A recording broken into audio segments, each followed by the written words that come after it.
Good evening, my friends, and welcome to the Nighttime Show here on WOTR Radio. I'm Greg, as always keeping you company between dusk and dawn, whether you're sleeping and playing the show in the background, or you're a night owl like me and staying up into the wee hours. It's 70 degrees right now, hitting a low of about 68 overnight, with clear skies. You can expect highs in the mid-70s tomorrow and on Sunday, with partly cloudy skies, and then temps rising a bit to the lower 80s going into the first part of next week, with mostly sunny skies. Unfortunately, that late summer humidity is still with us, but fall isn't very far off. I'm glad you're with me. Let's kick off the Nighttime Show with a classic from the golden age of radio, Beyond the Horizon from NBC Presents Eugene O'Neill. In 1937, NBC Radio featured a limited series of radio broadcasts featuring adaptations of plays by the famed playwright Eugene O'Neill. The first cycle presented 4 of his plays, which this one is from, followed by another cycle a year later. However, only 2 of the complete broadcasts survive to this day, this being one. Beyond the Horizon was premiered on Broadway in 1920 and won the 1920 Pulitzer Prize for Drama. It's a great adaptation of the story about a family on a farm, first in the spring, then 3 years later in summer, and then 5 years later in the fall, and the trials and tribulations of their lives. Helen Hayes plays the part of Ruth Atkins, with James Megan co-starring. This originally aired on August 2nd, 1937. The National Broadcasting Company takes pride in presenting tonight the first in a cycle of 4 plays by Eugene O'Neill, never before broadcast. The play about to be performed tonight in a radio version is Beyond the Horizon, which, when it was first produced on the stage, was awarded the Pulitzer Prize. In this special broadcast performance, the distinguished American actress Helen Hayes plays the part of Ruth Atkins. We now present Beyond the Horizon by Eugene O'Neill. A section of country highway which can be seen in the distance winding toward the horizon like a pale ribbon. The hushed twilight of a day in May is just beginning. Robert Mayo is discovered sitting on the fence. He's a tall, slender man of 23. The touch of the poet about him expressed in his high forehead and wide, dark eyes. His brother Andrew comes along the road. He's 27 years old, an opposite type to Robert, husky, sun-bronzed, handsome in a large-featured, manly fashion. He stops to talk to Robert, leaning on the hoe he carries. Hey there. Gosh, you do take the prize for daydreaming. I see you've toted one of the old books along with you. What is it this time? Poetry, I'll bet. Let me see. Look out, you don't get it full of dirt. That isn't dirt. It's good, clean earth. Imagine me reading poetry and plowing at the same time. Team would run away, I'll bet. Oh, picture me plowing. You should have gone back to college last fall, like I know you wanted to. You're fitted for that sort of thing. Just as I ain't. You know why I didn't go back, Andy? Pa didn't like the idea, even if he didn't say so.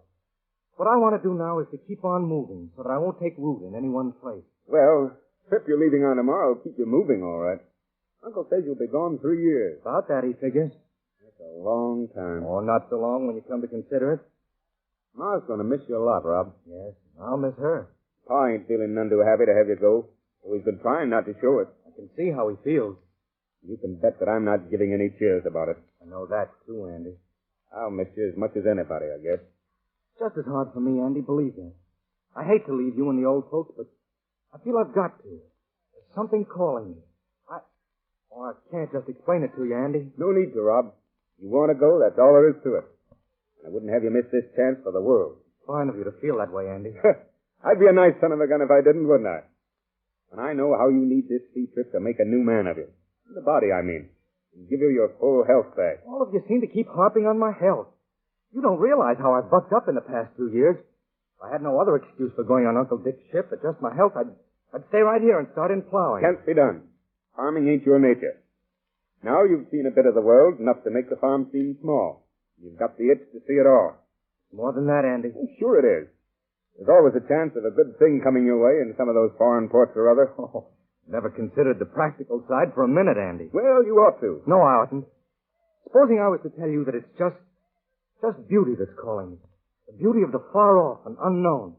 The quest of the secret that's hidden over there beyond the horizon. Suppose I told you that was the one and only reason for my going. I should say you were nutty. But don't, Andy. I'm serious. Then you might as well stay here, because we've got all you're looking for right on this farm. Well, I'd better run along. I've got to wash up some as long as Ruth's ma is coming over for supper. And Ruth. Yes, Ruth will be staying, too. Well, I better hustle, I guess. Wait a minute, Andy. There's something I want to... Yes? Oh, no. Never mind. It doesn't matter. It wasn't anything. Maybe I can guess what you were going to say. I guess you're right not to talk about it.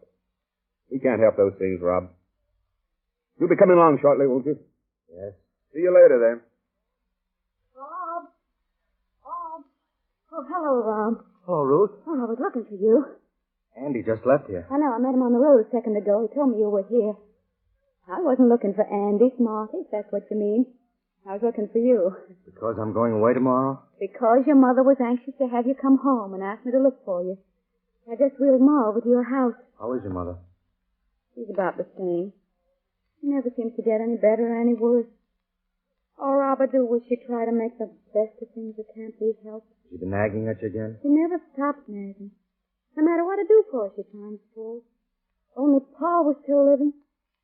I suppose I shouldn't complain this way, poor Ma. Lord knows it's hard enough for her. I suppose it's natural to be cross when you're never able to walk a step. Oh, I'd like to be going away someplace like you. Hard to stay. It's equally hard to go sometimes. There, I'm not the stupid body. I swore I wasn't going to speak about your trip till after you'd gone. And there I go, first thing. Why didn't you want to speak about it? Because I didn't want to spoil this last night you're here. Oh, Rob, we're all going to miss you awfully.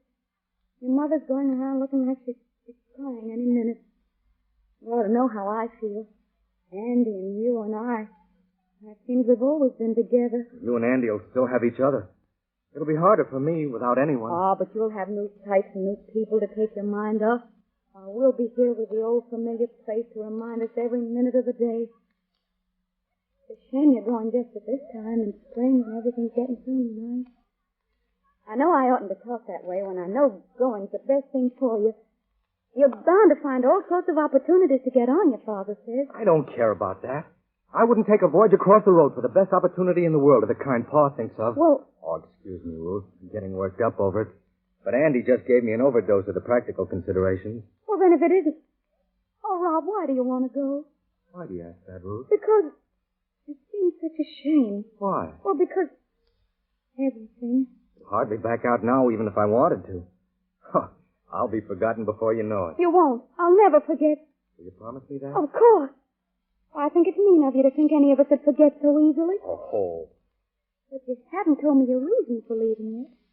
I doubt if you'll understand. It's difficult to explain even to myself.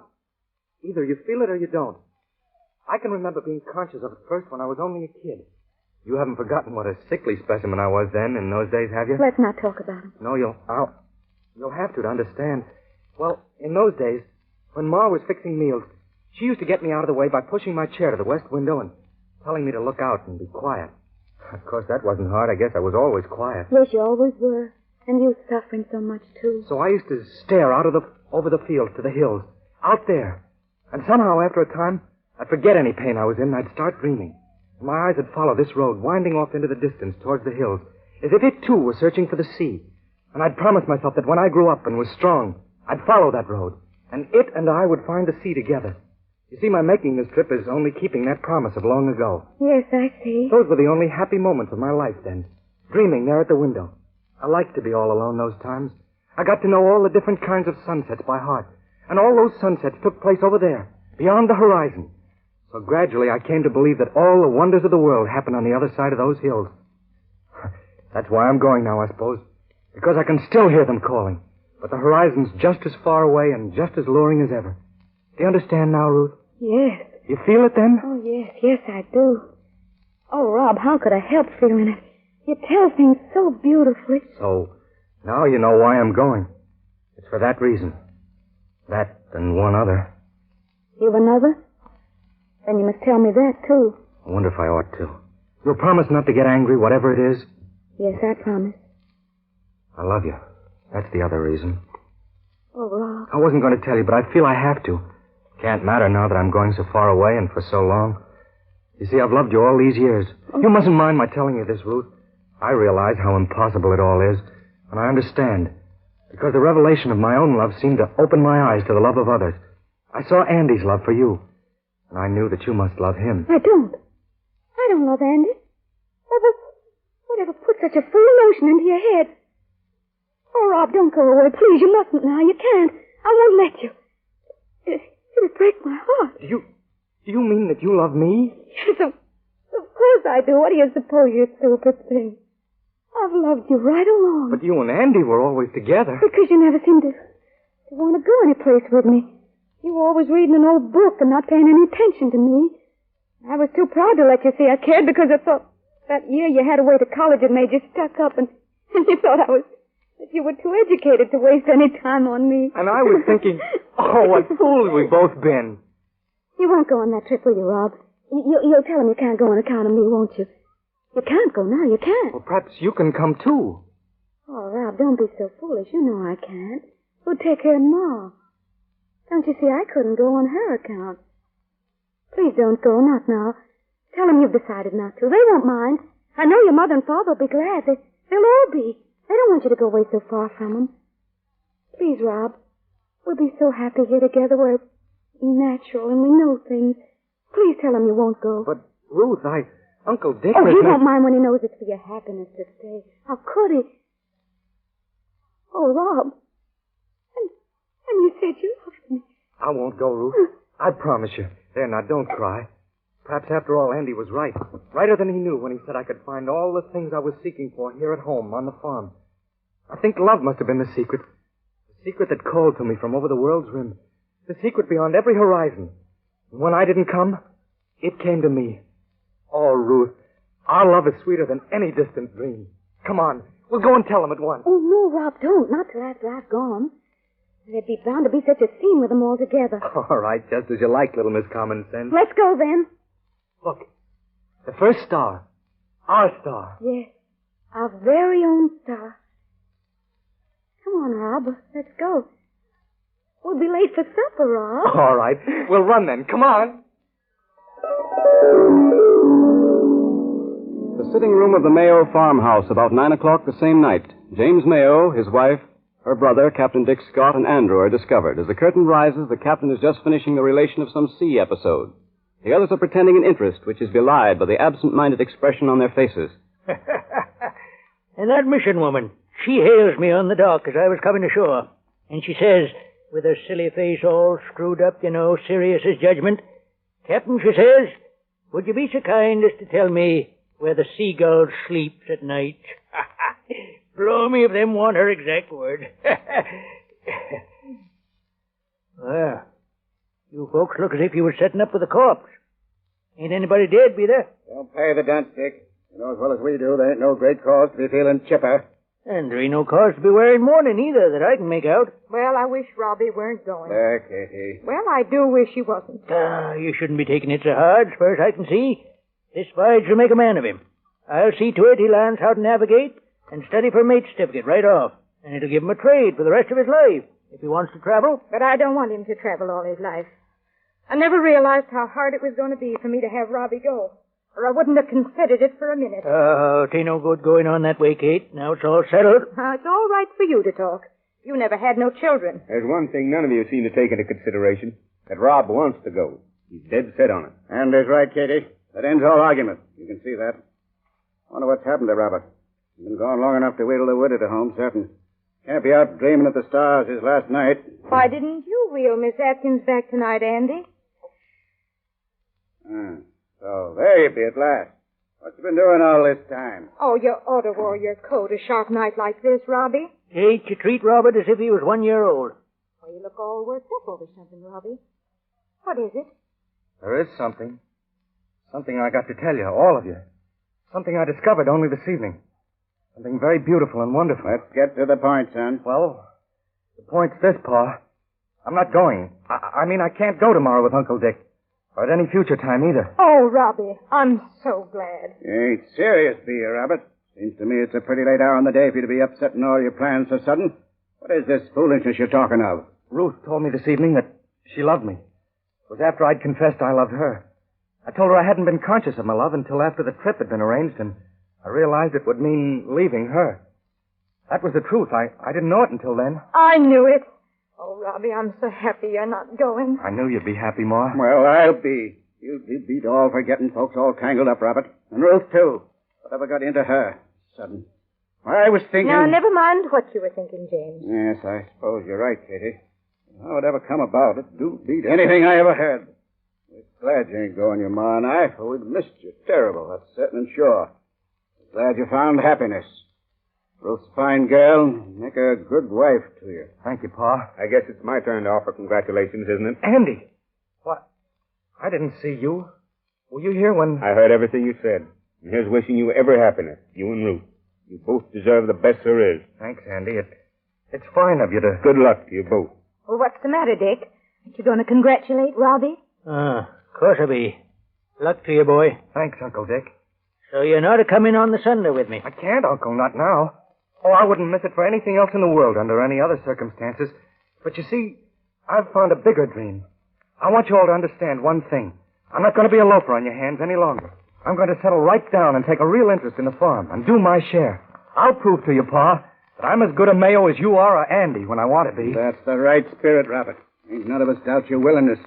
But you ain't never learned. And I'm going to start learning right away. And you'll teach me, won't you? Of course I will, boy. I'd be glad to. Only it'd best go easy at first. You don't mean to tell me you're going to let him stay, do you, James? Why, things being as they be, Robert's free to do as he's a mind to. Let him. What a very idea. Then all I got to say is, you're a soft, weak-willed critter.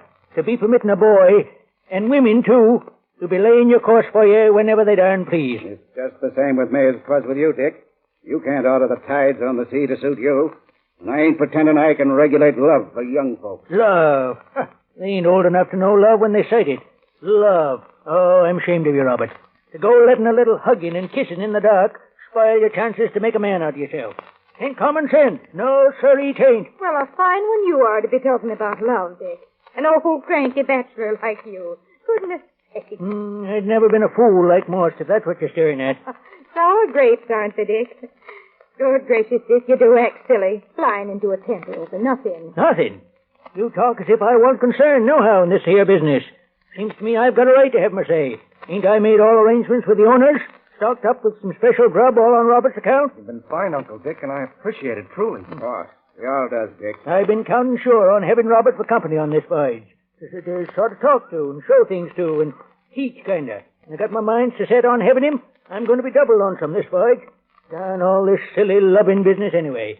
Oh, but all this talk ain't tell me what I'm to do with that starboard cabin I fixed up. It's all painted white. Brand new mattress on the bunk. New sheets and blankets and things. You needn't worry about that spare cabin, Uncle Dick. If you've a mind to take me in Robert's place.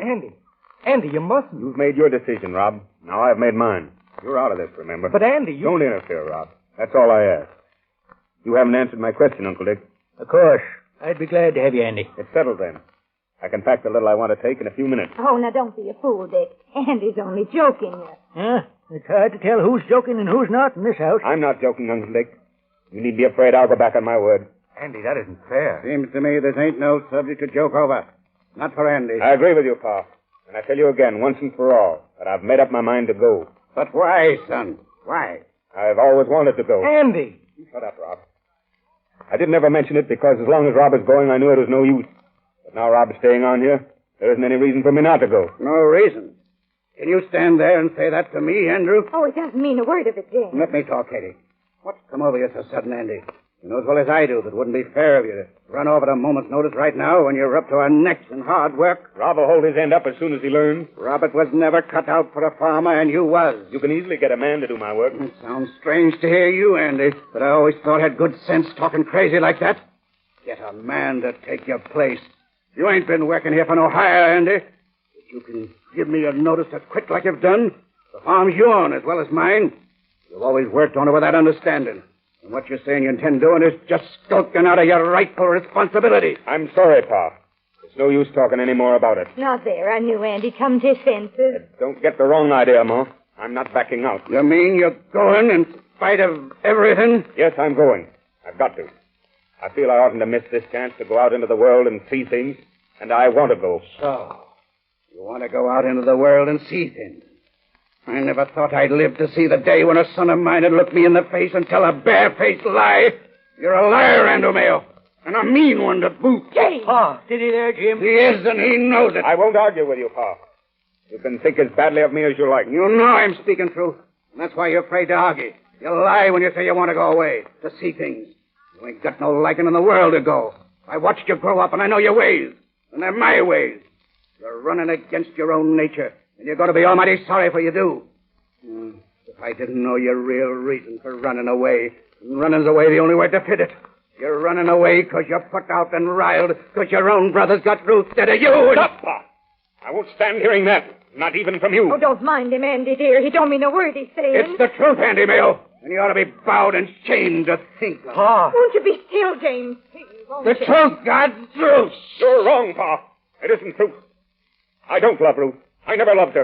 And the thought of such a thing never entered my head. You're piling lie on lie. I suppose it'd be hard for you to explain anyone's wanting to leave this blessed farm except for some outside reason like that. But I'm sick and tired of it, whether you want to believe me or not. And that's why I'm glad to get a chance to move on. Andy, don't. You're only making it worse. I don't care. I've done my share of work here. I've earned my right to quit when I want to. I'm sick and tired of the whole business. I hate the farm and every inch of ground in it. I'm through for good and all. And if Uncle Dick won't take me in his ship, I'll find another. I'll get away somewhere, Don't somehow. tantrum, James. You don't know a word he's saying. Oh, please, James, don't. You dare. You dare to speak like that to me. You talk like that about this farm, the Mayo farm, where you was born. You damned whelp. Easy there, Jim. Stop. Are you mad? Yeah, go. You're no son of mine. You can go to hell if you want to. Let me find you here in the morning, or I'll throw you out. Pa, for God's sake. You go tomorrow morning, and by God, don't come back. Don't dare to come back, by God. Not while I'm living, or I'll... James! Where you going? I'm going late. It is late. James! Take back what you said to Andy. James! He ain't the devil himself when he's roused. He'll be sorry for it when he's calmed down a bit. You don't know him.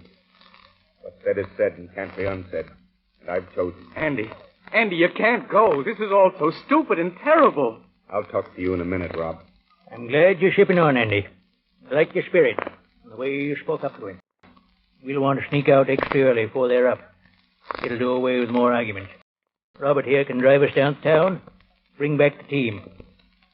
Well, good night. Good night. Buck up, Rob. It ain't any use crying over spilt milk. It'll all turn out for the best. Let's hope. It couldn't be helped, what's happened. But it's a lie, Andy. It's a lie. Of course it's a lie. You know it, and I know it. But that's all ought to know it. I'll never forgive you. Oh, the whole affair's so senseless and tragic.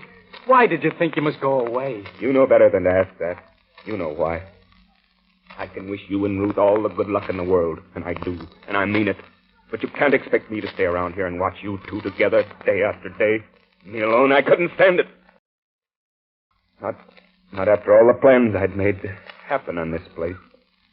Thinking she cared for me. Oh, it's horrible, Andy. I feel so guilty. If I could have foreseen what had happened, I swear to you, I'd never have said a word to Ruth. I swear I wouldn't have, Andy. I know you wouldn't. And that would have been worse. For Ruth would have suffered then. Best as it is, Paul'll see how I felt. After a time. And if he don't, well, it can't be helped. But think of Ma. Andy, you can't go. You can't. I've got to go. To get away, I've got to, I tell you. You love her too, Rob. Put yourself in my place. Tell me the truth. You love her. What did you do? I'd go, Andy. Oh, why did this have to happen to us? It's damnable. No use fussing anymore, Rob. It's done. I guess Ruth's got a right to have who she likes. She made a good choice. God bless her for it. Andy. Oh, I wish I could tell you half how I feel. How fine you are. Shut up. Let's go to bed. I've got to be up long before sunup. You, too. You're going to drive us down? Yes. Yes. I've got to pack yet. I'm as tired as if I'd been plowing 24 hours at a stretch. I feel dead. I'm going to douse the light. Come on. Don't sit there mourning, Rob. It'll all come out in the wash. Come on, get some sleep. Everything will turn out all right in the end. The same as Act 1, Scene 2, the sitting room of the farmhouse about 12:30 in the afternoon of a hot, sun-baked day in midsummer, 3 years later.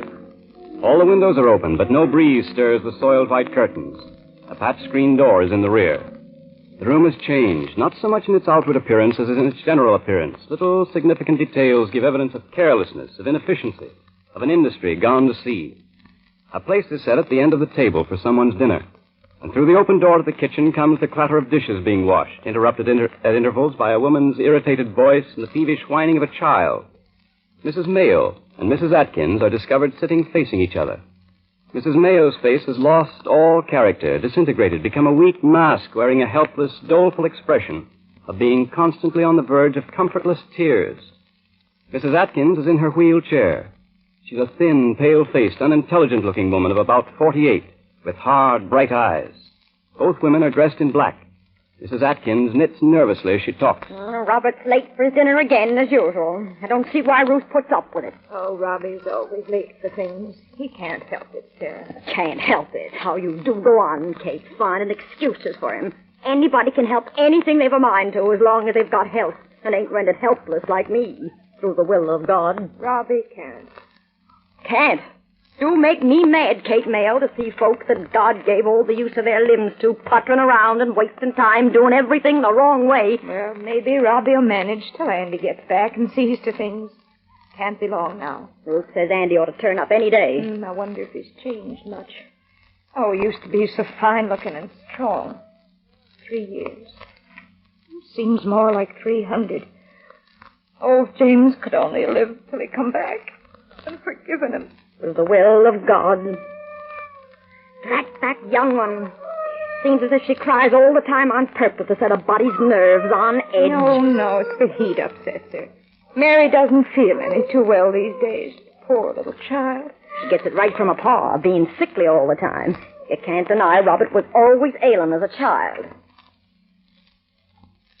Ruth enters from the kitchen, carrying in her arms her 2-year-old daughter Mary, a pretty but sickly and anemic-looking child with a tear-stained face. Ruth has aged appreciably. Her face has lost its youth and freshness. There's a trace in her expression of something hard and spiteful. She sits in the rocker in front of the table and sighs wearily. She wears a gingham dress with a soiled apron tied around her waist. Land sakes, if this isn't a scorcher. That kitchen's like a furnace. Why didn't you call me to help you with the dishes? No, the heat in there'd kill you. Dolly, Mama. Dolly. It's time for your nap. You can't play with Dolly now. Dolly. Can't you keep that child still? Racket's enough to split a body's ears. Put her down and let her play with the doll if it'll quiet her. There. I hope you'll be satisfied and keep still. No wonder Rob wouldn't try to get to meals on time once in a while. Something must have gone wrong again. I suppose so.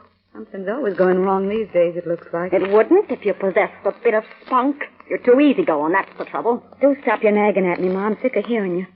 I'll do as I please about it, and thank you for not interfering. It's too hot to argue. Let's talk about something pleasant.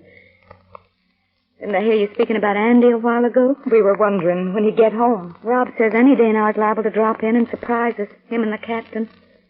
It'll certainly look natural to see him around the farm again. Well, let's hope the farm will look more natural, too, when he's had a hand at it, the way things are now. Will you stop harping on that, Ma?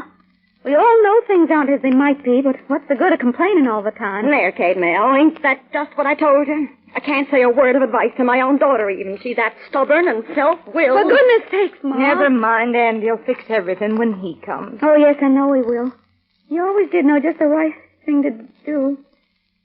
It's a shame for him to come home and have to start in with things in such a topsy-turvy. Andy'll manage. Yeah.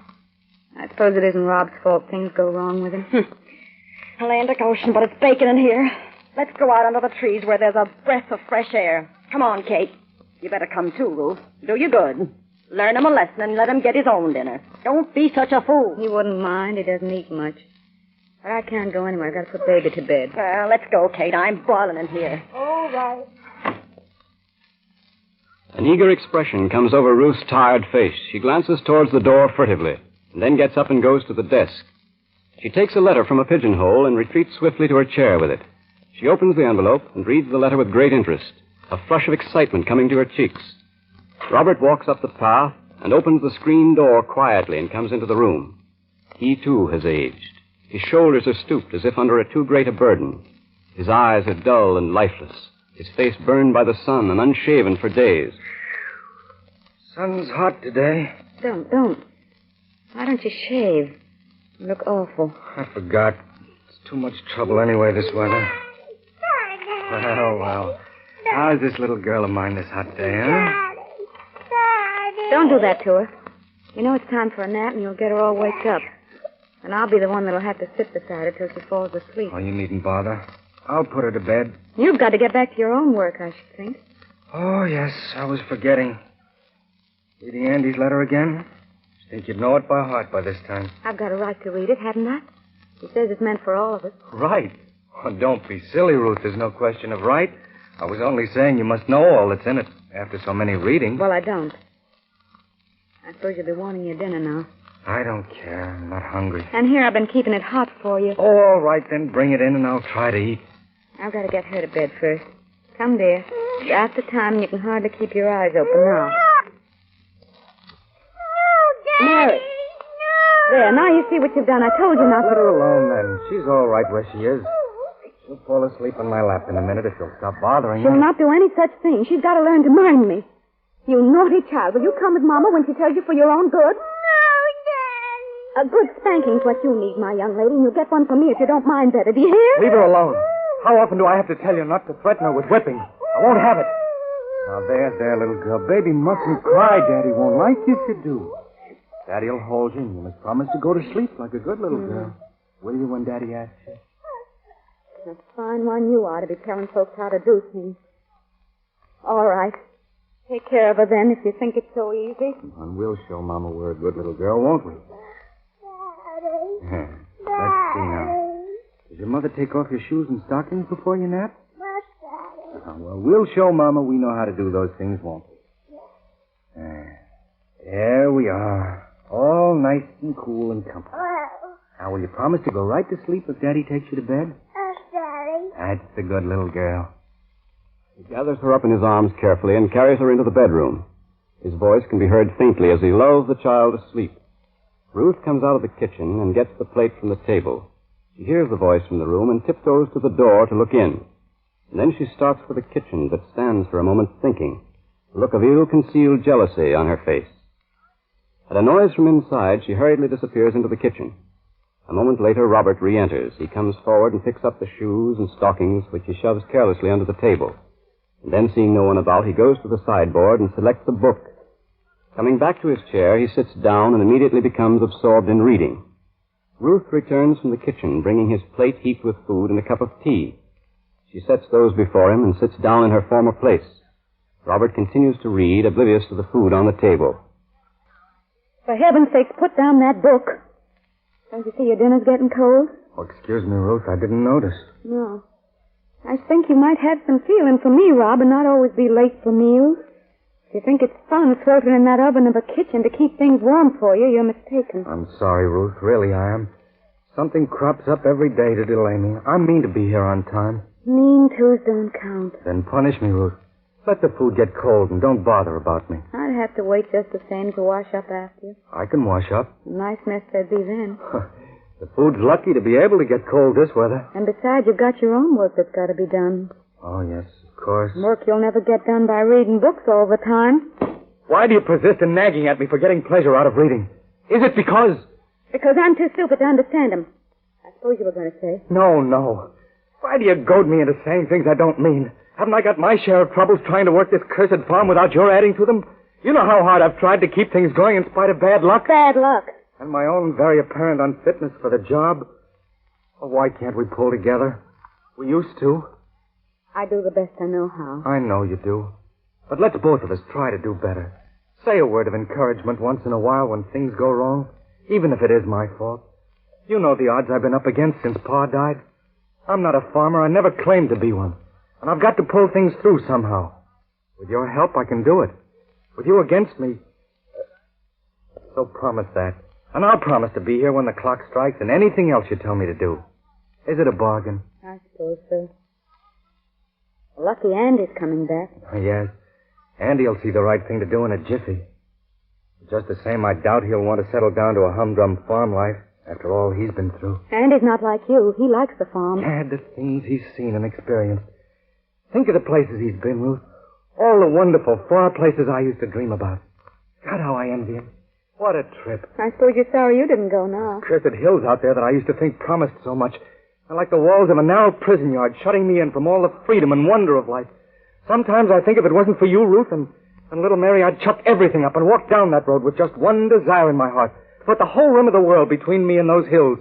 Be able to breathe freely once more. You're not the only one. And Andy. Andy, who's had the chance. What's he got out of it? His letters read like the diary of a farmer. You needn't make fun of Andy. When I think... Oh, but what's the use? You know I wasn't making fun of Andy personally. It's just his attitude towards things. You was too making fun of him. And I ain't going to stand for it. You ought to be ashamed of yourself. A fine one to talk about anyone else. After the way you've ruined everything with your lazy loafing. The stupid way you do things. Stop that kind of talk, do you hear? You finding fault with your own brother, who's 10 times the man you ever was or ever will be. You're jealous, that's what. Jealous because he's made a man of himself, while you're nothing but a... Ruth, you'll be sorry for talking like that. No, I won't. I won't ever be sorry. I'm only saying what I've been thinking for years. Ruth, you can't mean that. What do you think? Living with a man like you. Having to suffer all the time because you've never been man enough to work and do things like other people. But no, you'd never own up to that. You think you're so much better than other folks. With your college education where you never learned a thing. And always reading your stupid books instead of working. I suppose you think I ought to be proud to be your wife. A poor, ignorant thing like me. Well, I'm not. I hate it. I hate the sight of you. Oh, if I'd only known. If I hadn't been such a fool as to listen to your cheap, silly poetry talk that you learned out of books. If I could have seen what you were in your true self, like you are now, I'd have killed myself before I'd have ever married you. I was sorry for it before I'd been together with you for a month. I knew what you was really like when it was too late. And now I'm finding out what you're really like. What a creature I've been living with. God, it wasn't that I hadn't guessed how mean and small you are, but I kept on telling myself that I must be wrong. Like a fool. Like a fool. You were saying you wanted to go out on the road if it wasn't for me. Well, you can go, and the sooner the better. I don't care. I'd be glad to get rid of you. The farm will be better off, too. Been a curse on it ever since you took hold. So go on. Go! Go and be a tramp like you've always wanted. It's all you're good for. I can get along without you, don't you worry. Andy's coming back, don't you forget that. He'll attend to things like they ought to be. He'll show you what a man can do. I don't need you. Andy's coming. What do you mean? What are you thinking of? What's in your evil mind, you... Yes, I do mean it. I'd say it if it was to kill me. I do love Andy. I do. I've always loved him. And he loves me. He loves me. He always did. And you know he did, too. So go. Go if you want to. You... Andy! Andy! Stop! I'll meet Andy. You better go in to Mary, Ruth. Ahoy there, Rob! Hello, Andy! The top of a hill. It's about 11 o'clock the next morning. The day is hot and cloudless, and in the distance the sea can be seen. Robert and Andy have been talking, much to Robert's disappointment, although he does not show it. Andy has told him that he does not intend to stay at home, and after a short visit he intends to go to Buenos Aires and go into the grain business. Robert, too, is disappointed in Andy's lack of romantic appreciation of his travels, but he gives in to him good-naturedly. As they're talking, Mary sees Ruth coming up the path. Mommy, Daddy. Mommy. Come, Mommy. Hello, dear. Mommy. Rob, Jake wants to see you about something. He finished working where he was. He's waiting for you at the road. I'll go down right away. And take Mary with you, please. Go on with Daddy. Go on. That's a good girl. Grandma has your dinner most ready for you. Come on, Mary. Daddy. Daddy. I'm going to sit down. Come on, Andy. It'll be like old times. So fine and cool up here after the house. Yes, it's great. I've taken a holiday in honor of your arrival. I feel so free. I'd like to have wings and fly over the sea. You're a man. You can't know how awful and stupid it is, cooking and washing dishes all the time. I can guess. Besides, your mother just insisted on getting your first dinner to home. She was that happy to have you back. You'd think I was planning to poison you, the flirted way she shooed me out of the kitchen. That's just like Ma. Bless her. She's missed you terrible, Andy. We all have. And you can't deny the farm has after what I showed you. Told you when we was looking over the place this morning. Things are run down, that's a fact. It's too darn hard on poor old Robert. It's his own fault. Never takes any interest in things. You can't blame him, Ruth. He wasn't born for it. But I know he's done his best for your sake, and the old folks and the little girl. Yes, I suppose he has. But thanks the Lord, all those days are over now. The hard luck Rob's always blaming won't last long when you take hold, Andy.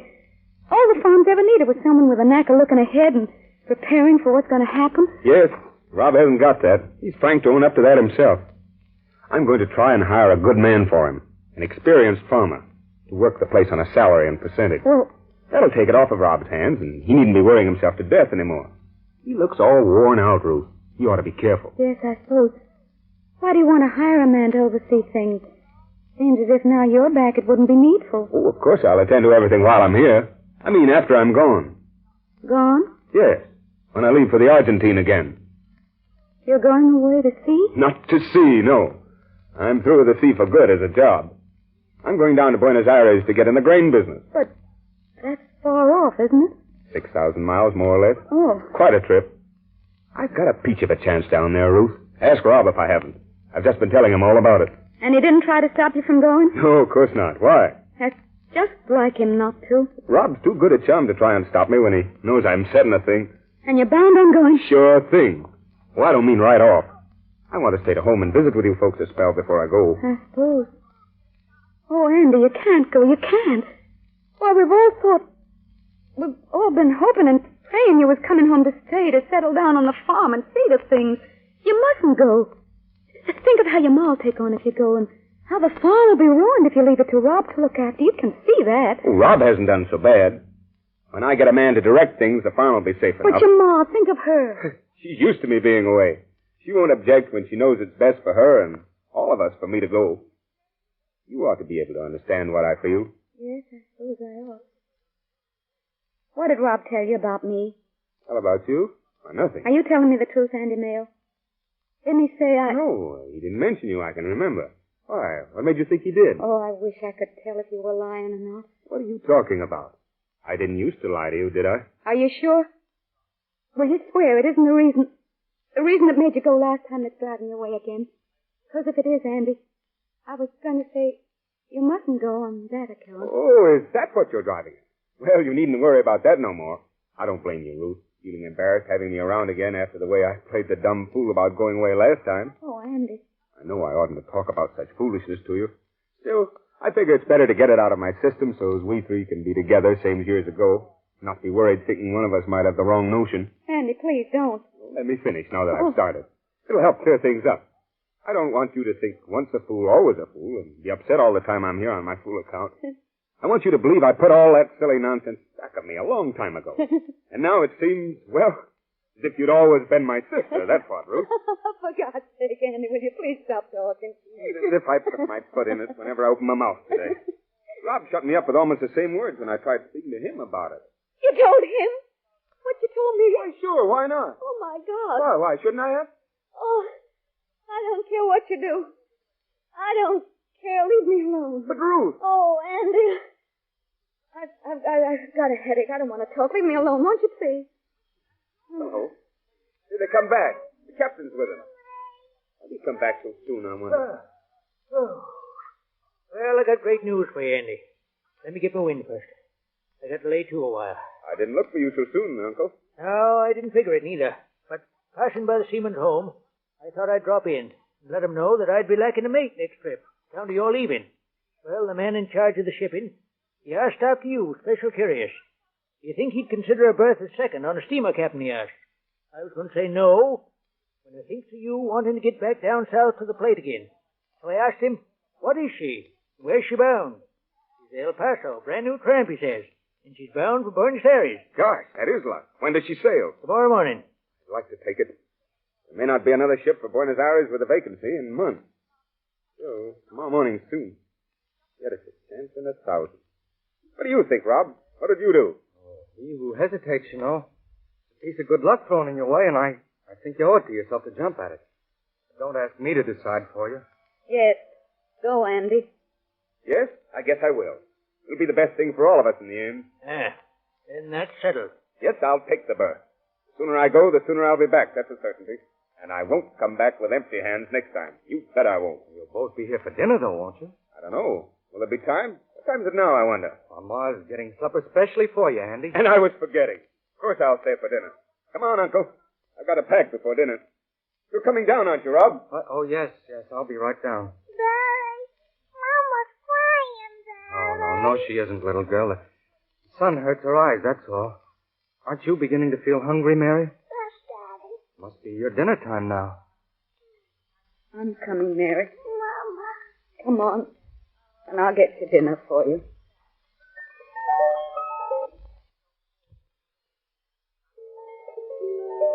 The sitting room of the farmhouse, about 6 o'clock in the morning of a day toward the end of October, 5 years later. It's not yet dawn. The room, seen by the light of the shadeless oil lamp with a smoky chimney, which stands on the table, presents an appearance of decay, of dissolution. Ruth is discovered sitting by the stove. A heavy shawl is wrapped about her shoulders, half concealing her dress of deep mourning. She has aged horribly. Her pale, deeply lined face has the stony lack of expression of one to whom nothing more can ever happen, whose capacity for emotion has been exhausted. Her mother is asleep in her wheelchair beside the stove. Robert appears in the doorway. His hair is long and unkempt, his face and body emaciated. There are bright patches of crimson over his cheekbones, and his eyes are burning with fever. They're waiting for the return of Andy, who has wired he is bringing a specialist with him. Robert, running through to the mental attitude produced by the latest stages of his disease, is full of hope. He talks of beginning life over again in the city. Ruth, in great fear, agrees with his plan and tries to persuade him to go back to bed. Don't be afraid. I feel completely well, really I do. Now that I can hope again. Can't you feel the thrill of it, too? The vision of a new life opening up after all the horrible years? Yes, Robert, do be Oh, nonsense. I won't be careful. I'm getting back all my strength. I'm going out to see the sunrise. It's an augury of good fortune. No sun yet. In time. All I can see is the black rim of the damned hills outlined against the creeping grayness. It's not a very happy augury, is it? The sun will come soon. Please go to bed, won't you, Rob? You don't want to be all wore out when the specialist comes, do you? No, that's right. He mustn't think I'm sicker than I am. I do feel as though I could sleep now. Good, sound, restful sleep. Yes, that's what you need most. I'll shut this door so you be quiet.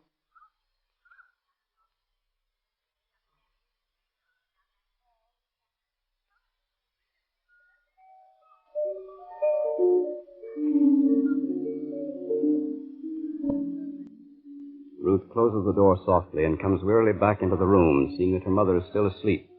She wheels her quietly into the kitchen and then returns and sits by the stove. The throbbing of an automobile is heard. She rises and opens the door to greet Andy and the doctor. Hello, Andy. I've been waiting. I got here as soon as I could. My sister-in-law, Mrs. Mail. Dr. Foster. Mail? Where's Rob? In there. I'll take your coat and hat, Doctor. Is he very bad, Ruth? He's been getting weaker. Damn. This way, Doctor. Bring the lamp, Ruth. Andy and the doctor go into the bedroom. There is a pause, and Andy reappears. Thank God I came back before it was too late. This doctor will know exactly what to do. When Rob's on his feet again, we can get the farm working on a sound basis once more. I'll see to that before I leave. You're going away again? I've got to.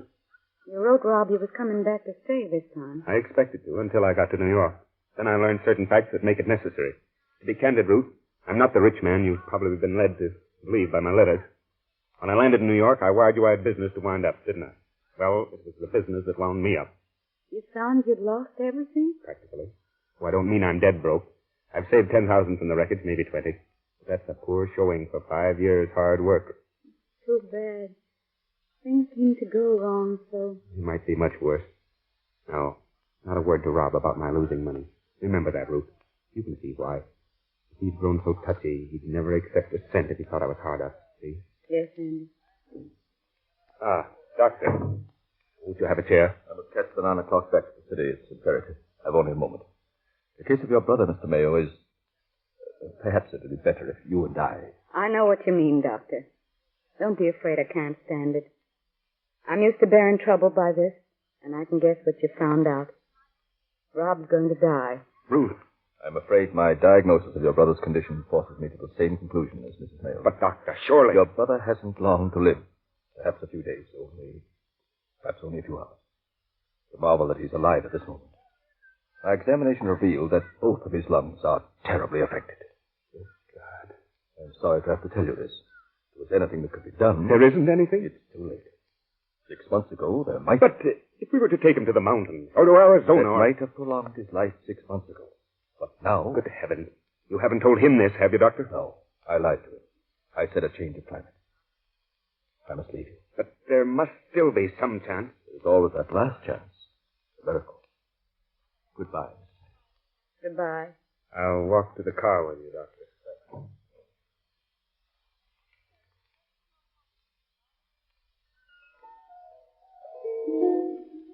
Ruth, hadn't we better go in and see him? God, I'm afraid to. I know he'll read it in my face. It can't be, Ruth. It can't be as hopeless as he said. There's always a fighting chance. We'll take Rob to Arizona. He's got to get well.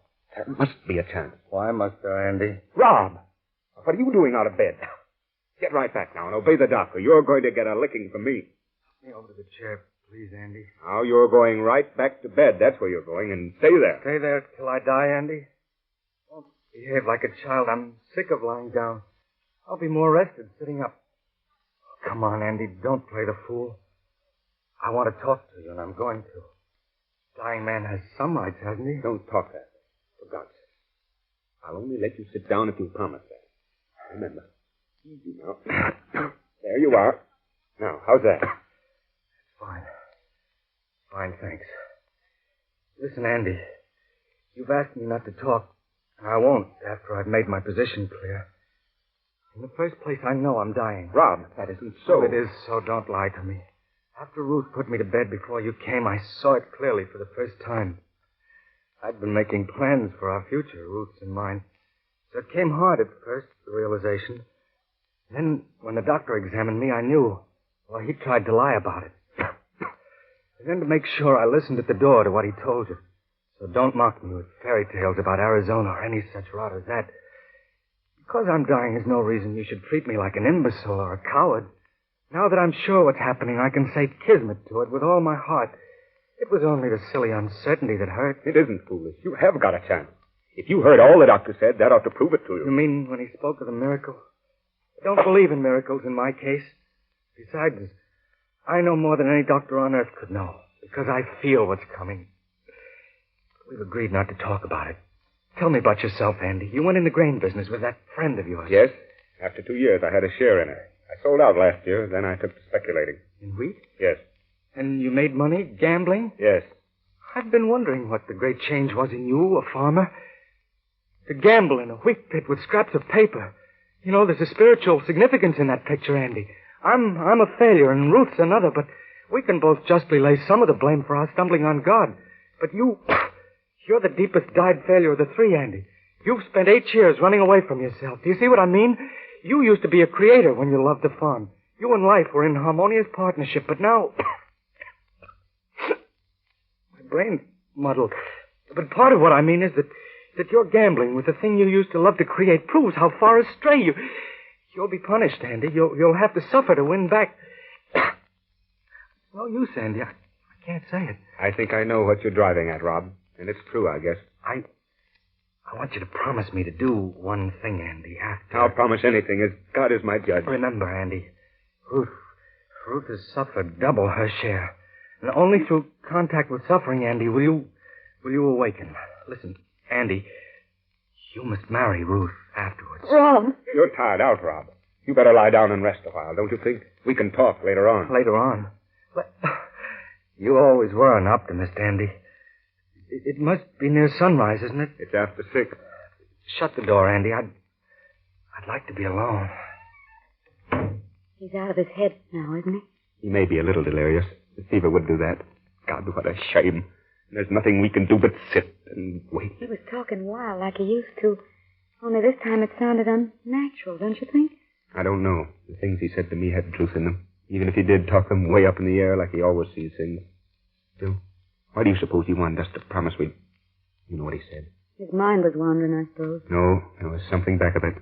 He wanted to make sure I'd be all right after he'd gone, I'd say. No, it wasn't that. He knows very well I'd naturally look after you without anything like that. He might be thinking of something happened 5 years back. Telling you came home from the trip. What happened? What do you mean? We had a fight. Fight? What's that to do with me?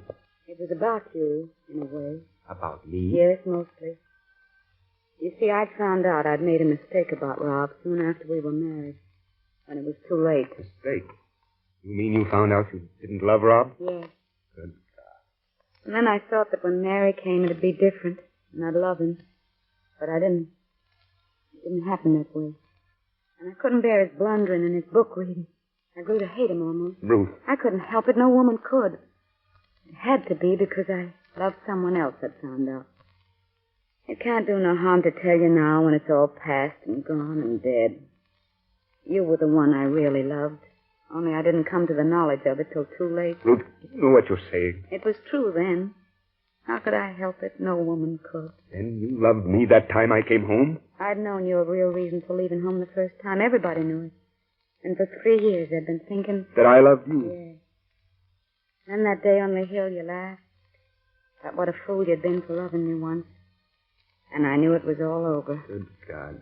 I never thought... And did Rob? That's what I started to tell. We'd had a fight just before you came, and I got crazy mad.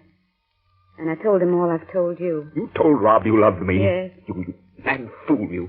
How could you do such a thing? I couldn't help it. I got to the end of bearing things without talking. And Rob must have known every moment I stayed here. And yet he never said or showed. God, how he must have suffered. Didn't you know how much he loved you? Yes, I knew he liked me. Liked you? What kind of a woman are you? Couldn't you have kept silent? Did you have to torture him? No wonder he's dying. You've lived together for 5 years with this between you. We've lived in the same house. Does he still think? I don't know. He never spoke a word about it since that day. Maybe from the way it went on, he supposes I care for you yet. But you don't. It's outrageous. It's stupid. You don't love me. I wouldn't know how to feel love, even if I tried anymore. And I don't love you, that's sure. Damnable such a thing should be between Rob and me. Why, I love Rob better than anybody in the world and always did. What can I say to him now? He asked me to promise. What am I going to do? You can promise, so it'll ease his mind and not mean anything. I'd lie to him now when he's dying. No. It's you who have to do the lying since this must be done. You've got a chance now to undo some of all the suffering you've brought on Rob. Go into him. Tell him you never loved me. It was all a mistake. Tell him something, anything that'll bring him peace. He wouldn't believe me. You've got to make him believe you, do you hear? You've got to. Now hurry. You never know when it may be too late. For God's sake, Ruth. Don't you see you owe it to him? You'll never forgive yourself if you don't. I'll go. But it won't do any good. Rob. Rob, where are you? Andy. Huh? Andy, he's gone. He's not. He's gone. The bed's empty. The window's wide open. He must have crawled out into the yard. Come on, then. He can't have gone far. Come on. Let's hope to God. A section of country highway. The sky to the east is already alight with bright color, and a thin, quivering line of flame is spreading slowly along the horizon rim of the dark hills. Robert staggers weakly. He stumbles into the ditch and lies there for a moment, and then crawls with a great effort to the top of the bank where he can see the sun rise, and collapses weakly. Ruth and Andrew come hurriedly along the road. There he is. I knew it. I knew we'd find him here. Rob. I thought I'd given you the slip. Well, you didn't, you old scoundrel, and we're going to take you right back where you belong, in bed. Don't, Andy. Don't, I tell you. You're in pain? No, I'm dying. Couldn't stand it back there in the room. Seemed as if all my life I'd been cooped in a room. So I thought I'd try to end as I might have if I'd had the courage. Alone in a ditch by the open road, watching the sunrise. Rob, don't talk. You're wasting your strength. Rest a while. Then we'll carry you. Still hoping, Andy. Don't. I know. Oh, the sun comes so slowly. The doctor told me to go to the far-off places and I'd be cured. He was right, too. That was always the cure for me. It's too late for this life, but... Rob, but... God. No. You mustn't feel sorry for me. Don't you see, I'm happy at last. I'm free. Free of the farm.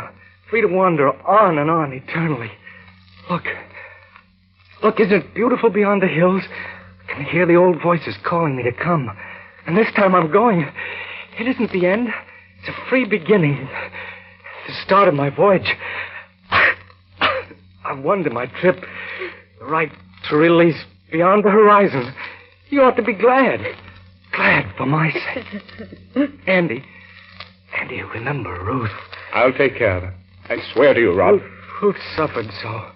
Remember, Andy, only through sacrifice, the secret beyond there. The sun. Remember.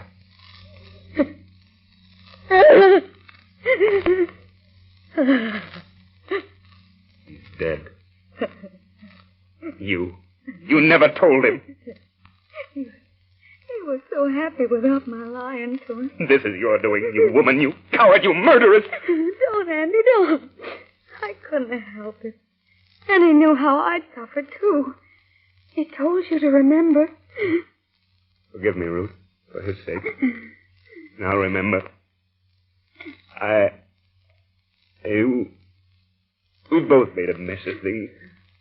We must try to help each other, and in time, we'll come to know what's right. And perhaps we... I don't know. I don't know.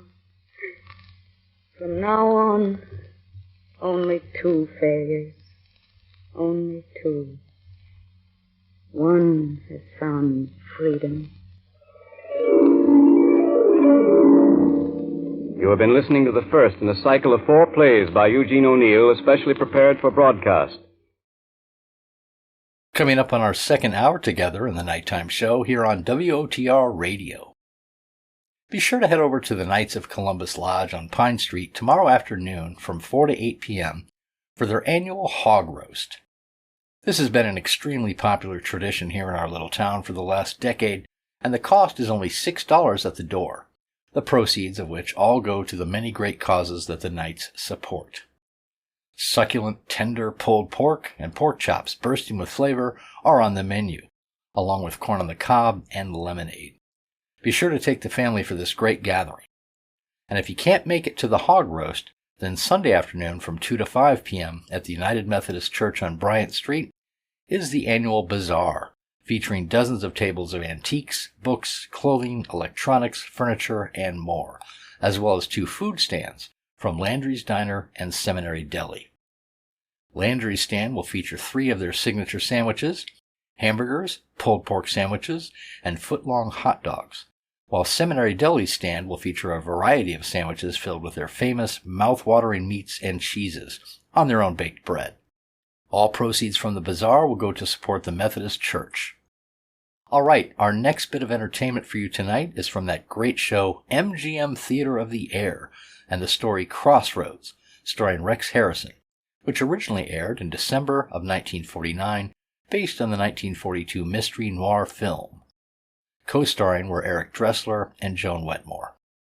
Harrison plays the part originally played by William Powell in the film, of a diplomat who gets amnesia, and this results in his being blackmailed, threatening his job and his marriage. An excellent adaptation. Settle back and enjoy. The MGM Theater of the Air. Our star this week, Rex Harrison. Ladies and gentlemen, your host, Vice President of Metro-Goldwyn-Mayer, and celebrated writer of many Broadway and Hollywood musical hits, Mr. Howard Dietz.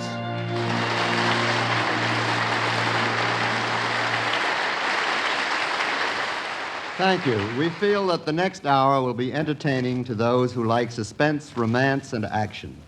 People who don't like these things shouldn't listen. Our story is an adaptation of an MGM hit, Crossroads. The plot ranges from the Paris underworld to the higher world of the French Foreign Office.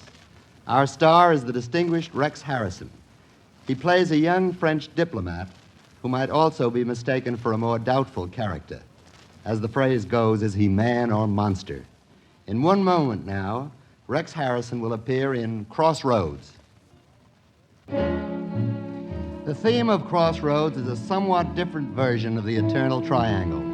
Usually, this triangle is 2 men and a woman, or 2 women and a man. In this case, however, there's a woman, a man, and the strange and secret past of that same man, his alter ego, so to speak, which becomes the most important character in the play. We take you to Paris, the Paris of 1935, pre-war. Walking along the Champs-Élysées on his way home is David Talbot, considered extremely brilliant by all his colleagues in the French Foreign Office. Good evening, Monsieur Talbot. Ah, Francois, you didn't even give me a chance to ring. Madame saw to that, sir. Hmm? She was waiting at the drawing-room window, saw you walking down the avenue. Ah, tell me, Francois, how is she? As lovely as ever, sir. Yes, tell me more. As happy as when you left this morning, sir. Yes? And, if possible, even more in love. Ah. Francois, our country is about to confer quite an honor on me. Yes, sir. And if I get it, remind me to give you a raise. I must tell Madame. Oh, sir, a letter came for you today, brought by a rather strange man and... Oh, not now, Francois. Oh, very well, sir. I gave it to Madame. David, darling. Lucien? What? I was thinking all day about how wonderful it is to be in love with a married woman, particularly since the woman is married to me. Oh, you are silly. Kiss me. Really, it's criminal for a man to have to work when his honeymoon's barely over. But, darling, you're so important. Did you miss me today? I thought of you every minute. What did you think? Well, to be honest, I suppose I was selfish. I was really thinking of myself. Tell me. Well, I thought, here am I, a nobody. Not only selfish, but dishonest. You're very much a somebody. Just a few years ago, I was an obscure government clerk.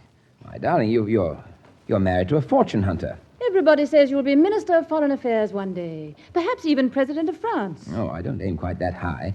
But I do know a secret. I knew you were holding something back. Tell me. That I'm soon to be offered... What you've dreamed of. An ambassadorship. Correct. Ambassador to Brazil. There. How's that? Oh, I'm so happy for you, David. So happy for both of us. We are lucky. Terribly lucky.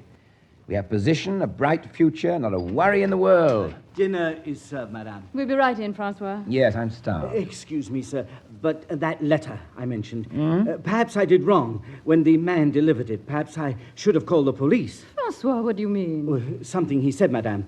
I'd not like to repeat it. Oh, nonsense. What did this strange fellow say? As he handed me the letter, sir, he said, "How do you like being butler to a criminal?" David, have you been speeding again?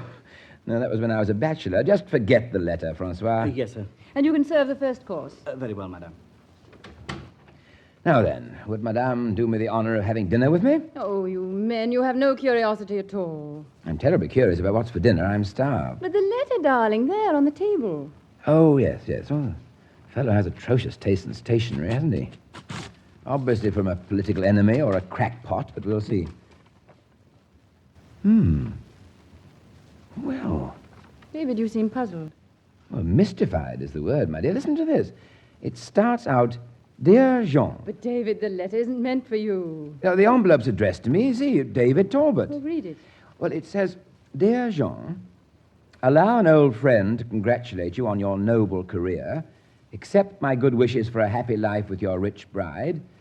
You are now able to pay me that old debt of 1 million francs. 1 million francs? May I suggest that you deliver the money at noon tomorrow to the abandoned park in Volney Street. Throw it over the hedge near the boarded-up gate. I'm sure you will understand the reason for these exotic instructions and the reason why this letter must remain unsigned. Well... But, darling, what does it mean? I haven't the foggiest notion. What are you going to do? Do? Well, first I shall have dinner. I'm sure it'll be a good one, and then, naturally, I'll call the police.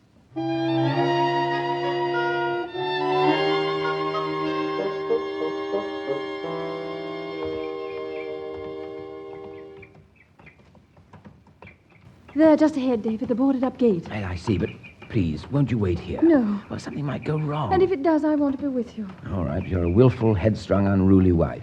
We're almost at the gate. Is the packet ready? Yes, ready. Here we are. Toss it. Over the hedge there. Now stand behind me, darling, and wait. There he is. Get him. Here he is. I've got him. All right, men. Don't hurt him. Now bring him out so Monsieur Talbot can see him. Excellent work, Commissaire. I'll see that you get commendation. Thank you, sir. Now, there's the rascal. Do you know him? Never laid eyes on him before. There was a time when you knew me well enough. All right, fellow. What have you got to say? Nothing here. You'll either talk now or at the trial. I'll talk at the trial where all of France can hear. Very well, if you will. Commissaire, I don't think a trial would be necessary. Oh, David, if you let him go, he might come back and try to hurt you. And after all, sir, attempted extortion. I don't think it's attempted extortion. You see, although I have a rather high position in the Foreign Office, anyone who knows me knows I haven't got £1,000,000 francs. The idea's ridiculous. You married a rich wife, didn't you, Jean? Oh, there, Commissaire. The man also thinks my name is Jean. Instead of a judge, I think this man should be taken to a doctor. All right, Monsieur Talbot, if you say so. One moment, all of you. Hey there, fellow. What? My name is Carlos Leduc. I'm a citizen of France, and I know my rights. I insist on a hearing in court. But Monsieur Talbot is only trying to help you. Oh, so he would like you and his rich bride to think. Eh, Jean? My name is not Jean. I haven't the slightest idea what you're talking about. Well, then I shall be happy to explain it in court. My dear Jean. I tell you, my name is not Jean. Oh, no, not anymore. Now you are a high and mighty official of the Foreign Office. And your name is David Talbot. You say. David, what does he mean? Oh, he's mad, obviously. I mean, madame, that you are married to a stranger. Oh, no. But yes. And when I get into court, I will be happy to tell you and all France your husband's real name.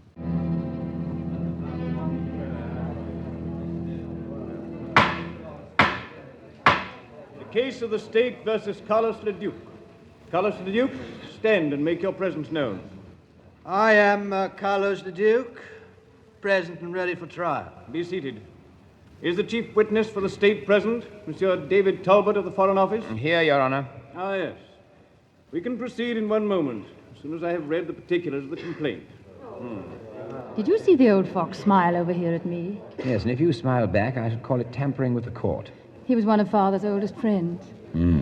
David? Yes, sir? You're not worried, are you? Why should I be? I don't know. My dear, you sound as if it was I who was on trial, not Leduc. Oh, I suppose I am silly, but I'm afraid. Afraid of what? Well, there is that part of your past that you don't remember, and... Well, Dr. Tessier assures me that I have no reason to worry about that. Oh, I see Dr. Tessier in court. I asked him to be here in case anybody started poking into my dark and mysterious past, but really, my dear... There are some most unusual aspects in this case.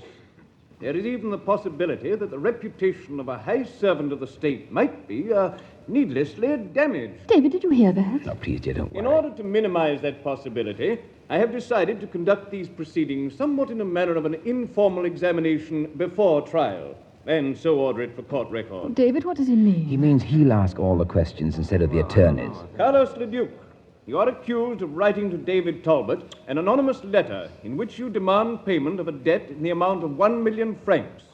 The charge, therefore, is extortion. How do you plead? I am not guilty, Your Honor, as Monsieur Talbot well knows.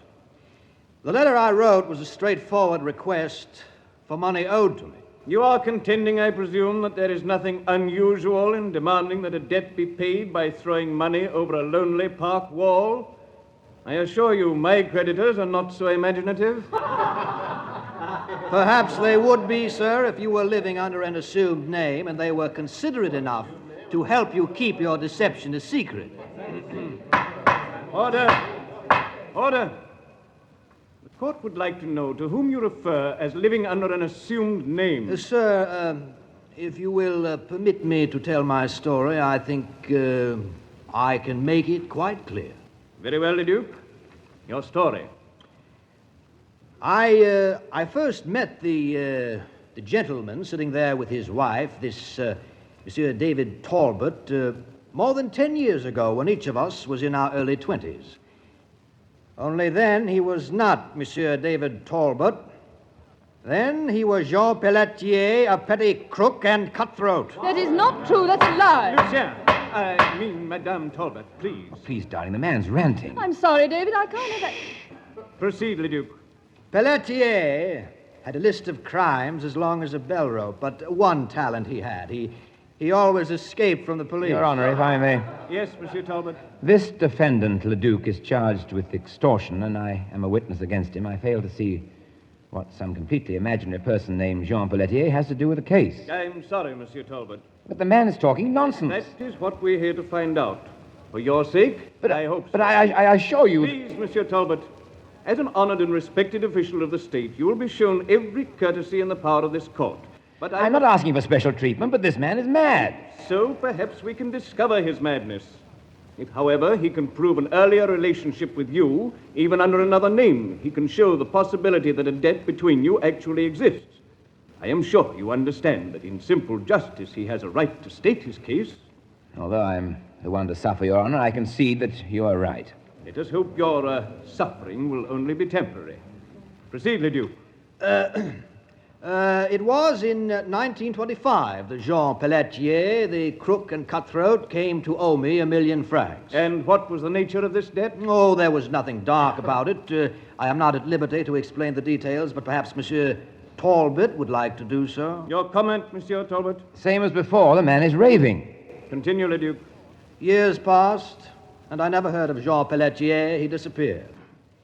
Then one day, a month or so ago, I saw his picture in the press. He had married Lucienne de Couville. Aha, I said.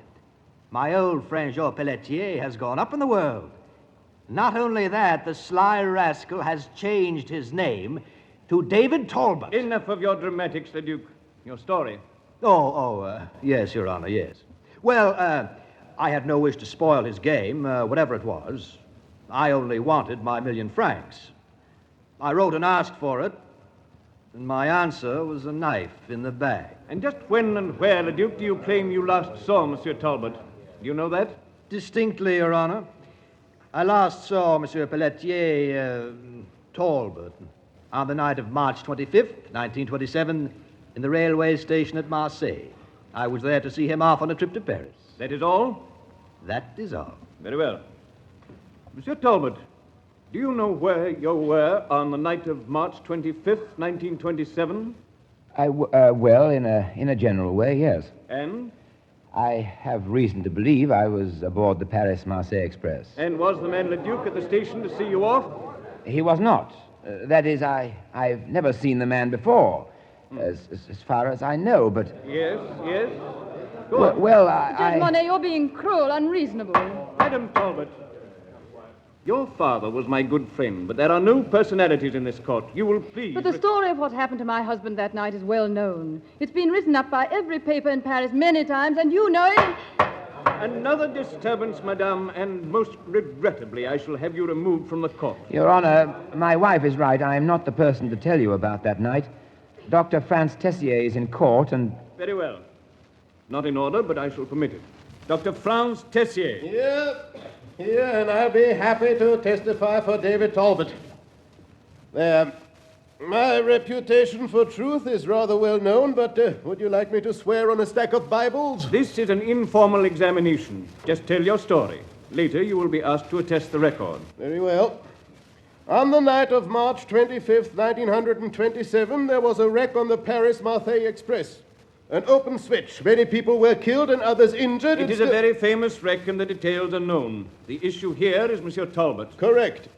I have a hospital at Avignon, and I was one of the doctors called to the scene. One of the persons I attended was this same David Talbot.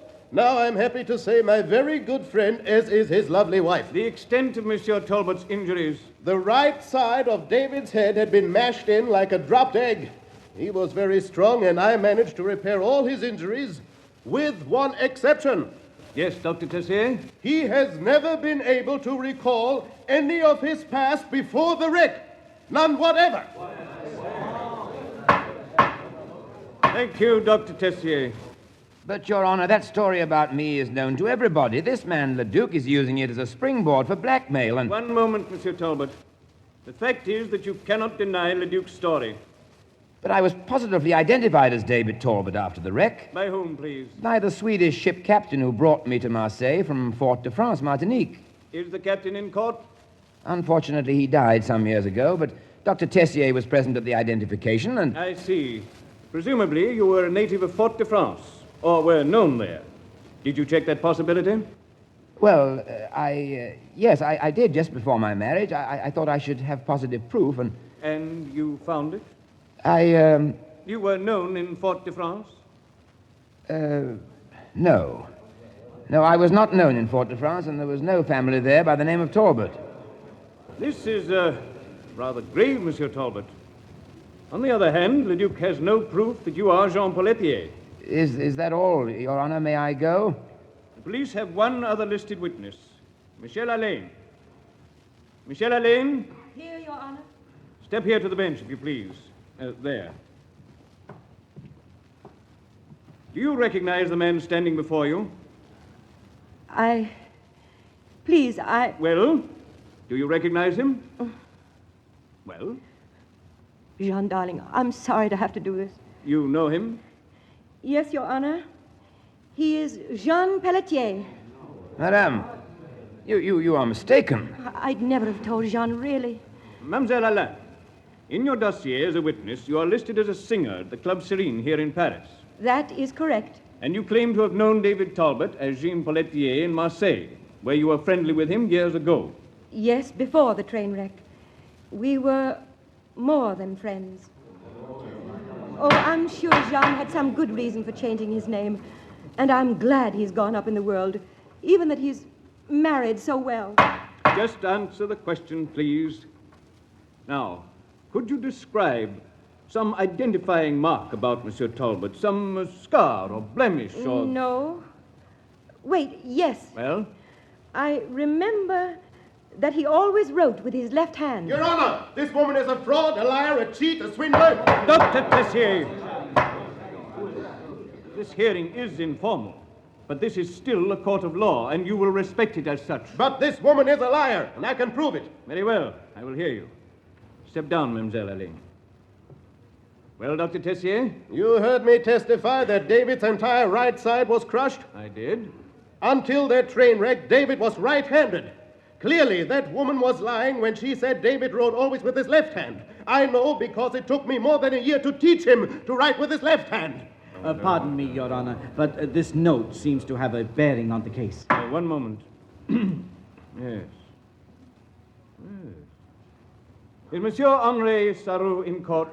Yeah, Your Honor. Step forward, please. This way, sir. You are Henri Sarou, the man who wrote this note? I am, Your Honor. And you say you have documentary evidence pertaining to this case? I believe I have. We shall see. Now, what brings you to this court? There has been some mention of this case in the, I believe you call them scandal sheets. Well? One story reported that the Foreign Office official, David Talbot, was in reality the cutthroat Jean Pelletier, and that name excited my interest. Tell the court why, Monsieur Sarou. As a wine salesman, I traveled for my firm in Africa. About 4 years ago, I became ill and was taken to a hospital in Sidi Bel Abbes. In the bed next to me lay a man dying of fever. I was nice to the fellow, and he told me his name and the story of his life. Yes, Monsieur Sarou. Go on. Well, it was a pathetic story. Bad friends, a woman, thievery, the usual road down. 2 nights later, he died. But in this note, you refer to documentary evidence. Yes, I have the evidence here.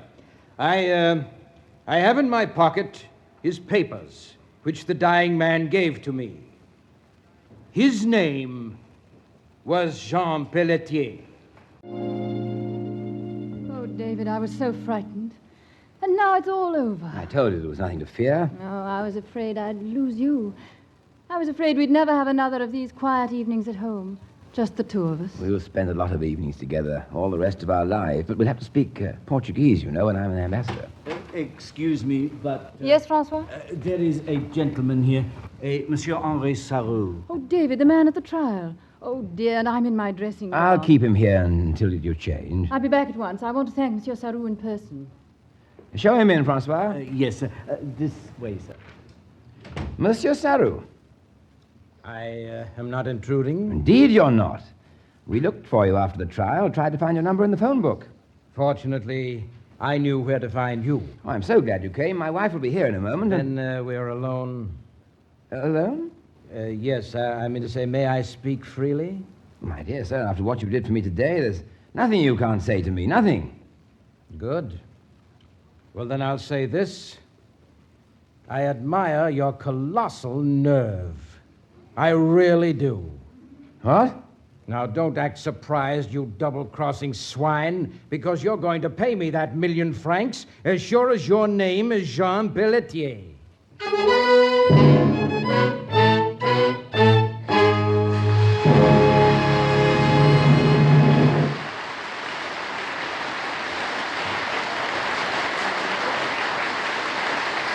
In just a moment, you'll hear more of the thrilling story, Crossroads.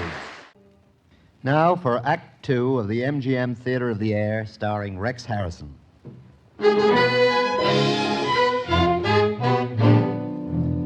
young French diplomat, David Talbot, stands face to face with the symbol of a haunting past. David is talking to Henry Sarrou. If you really believe me to be Jean Pelletier, Monsieur Sarrou, why did you testify as you did in court? Well, that was all carefully planned, of course. We wanted to show you that we wouldn't hesitate to turn you over to the law if it became necessary. Turn me over to the law? For what? Oh, come now, Talbot, as you now call yourself. Don't try to fence with me. For instance, today in court, when Judge Monet asked you where you were on March 25th, 1927. Yes?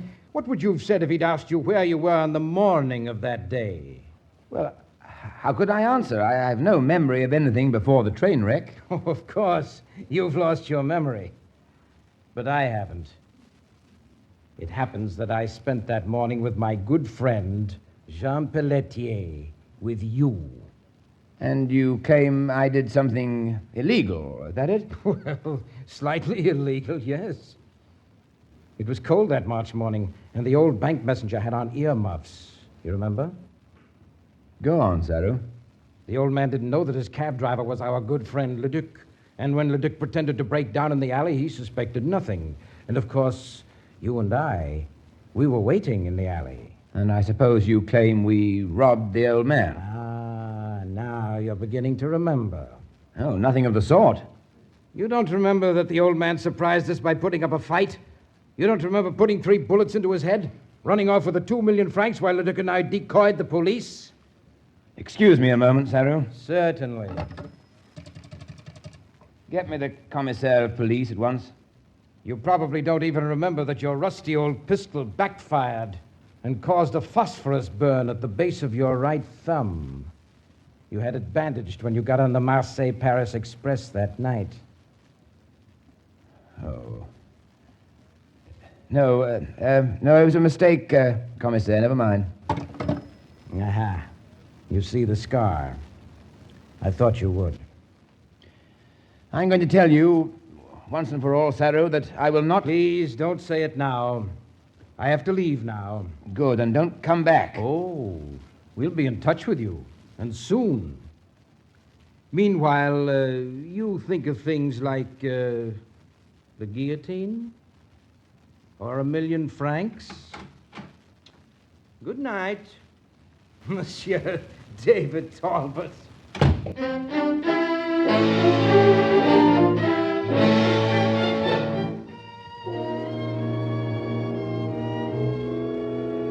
Really, David, I'm disappointed in this report of yours. I'm sorry, sir. I've always tried to do good work. Yes, you always have. The brightest mind in my ministry. Let me try the report again, sir. By all means. I want my next ambassador to Brazil to have a better grasp of the situation he'll have to face. Worried about something, perhaps? Oh, no, sir, really. A lady to see you, Mr. Talbot. Ah, perhaps a lady. Oh, you know me better than that, sir. I was jesting, of course. If we French husbands lived up to our reputations, we'd be in hot water all the time. Monsieur Talbot, are you there? Let her in, David. I'll go out this back way. Mademoiselle Michel Alain, Monsieur Talbot. No. Ah, perhaps a lady after all. Well, I'll go along. Ask her to come in, Miss Laval. Jean, darling, can you ever forgive me? What do you want of me? Oh, Jean, please. I'm not made of stone, you know. And yesterday at the trial, you looked into my eyes as if I were a stranger. You are a stranger. Please don't. You're spinning at the top, and I'm glad. I can understand you not wanting to remember, but, well, I don't want to forget. I repeat, what do you want of me? What do I want of you? Darling, nothing. I simply came here to warn you against Saru. Well, you can warn Saru for me when you go back to him. If either of you even so much as phone me again, I shall call for the police. Well, Saru was right. You're not the generous, open-hearted Jean Pelletier anymore. You've changed. I know. It's that wife. Don't dare mention my wife. Now, Jean, you've made me angry, and you ought to remember how dangerous it is. Believe me, darling, I could tell your wife many things about you that she doesn't know. Shall I? If that's a threat, you're wasting your time. I shall tell my wife every lying, blackmailing... Blackmail? Jean, are you trying to deny that you and I were, well, what we used to be to each other? I never set eyes on you until you stood up in that courtroom. Oh, no. Now, then look here. Look at this. Look at this locket. Here, look at it. Your picture and mine, with our arms around each other. Do you still deny that we were, to say the least, good friends? This is your picture, John. Oh, yes. So perhaps you will change your tone, yes? To get rid of you, will you? I'll give you 50,000 francs. Oh, no, Jerry. You're talking about cabbage. We're talking about caviar. 50,000 francs is all I have. It's all I'll pay. Your wife has money, much money. I'd never touch a sou of her money. Oh, you have changed, darling. But there is another place you can get money. There is no other place. Over there in the corner of your office, John. There is the big safe. There's no money in that safe. Fortunately, I know better. Oh, the government provides you with money to pay secret agents who gather information for France abroad. You need account to no one for the way you spend that money. And always in that safe, there is between 1 and 5 million francs. I would rather die before I betray France. Perhaps you will die, darling. Saru got you out of that courtroom, and he can get you back in. Before he does, I think you'd be wise to provide for the ones you leave behind. My wife has her own fortune. Oh, I'm not speaking of your wife. But when you go into court charged with murder, I think a jury would rather dislike you when they find the way you've treated your mother. Who? Your mother. Frenchmen don't like a man who lives in luxury when his old mother is a pauper. What do you mean? Go to 19 Rue Blanchot and see a ghost.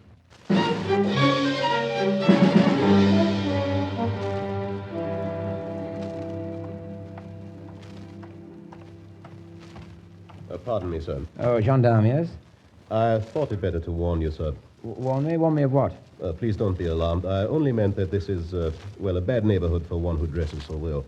You kindly mind your own business. Well, pardon me.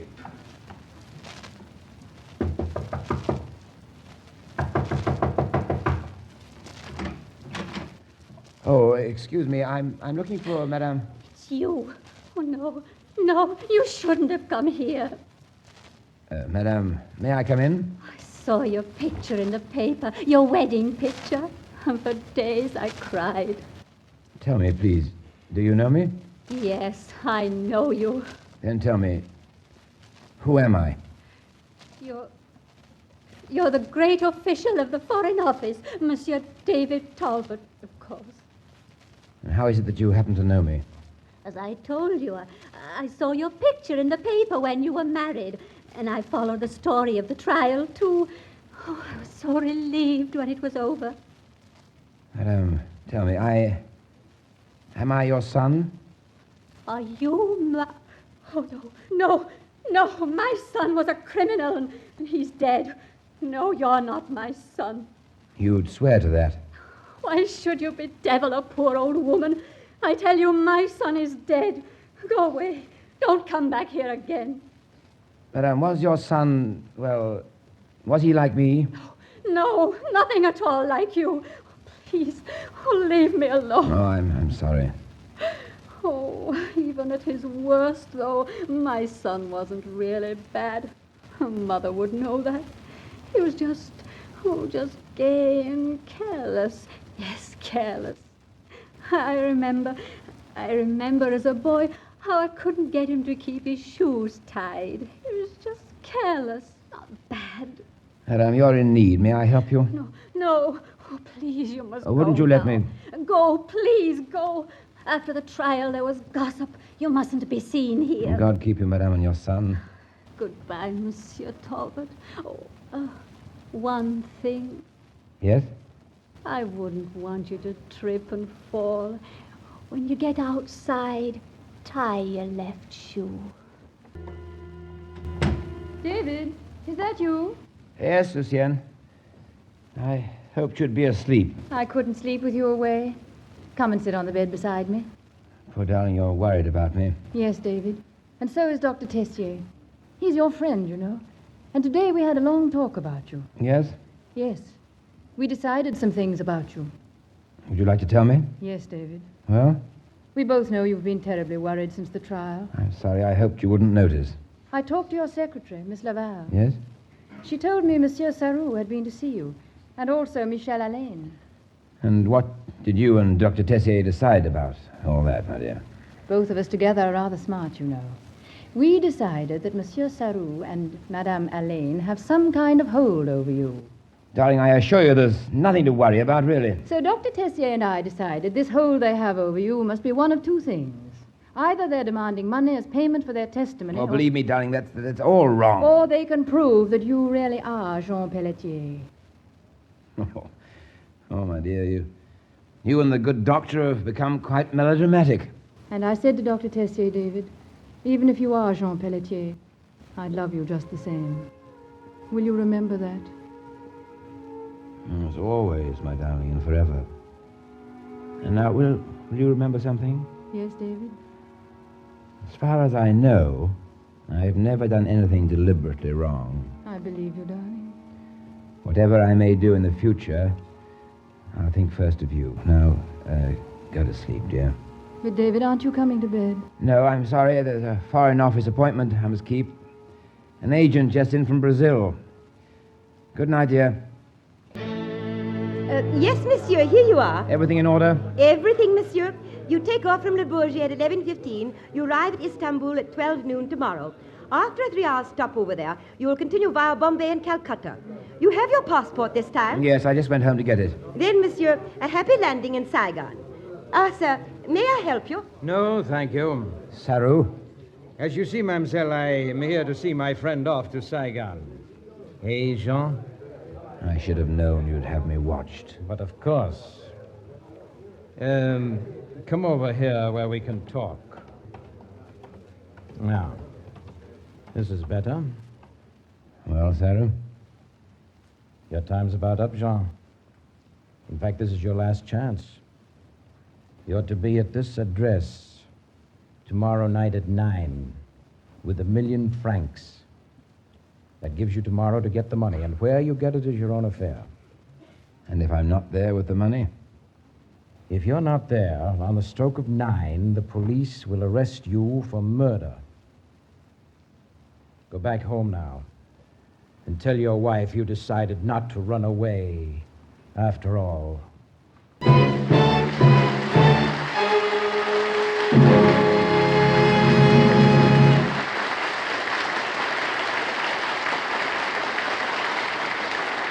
We'll return and clear up the suspense of Crossroads in just a moment. Now, Act 3 of the MGM Theater of the Air, starring Rex Harrison. The time limit has just about run out for David Talbot. He must pay 1,000,000 francs or face a charge of murder.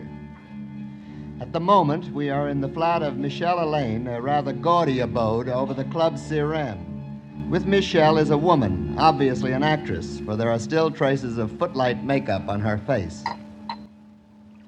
Yvette, stop that drinking. I deserve a drink. Plenty of drinks after the act I put on. Oh, I tell you, I was superb. You don't think he suspected? Suspected? He knew.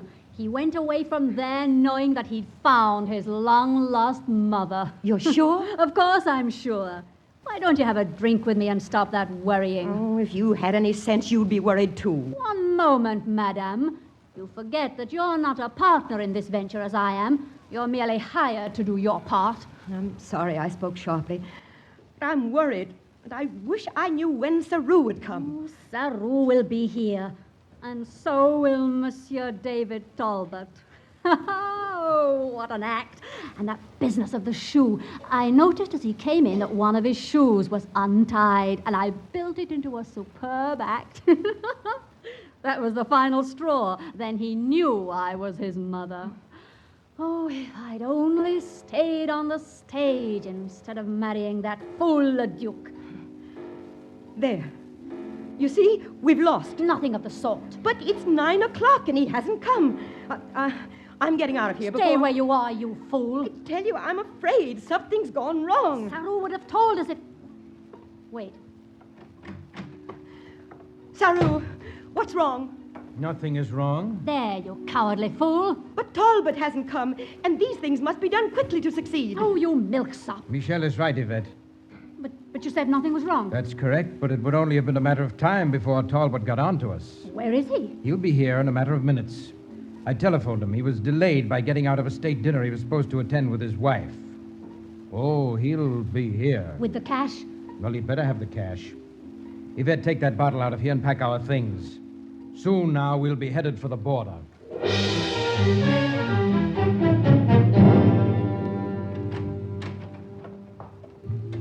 Excuse me, madame. Yes, Francois. About the message I was to take to Madame Duval. You were to tell her that Monsieur Talbot and I cannot come tonight, that Monsieur Talbot is working at the Foreign Ministry with Monsieur Martin. Yes, madame, but... You did tell her? No, madame. But why not?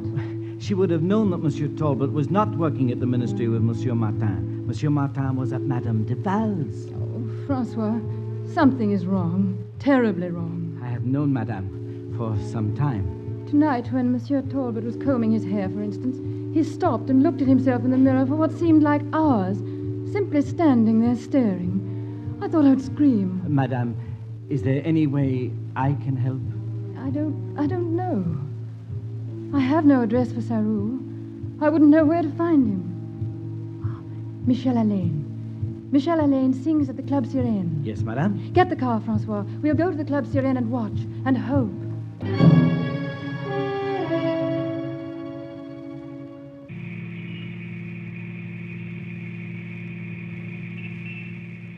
There, Francois. Just ahead. I see it, madame. The Club Sirène. Not too close to the entrance. We mustn't be seen. That's why I'm getting behind this car, madame. There. If Monsieur Talbot comes by, he mustn't see us. I wouldn't want him to know we were watching him. Of course, madame. You trust your husband, and so do I. I love him, Francois. I want to help him. Correct, madame. And so do I. This Mademoiselle Alain. Yes? You say she lives above this club? That's what she said. That's all I know. If madame will lean a little closer to the car window and look up. Yes? You will note that the rooms above the club are lighted. Yes.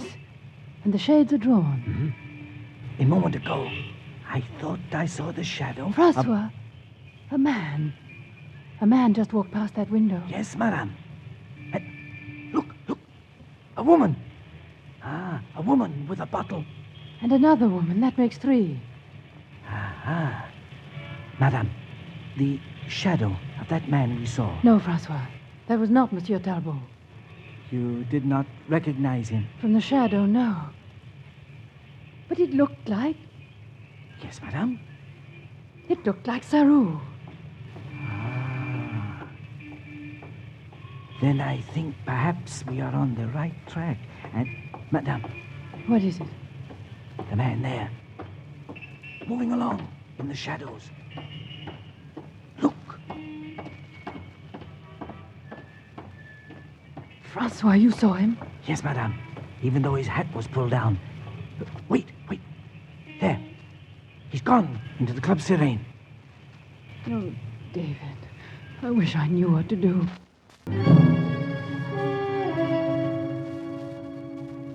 Well, monsieur, you took your time getting here. Yes, Jean, darling. We were about to call the police about a little matter of murder. I told you on the phone I'd be a little late. Yes, well, no matter. You're here. Did you bring the money? No. What? You didn't You'll get the money, Saru, but first I want to be sure of something. Madame Alain, may I see that locket again? Why do you want to see it? Frankly, I want to make sure it is my picture with you. Of course it is. We had it taken in Marseille just before you disappeared. There's something about the way my hair was combed. I want to be sure. Let him see it, Michel.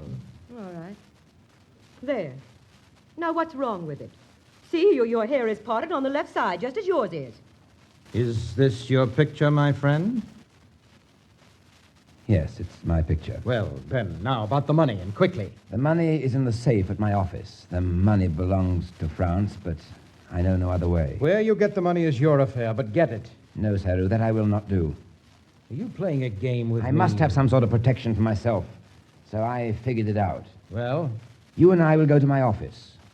You'll bind me to a chair and then take the money, only... Only what? It happens that there are 3 million francs in the safe.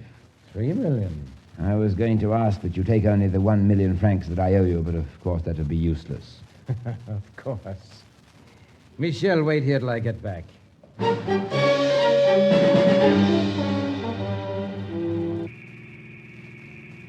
Francois, Saru's car is stopping in front of the foreign ministry. Yes, madame. I see. Don't get too close. They mustn't see us. Very well, madame. Uh-huh. I'll park here. They're getting out of the car. Can you see them? Yes, madame. They're going up the steps of the foreign ministry. David's office. The safe with all that money in it. What, madame? There's a great sum of money in that safe. Money that belongs to France. Money they're going to steal. Madame? Yes? Oh, I must call the police. No, you mustn't. Francois, you mustn't. Do you hear me? Yes, madame, but if the money belongs to France... No, Francois. Even if the money belongs to France. He's my husband and I love him, even if he's a thief. I know, madame. Also, he has always been kind to me. Promise you will not call the police. I promise, madame. Even if he is a thief. Madame, where are you going? I'm going to his office. Oh, but there may be danger. Allow me to go with you. No, Francois. You wait here with the motor running. But, madame, what are you going to do? I don't know. But when I come out, Monsieur Tolbo will be with me. You're sure that this is the correct combination? Yes, I'm sure. Keep turning. All right. Aha. There. Now, if this is a trick... Now open the smaller inner cabinet. Ah. You were not lying. Now... You can use the attaché case in the safe. Ah, yes. Yes, you were right, my friend. There is at least 3 million. There. There. Shall I leave the safe open? Yes, we must make it look authentic. Very well. Wait. Did I hear something? Hear something? Hear what? Well, I don't know. Listen. I thought I heard... Please, Saru. Are you sure you've got me securely tied? Yes, like a trussed goose. Well, my friend, I will now bid you adieu. You have the money? 3 million francs, my friend. Wait. Didn't you hear something in the corridor? No, of course not. No? Well, then, goodbye, Jean, my dear friend. By this time tomorrow night, I'll be far away. All right, Saru, you're under arrest. A trick, Jean. Quietly, Saru, or we might have to hurt you. Let me in. My husband is in there. You'll suffer for this, my friend. Please, my husband. I'm sorry, Madame Talbot, but your husband is also under arrest.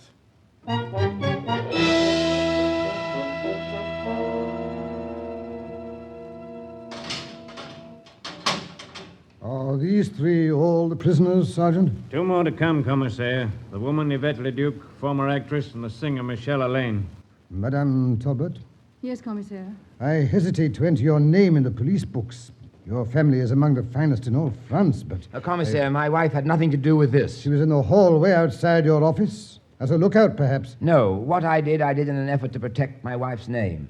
She had no part of it. She was there to try to stop me. Oh, David. As you know, she got there too late. Come on, you cat. Take your hands off me. I've done nothing wrong. Ah, Madame Michelle Allain. I've done nothing wrong, I tell you. The Leduc woman will be along, Commissaire. Let me go, I tell you. Please, Madame Allain, you're only wanted as a witness. As a witness? Yes. Do you know these 2 men? well, Now, come now. You were in court at the Leduc trial. You testified that this man, known as David Talbot, was really Jean Pelletier, the thief. I know, but... And you heard this man, Henri Sarrou, testify that Talbot was not Jean Pelletier. Madame Elaine was right, Commissaire. I am Jean Pelletier. David, no. No, you mustn't say it. I can't go on pretending any longer, Commissaire. I wish to confess. David, no, please. The clerk will take your statement. Go ahead. I am Jean Pelletier, and on March the 25th, 1927, I participated in the robbery of a bank messenger in Marseille. Get that, clerk. Go on. During the robbery, the bank messenger was killed. You will find his name in the police files. I participated in his murder. Commissaire, no, it's not true. It can't be true. I am sorry, madame. But I can prove it isn't true. Please listen to me. Very well, but briefly, please. My husband couldn't possibly know about a murder on the morning he said. And why not? Because on that night he was injured in the wreck of the Paris-Marseille Express. Doctors can prove that he knows nothing whatever of anything that happened to him before the wreck. I've heard that said of you, Monsieur Talbot. Do you remember taking part in the robbery and murder? I don't actually remember it, but I was told about it. By whom? By my accomplices. By Monsieur Sarrou here, who helped me in the robbery and murder. And Madame Elaine, who drove me to the railway station after the murder. That's a lie. Madame, you deny it? I never saw that man until the day I testified in court. Michel, shut up. I won't shut up, Sarrou. This is murder. It means the guillotine. You fool, let me do the talking. You've talked long enough. Oh, yes. The perfect blackmail case, you said. It can't fail. Well, I'm getting out. You fool, you fool. Can't you see that that's... Quiet.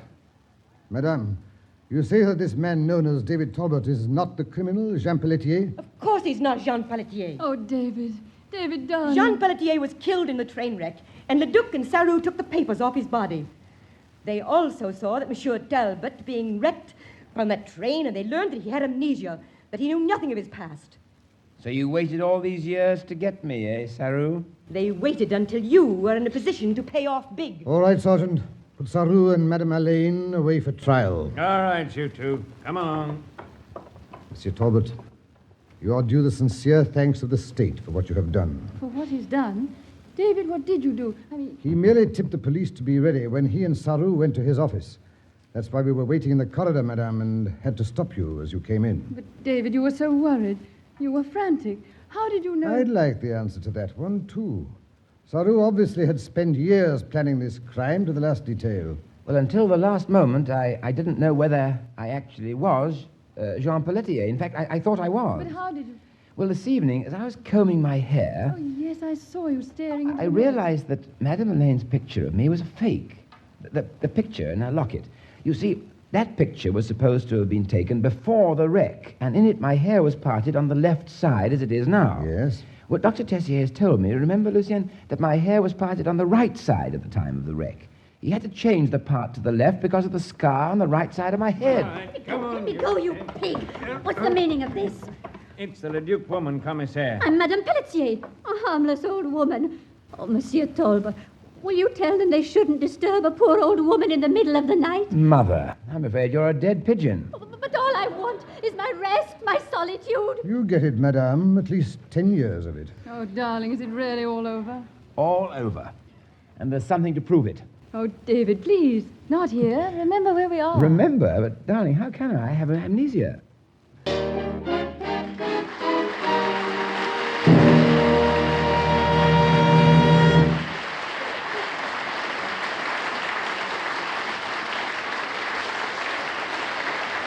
Rex Harrison will return in just a moment.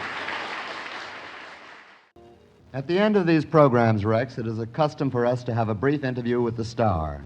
Well, the briefer the better, I should say, Howard. Well, time is the master of all that. May I say that it is an honor and a pleasure to have you on the MGM Theater of the Air? If only say what you mean. Well, after all, your presence here is kingly. You play Henry VIII in Anne of the Thousand Days, and your name is Rex. I'm glad you said Anne of the Thousand Days, not Anne of a Thousand Days, as most people do. Not on this station. We're extremely careful. Well, it's a very laudable policy. I hope the listening audience appreciates it. The listening audience is always appreciative because their listening is optional. They can turn us off at will. I think they've probably got around to that already. Well, you've entertained us for an hour, and I think we should let you go, however reluctantly. Thank you, Rex Harrison. Thank you, Howard.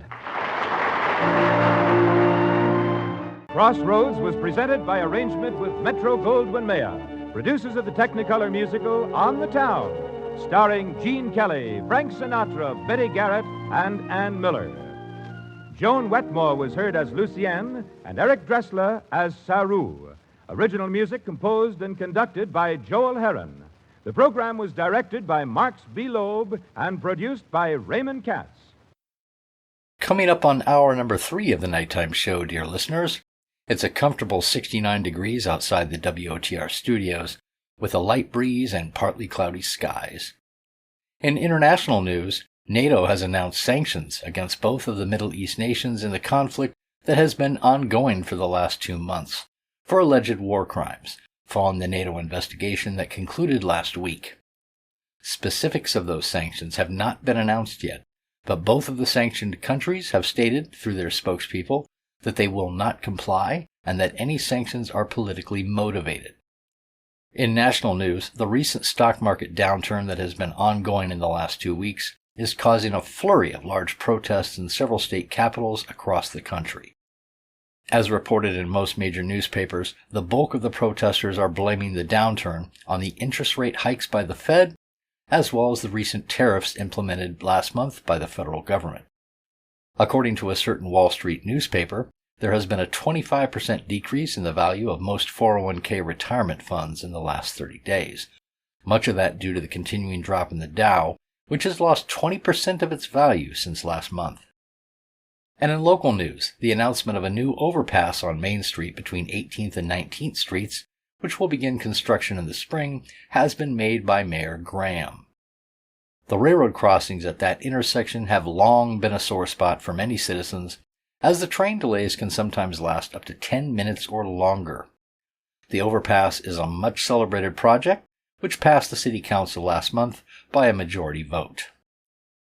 Now, on to our next feature for you listeners, a very interesting show called Hollywood Byline, which was a celebrity interview show featuring a series of interviews by well-known reporters of various Hollywood film and radio stars, such as Lucille Ball, David Niven, Clark Gable, and many others. It ran from 1949 to 1950, and the interviews were quite different than modern ones, very intimate and much more blunt than we are used to today, with most of the celebrities being quite open and personal. This one featured Celeste Holm and aired on March 22, 1950. It really opens a window into the world of 1950 in entertainment. And then after that, the General Electric Theater, which was a drama anthology radio show that ran on CBS for a few months in 1953, hosted by Ronald Reagan. It was a summer replacement program for the Bing Crosby Show, but it was not picked up in the fall. It then went on to make it to television from 1953 to 1962, and both were of course sponsored by General Electric. This is the GE Theater's great adaptation of the famous play by Edmond Rostand, Cyrano de Bergerac, from September 17, 1953. It starred James and Pamela Mason. This play has been adapted many times in many mediums, but most of them are an hour long. This is one of the very few that managed to do it in a half hour, and I believe they did an outstanding job with such a short time frame. Hats off to the writer, James Poe. Good evening, ladies and gentlemen. This is Hank Weaver, welcoming you to another session of Hollywood Byline Coast to Coast, and inviting you to listen in on an actual press conference with an outstanding Hollywood star. Tonight, our guest is Celeste Holm, Academy Award winner for her role in Gentleman's Agreement. Miss Holm will be interviewed by reporters whose beat is the film capital of the world. Reporters who know Hollywood inside out. Let's meet them now as we take a turn around our Hollywood press table and pick up their bylines. Mikhail Novak, Philadelphia Bulletin. Lloyd Sloan, Hollywood Citizen News and Movie Life magazine. Sidney Skolsky, syndicated columnist, New York Post. Dar Smith, the Los Angeles Daily News. Now, before you go away, Dar, to introduce our guest on a more personal basis, why don't you do the honors? Well, Hank, Celeste Holm came to the top of the entertainment world as Ado Annie, the girl who just couldn't say no in the stage production Oklahoma. Since then, Celeste has been saying yes to some of the nicest offers any girl could receive. Theatrical and movie offers, that is. She's bright, she's charming, and she's something of a chatterbox if you let her get going. And she's not at all hard to look at. In fact, all men who have met her wish she really were a girl who can't say no. I think all these qualities are going to come over the airwaves if only we'd start questioning her. If only we would start questioning her. So, Hank, let's get going. Now, Dar, I'm overwhelmed. I really think I should go now and not say another word. Stop while I'm ahead. Lloyd Sloan, how about you? Get started. Celeste, did you originally plan to be a dramatic actress? No, I plan to be a dancer. I loved the ballet. I started dancing when I was 3, ballet dancing, that is, and I studied dancing for about 10 years. It wasn't until I went to school in France and had to make myself clear to people who didn't speak English, had to make myself clear to them in another language, that I began to get interested in words.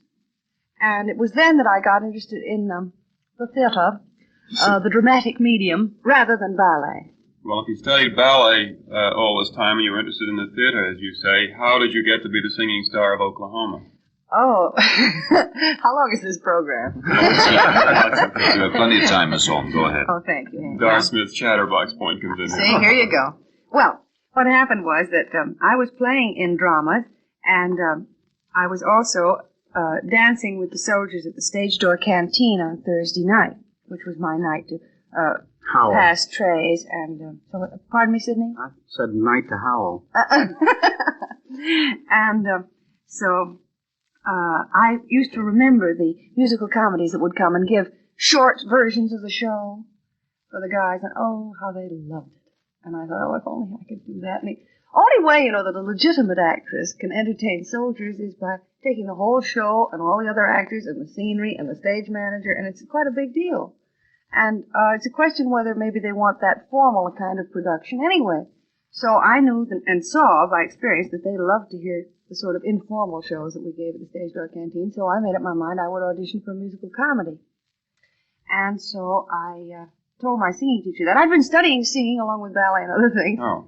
Because it's a good idea to know how to sing on stage, because it teaches you how to breathe right, so that they can hear you in the last row, even in those big barn theaters. Mm-hmm. So I said to my teacher, did she approve the idea of my auditioning for a musical comedy? She said, well, it's high time. So I auditioned for Green Grow the Lilacs because I loved the book from which the show was made, and I was so surprised and got the job. And then I got to sing for the soldiers.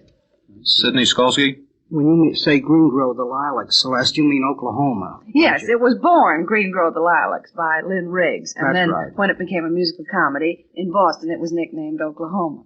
Well, now, insomuch as Rodgers and Hammerstein made theatrical history with Oklahoma, and you made a bit of theatrical history in it also, could you tell us a few footnotes about R and H? There must have been some experiences. Footnotes on Footlights. Great point. Great title. Can you use this, Sidney? I don't know. What was the question again? I got taken away with my own With gift footlights here. and footnotes? Yes. Well, I just thought you might tell us something about R and H. You mean Richard Rodgers and Oscar Hammerstein? Right. Well, it's hard to talk about someone that you feel as close to as your own family, and with the same kind of immeasurable regard. They're just wonderful people, and they have a tremendous understanding and courage and humility. Oh, what can I say? You said it. You had a great number of wonderful songs to sing in Oklahoma, Miss Holm. I wonder if you'd tell us which is your favorite. Well, when Mickey says a great number, she counts up to 2. Well, one for each head. Some people count on their fingers. Oh, that's lovely, Mickey. Well, I tell you, all the songs in Oklahoma were so wonderful. I'm not very good a cappella. I really need an accompanist, I think. But I love Can't Say No, and I loved All or Nothing. Oh, no, it's forbidden on the air. It was banned, in case you remember. Not the other. Oh, well, then I need Lee Dixon. Is that your accompanist? No, he was the guy named Will Parker that I gave such a bad time to when he was out of town. Well, look, Celeste, if and when they make a motion picture of Oklahoma, Are you interested in repeating your role of Ado Annie in it? I don't know. I hadn't thought about it. I don't think they should make a movie of it, you know. Why not? Because there was something so wonderful about the expanse of the stage in that show. The sense of the wind sweeping down the plains, the simplicity of the structure of the scenery. It had a Grant Wood and an open air thing. And I think that if you really put it in the open air, I wonder if you could get the same quality of open airness. Now that sounds like a contradiction. You mean it might become just another Western? Yes, it might. It might. And of course you'd have to put horses in it too. Sure. Well, there is nothing wrong with horses, though. No, except that I wasn't used to them in Oklahoma. Celeste, excuse me, how is it when you did get into pictures, though, after the success as a singer on Broadway, that you switched to dramatic roles I love that. Hollywood? I switched. Well, how is it they switched you? I was under contract to a studio. And how did the switch come about, let's say? Well, I had done 2 musical comedy pictures. One of them was Three Little Girls in Blue. And the other one was Carnival in Costa Rica. The scenery was beautiful in that. That should have been left out in the open air. It certainly should have. You know, every time the actors came on in that picture, it was an interruption to the scenery. So lovely. Well, anyway, after we had done that, why, I was offered Mr. Moss Hart asked me whether I had read the book, Gentleman's Agreement. And I said, no, I hadn't. And I went out and bought a copy, and I read it. And I called him back and I said, I've read it. I said, which part? He said, Anne. I said, you bet. And that's how I got to the Gentleman's Agreement. Then I guess they forgot I could sing. Well, then you did switch yourself, though. She bought a book. But I didn't. I bought a book. Thank you, Hank. And then things happened. But I would like to sing again. Pardon me, Mickey. Go ahead. You would like to sing again. Mm-hmm. I like you as a dramatic actress, if I may say I'm so glad to hear you say I particularly liked your role as the very sweet and talented nun in Come to the Stable. Oh, thank you. Do you play tennis as well as you were supposed to play it? Yes, I do now. But a funny story about that, the production department called me and asked me whether I would, whether I knew about this role that I was playing in Come to the Stable. And I said, yes, I did a little. And they said, I hadn't read the script yet, but they said, you know, you have to speak French in it. And I said, yes, I know. And they said, not only that, you have to speak English with a French accent. And I said, yes, I know. I know the producer. And so they said, well, we'll send you a coach. And I said, oh, you have to? And they said, well, could you do it without a coach? And I said, I think so. I spoke French in my first picture, Three Little Girls in Blue, and they said, oh, you did? And it was made at that studio, and they wouldn't have seen it. Oh, is that it? That's how it goes. Oh, I see. Well, anyway. So they said, oh, and then they said, you know you have to play tennis in the picture. And I said, yes. And they said, of course you play tennis. I said, no, I don't. You'll have to send the coach for that. So they sent the coach, and I played tennis. Who was the coach? J.D. Morgan, who teaches tennis at UCLA. And he's just wonderful. Do you speak French? No, there was not the same guy. It was such an interesting specialist. Such an interesting sight with the nuns' habits flowing and these wonderful tennis shots. It was quite an exciting bit of business. Of course, the only trouble is I play better tennis in a nun's robe than I do without. Gorgeous Gussie, look out. You look better in short. Lloyd Sloan, we're back to you. Celeste, you recently completed in fact, a couple of PA tours within the last 6 months or so, didn't you? Yes, well, actually, it was sort of one with a pause in the middle for refreshment. And then another. I was wondering what... Sponsored. What kind mention of something, maybe we'll get a sponsor. Yes, Coca-Cola. Go ahead. Where was I? Pause the refreshment. What kind of an act did you do on the tour? Did you play tennis or sing? Oh, no. I sang. What? Did you do? You mean bring it in? All right. I was just wondering, what kind of an act did you do? Did you play tennis or sing or what? Well, I sang and talked to the audience. And that way? Sometimes. And tried to perhaps get to know them a little bit after this session in Hollywood, where, of course, I've been away from an audience. And did you get audiences? Yes, I did. Well, how did the audiences receive this act, Celeste? They liked it. They did? Yes. Wasn't there something that happened about you catching a cold? Oh, yes. Well, I caught a cold at the Paramount Theater. Why was that? It's drafty. Drafty. And what were And you baby, wearing? it's cold outside. Inside? And so it was cold inside and out. And so what happened was that I had what I considered lovely evening dresses. That is, I'd picked them out because I thought they were lovely. And then when I caught a cold, I wore a pink Angora sweater, which I had made backstage during the shows, and a black velveteen skirt. And they liked that better than the evening dresses because it was less formal. Is that the only reason they liked it better? Well, have you any other ideas? I have them, but they're private. Thank you. I don't think they're private. I think Lana Turner proved it, that you only get out of a sweater what you put into it, and I guess you did. That's very cute. Celeste, did you find a great difference between these movie audiences that you were before on this tour, that you were doing your act before, and the stage audiences that you had known on Broadway? No, except that I didn't think that they expected me to sing. I know that, in fact, they told me so. I mean, the people who would come backstage and stuff.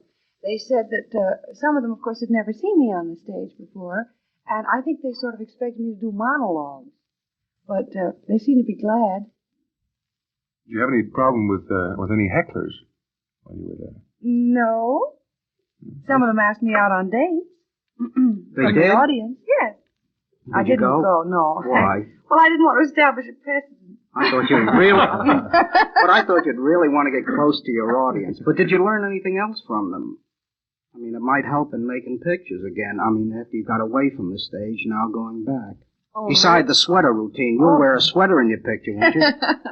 Only again the fact that audiences are basically completely honest in their reactions, which I'd known before, but it's nice to hear it again. That's right. Mikhail Novak?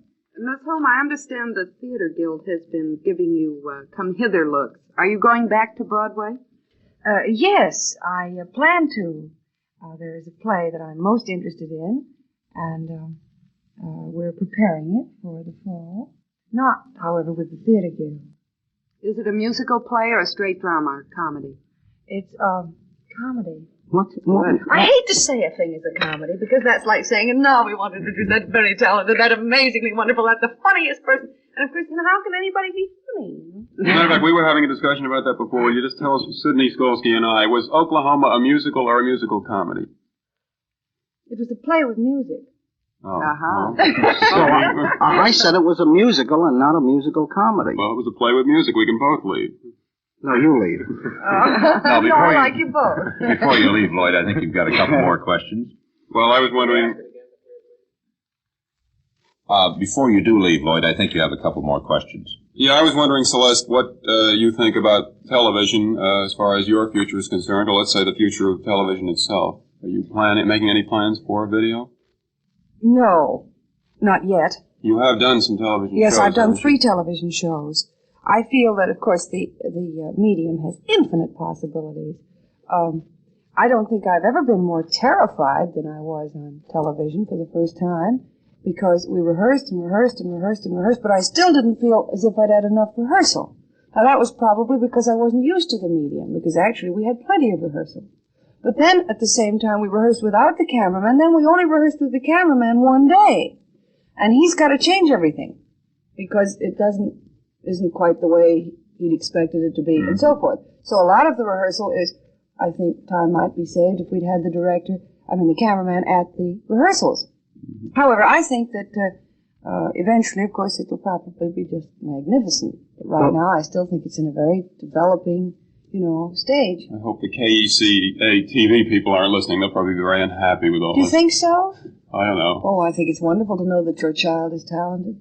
And growing. And growing, exactly. What was that description of television you told me once after your first show? I don't Oh, you mean it's all summer stock and fall never comes? Oh, very good. Sidney, I think you wanted to ask a question there. Well, I'll ask. Talking about television, Celeste, and your experiences, do you think then that television should be on film? I think so, yes. I think that the greatest degree of perfection can be gained by putting it on film. I don't think, for a thing like this program where we're all sitting around at a conference table, this would be fine on television. Mm-hmm. I mean, if we don't care how we look. Do we? Take a look. I mean, on some programs, people look wonderful, and on others, people don't look wonderful. Well, I found this out about... This is no secret, is it, Lloyd? No, you have to be wearing that sweater, though, that you were talking about in your nuts. I found this out about television from looking at it. That the homely people look good on it, and that's why I'm for it, and that the good-looking people don't look so good. You watch it and you'll see. Well, the thing that I was thinking is that for certain kinds of programs, film is wonderful. For ad libitum programs, television is fine just as it is. Well, then Hollywood will have to recognize TV pretty soon and admit that it's around. Yes. Don't they? You know they don't. If you're under contract well, I've been away.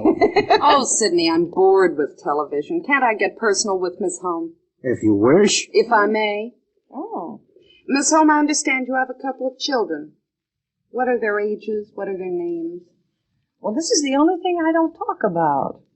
I'd rather not do this. Then I'll withdraw my question and ask you something equally personal, but not concerning your family. That's good. Nikki, rephrase here. You just don't want to talk about the children. I don't want to talk about the children because it's the only way to have a private life is not to talk about it. Well, why don't you say that? She did. She just did. Well, let's let Nikki ask it again. And you say that I think that's a very good reply. Fine. And then I'll I don't want it to sound good. That's good. No. And then I'll come in on top of it with the other thing. Whatever your phrase was there. Yeah. Okay. Go ahead. Thanks, kid. Oh, that's right. We're on. That's the best answer we've had tonight. Do I say I'm bored with television? Thank you. We all get that. Okay, here we go again. Do I say I'm bored with television or I've said that? Leave it alone. Okay. What's that? I understand you have a couple of children. What? We just want to hear. Okay, I understand. Miss Holm, Miss Holm, I understand you have a couple of children. What are their names and their ages? Mickey. Can I call you Mickey when you ask me a personal question? Oh, I don't like what's coming when you're that sweet. Oh! One dame to another. No, I feel that we who are so much in the public eye, the only way that we can have a private life is not to talk about our private lives. Because then when you talk about them, they're not private anymore, are they? You have a point there. Well, Celeste, I'd like to get personal on another matter. The last tintype I did about you, I said you slept in an old-fashioned bed and an old-fashioned nightgown under an electric blanket. Further... Now, there's a contradiction, isn't there? Further, I said that your husband didn't have to turn on his section of the blanket. Do those things still go, or have you new bed habits? Why, Sidney, your research is amazing. Known for accuracy. Well, now you tell us. You're right. That's all I wanted to hear. Nikki? I hear you made the very elegant ball gown that you wore at a recent Hollywood function. Do you do much dressmaking for yourself or designing? I like to. That Mickey's getting personal again. I like to. I love to sew. But you know how it is about sewing clothes of your own. Why, 2 things you make will be just wonderful, and the 3rd thing looks like, well, not very loving hands at home. Oh, that's frightful. But this particular gown I mentioned looked very lovely. Yes, it did come out well. I've discovered that the best way to make clothes is to try to keep them very simple. If you keep them simple, you have a better chance of success than if you try to get very, dramatic and side-sweeping and so forth. Do you design these yourself? Yes, by sort of taking patterns, the top of one and the bottom of another and the sleeve of another. Well, you're a many-talented gal. Thank you. You do a lot of knitting, too? You mentioned that sweater. Yes, I'm hooking a rug now. Good heavens. Dar Smith? Celeste, you made a very funny crack, it seems to me, when, in reference to your picture, Come to the Stable. Would you mind repeating that for us? In reference to Come to the Stable? Yeah. I don't know where you are, dear.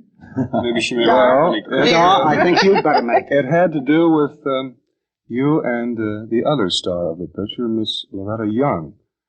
Weren't you credited with saying, I am the girl who is slightly out of focus? Oh, gee, yes. I'm sorry we told it that way. What happened was that someone asked me to describe my part in come to the stable, and I said I played a nun, and he said, yes, I know. And he said, which one? And I said, oh, the one that's a little out of focus. Because it just happened that day's rushes, there had been a close-up of her talking to Miss Lanchester in the foreground, and I, slightly out of focus in the background. But it sounded much more, how you say, sharp than I meant it. Meowish? Yes. Sidney Skolsky? Lloyd Sloan. Celeste, you made another crack recently, as long as we're on the subject. In fact, this gets back to television, if Mickey will forgive me. I might. You said that the big, showy movie houses around the country would probably be dead within 5 years as a result of the rapid growth of television. What did you base this on? The fact that business all over the United States is not what it was. Yeah, but why particularly the big, showy movie houses? Because I don't think that people can afford paying the kind of money that the big houses were charging, and they would just as soon see them on second runs. Well, I frankly disagree with you. I think. All right, I'm glad for that, because I was going to ask the same question. Oh, well, no, well, let's, wait a minute, hold it. Let's not get in a discussion of this now. Let's hold it for when Celeste wants to ask. Right. Let me ask later. That. Fine. Sidney Skolsky? Well, Celeste, I don't think every remark you've made should come back to haunt you here, so I'll get you off. Thank you. And I want to ask about A Letter to Three Wives. I think everyone by now knows that you were the voice of Addie Ross in A Letter to Three Wives, or if they don't, they should. And I think it might be interesting if you'd tell them what a tough job it was to play that part where you were only heard and not seen. Well, I, of course, adored doing it, because I was particularly happy because of the fact that not getting billing, it allowed anyone in the audience to imagine Addie any way they wanted her to be. And that is the wonderful thing, where in a story where a certain amount is left to the imagination. And in this case, Addie being the menace, why, it's much better to have the menace envisaged any way that the audience would like to. Want to picture her. Yes. But I also thought, Celeste, that you might tell them how, if I remember correctly now, that you didn't ever play a scene with a member of the cast, in fact, didn't meet them, and how you dubbed in your voice for that role, how you had they had to run the picture reel by reel. I thought that'd be interesting. Yes. And it was tough. They run it on on a regular screen, and then you have earphones, and you hear the voices of the scene, and then where you have to come in, there's a sudden chalk mark on the screen. It's just a flash, a red mark across the screen, and then you speak, and you have to get your line to fit in with the rest of the. It must be very difficult timing it. It is difficult. At the same time, it's a great challenge. I love to do it. Because it's hard to do, and when it comes out nicely, it's good. Maybe we can get Mr. Zanuck to do Letter to Three More Wives so you can have more fun. How does your agent feel about the no billing? I don't know. Oh, you didn't ask? No, as long as the agent got his billing, the 10% he didn't mind. Celeste, I know you've been very active with UNESCO, the educational branch of the United Nations. Yes. Are you trying to sell Hollywood producers on doing a movie about this phase of the UN? Well, I'm not trying to do this as a general extent that this is not. I haven't tried to sell a great number of producers or anything of that kind. At the same time, I think it's awfully important that people realize that unless the principles of the United Nations are upheld and shown to the world in entertainment form. I don't mean in a preachment for a second, because nobody wants to sit in a theater and be told how to think and how to live. At the same time, if the example is good, people are going to have a good time, and it's going to mean something to them. And so, in that way, I am most interested in what they're doing. I do think that the United Nations Educational, Scientific, and Cultural Organization, that the initials UNESCO are liable to be misunderstood. They sound either like a cracker or that dear little country that did so much for us during the war. Mr. Skolsky, did you have a question on the same subject? No question. I was just going to say, no question. I was just going to say that I think it's grand if a picture could be made, but but I don't think it has to be shown in this country. I think we're for it. But I think if you can get that picture behind the Iron Curtain, you'll be doing something. Oh, Sidney, wouldn't that be wonderful? Mm-hmm. Well, I was wondering if you have had any success, Celeste, if there is any interest. There is some interest. Anything you can talk about? No. That's the only rule I've ever had. It's the only superstition I have. I'll walk under ladders and I'll cross behind black cats, but I will not talk about deals which are not consummated. Well, Celeste, maybe you have some deals that have been consummated. You told us a little bit about a possibility of a Broadway show. Yeah. I think you have a possibility for a Hollywood show, that is a legitimate stage show out here on the coast. Oh, you mean She Stoops to Conquer? Yes. Yes, well, I did it back east for Morris Evans, who sponsored the New York City Center project this winter, and the producers out here in California, Lewis and Young, asked us to do it here in California. And I was all set to do it, and Brian Ahern was going to do it, and Richard Rohr was going to do it. And when this picture came up at Fox, and at the same time, Mr. Ahern could only give a certain length of time, so just at that moment, why the Fox picture came up, so we may plan to do it a little later. What is the picture you're going to do at Fox? All about Eve. I know all about Celeste. From blankets to screen. Why don't we just interview Skolsky? I'm sorry, Mr. Skolsky, but it's about time to call a halt to the first half. Well, I didn't think it was so good because he's on the panel. Well, the next time we'll make sure we can see it. Let's do it, bro. Well, I said, why don't we just interview Skolsky? I'll be damned if I know. We have a temperamental moderator. Now back to your temperamental moderator, Hank. Hank, dear, go ahead, whatever you want. I'm just going to wrap it up for you, Johnson. I'm sorry, Sidney, we can't go on into a little longer interview, including yourself, perhaps, but it's just about time to call a halt to the first half of our Hollywood press conference. Our guest, Celeste Holm, has done a beautiful job answering her share of questions. So, in a moment, we'll turn the microphone around, and for a change, let Miss Holm ask the questions. But first, let's listen to Irving Howard. The American Red Cross is a national institution which was founded on the principle of bringing help to the American people who needed it most. To carry out the essential responsibilities of this year's program, one of the greatest in the peacetime history of Red Cross, a goal of $67 million has been set. The 6 major missions of the Red Cross, including aid during disaster, serving the armed forces, promoting health and safety, and helping around the world, constitute a huge day-by-day job which must be financed out of the one annual Red Cross drive. In making your contribution for this year's Red Cross Fund Drive, remember you're not giving to the Red Cross, but through it. Remember, all may help through the Red Cross. And now back to our moderator, Hank Weaver. Welcome back, ladies and gentlemen, to your reserved seat at our coast-to-coast Hollywood press table with our guest star, Celeste Holm. Ms. Holm has just been interviewed by Mikkel Novak, Philadelphia Bulletin, Lloyd Sloan, Hollywood Citizen News and Movie Life magazine, Sidney Skolsky, syndicated columnist, New York Post, Gar Smith, Los Angeles Daily News. Now it's time for our guest, Celeste Holm, to be the inquiring reporter. So, Celeste, turn up your hat brim, put a pencil behind your ear, and make with the questions. Dick, will you cut the record here, please? We'll discuss this a little bit. I just thought maybe a little Yeah, I wanted to read it because I wanted to ask you. And then you kind of think of some things, too. Yeah, I wanted to... That's the first part, and it's 27:30, I'll cut it down. Yeah, the point that I wondered... How many minutes is it? Well, it doesn't matter. He can cut that. If this gets good, he can cut from the other end. So don't worry.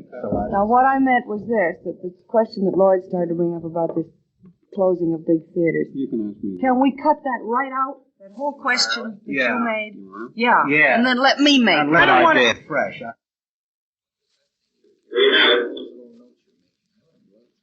You can still have. Oh, no, that's... Too visual? Yeah, well, I think the thing about it. But who can explain this, even when you look at it? What we were doing. Okay, Dick, I know we've got when she talked about what we were doing around this table. People like the picture. Oh, yeah. Okay, go ahead, Kid. Hank, and now Miss Holm, Hank has asked you. No, I haven't. Yes, he left it off by Celeste, what is your first question for the panel? Oh, I can't tell you what a feeling of power this gives me. It's going right to my head. To be able to ask you. Don't get giddy. What do you mean, get giddy? Maybe Mickey will give you one of her two heads. Let me ask you. How much actual influence on the box office do you think your reviews have? In a word, none. None, Lloyd?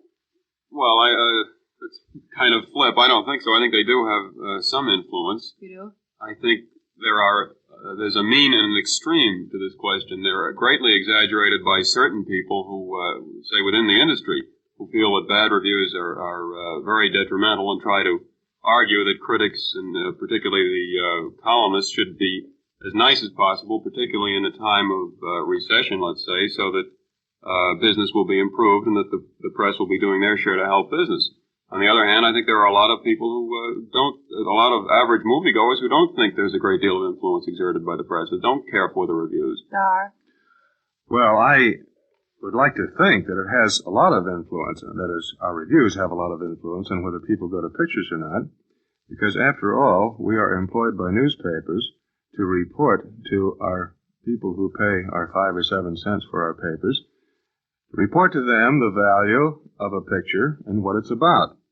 And, of course, this means that if this were actually followed, we'd be wielding an awful lot of power.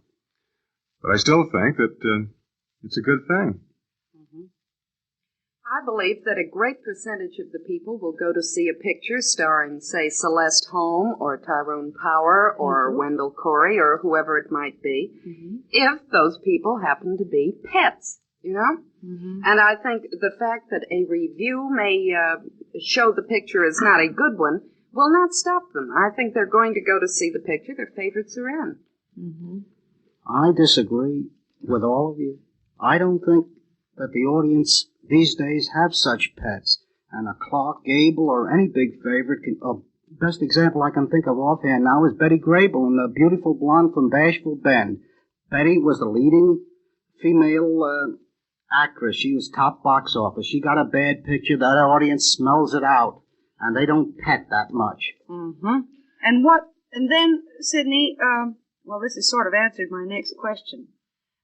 What do you think is the reason for the recession in box office now?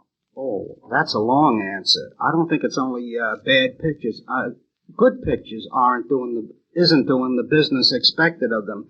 And you look at me so funny. Why? No, I was grammar, that's all. I caught myself on the grammar, too. Excuse me. Yeah. Should we take it over? Oh. All right. Except it was wrong the second time. You corrected yourself. Well, then say all right. Good pictures aren't... Well, now you got me. Good pictures isn't doing the business expected of them. And I think there are many reasons for that. One of them is the time schedule of pictures. People can't get in to see a picture when they want to see it. You mean people don't eat dinner at 5:30?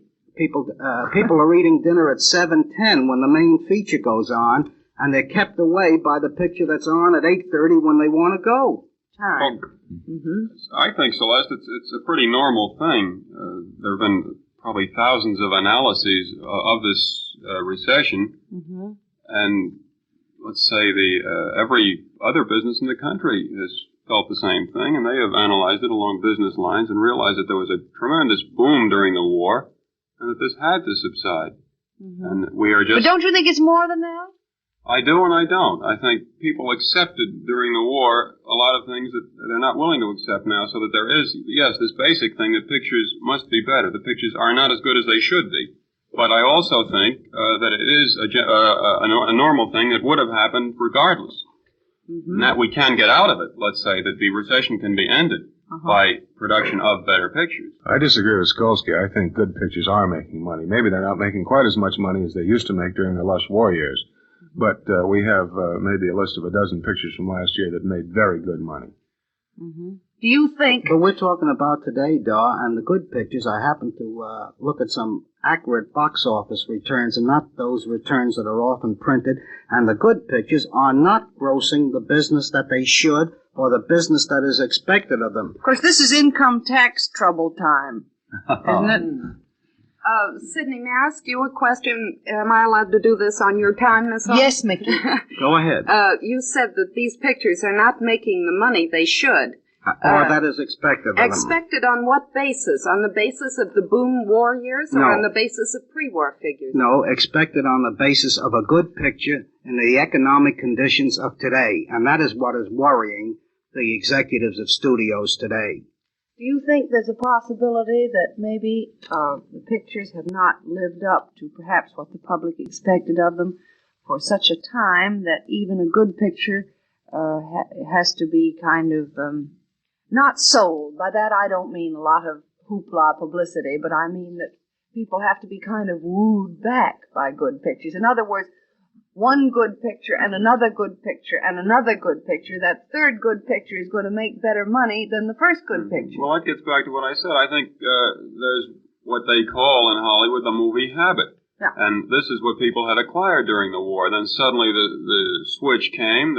People weren't making the money they were during the war. And they got out of this movie habit. Besides, their husbands came home, they had somebody to talk to. They had something else to do, that's right. Miss Holm, I noticed you taking notes while our reporters were answering your question. Did you get a satisfactory answer to your question? Yes, I thought so. I have another. We'd like to hear it. You interview an awful lot of actors and actresses, and the other night I was at a party where there were many psychoanalysts, and we got to discussing actors and actresses. And I want to know, because you're also experienced... On a couch? No. Sidney. Because you're also experienced knowing actors and actresses, what qualities would you say that they have in common?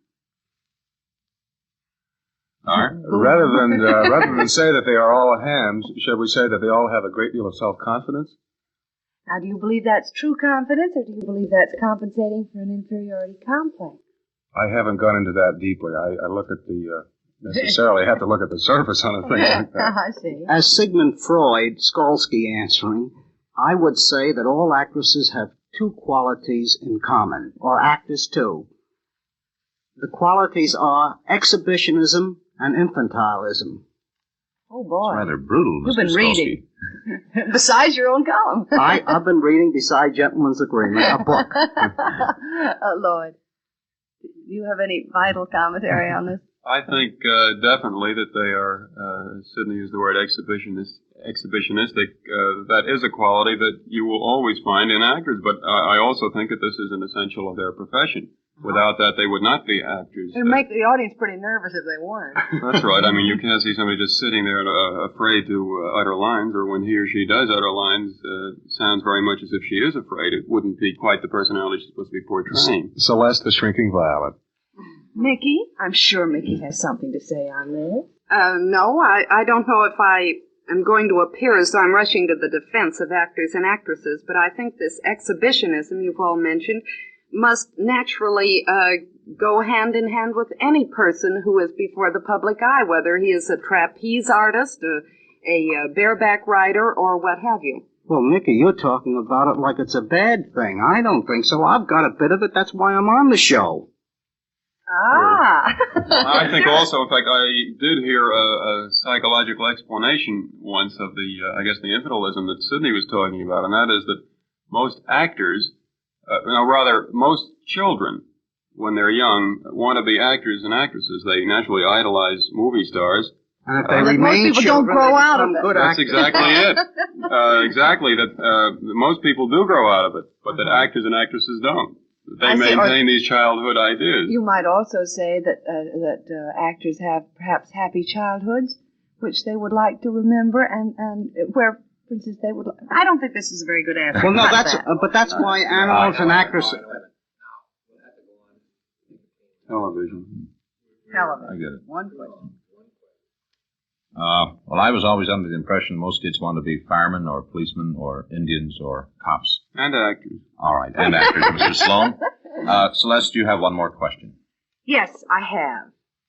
I'd like to get back to the subject of television, Lloyd, whether it is versus films or with films, whether television will be put on films, whether this is going to affect the moving picture industry. It's kind of a big question. You know what I mean, Lloyd. Yeah, Have you got a big answer, Lloyd? Well, I'll let the other members of the panel go into that on the broad answer, but I think what we talked about before, whether television will affect the big movie houses or the small houses, and I definitely think that the big houses will be the least affected for the simple reason that if people have television sets in their homes and can look at movies, I don't think they're going to go to a neighborhood house. This is when television reaches the peak that it is expected to reach. I don't think people are going to go out to a neighborhood house and see the same thing that they are seeing on their television screen. They will, however, go out to a big downtown theater, let's say, to the big show places and make an evening of it. Well, Celeste, I think you and I have discussed this before, and I think the answer we arrived at was that the good pictures, the really great pictures, would be shown at the movie palaces. And certainly will do fine. And will do great. And they will be restricted off of television. And the routine run-of-the-mill films will be made specifically for television. Right. Nikki? I don't believe the big movie houses or movie palaces, as you call them, have the great appeal you think they have. I think, however, that while television is making inroads into the box office of the nation, and you really do think it is? Oh, yes, definitely. Babysitter problems and etc. I do think, however, that the woman of the house is going to demand a night out, whether it's even the neighborhood house. Sidney? Well, I think the movies are going through a transition period, Celeste. People are shopping for movies as they shop for shows, and they'll look at things on television as they used to go to the movies. But I hate to prophesize or be a prophet, because I remember when sound came in and Adolf Zucker said that talkies would never go because audiences went to the movies to sleep and talkies made too much noise. Oh, that's wonderful, Sidney. Well, don't you think perhaps, too, and this is what I hope, that to some extent that the legitimate theater is going to come even more strongly than before, because I don't think that either television or movies are a substitute for that real live performer up there. Do you? No, I don't. There's never a substitute for the real thing. Well, I definitely think the theater will come into its own once again, because people will certainly want to get away and see a live show. Well, I'm terribly sorry, and I hohope your questions have been answered, Miss Holm. Yes, Hank? But I must play the role of the villain and tell you it's time to call a halt to our Hollywood press conference on the air. But before saying goodnight, our sincere thanks to you, Celeste Holm, for appearing on our program. I've enjoyed it enormously. And we'll be looking forward to your next picture. Champagne for Caesar. Our thanks, too, to our panel of reporters, Mikkel Novak, Philadelphia Bulletin, Lloyd Sloan, Hollywood Citizen News and Movie Life magazine, Sidney Skolsky, syndicated columnist, New York Post, Dar Smith, Los Angeles Daily News. See you all at our Hollywood press table at the same time next week. Until then, this is Hank Weaver saying good night from Hollywood. Listen again at this same time next week when ABC, over many of these stations, presents another edition of Hollywood Byline, featuring an exclusive on-the-air press conference with an outstanding movie star, interviewed by reporters whose beat is Hollywood, the film and glamour capital of the world. Hollywood Byline is directed by William T. Johnson and is transcribed in Hollywood. The General Electric Theater, tonight starring James and Pamela Mason. This is Ken Carpenter welcoming you to the General Electric Theater, presented by the makers of famous, dependable kitchen and home laundry appliances, General Electric. Tonight we bring you James and Pamela Mason in Edmond Rostand's Cyrano de Bergerac.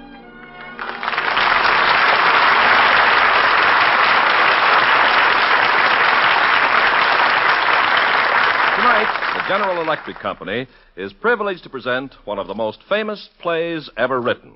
First produced half a century ago, it attained an overnight success that has never before or since been surpassed in the history of the theater. And to star in this great drama, we have with us two of Hollywood's most accomplished actors. It is with great pride that we bring you a transcription of Edmond Rostand's immortal play, Cyrano de Bergerac, starring James and Pamela Mason. But first, good news. General Electric rings the bell with a wonderful contest for you. Enter GE's great Ring the Bell contest, and you may win a brand new 11 cubic foot General Electric refrigerator. With GE automatic defrosting, General Electric's new Roto-Cold, GE's full-width freezer compartment, and GE's new adjustable sliding and aluminum shelves. To enter this grand GE contest, look for the Ring the Bell contest banner in your GE dealer's window. There's a gift for every housewife and lots of free prizes. Costs you nothing to enter. Just walk into your GE dealers and receive as a gift a handsome dinner bell with a clear, silvery tone. Your GE dealer will tell you how this same bell may win you a very special prize. Go to any GE dealer with a Ring the Bell contest banner in his window and find out how you can win a new General Electric refrigerator. And now, the first act of Cyrano de Bergerac, starring James and Pamela Mason. Of my dear, dear friend, one can only say, magnificent. Poet, swordsman, physicist, musician, he strode the streets of Paris with pride and insolence.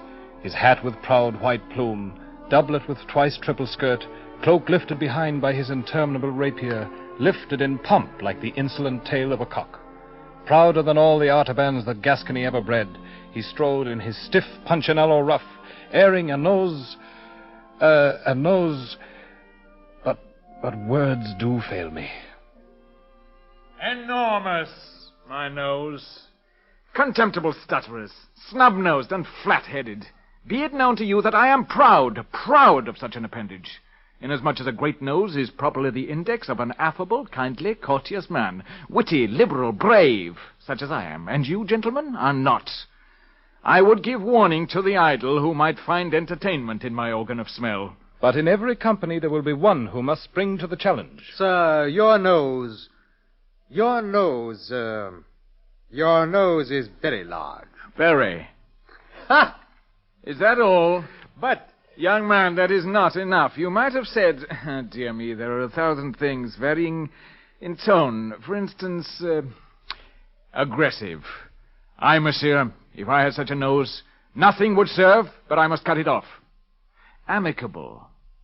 It must get in your way while drinking. You ought to have a special beaker made. Descriptive. It is a crag, a peak, a promontory. A promontory, did I say? It's a peninsula. Tender. Have a little sunshade made for it, monsieur. It might get freckled. Deferent. Suffer, monsieur, that I should pay my respects. That is what I call possessing a house of your own. Or finally, in parody of weeping Pyramus, behold the nose that traitorously destroyed the beauty of its master, and is blushing for the same. That, my dear sir, is how you might have spoken, had you the smallest leaven of letters or of wit. Having not one jot of either, you have determined to play the boor, and so you shall. En garde, my dear sir, to the death!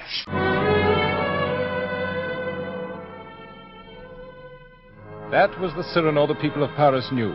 Brilliant, flashing, flamboyant, a hero to the cadets of his fighting troop, those young men who served in his company of guardsmen. But there was another Cyrano, revealed only to myself, your humble servant, Lebray. She wants to meet with me, Lebray. Who? Roxane. Roxane, who but Roxane? Splendid. No, I'm afraid. You afraid? Of what? Of love. Of even the dream of love and being loved. That dream is made empty, indeed, by this good nose, my forerunner ever. And yet, I do love. The most beautiful, the most resplendent and delicate of wit. The golden-haired, a snare of nature's own, a musk rose, in which ambush love lies low. You love her? Tell her so. You are for her covered in glory. Tell her, Cyrano, you must. When do you meet her? Tonight, at the cookshop at Poets. But the cadets will be there. You keep them away, Lebray, until she's gone. You may rely on me. Blessed evermore among all hours, the hour in which you were so gracious as to come to tell me. To tell you, dearest cousin, that there is someone whom I love. But he does not know it. As yet. But soon he will. A poor boy who until now has loved me timidly from a distance without daring to speak. Oh. And, cousin, Is it not a strange coincidence that he should serve in the same regiment as do you? Go on. Yes, in the same company. Yes. He bears plain upon his forehead the stamp of wit, of genius. He is proud, noble, young, brave, handsome. Handsome? What is the matter? Why, nothing. I love him. He is a cadet in your company. His name? Baron Christian de Neuvillette. Not in my company. Yes, dear Cyrano. Since this morning. I see. And why have you come to tell me this? I want you to befriend him. He is not like you. Handsome. Yes, and delicate. Befriend him, dear Cyrano, for my sake. I will, for your sake. I've always felt for you the tenderest regard. Yes. 1,000 prayers will I make for you, dear cousin. And now, I must go. Goodbye. Yes. Goodbye, Roxanne. Goodbye.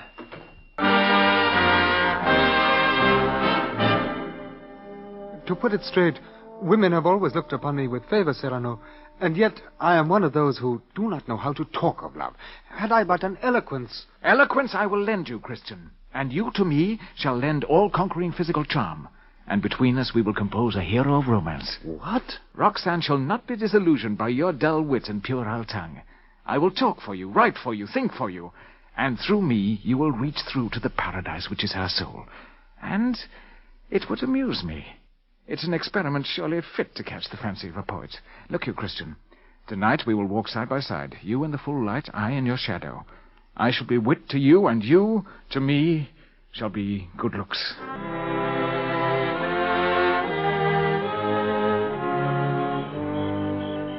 calls my name? Who stands below in the moonlight? It is I, Christian. Oh. I love you. Yes.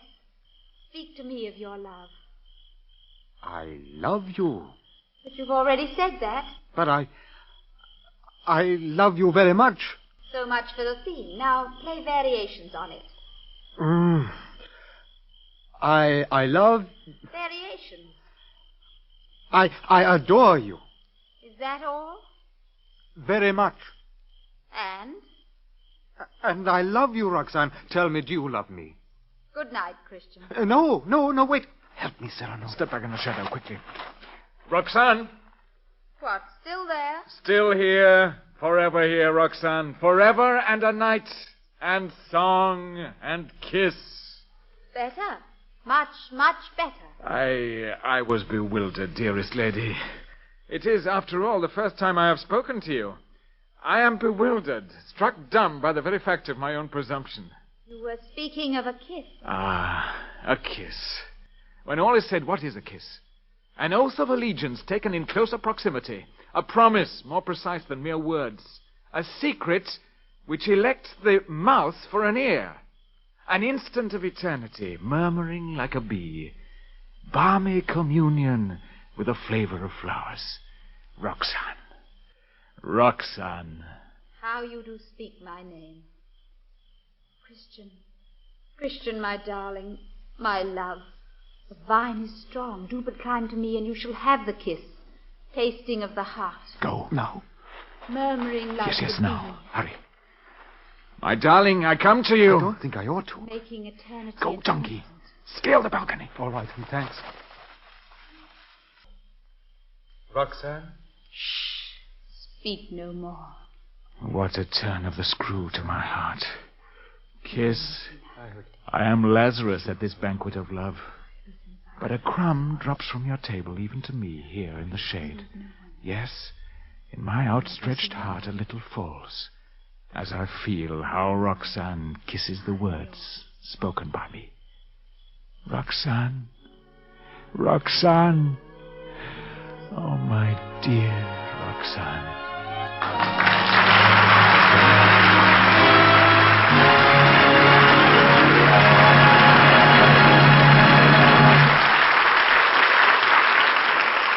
Everybody's talking about space these days, and we don't mean just the science fiction writers. If you have a small kitchen, you've probably said to yourself, how am I going to fit a modern electric range in here? Well, now you can. Even if you have only 3 feet of space, you can fit the handsome new General Electric 36-inch Spacemaker range in it. This 36-inch GE range gives you full-scale GE speed cooking, has the most important cooking features of a full-size GE range. That's right, everything from GE push-button controls to a GE automatic oven timer that watches over meals while they cook themselves. And that's not all. This General Electric range is only 36 inches wide, yet the oven is so huge you can bake 4 cakes on a single shelf at the same time. This GE range also has an extra high-speed Calrod cooking unit for extra fast cooking starts. Why not ask your GE dealer how you can own a new 36-inch General Electric Spacemaker range for only about $2.96 a week after small down payment. And now with our stars, James and Pamela Mason, we bring you the second act of Cyrano de Bergerac.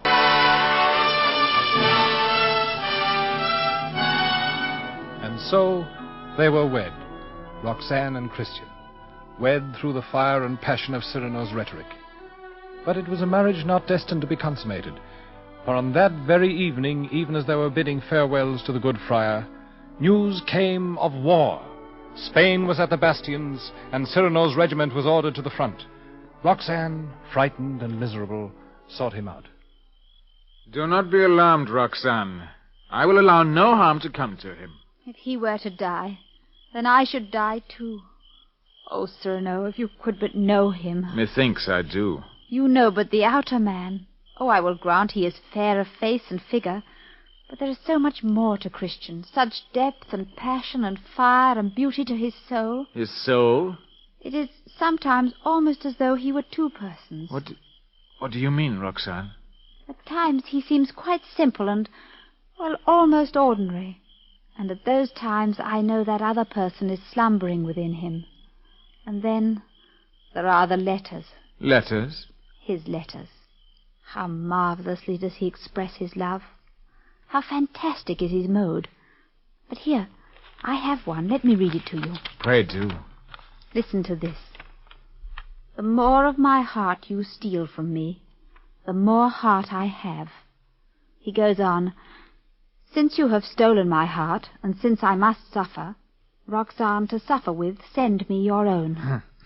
First he has too much heart, now he has not enough. These letters, are there many? Yes. And you treasure them? I read them all, every night, and shall until you do bring him back to me, safe and sound. But he will write to you from the front. In battle? Oh, I could not permit it. He would not have the time. It would be unsafe. Do not trouble your head, my pretty one. He will write.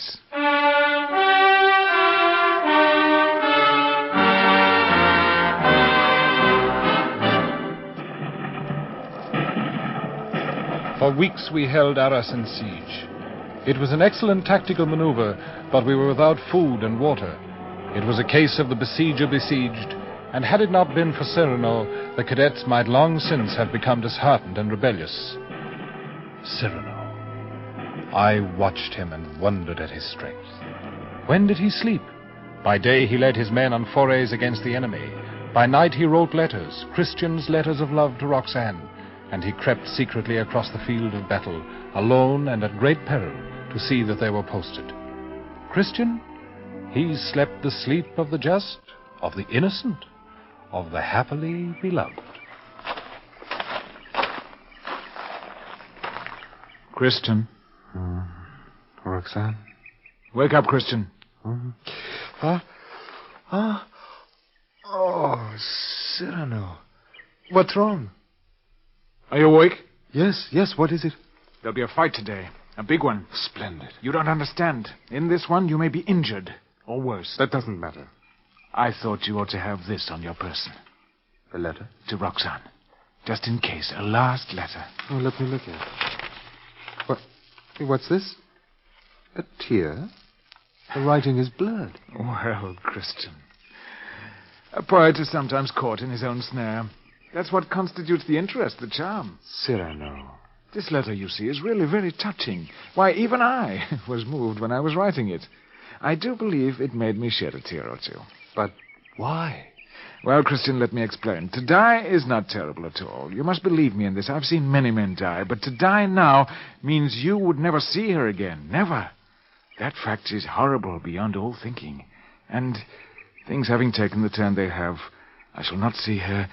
We shall not... that is, you shall not see her. Give me the letter. Yes, here you are. Tuck it away safely.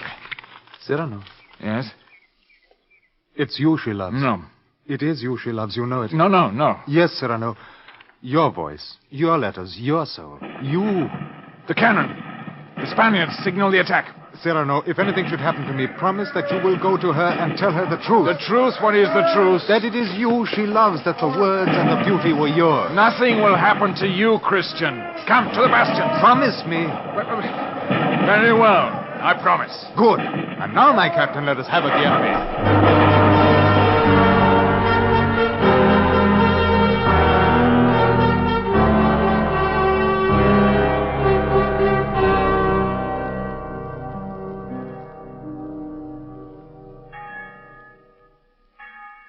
So he is dead, Cyrano. You were the only one that truly knew him. Was he not an exquisite being, an exceptional, marvelous being? Yes, Roxanne. A poet without his peer, one verily to reverence. Yes, Roxanne. A sublime spirit. Yes. And he is dead. Upon his letter, blood, tears, see? I kiss the spots. His blood, his tears. He is gone, and I shall never hear his voice again. Never, never, never.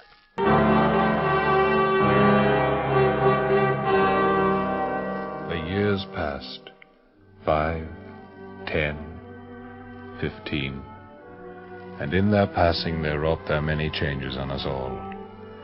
Cyrano grew grey and grizzled, and his enemies multiplied. Although he still wore his sword and his proud white plume, the threats against him became more open. There were attempts on his life. The man simply would not hold his tongue. He wrote and he spoke out against fraud in every embodiment. Usurpers, pious pretenders, plagiarists, asses in lion skins, all. And each Saturday afternoon, wearing his ancient black cape, he made his way to the little park behind the convent of the Sisters of the Cross, to the little park wherein lay his happiness. Sister Roxanne. Cyrano, after 14 years, for the first time you were late. Yes, it seems incredible. I was detained in spite of all I could do. Here, sit by me. Because you are late, I shall not let you go before evening. Perhaps I shall have to go a little earlier. The leaves, they fall so soon this year. But in that brief fluttering from bough to ground, how they contrive still to put beauty in that brief moment before they are to moulder upon the earth. How they make their fall with all the grace of a free bird's flight. Cyrano, don't be serious today.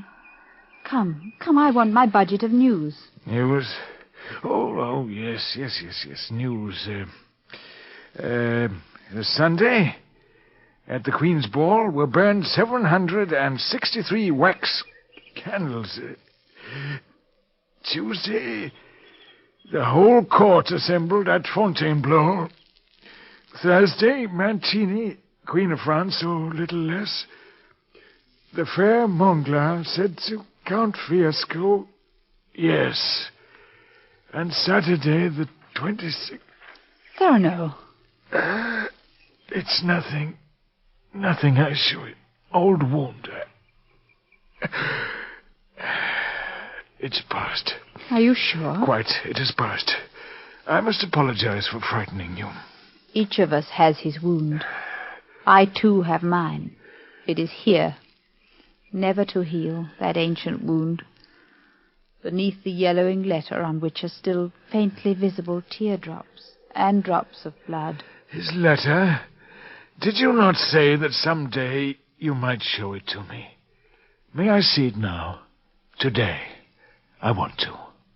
Here, you may open it. Goodbye, Roxanne. I am going to die. Why do you read it aloud? It is fated to come at this time, beloved, I believe. My soul is heavy, oppressed with love it had not time to utter. And now time is at end. Never again shall my worshipping eyes, That's strange, whose passionate revel it was, kiss in its fleeting grace your every gesture. One usual to you of tucking back a little curl comes to mind, and I cannot refrain from crying out, goodbye. You read it? My dearest, my darling. In a voice? My treasure. A voice? My love. Which I have heard before. How can you read? It's almost dark and you are not looking at the paper. You, for 14 years, have played the part of the comical old friend who came to cheer me. Roxanne. It was you. No. I should have known by the way you speak Not my I. name. I swear to you. The letters were yours. No. You loved me. No, my darling. I did not love you. And why? Why over these years have you been silent, when even the tears on this paper were your tears? The blood was his. Why let the sublime bond of this knowledge be loosed now, on this day? Madame, Sister Roxanne. Over here. It is your friend Lebray. Here he is. Madness. Monstrous madness. What's wrong? Madame, he is likely to have got his death by getting out of bed. A moment ago, that faintness, then that... I had not finished telling you the news. And on Saturday the 26th, about an hour after sundown, Monsieur de Bergerac died of murder done upon him. What is he saying? Cyrano, what have they done to you? My life long I have lived by the sword. Am I to die by the sword? No. I die of a trap, attacked from behind by a lackey with a log. In my whole life I shall not have had anything I wanted, not even a decent death. Cyrano, I have hurt you. I have wrecked your life. The reverse. Woman's sweetness had I never known but yours. Roxanne. Across my life there has passed the rustle of a woman's gown, a fragrance, a loveliness. Cyrano, my friend. But now there comes another lady.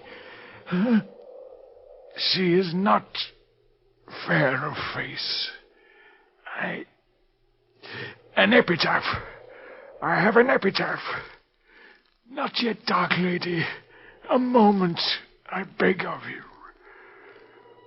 Philosopher and physicist, musician, rhymester, duelist, explorer of the upper blue, retorter, apt with point and point, lover as well, not for his peace.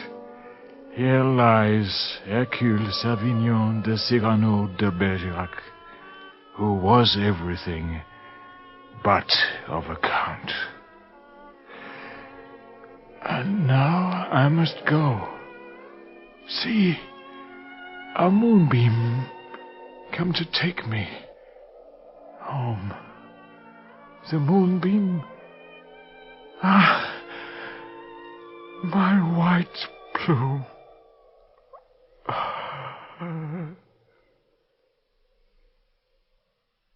In the words of another poet, the rest is silence.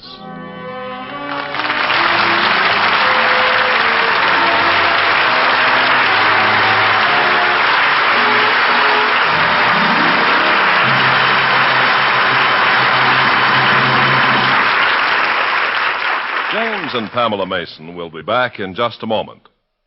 Wash day was never like this. Oh, wash day was never as easy as it is today with the new General Electric automatic washer, because a GE gives you the whitest, brightest wash ever. You see, in many old-fashioned tumbler-type washers, the clothes are tumbled round and round, so they're out of the water much of the time. But GE's new automatic washer has activator washing action. That means that clothes are flood washed, flood rinsed, submerged in water all the time. And in many old-style tumbler-type washers, the dirty water drains through the clothes, putting the dirt right back in the freshly washed pieces. But in General Electric's new automatic washer, GE's sensational spin drying spins the dirty water up, out, away from the clothes, so you're bound to get a cleaner wash. You can own this new GE automatic washer for only about $3.90 a week after down payment. See your GE dealer tomorrow.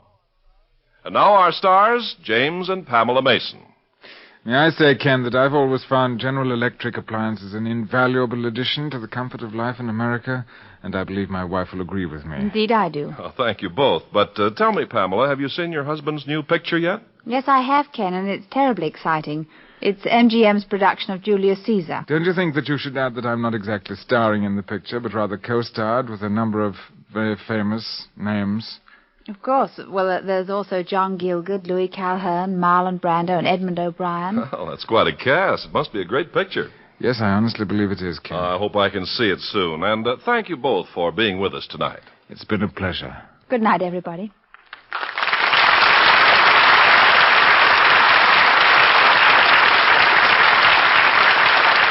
General Electric Theater has brought you Cyrano de Bergerac, starring James and Pamela Mason. Featured in tonight's cast were Dan O'Herlihy and Ben Wright. Cyrano de Bergerac was written by Edmund Rostand and adapted for radio by James Poe, with editorial supervision by Het Mannheim and music by Wilbur Hatch. General Electric Theater was transcribed in Hollywood by Jaime Del Valle. This is Ken Carpenter inviting you to be with us next week at this same time when General Electric, makers of famous, dependable kitchen and home laundry appliances, will bring you Miss Joan Fontaine in The Enchanted Cottage on the General Electric Theater. Join us, won't you? This is the CBS Radio Network.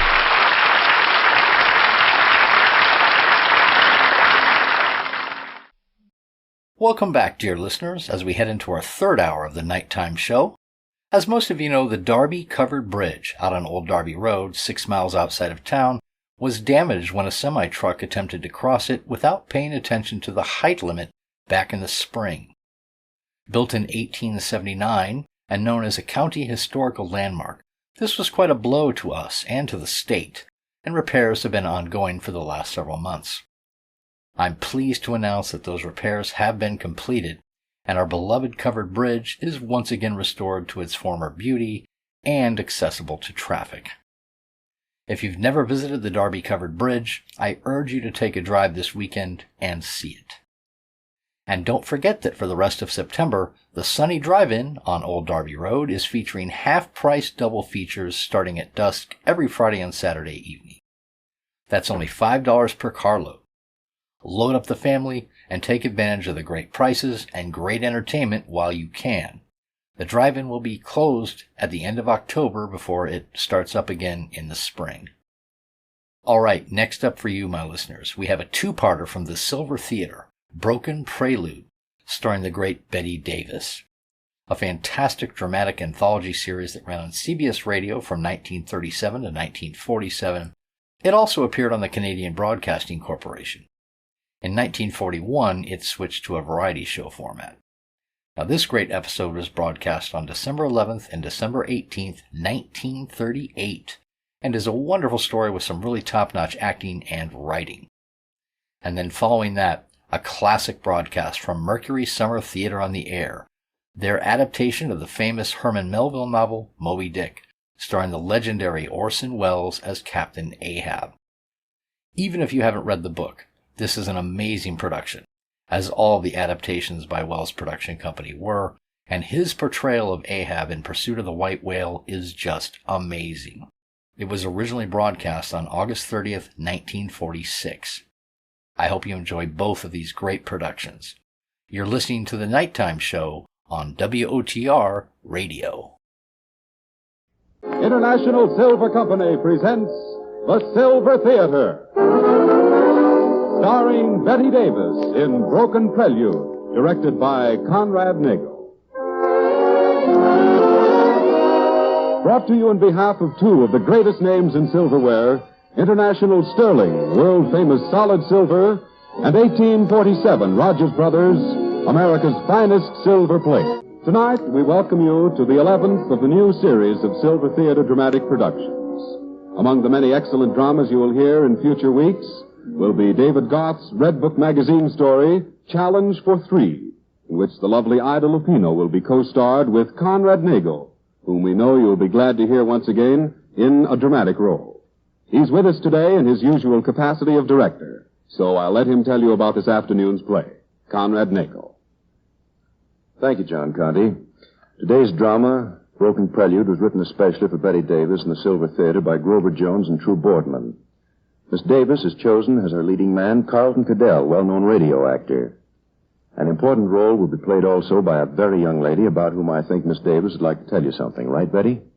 Yes, Conrad. The young lady is a protege of mine, Pamela Cavendish. She plays the part of Nina Maloff, a girl of her own age, 15 years. Today marks Pamela's first public appearance, and I hope the Silver Theater audience received as much pleasure from her performance as I did when I first heard her sing and saw her act. I want to wish her luck in her debut and to thank Silver Theater for giving me this opportunity to present her. Thank you, Betty. And now the lights are being dimmed and the silver curtain is rising on the first act of Broken Prelude, starring Betty Davis as Julia Connors. Our scene, the women's quarters of a penitentiary. Along the narrow corridor between the rows of cells moves a solitary figure.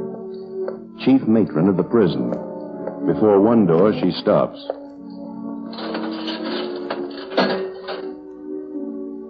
Connors? Connors, come along. You're wanted in the warden's office. Oh, don't let me rush you, dearie. I've got all day. Come along. Hey, Connors is going out. She's got a date with a warden.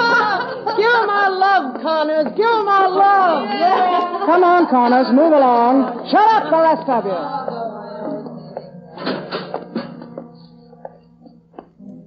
All right, Connors.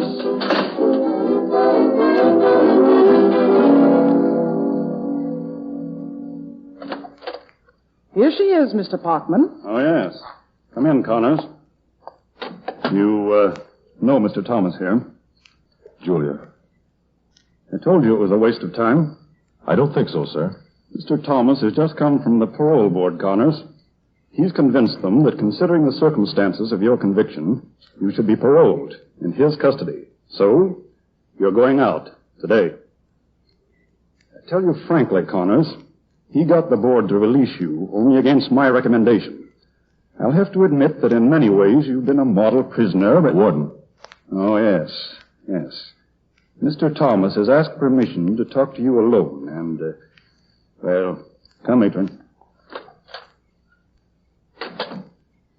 Julia.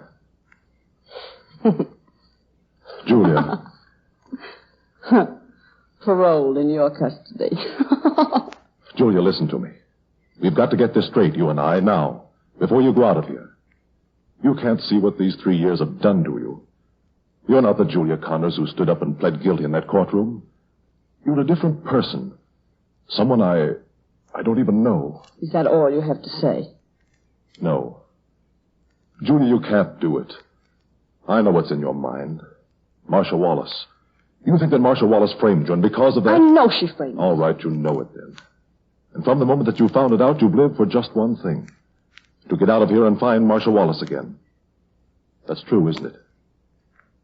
Julia, answer me. Yes, it's true, and I will find her. There's nothing you can do to stop me. A model prisoner, sure I was. Because I was out to cut down the sentence that you wished on me, Mr. Public Prosecutor. 6 months. That's what you'd get me off with. But I must plead guilty. You said the cards were stacked against me, and I was sure to be convicted. But just by a plea of guilty, you could fix it. Maybe even get me off. Julia. 5 years. That's what your friend, the judge, said. 5 years. And I was innocent. I've tried to tell you 100 times there was no other way. The evidence was there to convict you, and evidence was all that mattered. The girl scared and desperate and swearing that she was innocent. That didn't mean anything to you. Well, I'm not scared now, Paul Thomas. I'm not desperate. If anyone ever knew what the score is, a girl named Julia Connors does. The state and Marcia Wallace owe me 3 years. 3 years, and I'm going to collect from both of them. Julia, you can't. You'll bring yourself right back to this place. Sure, I'll be back. And next time I won't be innocent. Oh, listen to No, I tried that once before. And as for that little joke of me being under parole to you, we'll both forget it now. Will we? Warden, matron. Yes, what is it? Suppose I go out at 4 o'clock, don't I? That's customary, yes. But as long as Mr. Thomas came all Then the way... I'll go back to my cell and wait till 4. When I go out, I'll go alone. All right, matron. Come on, Connors. What is this? My cell's the other way. You're not going to your cell. Why she should want to see you beats me. But as long as she does want to, you're getting no chance to refuse. What are you talking about? You'll find out in here. In the hospital ward, but...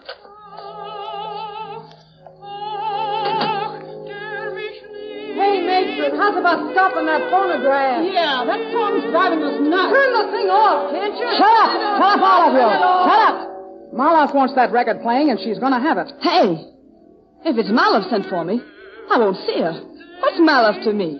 Just because we're in the same cell for 2 years. Say, listen, this ought to mean something even to you, Connors. Maloff's dying. That's why those screens are around her bed. The doctor don't give her 2 days. Oh, well, why'd she have to ask for me? Well, that's something I can't figure out either. But she did. And you're seeing her. Now. Oh, I won't do it. That record of hers. While I was in the cell with her, she played it 10,000 times. Even if she is sick, there's nothing that I can... Oh, all right. Go on. You can move that screen, but don't make a noise. The nurse said she wasn't to be excited. Okay. Anna? Julia. Hello, Anna. Listen. That's me, Julia. I know. Anna Maloff. Soloist with the Chicago Symphony. The Anna Maloff. It is not bad, Julia. Oh, no, it's good, Anna. It's wonderful.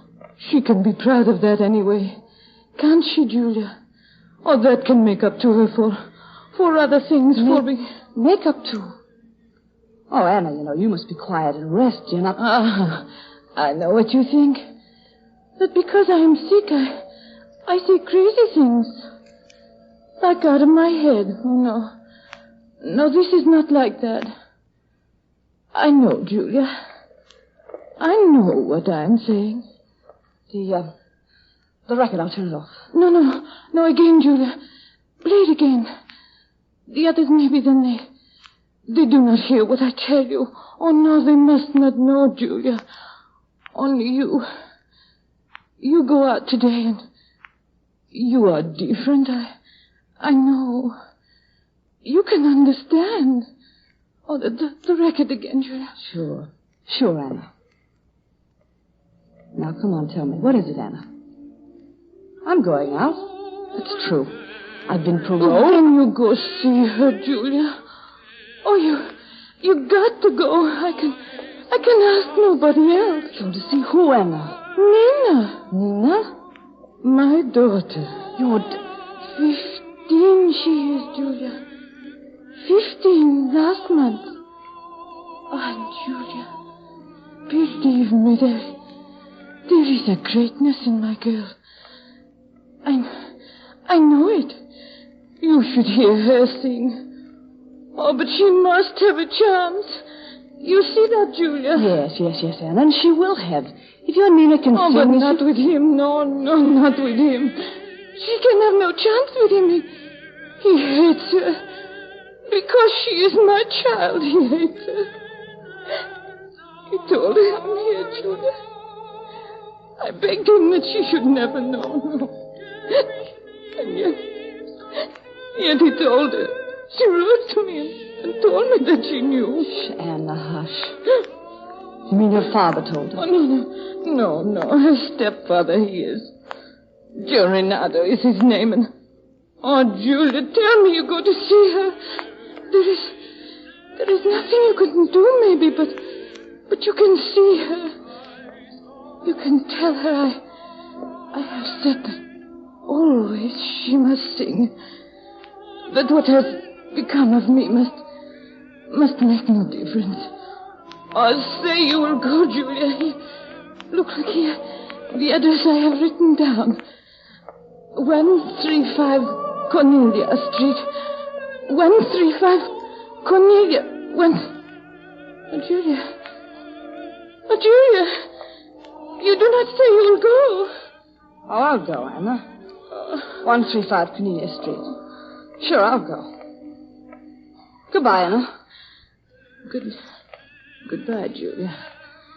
Oh, it not matter so much now what happens to me. Just so you see her and tell her what I say. Goodbye, Julia. Matron, take me out of here. All right, this way. And to think that of everybody in the place she chooses you to tell. Yeah, well, I wish to God she hadn't. And you were lying, weren't you? You'll never go see that kid. Connors, you were lying. Sure I was. Sure I was lying. Why shouldn't I? Why should you pick me to tell a sob story to? I've got my own business to attend to. Business that nobody's going to interfere with. And what's Molly's kid to me? So she can sing. Oh, that's great. I suppose I should look her up and maybe have her sing for me. Maybe that song I've already heard 1,000 times before. Julia Connors, ex-convict turning good Samaritan, rescuing 15-year-old singers in distress. Oh, that's rich. It's wonderful. It's the funniest thing I've ever heard.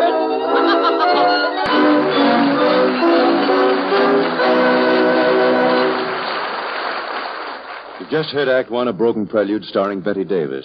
Before we continue with Act Two, here's a man with a few words about Christmas. Not a white Christmas or a gray Christmas, but a silver Christmas. John Conte. The stores are bright with holly, and on every face you see there's an air of expectancy and excitement as that day of days draws closer.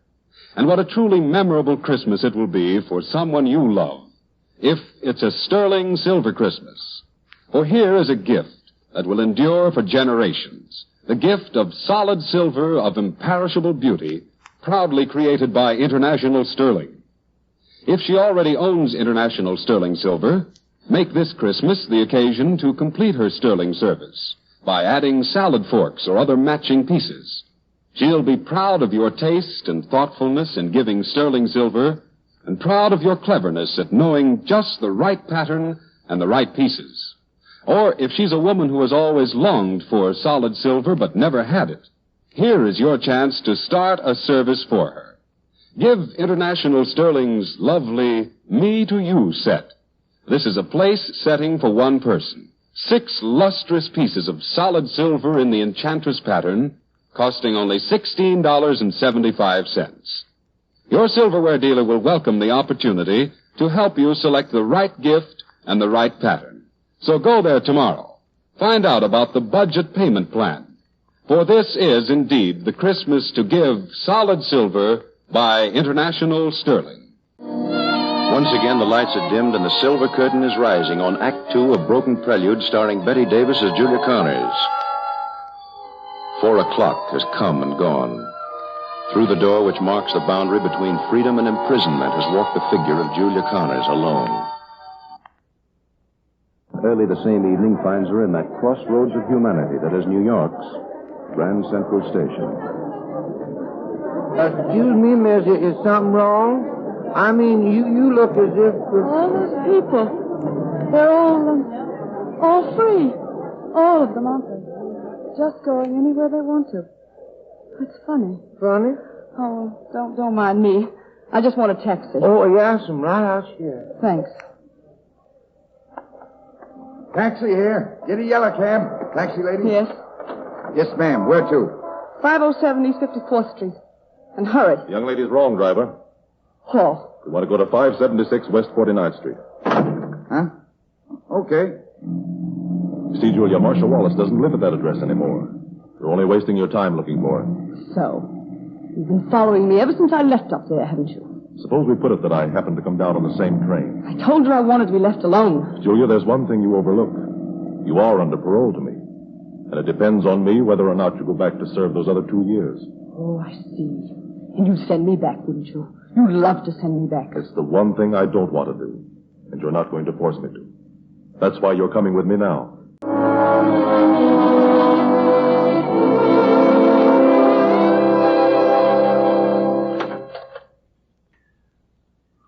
Well, how do you like it? I'm more used to apartments that have bars in the windows. Here, let me take your coat. Oh, that won't be necessary. See, I'm not staying. But you are. Huh. I get it now. Excuse me. I evidently didn't understand what being paroled in someone's custody was supposed to mean. This is your apartment, Julia. I happen to be paying for it, yes, but only until we found you a job so that you can support yourself. Accepting nothing from you, Paul Thomas. Why should I? I'll tell you why. It's a simple story, Julia. A lawyer who happens to be a deputy district attorney. A case is turned over to him to prosecute. A blackmail case involving a girl of whom he is very fond. There's just one thing he can do. He weighs all the evidence, gives that girl his best advice, promises her his help. Oh, you're wasting time. I know all... But his advice proves wrong. His help is anything but that. And the girl he wanted to protect suffers more because of him. That's why, Julia. Because that man realizes there's nothing he could do for that girl to make up for his mistake. But he can try. Say that you'll stay here, Julia. No. You know, Julia, it's really not such a bad apartment. There's a swell view of the river from the kitchen window. I said I wasn't staying. And in case you feel like music, a combination radio and phonograph. I just guessed at the records. Listen, I'll play one.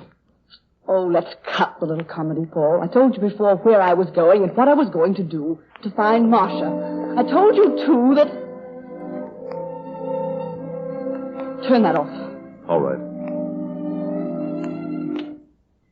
You know. The matron told me. No, I think I see another answer. The whole thing was framed, wasn't it? A little idea of yours, even having Maloff tell me that tale about... No, Julia. It wasn't framed. You see, Anna Maloff got out of prison today, too. Just before you did. Only in a different way. Oh, did she? What are you going to do? Well, that's my business. She died believing you'd keep your word to her. Oh, but why should I? What's Anna Maloff to me? I phoned down for a report on the stepfather. And Joe Renardo was anything but a new name at headquarters. That address on Cornelia Street is a so-called club that he operates as a front for gambling. A swell place for that 15-year-old daughter of Anna's. Oh, will you shut up? I'm getting out of here. Getting out, do you understand? I told you what I was going to do, and parole or not, you can't stop me. I'm going to find Marcia Wallace.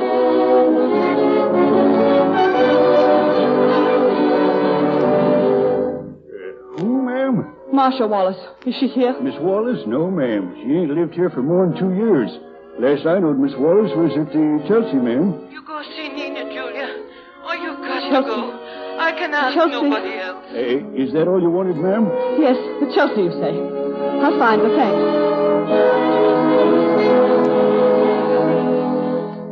She was only here a month, but you could probably find her through Chorus Equity. Oh, Chorus Equity, yes. Yes, I should have thought of that. The others must not know. No, only you, Julia. You go out today. Equity. You are different. You understand. Oh, no. No. What did you say? Oh, nothing. It's just that I'm having trouble finding Marcia. Thanks, I'll try Equity. Marcia Wallace? Why, yes, she's dancing at the Green Slipper up on the Post Road. You got to go, Julia. There is nothing you can do, maybe, but you got to go see her. 135 Cornelia Street. Oh, you got to go, Julia. Stop it! Huh? So what? Oh, I'm sorry. I'm just a little upset. The Green Slipper on the Post Road, you say. Well, thank you. I've been looking for Marcia for a long time, and I'm glad I found her. I'm glad.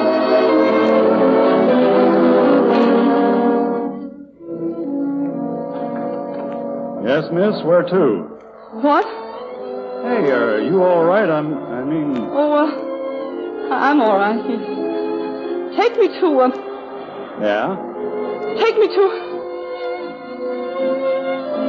135 Cornelius.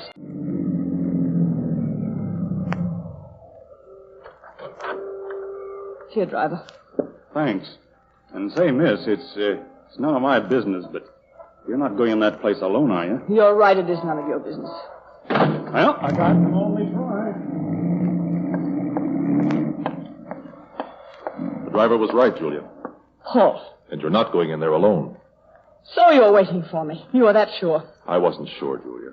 But this was our one hope. If you hadn't come here tonight, I'd have known that you... Oh, you are wonderful. You think you've had your way, don't you? Well, you haven't. I came here tonight, yes. Well, because I said I would. But nothing else has changed. After I've seen the girl, I'll go right on from where I left off. Oh, and in case you're interested, I found Marcia. Julia. I'm going in now and get this over. You can come or not. It makes no difference to me. It does to me. And perhaps to you, Julia. Have you thought how you'll get to see the girl? It probably won't be enough just to tell her stepfather that you came from Anna. Oh, I hadn't thought of that. Well, I have. Come, we'll go in. I'd suggest you let me do the talking. Check your hat, sir? Oh, thanks. Is Joe Renardo around? Yes, sir. Right over there. I'll get it. Paul, you said some kind of a club. This is just an ordinary bar. A front for the club inside, and the club in turn is a front for the gambling room upstairs. A little complicated, but Renardo's found it practical. Good evening. You wanted to see me? Oh, Renardo? Oh, yes. Tony Morelli suggested that we drop in and see you. Glad to have you. Oh, excuse me. Miss Connors, Mr. Renardo. Hello. Oh, yeah. And incidentally, Joe, suppose I said I felt lucky tonight. Think the place could do something about it? You can go right up to the rooms now if you want. But if you take my tip, you'll come back to the club room first. The kid's just started her number, and she's worth hearing. The kid? My daughter. Didn't Tony tell you about her? I got her singing now. Does all right, too. What do you say, Julia? Like to hear the girl? Sure, why not? Then you'll go in now? Yes, show Miss Connors to a table, will you, Renardo? I've got a phone call to make. I'll be right in. Sure. Come along, Miss Connors. There would be nothing. Here you are. Swell table. In all my dreams of you. Well, That my love what do you think? Kid's not so bad, is she? No, she's not. Well, the waiter will take your order when you're ready, Miss Connors. I'll see you later. Well, Julia, what do you think now? Paul, let's get out of here. Get out of here? Why not? I've seen the kid, and she's all right, and that's all I said. You said you'd talk to her. Oh, I won't. Why don't you keep out of this? You're not leaving already? Yes, I've just been persuading Miss Connors to stay, Renardo, and I think another number from that daughter of yours might do the trick. Oh, Paul. But I think Miss Connors agrees with me that with a voice like hers, the girl ought to sing a different kind of song. Can she do None But the Lonely Heart? Paul, no. None but well, I don't know, but I'll ask her. Is this more of what you call humor? Listen, Julia. You're to stay here with the girl. Do you understand? Whatever happens. No, I don't understand, and I want you to keep out of this. You can't run my life, Paul Thomas. You tried that once. That girl, Julia. That kid in this kind of a place. Shut up. And that voice singing for Joe Renardo's customers. Shut up. It's a raid! Out the back door, everybody, quick! Nobody leaves this room! Oh, that was why you phoned. I had them waiting. It's the one sure way to get rid of Renardo. Remember, you're to stay here. Whatever happens, you're to stay here with the girl. Okay, Mr. Thomas, they're all loaded. You say you're coming down to see about booking them? Yes. The lady here ain't to go, huh? No. And that young kid's in the next room. What about her? Oh, I'll bring her out here. Okay. Now, listen, Paul, I tell you I'm not. Come in here, kid. Are you going to take me, too? No, Nina, we're not. It's just that Miss Connors here wants to talk to you. She's a friend of your mother's. Of my mother's? I've got to go. Come, officer. Paul!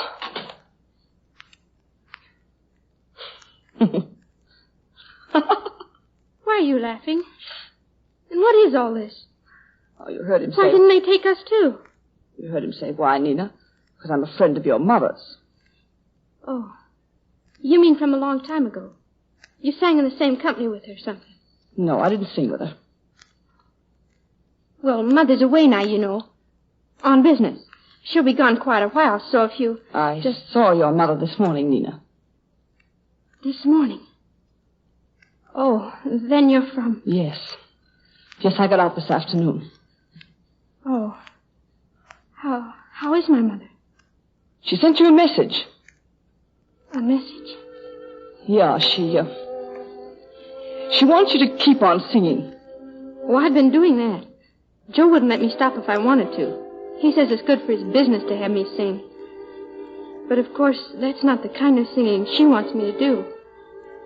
Did you ever hear my mother sing? Yes. I heard her. She's one of the greatest contraltos of our day. An opera critic said that in a review. I read it in her scrapbook. She wants me to sing an opera, too. Later on, I mean. Yeah, I'm sure she does. But you haven't told me anything about her. How she looks and everything. You see, after I found out, I wanted to go up and see her right away. You know, to tell her I didn't care. I mean that I understand. You know. Yeah, I know. But Joe wouldn't let me. Of course, I wrote to her, but that's not the same thing.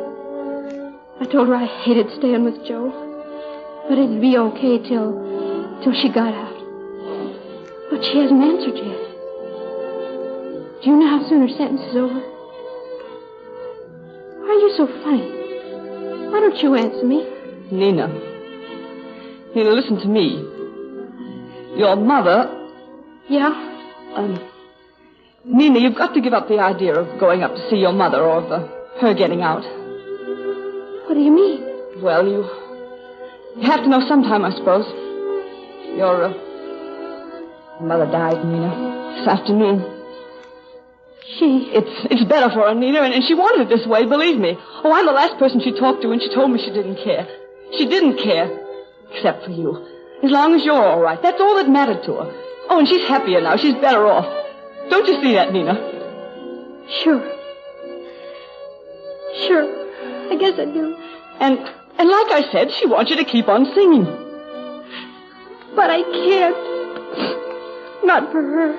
I mean, like she wanted me to. When Joe comes back, oh, why did she have to die? Nina, now, Nina, stop it. You've got to. And don't you worry about Joe. You're going away from here. Now, listen to me. You must have some other relatives, aunts or uncles, somebody you could go to. I haven't, though. I'll have to stay with Joe. Well, you won't. No, that's one thing you won't do. You're leaving here tonight. Leaving here? Sure. With me. You mean to stay? Oh, it's crazy. It'll mess everything, but you are leaving. You're right. Your mother did want you to sing different songs, and you're going to sing them. And I'm going to see that you do. In just a few seconds, we'll tell you something about next week's episode of Broken Prelude. But first, here's a man who'd like to help the men in our audience with their Christmas lists. John Conte. If you'd like to see the eyes of the woman you love shine with a new light this Christmas morning, make your gift to her America's finest silver plate. For here indeed is a gift to cherish a lifetime. Gleaming silver plate by 1847 Rogers Brothers. The name 1847 Rogers Brothers first won recognition 91 years ago, when in a little New England town, a small company of silversmiths distinguished themselves by creating the finest silver plate this country had ever seen. The painstaking skill of those early craftsmen, the patient, loving devotion to the ideals of beauty and quality have endured to this day, reaching even greater heights with the creation of their latest pattern, First Love. For the First Love ornament is deeply etched and richly raised in a perfection of craftsmanship formerly found only in sterling silver. And this loveliest of silver plate can be yours at special savings this Christmas. For example, the Silver Theater set, a magnificent 62-piece service in a handsome rosewood finish cabinet, costs only $59.75, $14 less than open stock price. Visit your silverware dealer tomorrow and see this stunning service in the First Love pattern, and in other beautiful 1847 Rogers Brothers patterns also. Learn on what easy, convenient terms you can get America's finest silver plate, 1847 Rogers Brothers. Next Sunday on Silver Theater, we'll conclude the story of Broken Prelude, starring Betty Davis as Julia Connors and featuring Carlton Cadell as Paul Thomas, and Miss Davis's own protege, 15-year-old Pamela Cavanis, as Nina Maloff. This is the Columbia Broadcasting System. International Silver Company presents The Silver Theater, starring Betty Davis in Broken Prelude, directed by Conrad Nagel. Brought to you in behalf of two of the greatest names in silverware, International Sterling, world-famous solid silver, and 1847 Rogers Brothers, America's finest silver plate. We welcome you to the 12th of the new series of Silver Theater dramatic productions. Next Sunday and the Sunday following, you will hear Ida Lupino and Conrad Nagel in David Garth's Red Book magazine story, Challenge for Three. And in weeks to come, many more great stars and a score of thrilling and entertaining stories. And here is our director, Conrad Nagel, to tell you about today's play. Today, Silver Theater presents the second and concluding episode of Broken Prelude, an original drama by True Boardman and Grover Jones, starring Betty Davis as Julia Connors, and Carlton Cadell as Paul Thomas, and Miss Davis's 15-year-old protege, Pamela Cavanis, as Nina Maloff. And now for our play. The lights are being dimmed and the silver curtain is rising on the first act of the concluding episode of Broken Prelude. 3 months have passed since Julia Connors was released from prison, and on that very day took young Nina Maloff away from the gambling club operated by her stepfather, Joe Renardo. They've been months filled with problems for Julia, for the girl Nina, and no less for Paul Thomas, young deputy district attorney in whose custody Julia is paroled. As our curtain rises, Julia and Paul are discussing the problem of Nina with Judge Ernest Gordon, chief jurist of our juvenile court. I asked you here because I want you to understand my position in this case. I'm sure you both realize Nina Maloff is technically a ward of the court, while you, Miss Connors, well, to be frank... To be frank, I've got a record. I'm a convict on parole. And you don't think I'm the proper person to care for Nina. That's it, isn't it? Julia, Your Honor, there are other factors I don't think you consider. For one thing, the care Miss Connors has been taking of Nina these last 3 months. The things she has done to start the child on her career. Paul. Julia got a job 3 days after she was released, as a salesgirl in a music store. Because then she could take operatic records home at night for Nina to hear. And there was the matter of lessons. Never mind, Paul. I can fight my own battles. Judge Gordon, do you know who the child's teacher is? Martucci. Martucci? But, Miss Connors, how could you afford... She can't, that's the point. Julia laid personal siege to Martucci's studio and practically browbeat him into accepting Nina as a pupil. And for about 1/10 his usual price. I tell you, all this has nothing to do with it, Paul. On the contrary, it may have a great deal to do with it. The fact that you've been making certain sacrifices for the child... Sacrifice is nothing. Nina's mother was my cellmate for 2 years. The day I was leaving, Anna sent for me. She was dying. She begged me to look her kid up and see that she was taken care of. And that's all I'm interested in. But as I recall, this department has suggested 3 different couples as possible foster parents for Nina. And each time you found some objection to them. Well, they weren't the right ones. Oh, the kid's got talent. Her mother thought she could be a great singer. And maybe she can. So if anybody's going to adopt her, it should be somebody who can help her. I see. Then if this court proposed the girl's adoption by someone who could further the child's musical career, you'd be perfectly agreeable. Sure, why not? Why should I want to keep her? I've got my own life to live. But there's still the problem as to whether I can allow you to continue caring for Nina in the meantime. Why not? She's doing all right. Why not? Miss Connors, what was your profession before you went to prison? I was entertainer in a cabaret. So I understand. I also understand that working with you was a girl named Marcia Wallace. So what about her? Just this. Did you or did you not say before you left prison that you'd get revenge on Marcia Wallace because, as you put it, she framed you? Well, Miss Connors? Yes, I said that. Miss Connors, if I allow you to keep Nina for the present, have I your word that you will forego whatever action you intended against this Marcia Wallace? I've got to be going. Julia, wait. You haven't... Nina's at home alone, and I've got to take her someplace at 5 o'clock. It's important. I can't wait here. Goodbye. Julia. Your Honor, I'm sorry. But it's as I told you, Julia... I'm sorry, too, Thomas. I know how you feel about Miss Connors, and I wanted to try to help you. But under the circumstances, I'm afraid I'm going to have to take definite action.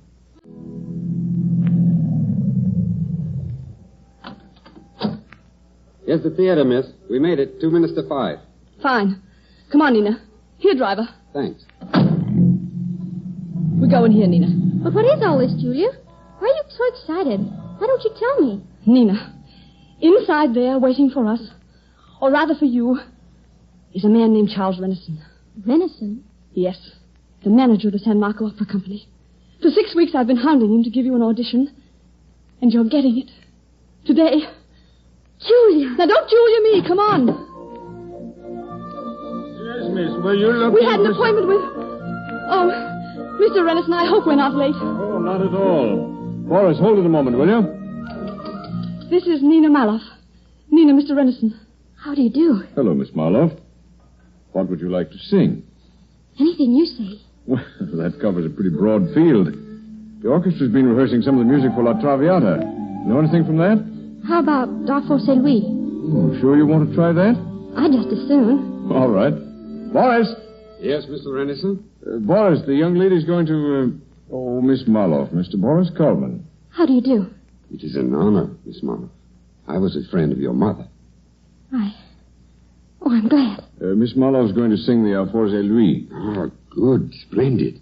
Come along, miss. Yes, and we'll listen from out front. Coming, Miss Connors? Just a minute, please. Nina. Yeah? Good luck, darling. You're not afraid? Guess I can't be, can I? This has got to be good for both our sakes. You're right. Now go on up there and sing. Julia? Yes? Kiss me for luck, will you? Why? Sure, Nina.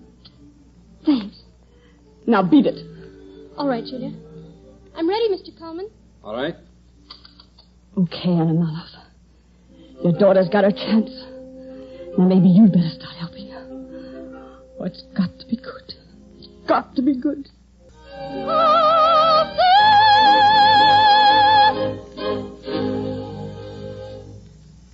Bravo. Nina! Julia, was it all right? Julia, you're crying. Oh, you're crazy. What is there to cry about? Very fine, Nina. Excellent. All right, Miss Connors, I'm sold. Come back in the morning. We'll talk it over. Oh, thank you. You'll find him there on the stage, Mrs. Renison. Thank you, Steve. Charles, darling, did you forget we had an appointment? Oh, I'm glad you're here, my dear. Nina Marloff, Miss Connors, I'd like to have you meet my wife. Your wife? How do you... Julia. Marcia Wallace.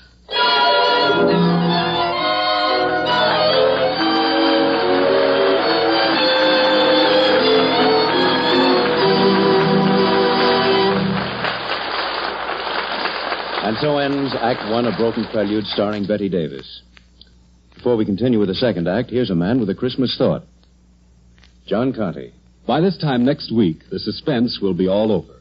You'll know exactly what was in even the most curious-shaped Christmas package. And many of you, I hope, will find this Christmas a particularly happy one, because it brings you the gleaming loveliness of 1847 Rogers Brothers silver plate. Silver plate in the glamorous pattern First Love.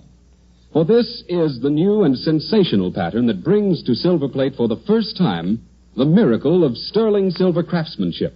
Craftsmanship which etches the rich floral ornament more deeply, raises it higher, gives it beauty and elegance undreamed of before. Craftsmanship possible only to a house rooted in tradition, a house of 91 years' supremacy in silver plate design, the famous house of 1847 Rogers Brothers. This Christmas, 1847 Rogers Brothers offer their glorious silver plate at special savings. The Silver Theater set, a beautiful 62-piece service in a stunning rosewood finish cabinet, costs only $59.75, a saving of more than $14 over open stock price. It comes not only in the First Love pattern, but in other attractive 1847 Rogers Brothers patterns also. Visit your silverware dealer tomorrow.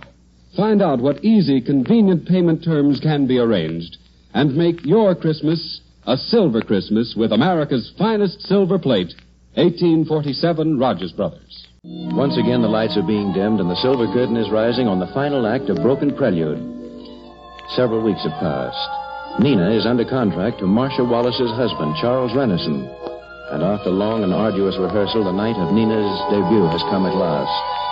Then on the following morning, there's cause for celebration as over the breakfast table, Julia and Nina read reviews of the performance. Youthful and flawless voice brought a freshness and vitality to the character and gave primary importance to this usually minor role. There is little doubt but that the young newcomer is assured a brilliant future. Well, there you are. That's all of them. Oh, Julia, aren't they swell? Swell? They're a bunch of lies, and you know it. Drink your milk. A bunch of lies? Nina Marloff's flawless voice. Humbug. You were flat 6 times in the second act. Julia, I wasn't. Well, once anyway, I think. I know what you mean, Julia. You're afraid maybe that those things in the paper will make a difference. They won't, Julia. Honest. I I know that part of those things are just because I'm a kid. Well, if you realize that, maybe there's some hope for you. Pass the toast. Julie, I just thought of something. Now you can quit your store job, you know it?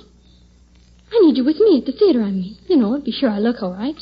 Check on my singing and everything. Oh, no. If there's one thing I can't stand, it's a typical stage mother. When it comes to a career, I always say a mother's place is... Mother.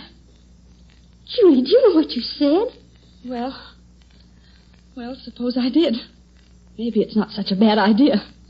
Oh, Julia, I'm so happy. I didn't think I could be so happy.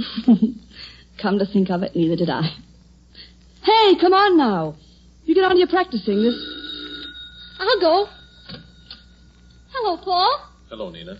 Paul, have you seen the reviews? Yes, Julia. Oh, and thank you for the flowers, Paul. What did you try to do, buy out a flower store? I thought Nina was going to... What's wrong? Well, Nina, you better go in the other room. Paul? But what is it? I want to know. Go on, Nina. You don't need to say anything. Your friend Judge Gordon is going to take her away from me. Yes, Julia. Oh, he would wait for a time like this? If you'll remember, you told him you wanted to be rid of her. You also said that you'd make no objection to Nina's being adopted, provided the right family wanted her. Oh, but a career. In this case, if anything, her career would be helped. Oh, well, I guess that's that then. That Nina's a good home for her and all the other things she needs. Oh, that's swell. That's all I was worried about. Down in your heart, you want that girl, Julia. You could fight to keep her. Maybe I've fought too long. Maybe I'm tired of it. All right, Julia. But there's one thing I think you ought to know. The people that want to adopt Nina are Charles and Marcia Renison. Marcia? Yes, Julia. Marcia Wallace adopting Nina. Marcia taking that kid away from me now. Oh, that's wonderful. And I'll bet she thinks she's going to get away with it. Julia, then you will fight it. You won't let them take her. Fight? Oh, you've never even seen me start, Paul Thomas. There's nothing I wouldn't do to stop Marcia Wallace from getting that child. Nothing. Do you understand? We'll take it to court, and I'll back you, Julia. I'll back you Court? Oh, no, we won't take it to court. Because I'll settle this before it ever gets to court. A long time before. And I'm starting now. All right, I admit it, Your Honor. I did go to Marcia Renison's house, and I did mean to harm her. If that was necessary to keep her from taking Nina.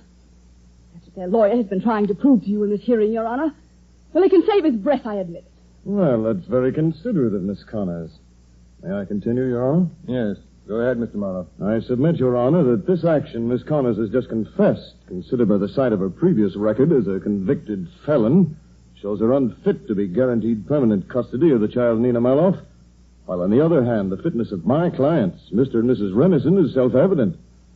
I believe that's all that need be said. Mr. Renison, Your Honor? you are fully aware of the responsibility that this adoption entails? Fully, Your Honor. And you, Mrs. Renison? Your Honor, I haven't had a chance to see much of Nina, but even from the little I have seen of her, I'm genuinely fond of the child. You have my word that I'd like to do my best to take her mother's place. Take her mother's place? Miss Connors, please. Mrs. Renison. That's all, Your Honor. Except that I can't understand Julia feeling the way she does. Now, Mr. Thomas. Your Honor? I think it would be well if you'd bring in the child herself. Yes, Your Honor. Well, Nina. Yes, You're Paul? to come in now. Come in, Nina.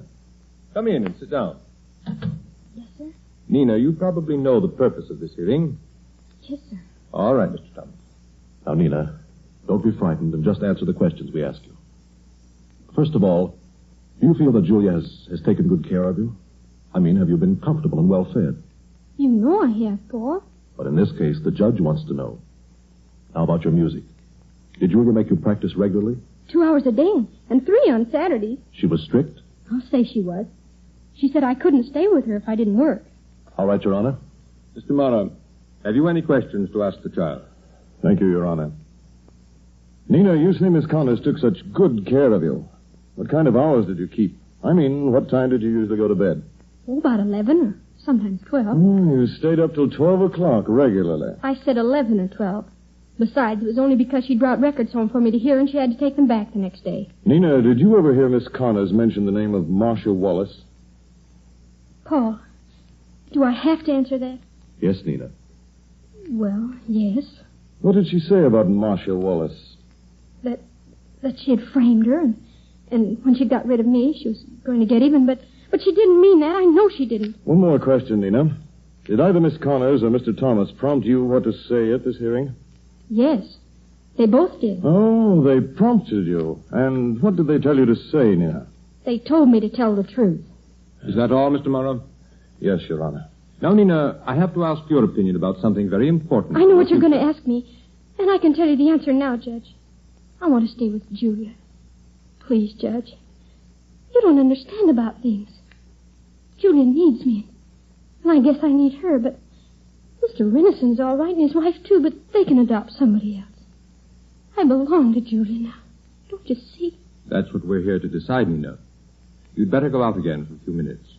Julia, do I have to? Go on, Nina. Okay. And now, Miss Connors, Mr. and Mrs. Rennison have each spoken in their own behalf. It's only fair that you should have the same privilege. Well? I have nothing to say. Julia. What's the use? It's all decided. It was decided before it started. It was decided 3 years ago when a jury of 12 infallible men and women said that Julia Connors was guilty as charged. I'm not a fit person to take care of Nina. I'm a convict. This court says so. And there's not the slightest chance in the world that this court could be wrong. Julia. All right, take the kid. Take her and see if I care. Because I don't, you understand? I don't care. I'm glad she's out of my way. Julia. Your Honor, she doesn't know what she's saying. Give me 1 minute, please. I'll bring her back. Julia. I'm getting out of here. And I say you're not. Julia, what is it? What's happened? Now, Julia, listen to me. Listen. Let go of me. Oh, you're hurting her. Go on back in there. Listen to Marcia's speeches. They're much prettier than I can make and funnier. Julia, you're a fool. Do you understand that? A blind, stubborn, childish fool. I've been fighting with you through all of this, but now if I have to, I'm fighting against you. Paul. And it's a fight for more than keeping Nina. It's a fight for you yourself, Julia, and for our love. You're going back in there. I won't. I'm not asking you. You're going back in that courtroom. You're going to stop being blinded by your hatred for Marcia Wallace and tell the truth. You're going to let Judge Gordon see the Julia Connors that is deserving of being Nina's mother. The Julia Connors that I knew and fell in love with before all of this happened. You're going to break through this wall you've built around yourself and let Judge Gordon know the things that even you won't admit are in your heart. It's the one chance, Julia. The only chance. Oh, I don't know. I don't think I can, Paul. You see, there's so many things between. You've got to try, Julia, and you're going to. Julia, please do what Paul says. Please. Well, Julia? All right. You better wait here, Nina. I will. Your Honor, Miss Connors is ready now. Very well. Judge Gordon, I'm sorry for a minute ago, and what I said was a lie. I do want Nina. Paul has just told me that my only chance in this hearing is to tell you the absolute truth. All right. Then, first of all, I was innocent of the crime I went to prison for. Marcia, in your heart you know that's true. She does, Your Honor. But she won't tell you so. And you won't believe me. Oh, but you can believe this. I love that child and I need her. You see, Your Honor, during the 3 years of my sentence, there was something that died inside me, and Nina Maloff brought it to life again. I don't know any clearer way to tell you than that. A long time ago, I gave up asking for things and started fighting. I'm not fighting now. I'm begging you to let me keep Nina Maloff.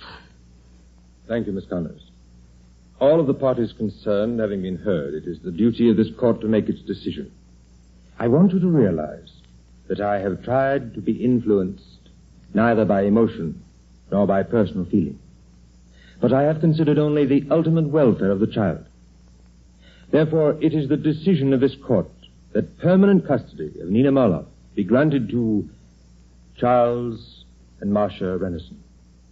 Julia. Thank you, Your Honor. Charles, let's get out of here. Marcia. I tell you, I can't stand it. Take me out of here. Mr. Thomas, Miss Connors, I'm sorry. With a prison record, there was nothing else I could do. I'm sorry. Julia. Julia, you mustn't take it like this. You please go. Just leave me alone. But Julia, my darling. I just want to be left alone.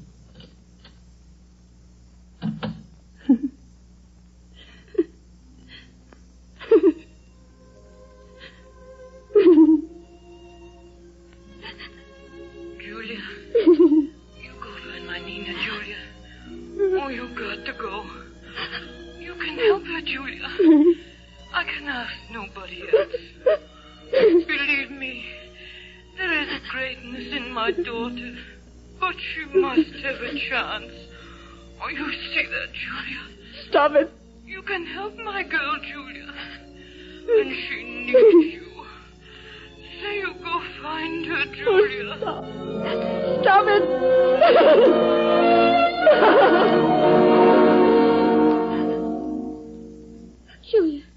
Julia, please don't cry. Nina, darling, go along. You've got to go with the others. But I don't. Julia, look. Marcia. All right, Julia. You win. I win. As long as you fought me, hated me, I could do it. But not now. I can't. Not any longer. Marcia, my dear, you... Charles, you won't stop me. Julia, for 3 years I've lived in a kind of hell. Because I let you go to prison for a crime that I committed. I was afraid. And so I lied. But I'm telling the truth now. To the judge. To everyone if necessary. You'll have Nina. You deserve her. And you're going to have her. I'm not sure what they'll do to me. I don't even care. At least I'll know some kind of peace again. Marcia. That's all. I'm going now. Marcia. Yes? Maybe it won't be necessary to tell too many people. You see, whatever crime there was 3 years ago, well, I think it's already been pretty well paid for. Oh, Julia. Come, Marcia, my dear. Julia, then it's all right. Everything, I mean. I can stay with you. Yes, Nina. Everything's all right. Hey, you're crying.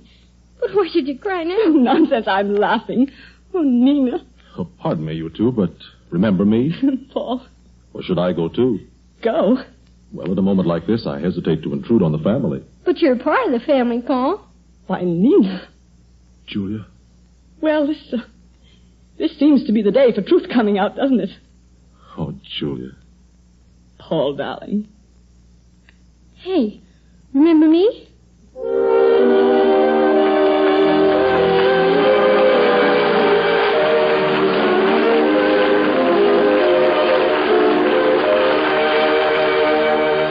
In just a few seconds, Betty Davis will come back to greet you in person.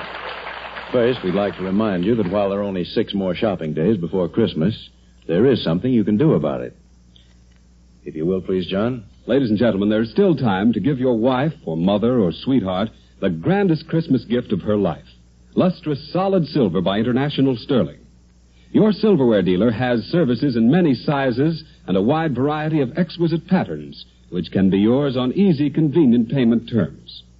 If the one you're giving to already owns International Sterling Silver, find out the name of her pattern and make your Christmas gift extra salad forks or other pieces in the matching pattern. For remember, any woman can be a more gracious and charming hostess if her silverware is beautiful and adequate. But perhaps you'd like to start a sterling service for someone instead. You can very easily indeed by giving one of International Sterling's lovely Me-to-You sets. This is a place setting for one person created in the rich loveliness of the Enchantress pattern and costs only $16.75. Visit your silverware dealer tomorrow. On that day of days, watch her face when she opens your package, when she sees the proud mark of International Sterling on every lovely piece, when she realizes that here is solid silver through and through, silver that will gleam as gloriously a full generation from now as it does this Christmas morning. International Sterling Silver. And now we return to Conrad Nagel, who is coming to the center of our silver stage with Betty Davis, star of our play tonight, and of the forthcoming Warner Brothers production, Dark Victory.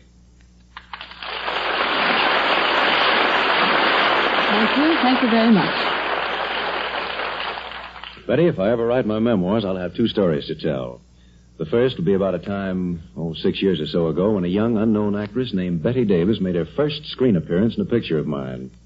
And the other will be about this program, when a very young lady named Pamela Kavanagh started on what I'm certain will be another remarkable career. Oh, thank you, Conrad, for both Pam and me. And I'd like to thank Carlton Cadell for being such a patient Paul to such an impatient Julia. Thank you, Betty. It's been grand working with you. Well, you're certainly an industrious girl these days, Betty, making pictures like Dark Victory, appearing on radio shows like ours, and coaching Pam. Yes, and right now I'm taking over another job. Yours. Ladies and gentlemen, next week on Silver Theater, Mr. Conrad Nagel will star with Ida Lupino in Challenge for Three. Well, it's my turn to say thank you. And thanks a lot for being with us these past 2 weeks, Betty, and come again. Hey, remember me? Yeah, you bet we do, Pam. We'll remember you for a delightful performance and some lovely songs. I'd like to thank you and Betty for giving me a chance to sing them. Good night. Good night, Pam. Good night. Good night, Betty.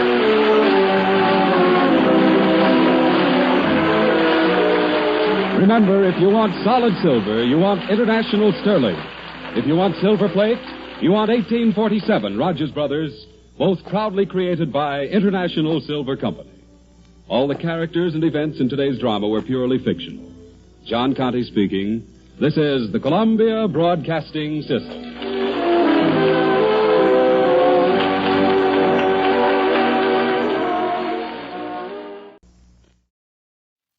Good evening. This is Orson Welles, your producer of a special series of broadcasts presented by the makers of Pabst Blue Ribbon, the Mercury Summer Theater of the Air. Tonight and every Friday night, Pabst Blue Ribbon presents you with the front row seat in America's favorite summer theater. And now, before America's famous producer, writer, director, Orson Welles brings you tonight's performance, and so that our story may move without interruption, allow me to tell you that our sponsors have kindly omitted their usual commercial message at the halftime. So right now, before we get started, here are some thoughts on the subject of the Labor Day weekend. And now, Orson Welles. Tonight's broadcast was originally prepared for an album for the Decca record people by a Mercury actor and a very talented writer, Mr. Brainerd Duffield. The album was made by the Decca people, with Mr. Charles Lawton in the role. We bring it to you on the air for the first time. Mr. Duffield's version, Mercury production of certainly the greatest novel ever written in America, Herman Melville's immortal Moby Dick.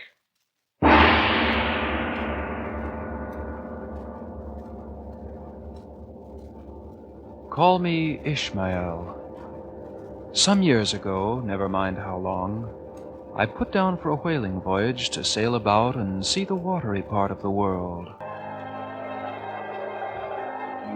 When on that winter's night the Pequod thrust her vindictive bows into the cold, malicious waves, a black evil magic shivered in the air. A heathen crew that had small touch of human mothers in them, and, housed in his cabin, there sat brooding a madman captain that no man aboard had ever seen, a madman with a stick of whalebone for a leg.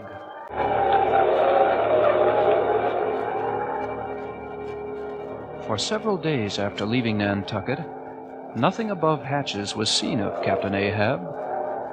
It was a short, cold Christmas.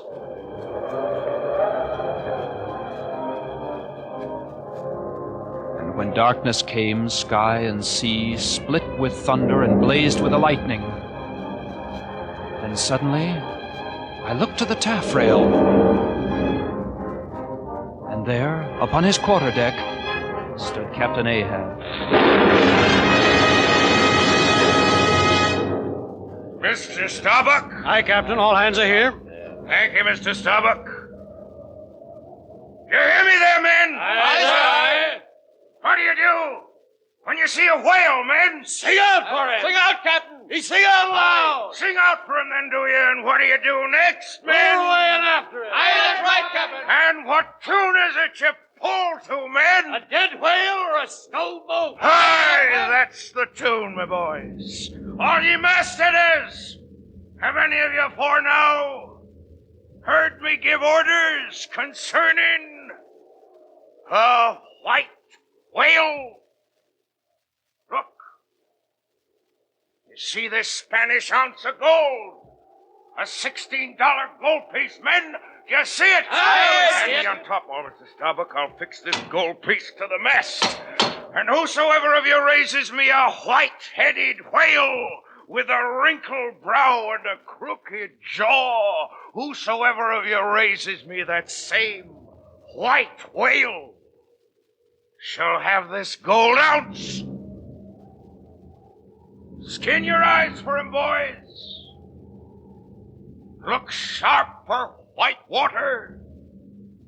If he but see a bubble, sing out, Captain Ahab. Be that the whale some call Moby Dick? Moby Dick. You know the white whale, then? Does he fantail a little curious, sir, afore he goes down? And the curious spout, too, Captain? Have he 1, 2, 3 good many iron in he hide, too, Captain? Aye. Aye, the harpoons lie all twisted and wrenched in him. Aye, his spout's a big one, like a whole shock of wheat, and as white as Nantucket wool. And he fantails like a split jib in a squall. Death and devil's men, it is Moby Dick you've seen. Moby Dick? Captain Ahab. Yes, Mr. Starbuck. I, too, have heard of Moby Dick. But was it he took off your leg? Who told you that? Aye, Starbuck. It was Moby Dick dismasted me. Moby Dick that brought me this dead stump I stand on now. Aye, it was that cursed white whale made a poor pagan lubber of me to the end of time. Aye. And I'll chase him round Good Hope, round the Horn, round the Norway Maelstrom, and round perdition's flames before I give him up. And this is what you've shipped for, men, to chase him on both sides of land and over all sides of earth till he spouts black blood and rolls fin out. What say, men? I think you to look brave. Aye, aye. God hunt us all if we hunt not Moby Dick to his death.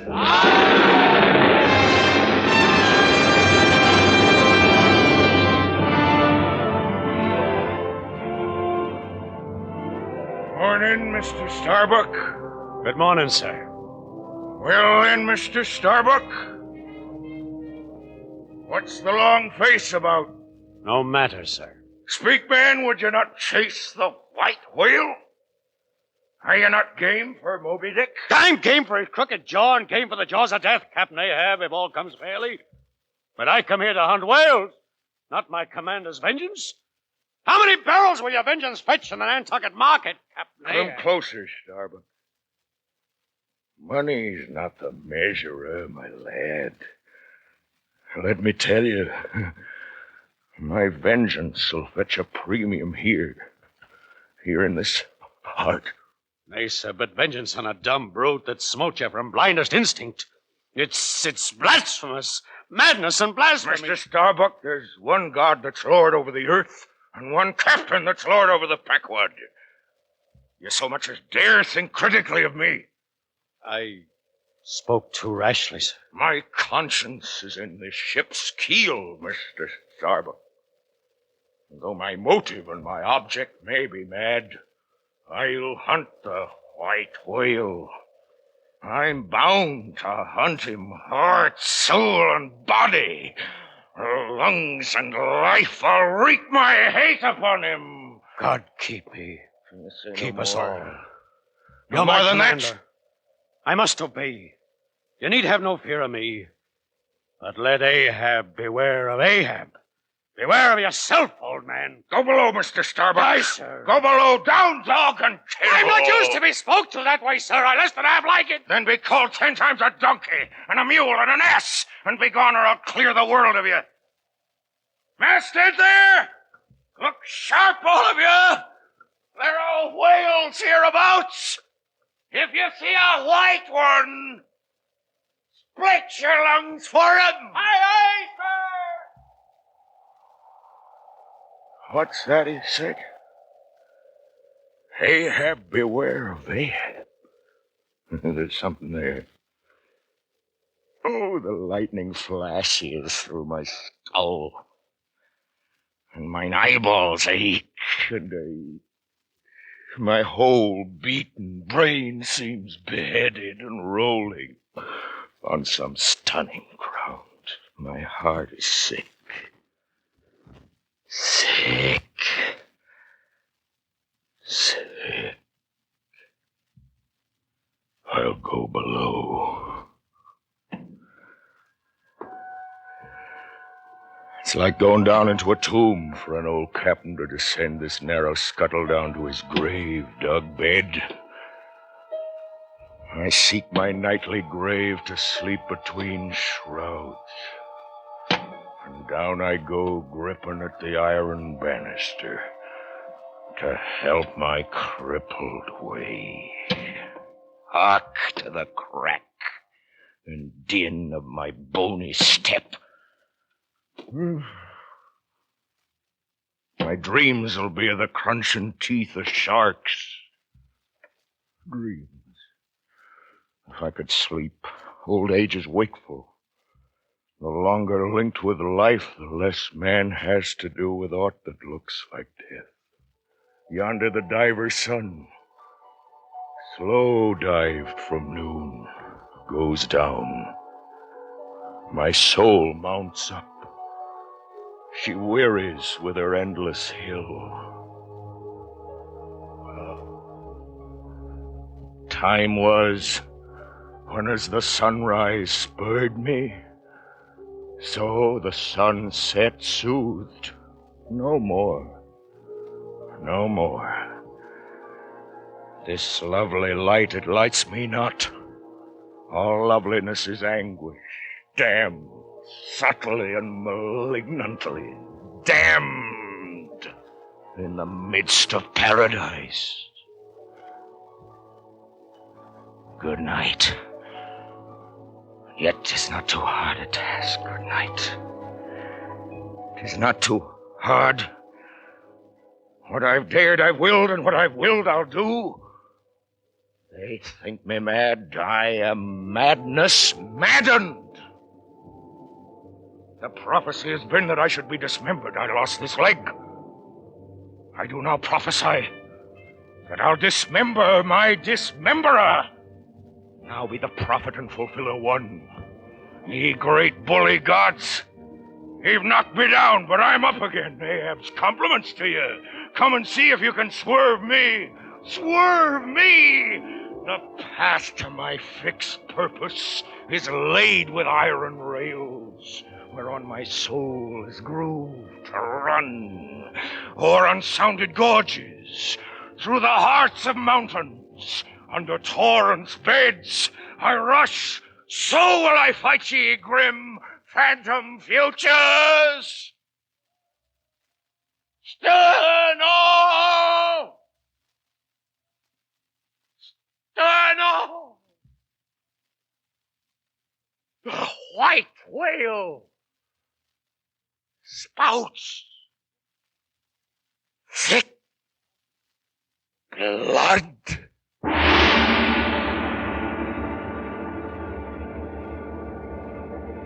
I, Ishmael, was one of those aboard the Pequod. Oh, God, to sail with such a heathen crew. Your true whale hunter is as much a savage as any cannibal, but the harpooners aboard the Pequod were savages indeed. Tashtego, the blood-skinned Iroquois, Queequeg, a tattooed island aboriginal, and Great Daggoo, a giant coal-black African. The blacksmith's forge was on the deck, and there the savages would crouch to worship fire. There, too, one day came Captain Ahab to watch the sparks fly and hear the hammer ring. Blacksmith! I suppose you can smooth most any seams and dents, no matter how hard the metal? Aye, sir, I think I can. Can ye smooth out a seam like this one upon my brow? Good. Glad would I lay my head upon thy anvil and feel thy heaviest hammer beat between my eyes. For though ye see it in my flesh, it is worked down into the bones of my skull. That is all wrinkles. Look here. I want a harpoon made. One that 1,000 yoke of fiends could never part. Something that'll stick in a whale like his own fin bone. There's the stuff. Lucky blacksmith, they're the gathered nail stubs of the steel shoes of racing horses. Horseshoe stubs, sir? Aye. Why, there's the best and stubbornest stuff we blacksmiths ever worked. So it is indeed. These stubs will weld together like glue from the melted bones of murderers. Quick, forge me the harpoon. Hammer, man! Hammer and temper the steel till it smells of fire like a musket's powder pan. Hand it here. This harpoon is for the white whale. The white whale, my boy, is for the white fiends. Hump! To here. And now for the knives and barbs to cut and twist in him. Here are my razors, the best of steel. Here, blacksmiths, make the barbs, and make them sharp as the needled sleet of the icy sea.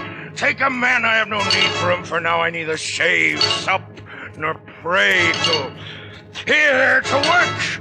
Hammer, blacksmiths, pound away! Now they take shape. No water. No water for these dagger points. Don't temper them with water. I want the true death temper. Ahoy there, Tashtego, Queequeg, Doggle, what say you, pagans?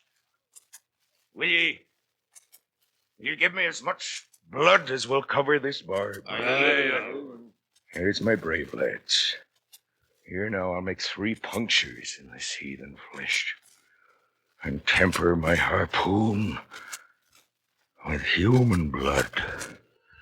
Ego non baptizit in nomine Patris et in nomine Diaboli. In the name of the devil, I baptize thee. In the devil's name. Ship ahoy! Aboard the Albatross! Have you seen the white whale? The white whale, did you say? Aye, the white whale! Sperm whale! Moby Dick! Beware of him! The harpoon's not yet forged! That'll kill Moby Dick! Not forged! Look in, Antiquator! Here in this hand, I hold his death! God have mercy on thee! The black vomit wrench thee! Race forward there, up helm, and keep her to the course! He's in these seas. Somewhere in these seas. Old Moby Dick is swimming. Morning, Mr. Starbuck. Morning, sir. It's a mild wind and a mild-looking sky. Indeed it is, sir. And such a day.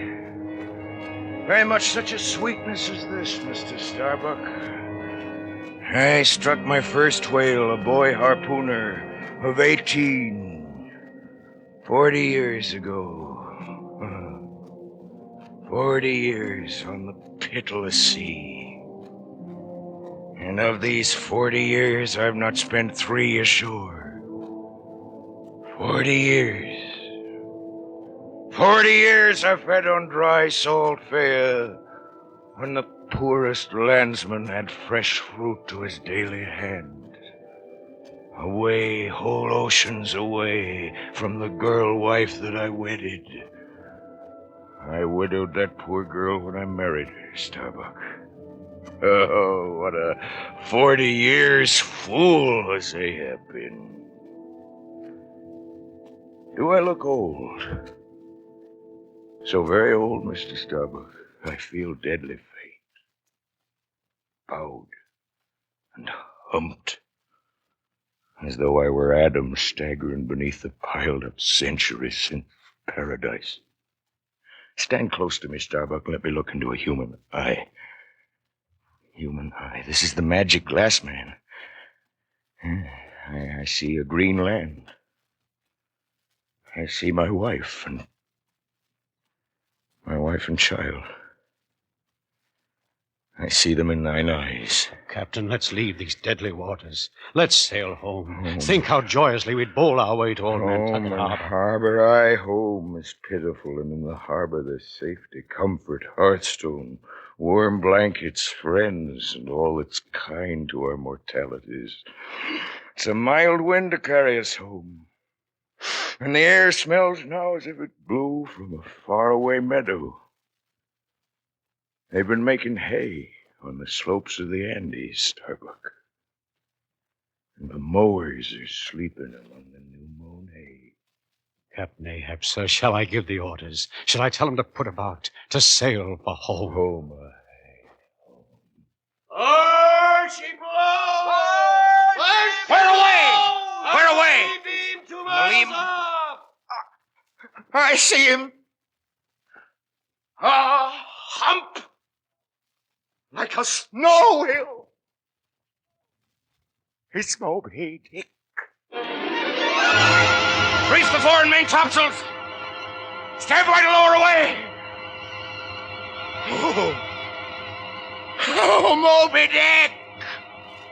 I clutch thy heart at last.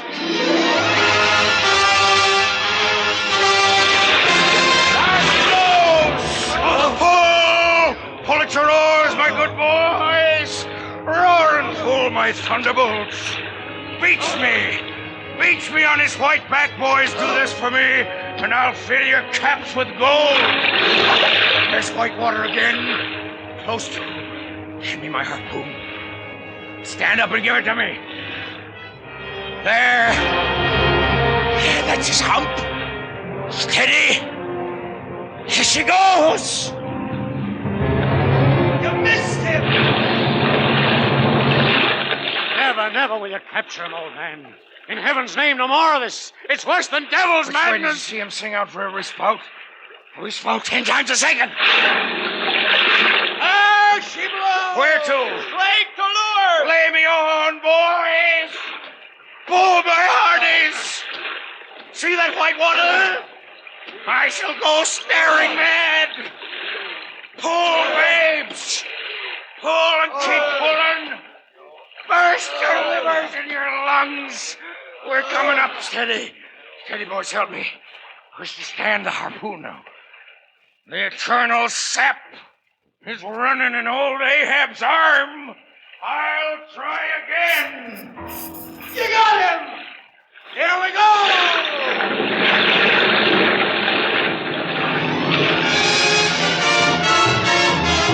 The rope is broken. Harpoon is gone. It's an omen, Captain. Shall we keep chasing this murderous fish till he swamps the last man? Shall we be dragged by him to the bottom of the sea? Ahab is forever Ahab, man. The deed's immutably decreed, and I'm the fate's lieutenant under orders. Where is he now? Can't see the spout, sir. Too dark to see. Huh? There he is. There he is, sir. He shoots like an arrow out of the sea. Stand by me, man. Oh, you see an old man cut down to the stump, leaning on a shattered lance. 'Tis Ahab. Believe ye men in things called omens? You feel brave? Fire! Now then, crack your backbones and bite your knives in two. As to the seas alive with sharks, they crowd our wake like boats. Forehead to forehead. I meet you this time, Moby Dick. Steer for the open jaw, my boys. I grin at you. I grin at you, you grinning whale. Oh, you sweet powers of air. Hug me close. A lance now. Steady. My eyes are blind. I cannot see. I cannot see. Yet. From hell's heart, I stab at thee, Moby Dick. For hate's sake, I spit my breath at thee. The jaw! The jaw!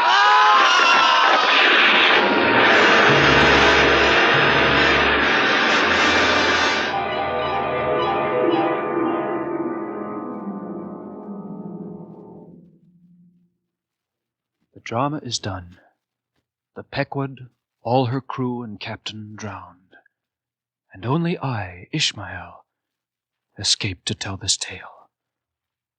O Ahab, my captain, noble soul, still do you move before me in all your majesty. Up from the spray of your ocean perishing, into the unbodied air.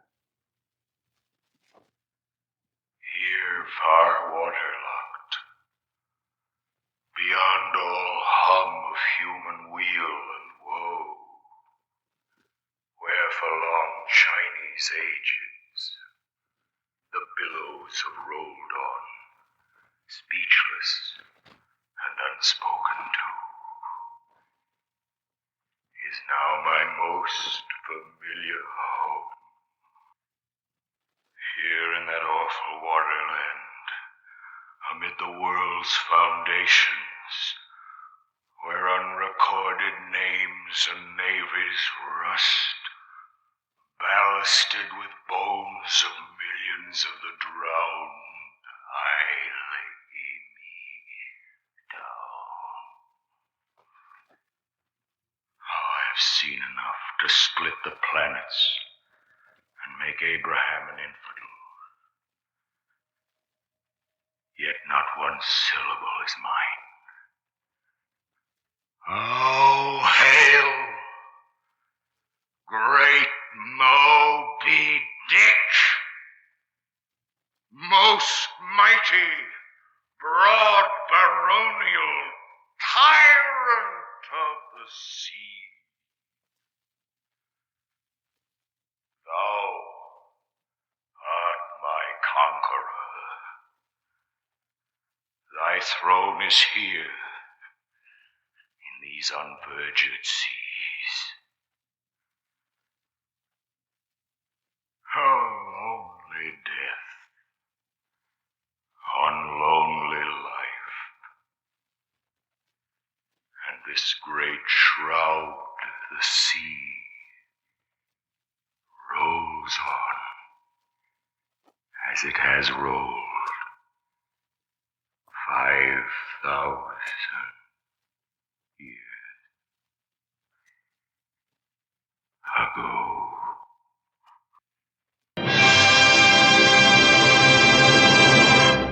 Orson Welles will return in just a moment, and now again, Mr. Wells. Next week, ladies and gentlemen, please join us again. Our offering will be John Galsworthy's great love story, The Apple Tree. This is CBS, the Columbia Broadcasting System. Just past the halfway point in the nighttime show here on WOTR Radio, I'm Greg, and I'd like to take a moment to thank all of you for listening and for the outpouring of letters and kind words I've received from so many of you. Jane Smiley, Frank Rutherford, Tony Barton, Lisa Parsons, June Reams, Peter Sampson, Lila Evans, Karen Parkinson, Jonathan Forbes, and Helen Orgall, to name just a few of you, thank you so much for taking the time to write to me. I'm glad you're enjoying the nighttime show. For those listeners who like to head off to dreamland while the show plays in the background, I hope we're bringing you sweet dreams. In the financial markets, as mentioned earlier, the Dow has seen a significant drop over the last 2 weeks, losing a total of around 24% of its value from the height of 45,000, now sitting at just over 36,000 at close of market today. The Nasdaq has followed suit, dropping around 300 points in the same time frame. Again, as mentioned earlier in this broadcast, multiple ongoing protests have been staged at state capitals around the country in the last week, with angry citizens blaming the federal government's tariff and interest rate policies, as inflation has also seen a sharp increase. Corn and bean futures have also seen a drop, losing around 50 cents each in the last 2 weeks, with tariffs again being named as the culprit, as foreign buyers have slowed their purchases and retaliatory tariffs being imposed by many of the larger nations on American agricultural products. With summer coming to a close soon, be sure to stop by Lucky's Ice Cream Parlor on Pine and Main Streets to satisfy that craving for cold, delicious treats, with over 25 flavors of ice cream and in business now for over 25 years. As always, free samples and free parking in the back. And if you're looking for a fun and educational activity this weekend, the County Genealogical Society is featuring a walking history tour of our fair little town on Saturday from noon to 3 p.m., starting at the city cemetery just inside the entrance. A society guide will be leading a 2-mile walk around town, visiting some of the most notable historical landmarks going back over 150 years. There's no charge, and bottled water will be provided to all. Okay, it's time for our next offering for your entertainment, starting with one from the Frontline Theater. Created by the Armed Forces Radio Service for our troops, it adapted motion pictures into radio plays for broadcast overseas, running from 1943 to 1944. This one is their half-hour adaptation of the 1944 comedy film Up in Mabel's Room, starring Dennis O'Keefe and Marjorie Reynolds reprising their film roles. Gary Ainsworth is all set to celebrate his 1 month of marriage to his wife, Geraldine, when his ex-girlfriend Mabel shows up. I won't spoil the story, but let's just say that this unexpected arrival causes just a few problems for Gary and his marriage. A truly hilarious story, and this is a fantastic adaptation of the film, despite being compressed into only a half hour. Next, a more serious story, The Night Holds Terror from General Motors Hour. Based on the 1955 thriller noir film, Hart McGuire, June Salter, and Joe McCormick star in this great adaptation. This is one of those radio shows that appeared at the very tail end of the golden age of radio, on the Australian Macquarie network from 52 to 61, and it was sponsored by General Motors Holdens Limited. And then after that, a fantastic adaptation from Lux Radio Theater, starring the great Joan Crawford from July 27th, 1936, 89 years ago. Chained, based on the 1934 film also starring Crawford. Cecil B. DeMille produced and directed this really fantastic drama, which also starred Frank Otone, Gilbert Emery, Oliver Hinsdale, Helen Burgess, and several others. I'm Greg, and you're listening to WOTR Radio. Frontline Theater presents a hilarious comedy of spicy complications, Up in Mabel's Room, starring Dennis O'Keefe, Marjorie Reynolds, Jinx Falkenberg, and Misha Auer. An additional treat is music by Harry James and his orchestra. Now welcome to Frontline Theater, your theater with every performance presented especially for you. Our play tonight stars Dennis O'Keefe as Gary, beautiful Marjorie Reynolds as his wife Geraldine, glamorous Jinx Falkenberg as Mabel, and Misha Auer as Boris. Thank you, Harry James and Helen Ward. And now the house lights dim, indicating that Act 1 of Up in Mabel's Room is about to begin. You see, Gary and Mabel were good friends. Yes, just friends. That's all, except for that slip in Mexico City. A very lovely slip, in fact. Crepe de Chine, with an inscription embroidered in Gary's own handwriting. Close to your heart, never apart, Gary. What a beautiful thought. What a beautiful slip. It was all quite innocent, you understand, and the whole thing may have ended there, but shortly after, Gary was married, and shortly after that, well, he talked in his sleep. What is it? What is it? It's got me worried. Worried. Oh, that slip. That slip. That slip. Oh, slip. Can't forget it. Can't forget it. Mabel. Gary. Mabel. Let's get away. Jump up. I say. Oh, Geraldine finds out. Oh. Gary. Oh. Gary, wake up. What's this? Huh? What? You were talking in your sleep. Oh, I was. Oh, well, what did I say? Something about Mabel. Oh, Mabel. We've only been married 30 days, and you have to go and dream about Mabel. Well, that's just why I've been so upset, dear. You know, it's because it's our month anniversary. Honest, it's nothing, honey. Really, nothing at all. Oh, it is.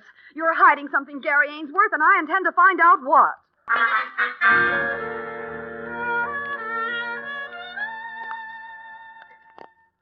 But, Mabel, I tell you, she's getting suspicious. And her mother's been working on her, too. And you know how Geraldine's mother is. Oh, hang her, Mother. Don't give me any ideas. Oh, please, Mabel, all I want is that slip. Won't you hand it over? I think I'd be crazy if I did. I think I'll be crazy if you don't. Look, Gary, we've got to nip this silly thing in the bud. After all, I'm going to marry Arthur, and he's your business partner, isn't he?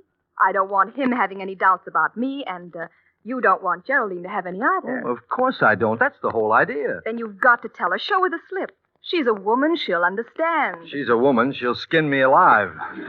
Well, we can settle the whole thing this weekend. You'll be coming down to Arthur's country place. Oh, Mabel. Mabel, you don't mean you wouldn't really... I most certainly would. Either you tell your wife or I'll tell her myself. And just about here is where Boris comes in. Boris is a waiter at Gary's hotel, and Gary takes him along for the weekend, hoping that Boris can help him out. And now it's after dinner at Arthur's country place, and Boris is helping out at the bar. Have another cocktail, sir. It's on the house. Not bad, Boris, not bad. Gary, I'll have to show you my new invention. A Whistler's Mother cocktail. Whistler's Mother cocktail? Is it strong? Strong. One drink and you sit like that for the rest of your life. We'd better get back to the girls now. Coming, Gary? Yeah, I'll be right along, Arthur. All right, Boris, here's your chance. Get up to Mabel's room and find that slip. Not so fast. Looking through ladies' lingerie always bothers me. Oh, that silly old man. Well, what was up? I was an old man. It wouldn't bother me. Look, now, you better hurry. They're all down here. You may never get another chance like this. I'm wondering, do I want another chance like this? Don't forget, I'm paying you $200. Now, get upstairs and make it fast. You make it $250, and I'll make it faster. All right, $250 then, but hurry, will you? Sure, but remember, I'm doing this for you, not for the money. I hate money. Money smells. Smells nice, doesn't it? Go on, will you get going? I'll join the others and wait for your signal. And, brother, it better be a green light.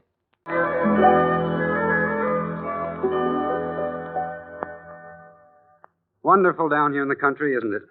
Sure glad I didn't have to go to Washington. Arthur, dear, you mean you preferred little me to all those big, important senators? Oh, Arthur knows what he's doing, Mabel. Those senators may have all the angles, but they haven't got your curves. Not bad, Gary, not bad at all. Geraldine, you picked yourself a pretty smart lad. You ought to know, my dear. Yes, I'm writing a book on the men I've known. I'm now on chap 2. Oh, darling, I've been meaning to tell you all evening. I think your gown is simply stunning. Oh, thank you. Yours is nice, too. You, do very well with last year's model. Well, after all, we only get out of a gown what we, put into it. My major problem these days is lingerie. Lingerie? Good heavens, what's that? The green light. Green light? Well, someone's lit, and I think it's Boris. Sounds as if he's celebrating. Well, darling, don't trouble your little head. I'll go right out there and get it from... I'll give it to him. Give it to him? Yeah, believe me, I'm going to give him plenty. All right, that's enough. I can see a green light when I hear it. Did you get the slip? I got it. But with music, it's another $50. Okay, then. $300, but hand it over. Here you are. May I wish you the... Gary. Hey, suppose I decide to come out here. What am I going to do with this thing? Put it under your coat, in the back. That's it. Okay. Everything all right? I thought you might need a little... My mistake. I can see you've had plenty. Say, what is this? Gary Ainsworth, you're tight. Tight, nothing. I've just loosened up for the first time in weeks. Boris, get me another drink. At once, but could I whisper something to you first? Sure. Go ahead. What is it? Don't look now, but your slip is showing. Oh, my slip. Oh, my slip. Oh, gosh. Gary, what is it? What are you doing with the back of your coat? Well, it's not my coat. It's my pants. Yes, that's it. It's my pants. These synthetic suspenders, no good at all. Well, I'm not staying here to identify the body. Come on, Arthur. Coming, dear. Oh, Geraldine, you better run along, too. Go on, darling. I'll be right in. Very well, but I don't understand all this. I just don't understand it at all. Hey, Boris. Here you are, sir. One vodka, one blank check. One fills you fill the other. We did it, Boris. You see this slip? You know what it means to me? My marriage, my happiness, my... Yipe! Wait a minute. It's the wrong one. You brought the wrong slip. You said pink. Yes, I know I did, but it's an off-shade pink, sort of American Beauty. Well, if that's not American Beauty, I never took out my first papers. You'll have to take this back and look again. Not me. It's too dangerous. Oh, but you've got to. You can't walk out on me now. Oh, yes, I can. Besides, if I keep on stealing underwear, maybe it'll get to be a habit. How could anyone get the habit of stealing underwear? Well, you know how that stuff creeps up on you. Don't you want the 300? Nope. But think of your children. Maybe they're hungry. You think they are? And what about your wife? Maybe she's hungry, too. Oh, and here I am in the country enjoying myself. I feel like a rat. Sure. Think of the food you could buy for $300. Oh, make it $350 and I'll consider it. Maybe they're hungry than we think. Hungry? They're positively starving. Okay, $350 then if you'll only hurry. Oh, you're so good to me. So good to me. What am I crying for? I haven't got a wife and kids. Gary, I want to talk to you. Oh, not now, Mabel. We better go in. We shouldn't be together out here. Oh, don't worry about Geraldine. She's playing the piano. Gary, have you told her yet? Well, no, I haven't. I haven't really had a chance. Well, she's all alone in there now. She is? Arthur's gone out to close the garage door. It started to snow. Go ahead in. Mabel, do you think it's wise? You know what I said. If you don't tell her, I will. I've still got the slip. And remember, Gary, it's got your name on it. Not so loud. She plays by ear. You know, all you need is a little courage. Maybe this will help. Oh, Mabel. Mabel, you shouldn't kiss me like that. Well, it was just to help you go in and tell her. What are you anyway, a man or a mouse? A man. But if I had some cheese right now, I think maybe I'd take a little nibble. Oh, you know, darling, you're playing very well tonight. Tchaikovsky. What depth, what emotion. Oh, it makes me want to hold you close like this and put my lips to yours and... What's the matter, honey? Don't you like music? Gary Ainsworth, how could you? How could I what? Lipstick. Lipstick! You mean on both lips? Oh, awful. Right under my nose. Not under yours, dear. It's under mine. Oh, just wait till Mother hears about this. Just wait till I tell her. Hello. Oh, now look. Hello, operator. Oh, now, darling, wait, please. Operator, I want New York. Circle 7, 1043. Geraldine, please. Yes, hurry, please. Geraldine, Call me back. if you'll just listen to me, I It's can... Mother, I should have listened to me. She warned me this was about to happen. Darling, they'll all hear you. What do I care? Why did you bring me here?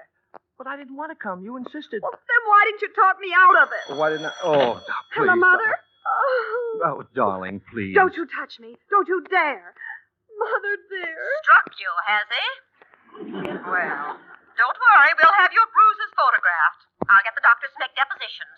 The brute. We'll fix him. Oh, but Geraldine, now, your mother doesn't understand. Oh, yes, she does. She knows all about men like you. I ought to. I married one. Look, sweetheart, baby. Don't shout at me. I won't be shouted at. But I wasn't shouting. I was just... Oh, you monster. I never want to see you again. I'm going upstairs. Monster. Brute. I know a few other words, too. You stay out of this, you... Mother-in-law, you. Oh, gosh. I wish I were dead.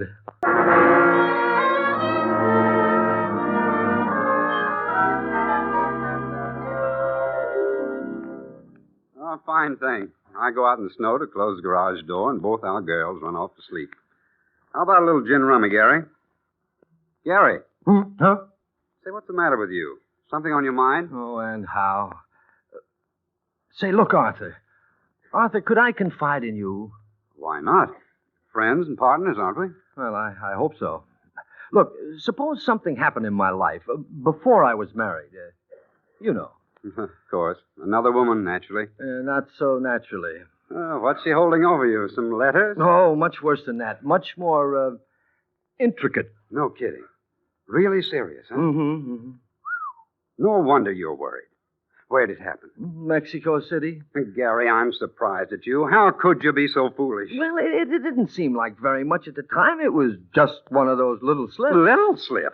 Well, that's all. But now this woman threatens to tell Geraldine. Well, can she prove it's yours? Well, it carries my name. Oh, that's pretty bad. No, it's worse than that, Arthur. This woman's engaged to be married now, and she wants to square herself with her future husband. Well, won't he let her keep it? With my name?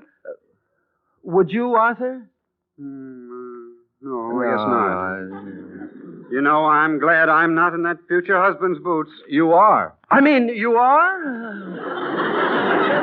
Well, what would you do? Well, if you want the truth... Yes? I'd grab a gun and shoot you. Huh? I said I'd shoot you. Yeah. Yeah, that's what I thought you said.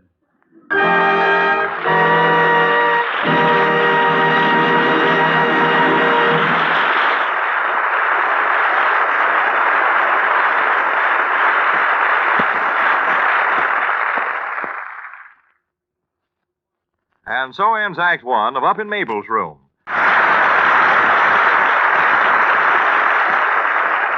Thank you, Harry James.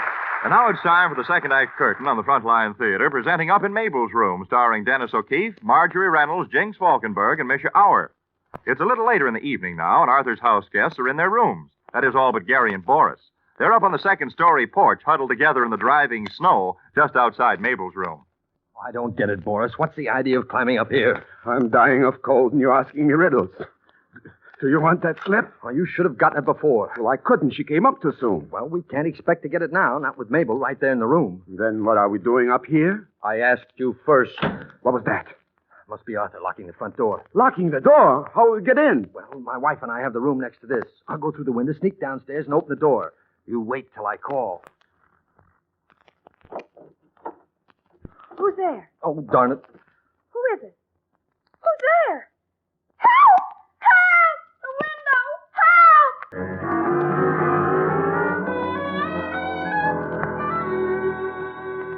Help! Lucky break for us, Boris. My wife getting scared. I'm scared, too, but I don't feel lucky. Well, it was our only chance to get in here when Mabel rushed out to help Geraldine. Have you found that slip? No, it isn't here. I've looked everywhere. That's funny. I'm sure she must have brought it with her. Maybe she's got it on. Got it on? Oh, then we're lost. We'll never get the slip now. Well, it might be more difficult, but it can be done. How? Well, the two of us could get it. I could hold her. Boris, I'm ashamed of you. All right, then you hold her. Not a chance. Well, we could wait till she goes to bed and sneak in and steal it. Sneaking into the bedroom of a sleeping woman? Oh, no, Boris, no. I wouldn't ask anyone to do that. Well, for $350, you can ask me. No, we'll just have to let it go. I'll face it. I'm sorry, sir, but I cannot permit you. I must go through with it to the very end. For your home, your happiness, your $400.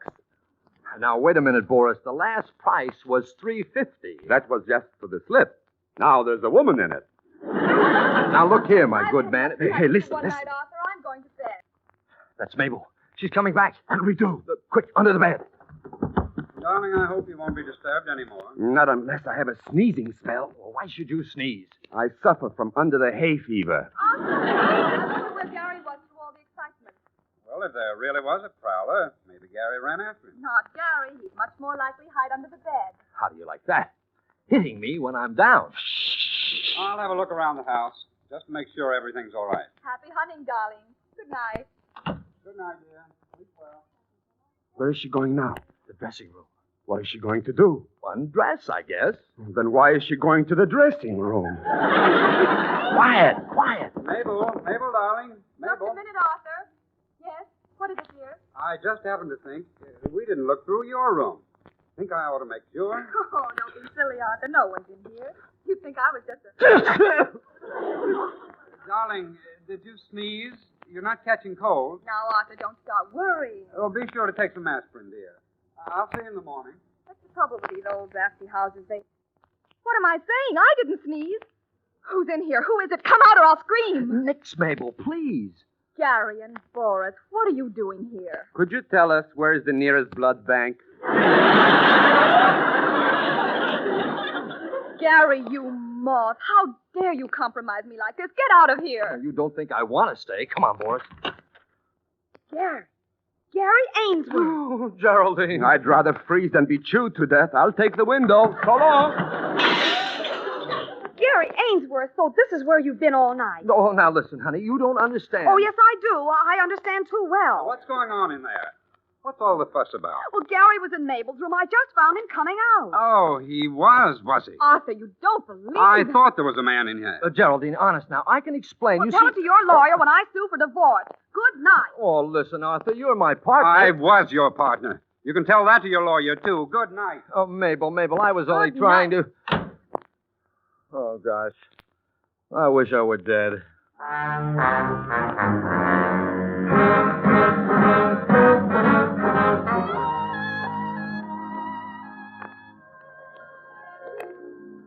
Fine mess I'm in.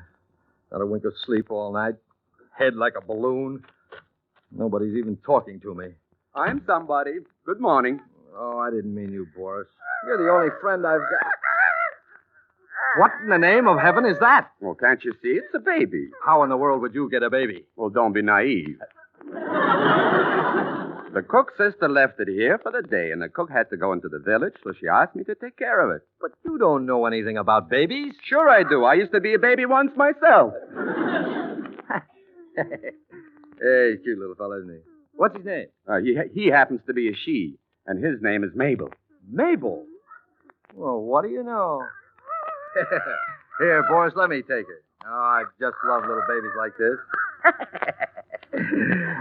Oh, Mabel, don't you worry. Gary knows how to make you happy. There you are, right on my knee. Oh, you like that, do you? You like your Uncle Gary, eh? Coochie, coochie, coo. I hope you understand my position, Geraldine. I don't want to talk to Gary or Mabel. Well, I haven't seen either of them this morning, Arthur. I suppose they're both too ashamed to Say, wait a minute. Do you hear what I hear? Give me a little kiss, sweetie pie. That's it. Just one teensy-weensy little kiss, Mabel, honey. Good heavens. They're in the Got den. the prettiest, Listen. bluest eyes and the sweetest red mouth. You know, Mabel, baby, if you belong to me, I'd never, ever let you get out of my sight. Oh, this is awful. The rat? I'll kill him. Now listen here, you half-baked Don Juan. You can't get away with... Why, it's a baby. Gary Ainsworth. Oh, that's not his. Is it yours? Well, no. Well, then suppose you tell us whose it is. Yes, I'd like to know, too. Mabel. Whose baby is it, Gary? Now, Mabel, you can't fool me that easy. Gary told me everything last night. Everything about what? You know well enough. And you said Mabel threatened to tell Geraldine. Me? Mabel, what did you want to tell me? Oh, it's nothing, really. Just a harmless little slip. Oh, this is horrible. Horrible. Oh, Geraldine, listen to me. This whole idiotic misunderstanding is about a slip that Gary gave me in Mexico City. It was inscribed with a sentimental verse and his signature. Oh, and I'm expected to believe a story like that. Honey, that was why I was in Mabel's room last night. I was trying to get the slip, destroy it, so it could never threaten your happiness. Darling, that's the only thing that matters to me, your happiness. If I could only believe it was just a slip, I'd be the happiest girl in the world. You would? You really mean that, Geraldine? Of course. All right, then I'll give you the proof right here and now. I've got the slip on, and I'll show it to you. I'll just pull back the top of my dress a bit, and there, you see? There, honey, you see? Gary Ainsworth, you close your eyes. Oh, but Geraldine, You close your eyes, I said. Well, That's better now. You promised you'd always close your eyes when we kiss. Oh, darling. Oh, Geraldine, darling. Mabel, dear, I'm terribly sorry. Oh, that's all right, Arthur. Just wait till I answer that phone. Am I going to give you a kiss? Hello? Who? Oh, just a moment, please. Geraldine, it's your mother. I can't talk to her now. I'm busy. Very busy. I've got lots of time. I'll talk to her. Hello? This is Boris Alexandrovich Sergei Serezha Pachnikov. And I have something to say to you. Je не прехцела в сонне, запрахтала ндухтили афрахта ту, Ртнкевичнговский to you too. Which means, my friend, that the show is over. Wilbur Hatch, will you please ring down the musical curtain?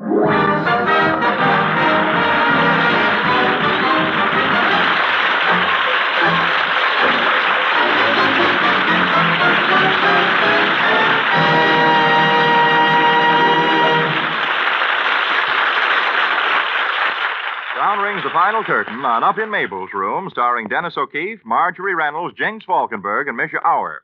Next week, Frontline Theater presents another play, and each week thereafter, your favorites of stage, screen, and radio will appear in top-flight musicals, mysteries, and romances. If you have a favorite play you'd like enacted, simply drop a line to Frontline Theater, Armed Forces Radio, Los Angeles, USA. This is the Armed Forces Radio Service. The General Motors Hour.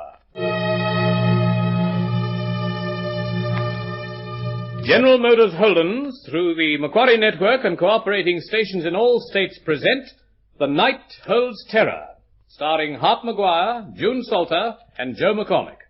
This is John Deese introducing our play. The Night Holds Terror was an outstanding Columbia film. It is full of suspense and excitement as the plot progresses to its thrilling climax of the triumph of right and justice. Our stars are Hart McGuire, June Salter, and Joe McCormick. The play will be produced by Harry Harper.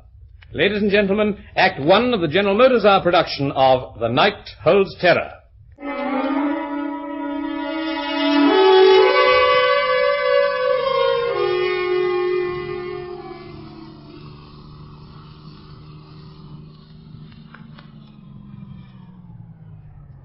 You want a lift? I thumbed you, didn't I? Get in. Thanks.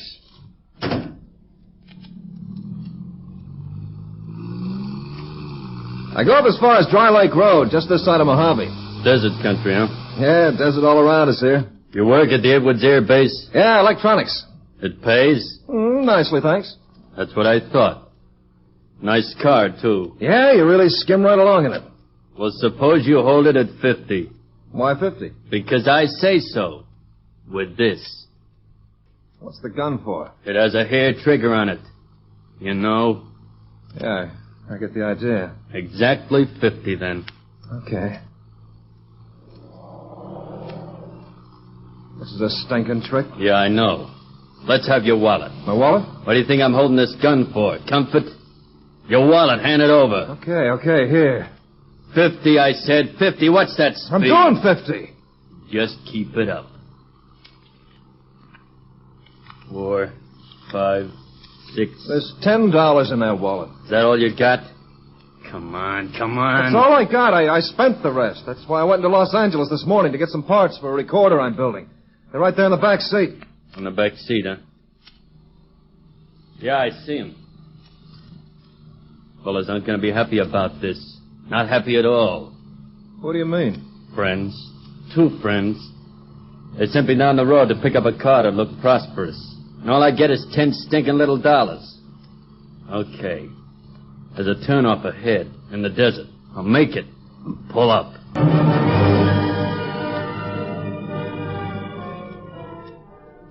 The fellas are coming now. Face that way. Why? They're kind of skittish about having you see their faces.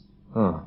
I wouldn't try looking back if I were you. Look, you got all my money. Now, what more do you want? Why don't you let me go? It's not that simple, buddy.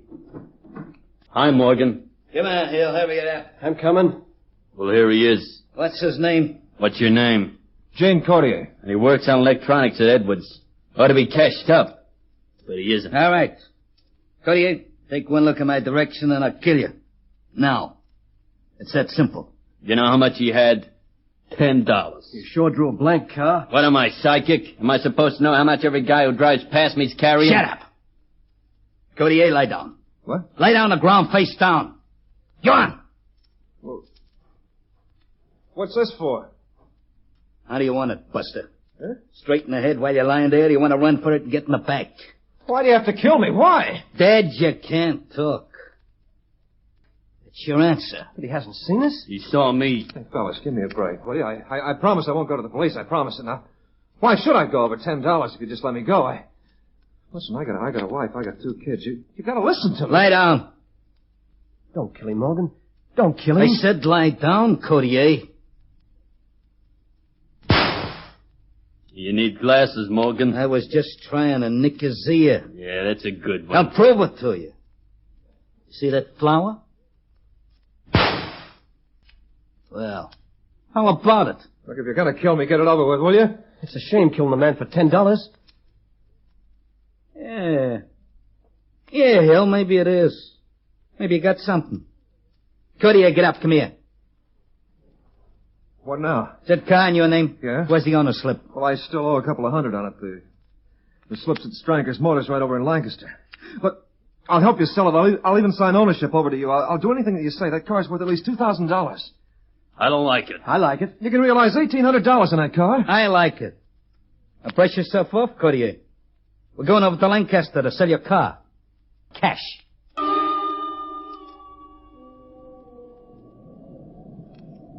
That the place? Can't you read, Hill? It says Stranker's Motors. Yeah, that's the place. You cooperate with us, Courtier? Yeah, I will. Don't get any funny ideas in your head like trying to outsmart us. I guess you know by now we mean business. If I have to, I'll kill everybody in the place. Now let's go in there. Come on, Courtier, you walk ahead with me. And act as if nothing is wrong. But I can't go as high as 2,400, fellas. The best I can do is 2,000 tops. Well, make it 21, Mr. Stryker, and it's a deal. Sorry, 2,000 is my ceiling. That car's worth at least 2,100, and you know it. Then you'd better take it to somebody else. Well, all right, Mr. Stryker, 2,000 will do, but it's got to be in cash, all cash. All cash? You mean you won't take my check? Well, you see, my wife had an accident. She's up in the hospital in Oakland. She was visiting her folks. Yeah, that's why he's got to sell the car. He needs the money right away. Even so, it's rather unusual. Besides, the banks are all closed. It's after 3 o'clock. Well, look, how much cash do you have? Oh, $500. You still have to come around for the rest of the morning. I should leave tonight to see my wife, I mean. Oh, sorry. You can come back in the morning, can't you? Well, I suppose. Okay. I'll go and get the 500. All right, give it to me, the whole $500. What now? I could do with a drink. Me too. Okay. Let's find a bar. But Courtier, now funny business. I want the rest of the $2,000 in the morning. Oh, you'll get it. I'll settle for exactly $500 now if you give any trouble. Here's a bar across the street. Move in there, Hill, you watch. Courtier, let's talk while Morgan and Carr are getting more drinks. I got bad news for you. Those two are real mean fellas. Oh, you think I don't know that? What do you call yourself, Hill? Me? A hoist man, nothing fancy, just small stuff. Morgan and Carr picked me up a few miles back, and now I'm in with them. I tell you, both are killers. And they want the rest of that 2,000 for the car. Yeah, I know that. But you gotta realize it makes it rugged. You're with us till the morning. Look, I'll stay in the car. I'll go to a hotel with you. I won't give you any trouble. I know you won't, but how about your wife? What's she gonna do when you don't go home? That's what worried them. Look, I don't care what you do with me, but leave my family out of it. Now, you hear me? You leave my family out. Not so loud. Remember, fella, we know where you live. You got your address out of your wallet. Now, be smart. Just play along. I don't want to see you hurt. Here they come. Drink that beer and take it easy. Yeah, okay. How long it take to drink that stuff? Come on, knock it up. We're leaving? Yeah, right now. We're going to Courtier's place. To my house? You wouldn't go to my house. You really wouldn't do that. No, now, look, I can phone my wife and make a good excuse to her for not being there. She won't give you any trouble, I promise it. You can stand right by the phone while I call her. You can hear everything I say, every word. No. But Morgan... I said no.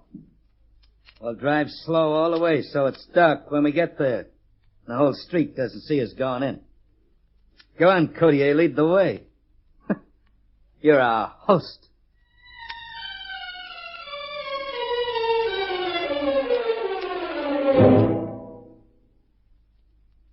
Yeah, it's a nice house you got, Courtier. From the outside, anyway. Yeah, nice. Is your wife pretty? Why? Oh, no reason. Carl, look around outside the house. That way I'll go around the back. What for? For visitors.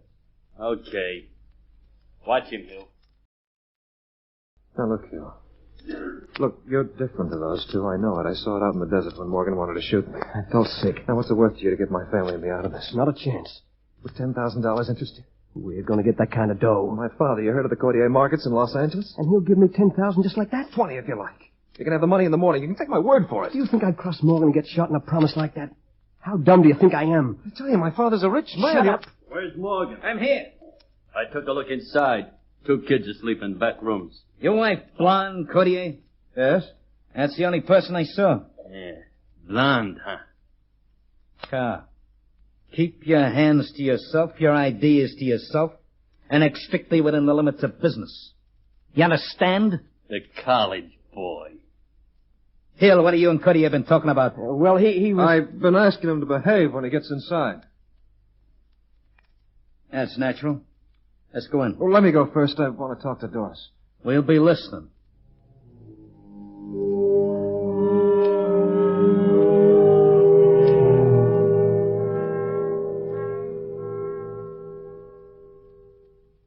Gene, where have you been? You promised to be home by 3 o'clock. I've been frantic. What do you see, Doris? I didn't know you brought someone home with you. Gene, what are those men doing here? Those guns. Well, you gotta take it easy. What are they doing in the house? I've been held up. All I got was $10. Yeah, you're right, Kurt. Yeah, she is. Car! Remember what I said? I was just saying. She's pretty. What do these men want? Mrs. Courtier, go into your own bedroom so you won't disturb your kids. Go on, go and wait there. Please do as he says, Doris. Do as he says. Yes. Yes, all right. Hey, Mrs. Courtier, don't call out. Don't make any noise. Nothing to attract attention from the neighbors. Remember, we've got your husband in here. Yes, I remember. Boy, electronics must pay off. Some house. Courtier, any guns in the house? No. No, I'm afraid to keep one around because of the children. You'd better not be lying to me. He'll check every drawer and closet just to play safe. Yep. And don't wake those kids. Like you, Morgan. I don't want noise. Where's the phone? Over there on top of that shelf. I cut the wire. No! Phone company might get suspicious, send someone out. Check all the back rooms, make sure no one can leave. And don't wake the kids. Okay, Papa. Courtier, you stay here. Sit down. While we're here, you'll do exactly as I say. And I mean exactly. Look, Morgan, you go in the morning now, won't you? When Stranker gives you the rest of the money for the car? Yeah, I'll get it for you. I know you will. And then you'll go? Leaving you to phone the cops? I wouldn't do that. I'd do that if I were you. Well, I got my family to think You're of. right, so have I. You and your wife can give a description of all of us. And don't tell me you wouldn't do that. Hi, sweetheart. Get out of here. Car, sit down, Courtier. My wife, Get out, I tell you. Car, come in here. What for? You too, Mrs. Courtier. Will you tell me what you want from Keep us? quiet. We asked a question, sweetheart. Car.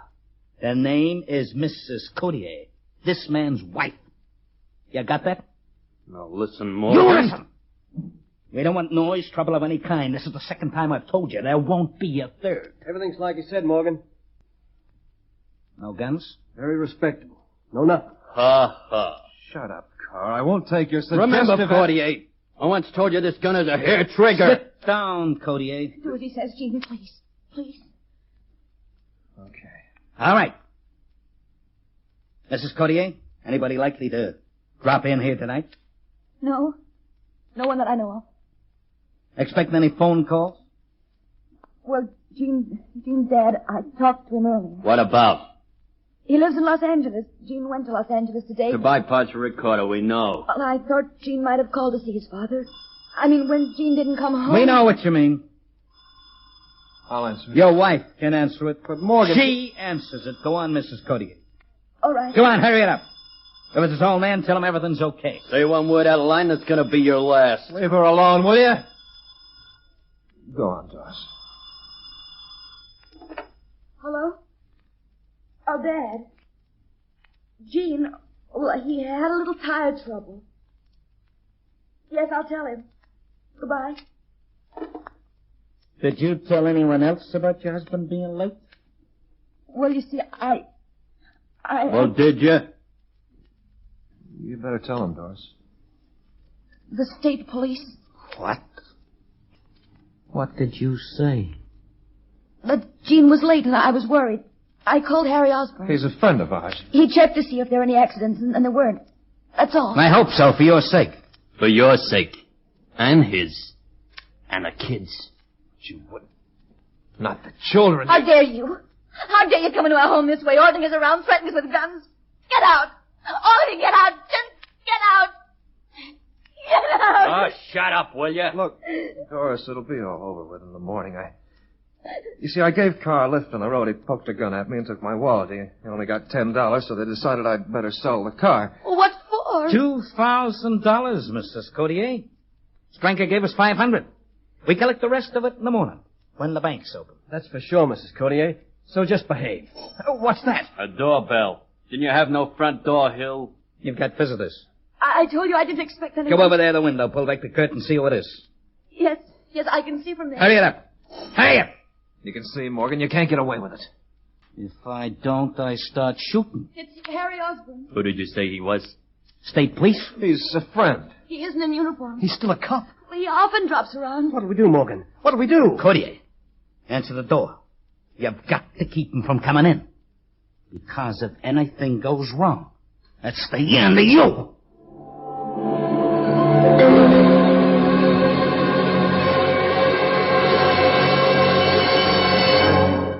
And so ends Act 1 of our play. You've read about it, you've heard it discussed, you may even have seen it. I'm referring, of course, to the new Holden, which, as you know, was recently announced by GMH. If, however, you have not yet inspected this dramatic new car, you will be all the more interested to learn about the beauty and function of its new shape and styling, and its many mechanical refinements. One feature that will immediately impress you is the new Holden's longer side silhouette. A new windshield gives 20% more forward vision, and there is a longer, lower hood line. This latest Holden also has a new grille, massive, well-designed front and rear bumpers, vastly improved twin tail lights, turn signal lights, and parking lights. Inside, there is a completely new dash with hooded dials and a larger glove box door. Seating has increased in width, and there is more headroom. Mechanically, the new model has been evolved from the performance on Australian roads of more than 635,000 Holdens, the number manufactured by GMH since 1948. There are various improvements in the suspension, gearbox, and back axle, and the all-powerful engine now takes full advantage of the better standard-grade fuels now available. Altogether, this new car is a worthy successor to the 4 previous Holden models. A car designed and built in Australia to put know-how and experience to excellent use in a highly competitive industrial field. Behind every efficient, forward-looking detail are 3 years of planning and preparation by Australia's largest automotive company. Only an organization of the size and scope of General Motors Holdens could afford to be so painstaking and so thorough, a thoroughness evident in everything they undertake. For General Motors Holden's consistent aim is always to make more and better things for more people. And now Act 2 of the General Motors Hour production of The Night Holds Terror.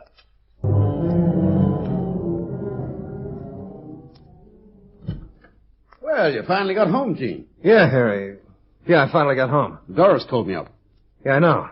She was pretty worried. Yeah, I went to Los Angeles for some recorder parts. Everything turned out okay, though, but, thanks for the trouble, Harry. No trouble. Is Doris around? Yeah, she's inside. Fine, I'll just... Well, she's busy with the kids. You'll have to excuse me. But, Gene, I wanted especially to tell Some you... other time, huh? Been transferred to Oregon. Got it late this afternoon. I thought I'd make this goodbye. I brought drinks with me. Well, I'm afraid you can't. I mean, Doris was upset when I didn't come back. She wants to go to bed. But transfers are sudden, Gene. I'm going in the next few days. Well, it's too bad. I'm sorry, Harry. I'm sorry. Well, that's the way it is. Goodbye, Gene. Goodbye. Oh, Gene. It's all right.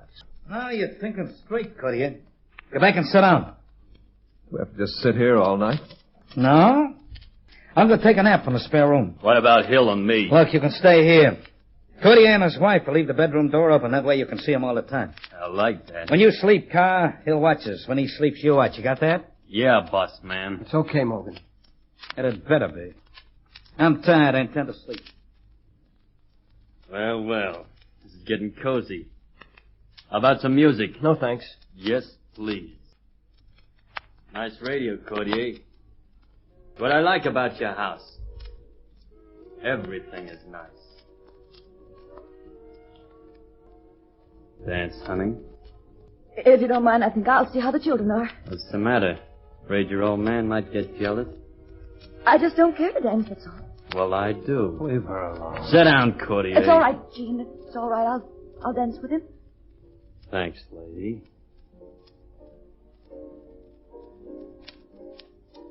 Why, you... You can't get away with that car. Don't! I told you what I'd do, Courtier. Put that away! Don't kill him! Don't! Drop it. Drop it. Go on. It's okay, Morgan.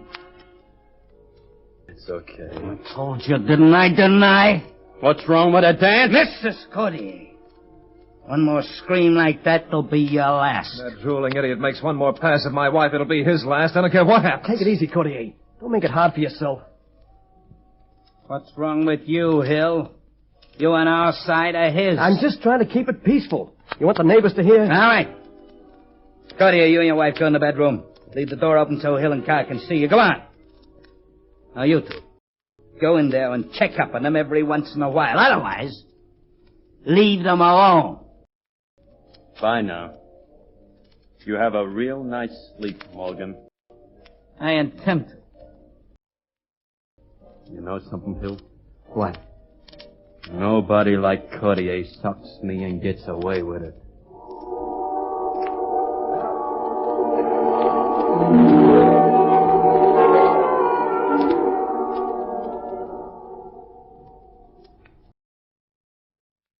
Gene, what do you want in that drawer? Just watch those two out there. It's all right. Carr's asleep and Hill has gone to the bathroom. What are you looking for? These. Scissors. What are you going to do?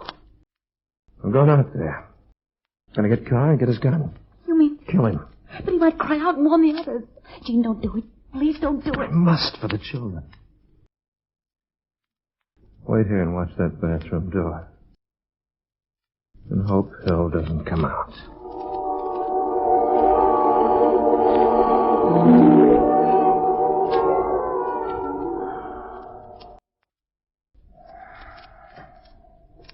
Hey! Gene, look out! Don't move, Courtier! Don't move! Give me those scissors. Hey. What's wrong, huh? Courtier, what are you doing? He was just going to look at his kids. What are those scissors for, Hill? I got him in the bathroom. Manicure, see? A manicure. Shut up! I'll watch him now. Courtier, get back to the bedroom. Gone! Okay. And stay there this time. Thanks, Hill. For what? How do I know? I didn't do nothing for him. Oh, Gene. Couldn't do it, honey. I just stood looking down at Carr and I couldn't do it. I know. Why did I hesitate? Well, I'm glad. Glad. That was our one chance. How do we know what they'll do with us after they get that money in the morning?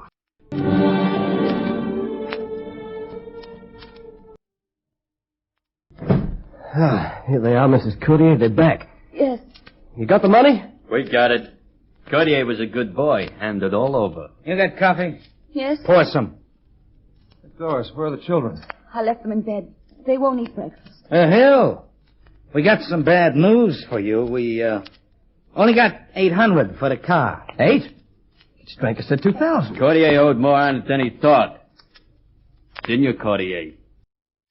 Didn't you? Multiply. That's a stinking lie. Here's $200 for you. 200? 2? Courtier, I did you a favor last night. What sort of favor? Nothing. Courtier, give me the truth about the sale. They got 2,000, huh? They did get 2,000? You're over 21. Figure it out for yourself. Courtier, you trying to make trouble? I'm making trouble. You trying to cheat me out of my share of the sale. Give me the rest of my dough out. You what? Don't hit him. That does it. I don't want any part of you guys. Listen. You're in this for keeps, and don't you forget it. When are you all going to leave this house? Right now, Mrs. Courtier. Oh, your husband is coming along. Hey, now, wait a minute. I got you the money. I've done everything that you asked me. What do you want with Gene? He won't call the police. He won't do anything. Look, we let you get away. All we want is to be left alone. It's okay about the car. I don't mind about the car. You heard me, Courtier. You're coming along. You mean I'm to be a hostage? That's right. Mrs. Courtier, if anything happens to us, he's dead. That's the way it's got to be. Why should I call the police? My family mean 1,000 times more to me than seeing you behind bars. Doris, please, it's all right. Why should I care whether you're caught or not? Do you think I'd do anything that would endanger the lives of my family? Well, do you? Do you? Doris, it's the way I want it. If it'll get them away from the house, away from you and the kids, it's okay with me. Come on, let's go. Look, if Gene doesn't call me in half an hour, I'm going to call the police. Do you hear? I'm going to call the police. Shut up. He'll call you when he's good and ready, not before. He'll take Courtier out. We'll follow you.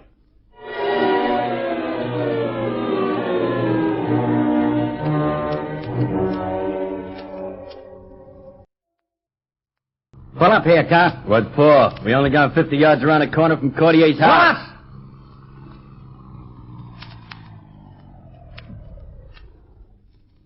What now? What's this for, Morgan? Morgan, you're not going back to the house.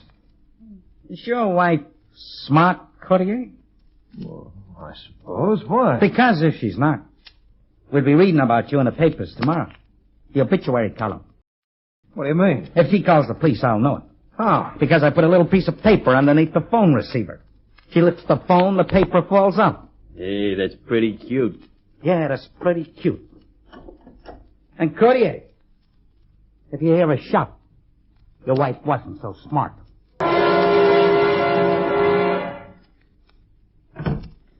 What are you doing back? Just checking, Mrs. Courtier. Where's Gene?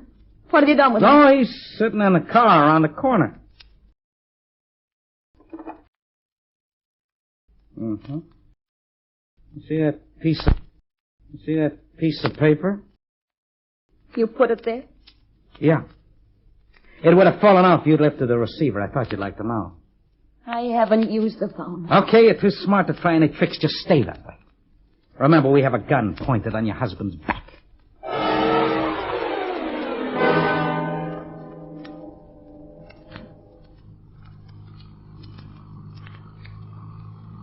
Make speed, car. Okay. Well, you're relieved, Courtier. What? To know your wife is smart. She told you she wouldn't do anything to risk my life. Now, why can't you let me go, Morgan? Why do you have to... 3T25. What's that? This radio. Traffic accident. Vernon and Maine. Interesting, huh? Why didn't you tell my wife you were tuned into the police calls? Oh, it slipped my mind. Oh, no, it didn't. If you told her about that radio, you could have stopped her calling the police for sure. Don't be dumb. If the police were alerted to our hookup, they wouldn't put any calls over the radio now, would they? This way, we got the cops cooperating. If your wife is foolish enough to call them, I'll hear about it over the radio. How long would it take? About 3 minutes flat. And if she does call the police, Courtier, you get it. But good.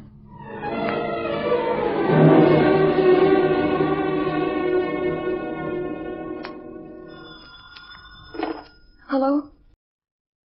Oh, Mr. Raglan. Gene isn't in.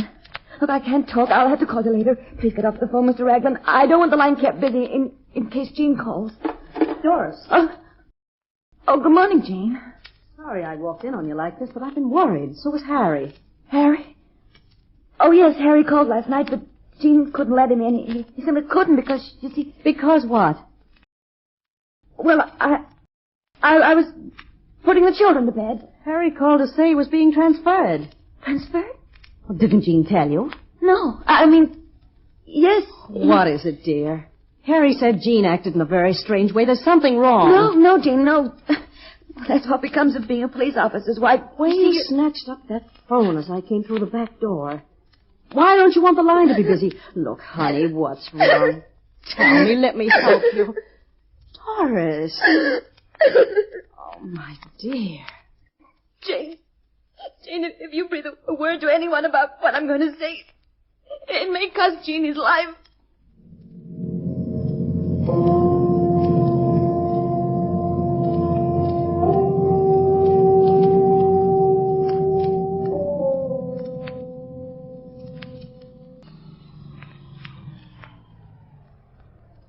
We can buy some gas here. I'll stretch my legs. Listen to that radio, Hill. Okay. Hey, you, come on, fill up the tank, will you? Courtier. Yeah? While Morgan and Carr are away, here's a tip. If they turn off into the Dry Lake Road, you know that lonely desert stretch? Yeah. It means they're going to get rid of you. You'd better make a run for it. I don't stand a chance in 10. Morgan's a dead shot. It's better than your chances if you stick. Yeah, thanks. Well, Hill, I just don't understand you. It's just I don't want to be tied in with no murder, that's all. 13T9. Ambulance Avalon Boulevard.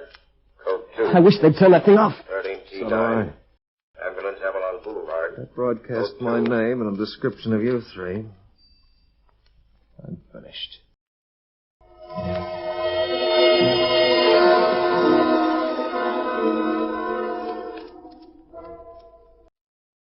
Doris, when did they leave? About 20 minutes ago. We'd better call Gene's father. Jane, I wouldn't dare. Why? Well, what if those hoodlums call here and get a busy signal? They'll think I'm talking to the police. We'll call from my house. I can't leave. I must wait for Gene to call me. Then I'll phone for you. No, please. It's too risky. Suppose Gene's father loses his head and calls the police. They said they'd kill Gene if I told anybody, and they meant it. But we've got to do something. Oh, please wait. Soon the half hour will be up, and then I'll call everybody.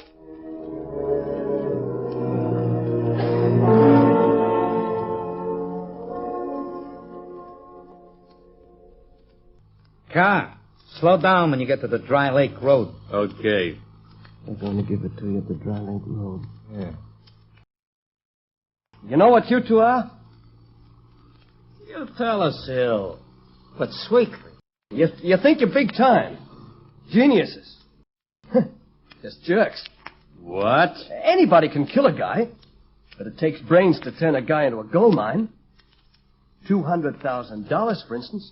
Come to the point. This guy's old man runs them Cordier markets in Los Angeles. How do you know? Cordier told me. Tried to bribe me to let him go. With $20,000. Yeah, maybe he was lying. No, I wasn't. Come to think of it, Cordier's an unusual name. I never heard of Cordier markets. Here, look. Look at this. There's a letter from my father in company stationery. Show me that.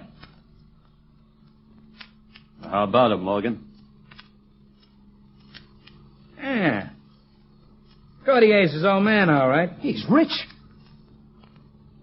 Hey, I got your point, Hill. So long as we've kidnapped Cordier, we might as well make his old man pay for it. But we don't change one thing, Cordier. If we get a police message over that radio about you before the half hour is up, you still get it.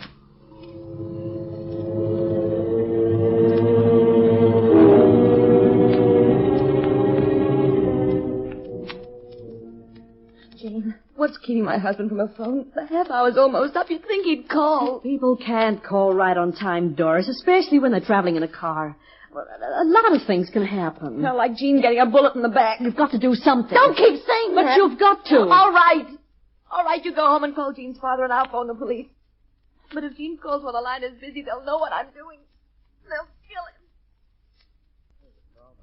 I'll go in with him. Okay. I didn't think you'd go for this kidnapping so fast. Well, why'd you suggest it? Go in the box with car, Cordier. Come on.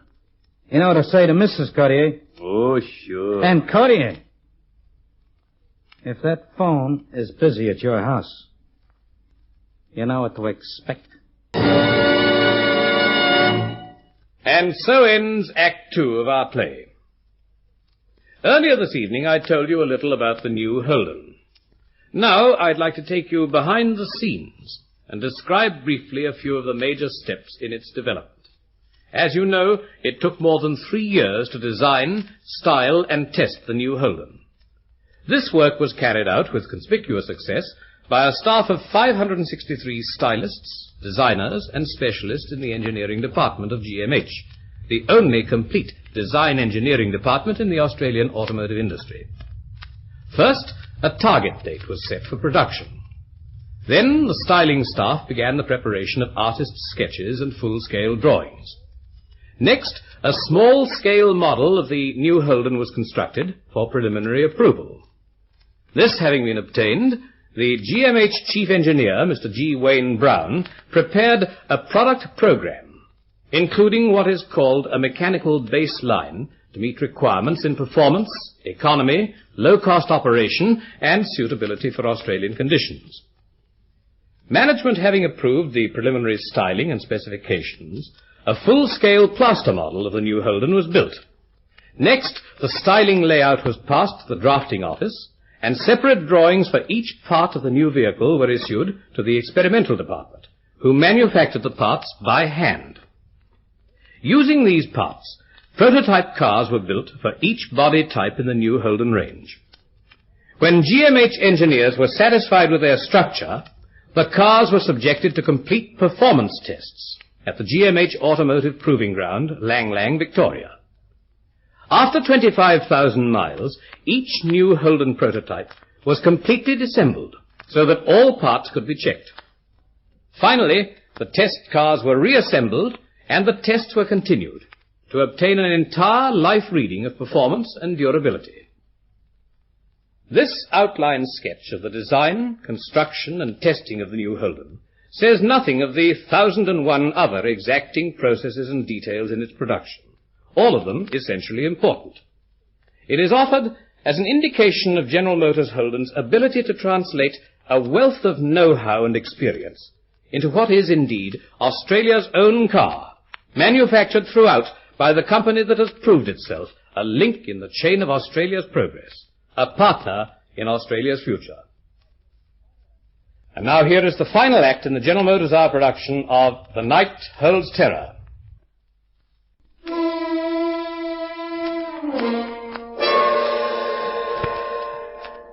Hello? Hello? Los Angeles Police. Detective Pope? This is Doris Cartier, Edwards Air Base. 3 men have taken my husband away, and he's being held as a hostage. There isn't much time. If they aren't caught soon, my husband... Just a moment, Mrs. Courtier. There isn't much time. All right. A description of the 3 men, if you can. Yes, all in their 20s. One dressed in a blue suit and tie, one in a leather jacket and gray slacks, and one in a T-shirt and blue jeans. They drive a car? Yes, but I didn't see the number. I never left the house, you see. It's a late model. Blue, I think. Blue. Okay, that'll do for the time being. We'll call you back. But what about my husband? We'll broadcast the description over the police radio. I'll rush the message onto the air. Phone number, Courtier. Lancaster 2343. Okay. Number, please. Lancaster 2343. Thank you. Your number, please. Empire 32140. Hold the line, please. Operator's gonna call now. And we better get straight through, Courtier. You will? You think I will? Yeah. It's taking time. Hello. What's wrong, Carl? What's wrong? I'm waiting to take the call at Courtier's house, but nothing happens. Maybe the number's busy. No, Doris wouldn't call anybody. What's wrong with you anyway? Half an hour's more than enough? Lancaster 2343 waiting. Go ahead, please. Hello? Hi, sugar. Gene. What about Gene? He's here. Here, let me talk to him. No. That's Gene. I can hear him. How long before you let him go? When will I see him? Sooner than you think. Now, look. Get in touch with his old man. Tell him we want $200,000 cash. That's a must. I'll tell him. Please let me speak to Gene. Courtier, you can speak to her. Now, wait. Just say you're okay. Just that. All right. Here, take it. Doris, the car radio. It's tuned to the police calls. Come on. You were a fool to do that, Courtier. Leave him alone. People are looking at us. We'll settle with you later, wise guy. Come on back to the car.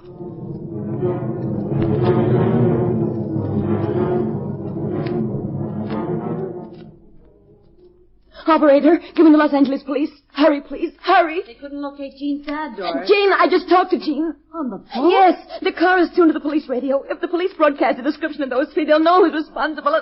I've killed Gene. I've killed him. Now, honey. Pope's office.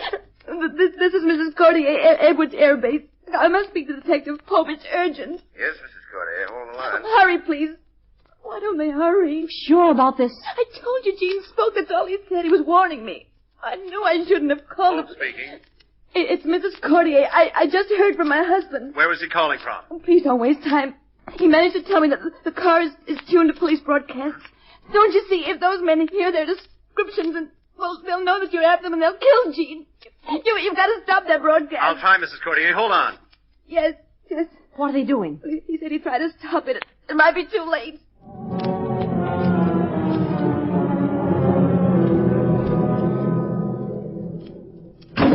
Where to now, Morgan? A nice, quiet place where we wait for Courtier Sr. to pay us $200,000. Yeah. How about Courtier warning his wife? Hill, turn the radio back on. Okay. Courtier, why did you warn your wife about this radio? You think she's called the police? No, she wouldn't do anything like that. She wouldn't. Attention all cars. This is an emergency. Be on the lookout for a blue sedan. This is the blue sedan? A blue sedan containing... What's wrong with that thing? It's okay. You can see it's okay. Stop, that's all. Attention all cars. This is an emergency. Here he goes again. Be on the lookout for blue sedan containing aged couple, Mr. and Mrs. Vaughan White of Los Angeles. Both are wanted immediately at Los Angeles Hospital. Their son is critically ill. Okay, turn it off. We'll head for Joey's place.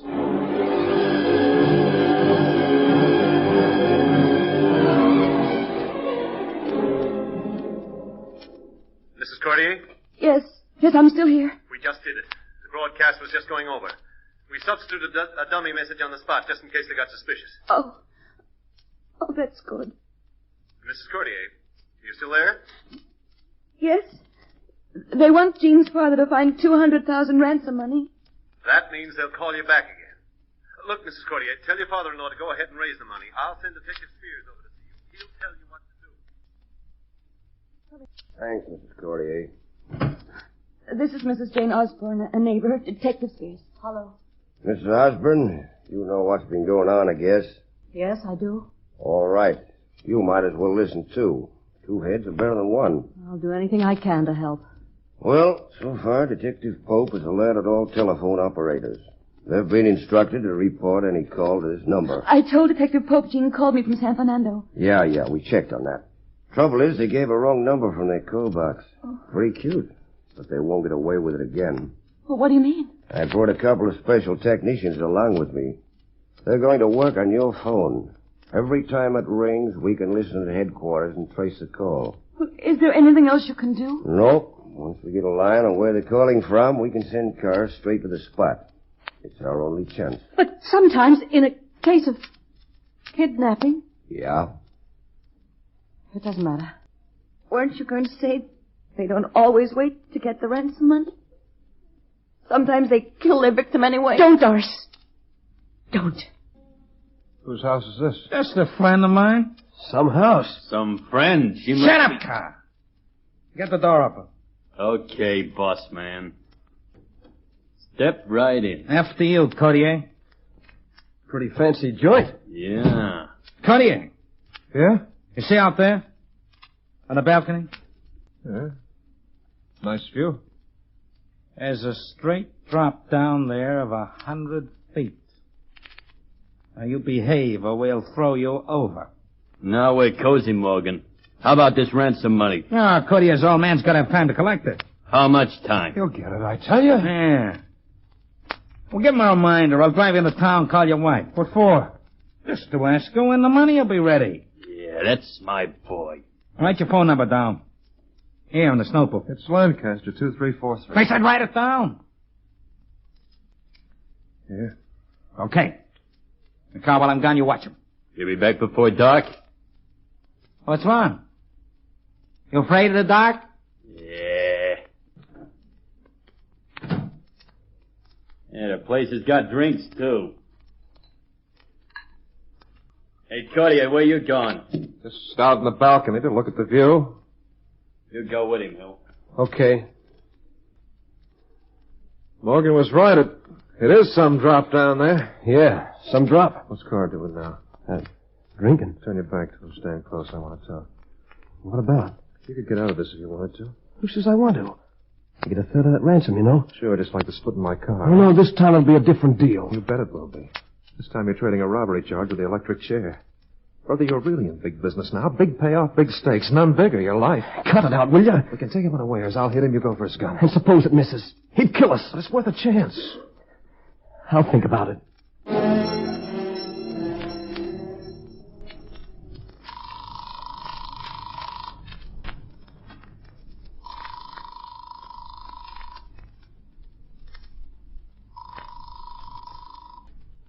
Number, please. I want Lancaster 2343. Hold the line, please. Hurry it up, will you?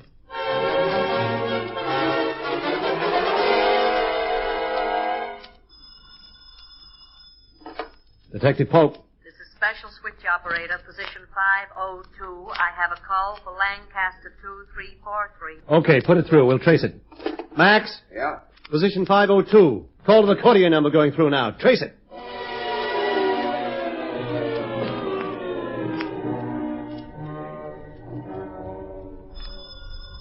Oh, I'd better let it ring a while. Every delay will help Detective Pope if it's one of those men. Yes, it will. Perhaps it's Gene. Aren't you overdoing it a little? They might hang up. Hello? You took plenty long to answer. The money ready? Well, I don't know. What do you mean you don't know? Is it ready? Gene's dad lives in Los Angeles. He's doing the best he can, but you must realize... Listen, Mrs. Cordier. I'll call him tonight. At his house. And that's your last call. We won't pay you a cent until we talk to Gene. Not till we make sure that he... Hello? Hello? He hung up.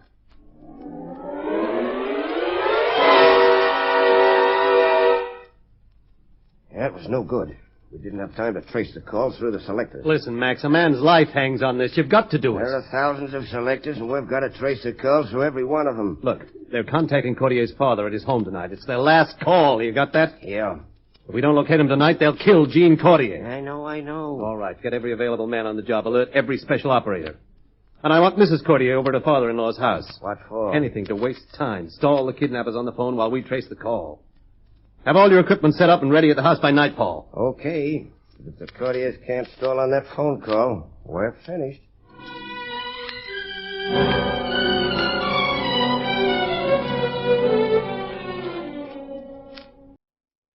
Why isn't Morgan back by now? How long does it take to drive into town and put in a call? Aren't you getting a little edgy, Hill? Maybe you need a drink. Stiff one. I don't want a drink. Okay, I'll drink it myself.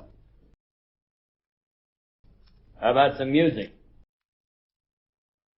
These programs... Why ain't there nothing hot? It's all the same. You know, Morgan will be back soon. We're gonna take care. We've got to do it. No, I can't. I'm scared. He's pretty tough. The first blow's got to put him out or he'll shut. Hey, what do you two got your heads together for, huh? What's going on here? Have a drink, Hill. Good. You did it! Quick, take the gun. Let's get outside.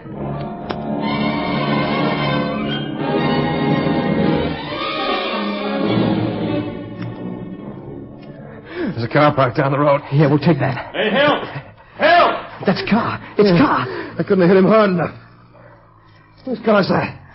Yeah, whose car is that? It's Morgan. That's who it is. Morgan. Give me that gun. Give it to me. Morgan, watch out there. Morgan! Where you think you're going? Don't you move, Cordier. I'm gonna fix you this time, Cordier! Leave alone, get back from him. But Morgan, he hit me! Look, I've made enough noise to rouse the whole neighborhood, and Hill is lying there dead. We gotta get away from here. Get in the car. Where are we going? Back to town. Call Cortier's father. That money had better be ready. Have a cigarette, Mr. Pope? No, thanks, Miss Cortier. Max, you got everything set up over there? Yeah, everything's ready. We've got a direct line through the exchange. They'll give us a blow-to-blow description when the call comes. Why doesn't it come? We've been waiting so long. Now, take it easy, Mrs. Cortier. Don't get rattled. Remember, you've got to stall. Anything to give us time. Don't make it too obvious. But give us a chance. How long will it take you to trace the call, Mr. Pope? Well, the call is traced from selector to selector. Each has to be examined till the right one's found. The call is traced to the right exchange, then the right call box. And then the squads close in.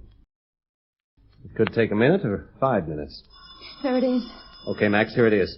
Let it ring, Mrs. Cortier. Hello, you getting it? Okay, let me know, will you?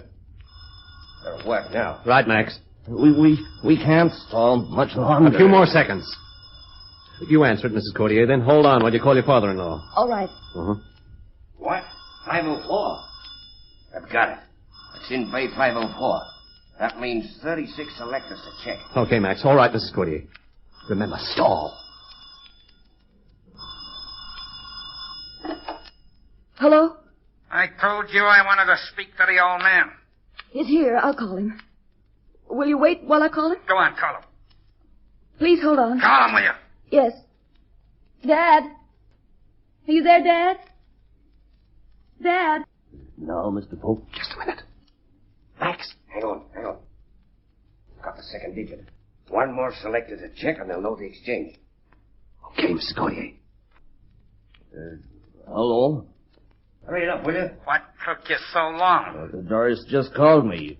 You see, it's a big house, and sometimes it's difficult to hear. Never mind it. Max, what's holding him up? Well, you see, it's a lot to get quickly. Have you got it? I'm trying to explain to you. It's this way. $200,000 is a lot of money when you want it in a hurry. I've raised a lot of it by asking friends to see me through. Okay. How much have you got? I'm still short of a few thousand. Doris, how much is it, all told? I've got it. It's the Dunkirk exchange. Okay, keep him talking, Mr. Cordier, just another half minute. Max, get the squads on the move. Go to Area 3RA and tell them to watch out for Cordier. What's Morgan doing in that call box? What's he doing? You don't seem to understand, Carr. 200,000's a lot to raise in a matter of hours. Come on, get out. What for? I want to hurry Morgan up. Now get out. What now? Over to that call box. But what's wrong with you? What are you hanging back for? Come on, move. Move, I said. Okay. Keep your hands off. I owe you, Cordier. You don't do like I say, you'll get paid. Now walk ahead of me. That's it. That's what I said. Morgan. Quiet. Listen, Cordier, I told you I want all of it, 200,000.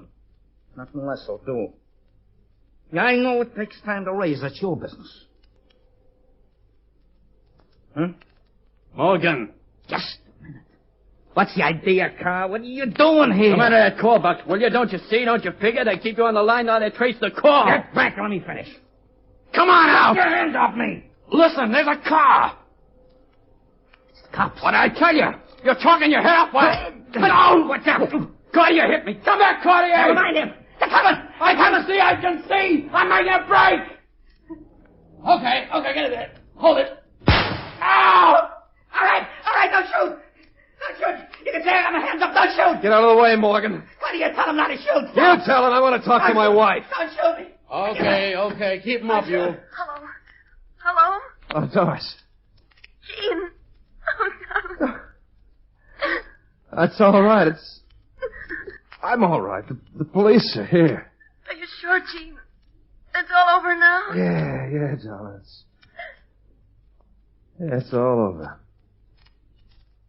I'll be home again soon. This time I'll be alone. And so ends the General Motors Hour production of The Night Holds Terror, adapted from the Columbia film by Rue Pullen, in which you heard the following players: Reginald Lai, John Bushell, Margaret Christensen, Max Osbiston, David Eady, Brian Anderson, Terry McDermott. Our stars were Hart Maguire as Jean Courtier, June Salter as Doris Courtier, and Joe McCormick as Morgan. The General Motors Hour is directed by Harry Harper, who produced tonight's play.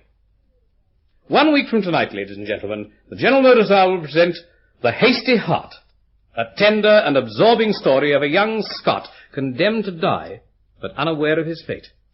We shall star John Ewart.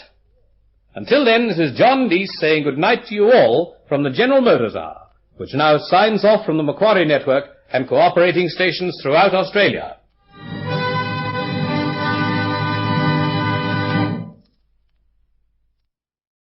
Hollywood, California, Monday, July 27th. From its home on Hollywood Boulevard, the Lux Radio Theater presents Joan Crawford and Franchot Tone in Chains. Lux presents Hollywood. Tonight, the makers of Lux Toilet Soap, the beauty care used by 9 out of 10 screen stars and by attractive women everywhere, brings you another assemblage of Hollywood's most distinguished citizens. Joan Crawford, Franchot Tone, Gilbert Emery, Cecil B. DeMille, Oliver Hinsdale, Helen Burgess, Louis Silvers, and many others. We are also proud to welcome, as members of our audience, a score of celebrated personalities. Among them, Patsy Ruth Miller, Paula Stone, John Maguire, John Lee Mahan, who adapted tonight's play for the screen, Lena Basquette, Mary Alice Rice, and Rady Harris, celebrated New York columnist. To all of you, greetings from Lux.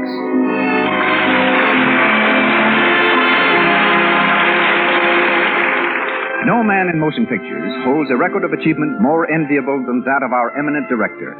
He brings to radio, just as he has brought to the screen, the greatest plays and players in the world of entertainment. Tonight, he comes to the theater direct from location, dressed in riding breeches and boots, and covered with the dust of the set. And here he is, ladies and gentlemen, Mr. Cecil B. DeMille.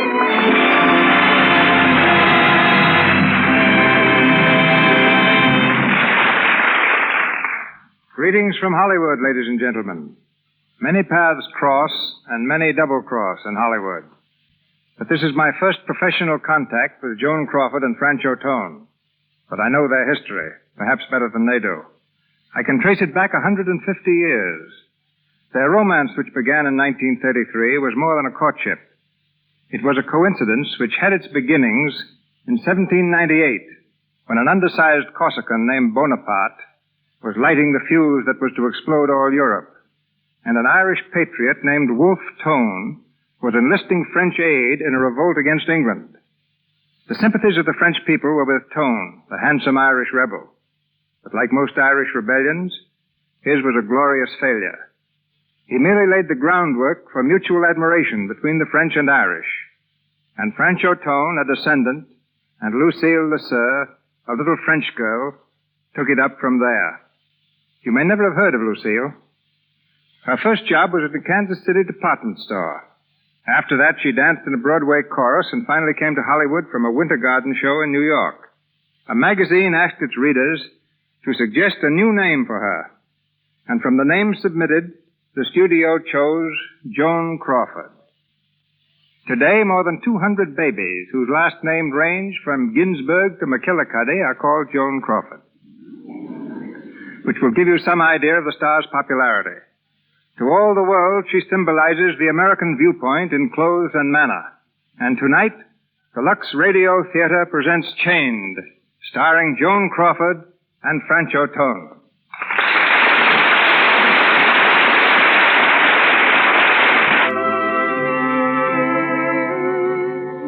Tonight, Miss Crawford plays the part of Diane Lovering, indispensable secretary of a middle-aged but attractive steamship magnate, Richard Field, who is deeply in love with her. Francho Tone is Michael Bradley, young owner of a ranch in the Argentine. The curtain rises on Field's private office in the Empire State Building. We hear him talking briskly on an inter-office telephone. Hello, Norris. Yes? Richard Field talking. I've decided to start the Caribbean on the coastal run out of Savannah. That'll put the Southern Cross on the Rio Buenos Aires run until next December. Starting now, she can sail Friday. Now, what about the Lloyd matter? Lloyd matter? Well, listen, that's got to be handled with kid gloves. Take maybe 6 weeks. But I'm not leaving this office until it's settled right our way. Okay, Norris, goodbye. Who is it? Good morning, darling. Ah, Deanne, it's you. Darling, I've just been through the Spanish Inquisition, and I came out alive. What did they say? 4 doctors put me through the 3rd degree, fluoroscope, metabolism, blood pressure, x-rays, the whole works. I felt like a murdered corpse being dissected by the Department of Justice. Yes, but what did they say? What's the verdict? Organically sound as a dollar, healthy as a young colt. They claim I'm just run down, that's all. Exhausted. They ordered me to take a long rest. Can you imagine my resting until the Lloyd affair is finished? Yes, I can, young lady, if I say so. Now listen, boss. Mr. Boss? Boss, darling.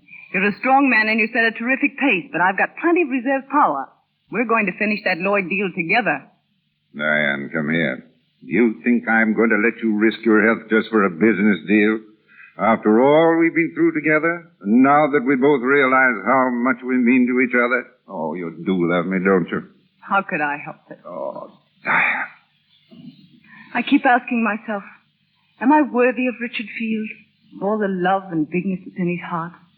And then you kiss me like that. So I guess I must be. I keep asking myself, how can an old man like me... Careful. Mention that subject to me again, and I told you I'll make a scene. All right, I'm a mere stripling of 46. Look here. What about this sudden command appearance? Anything wrong? Diane, it's happened. You mean your wife? Yes. Oh. She came into my room last night. She was very fine. No scene or anything like that. She simply told me that she knew about us, and had known for some time, in fact. She wanted to know what I was going to do. Did you tell her? I told her the truth, that there was nothing between you and me, just that we loved each other. I tried to make her understand what a really fine person you are. I don't know how successful I was. And then? I asked her for a divorce. Darling. She wouldn't give it to me. Said she doesn't believe in divorce. I even offered to let her keep the children. Oh, Richard, you can't. You can't give up everything. I would. For you. It's no use. Oh, Richard. Diane, come here. No, please. There's only one thing to do now. Don't say it. Don't even think it, dearest. But we can't go on, not after this. We can, and we will. We've got nothing to be ashamed of. And let's not give up hope that someday she'll give me my freedom. But you know what you're going to do. No. The Southern Cross sails Friday for Buenos Aires. You're going aboard her. Going away on a little trip. You need a rest. It'll help you to forget. This had to come. It's a little too near us for the moment, but it's only temporary. And when you come back, everything will be just as before. Will it? Well, but you love me, don't you? Oh, yes, Richard. Well, then you run out and do your shopping and get yourself packed. You haven't got much time. Boat sails at 5:30 Friday.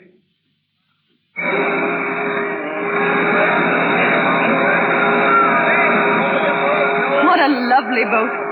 I wish you were going along, too. I won't know a soul on board. It'll be only 6 weeks. Besides, I have to give you a chance to know your own mind, haven't I? It isn't my mind anymore, darling. It's yours. Stuart, where's the ambassador suite? This way, Mr. Field. Here you are.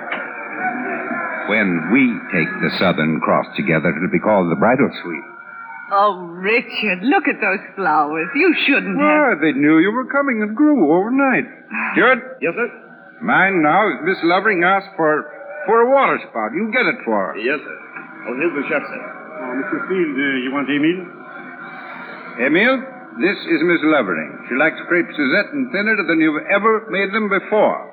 And I know she'd like a pompano with that sauce. And corned beef hash, too, Emile. To perfection, mademoiselle. And if you don't outdo yourself, I'll have you transferred to a banana boat. And I will deserve it, monsieur. Now, here's your bedroom, Diane. It's beautiful. And still not enough. Oh, it's taking all the willpower I've got not to chuck the whole Lloyd deal and come along with you. You will come back, won't you? I promise, Richard. I'll need you. Always.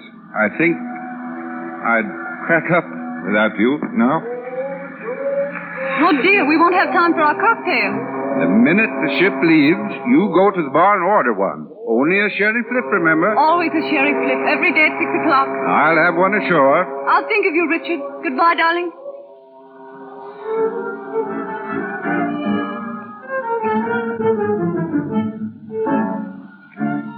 A sherry flip, please. Yes, madam. And I'll have the same thing, and I hate sherry flips. Well, there I go, giving in already. Oh, say, aren't you the young lady who always orders chicken salad? We've met before, huh, miss? No. My name is John Smith. Quink? How are you and who are you? No. Yes, please. Please, no. Pretty please. With sugar on it? I want to be left alone, Mr. Smith. It's a hard name to remember, and I can take a hint. I'm off to dress for dinner, and you'll be sorry when I'm gone. I won't even know it.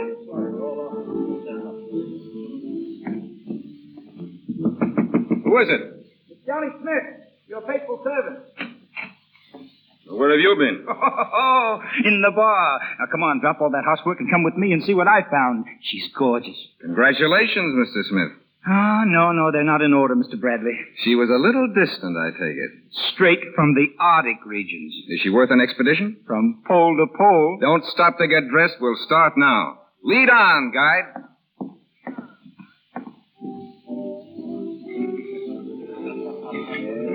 There she is over there. You mean the one sitting alone at the table? Yeah, and believe it or not, drinking a sherry flip.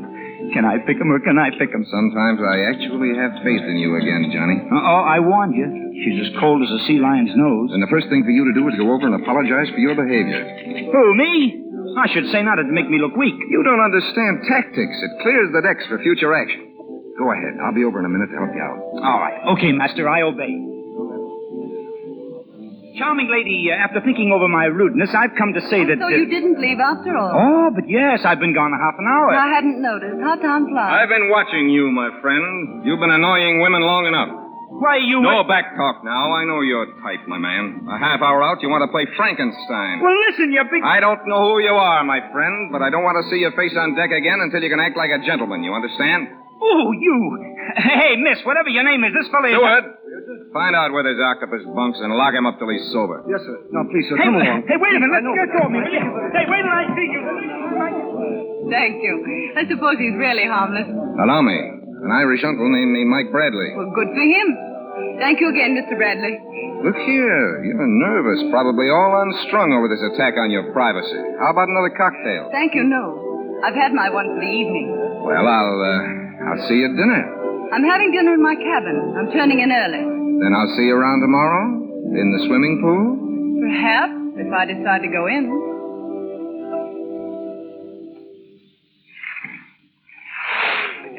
All right. Hey, Ma, what's me? Hey there. Good morning. Oh, good morning. How's the water? Warm? Awfully cold. I don't think you'd like it. I'll soon find out. Say, what's the idea? Can't you keep on your own side of the pool? I'm not chasing you. I just turned up like an old cantaloupe rind. The ocean is full of them. Hey, wait! Hey, maybe I'm the door-to-door brush man. Not today. Special offer.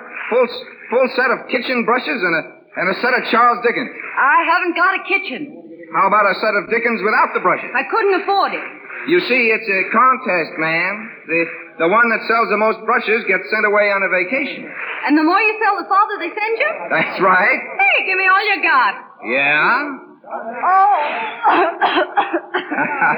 You see, that's what comes of trying to swallow the whole pool.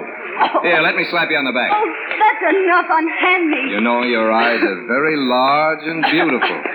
Oh, stop it. Even when they're bloodshot. Will you tell me what this is all about? I don't know, but isn't it fun? Yes. Now look at me, really. I'm not such a boogeyman, am I? Just an honest, open face. A little too open, maybe. When are you leaving this boat, Mr. Bradley? Going all the way to Buenos Aires. How far do you go? All the way to Buenos Aires. Isn't it great, Dinah? Dinah? Yes, I know. The passenger list called you Diane Lovering, but I call you Dinah. And in heaven's name, why? I had a black-faced doll when I was about 1.5 years old. They called her Dinah. I loved her very dearly. Couldn't go to sleep unless I had her safely tucked away in a shoebox. I'm afraid I don't see the comparison. There isn't any, except Diane reminds me of Dinah, that's all. Oh. See, there you go getting panicky again.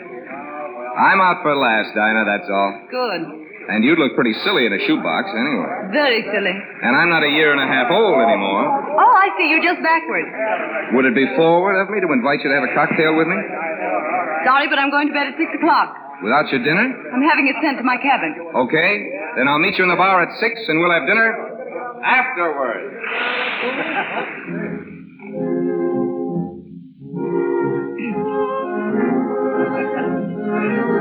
Hello, Dinah. You're early. It's only 6:15. And I've got 15 minutes to get back to my cabin.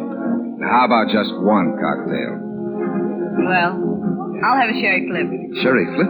What's the matter? You seasick? No, not in the least. But sherry flip's just like water. No tang, no feeling, no oomph to it. I still like sherry flips. Okay, lady. I'll show you I can take punishment, too. Oh, steward, one sherry flip and a plain lemonade. Yes, sir. Right away, sir. I'm afraid you're a problem girl, aren't you, Dinah? What makes you think so? Well, you're a problem to me. And something tells me you're full of problems yourself. What did you come on this trip for? The ride? Mm-hmm. Darn long ride. I wanted a long ride. Who's the guy? What guy? Well, every now and then your eyes are way out there on the horizon. There must be a guy behind a woman's eyes when they're like that. Won't you listen to the conceited male? Honest now, you're not engaged to be married? Would that be one of my problems? Might be. You ever been engaged? No. Don't tell me you've lived in a cave all your life. Don't you remember? It was a shoebox. Lemonade for the lady? Do I look as if I drink a sherry flip? Sorry, sir. Well, here's to the two of us. Long may we wave. You came on this boat looking for trouble, didn't you, Mr. Bradley? I admit it. But then you dropped out of the sky. But I'm not trouble. I know. And I've just about decided that you're something distinctly different. Something I've always wanted to meet. And always thought was just a kid's foolish dream. I'm afraid you're on the edge of saying something very silly, Mr. Bradley. It doesn't seem silly. Then I've never been this close to the edge before. And let's forget you ever said it, shall we? All right. Until the day I can make you remember it. A good cure for that sort of sentiment is walking. Do you like to walk? Listen, young lady, I'll walk you around the deck tomorrow until you holler for help. Okay.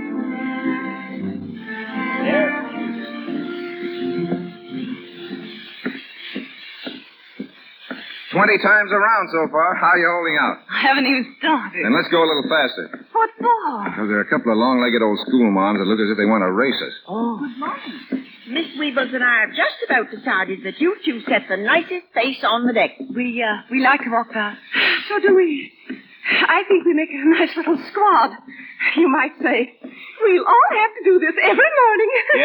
Yeah, good idea. You just keep leading the way and we'll follow. Hey, what do we do? Pull a fast one. You do it. I'm all out of that. All right, here goes.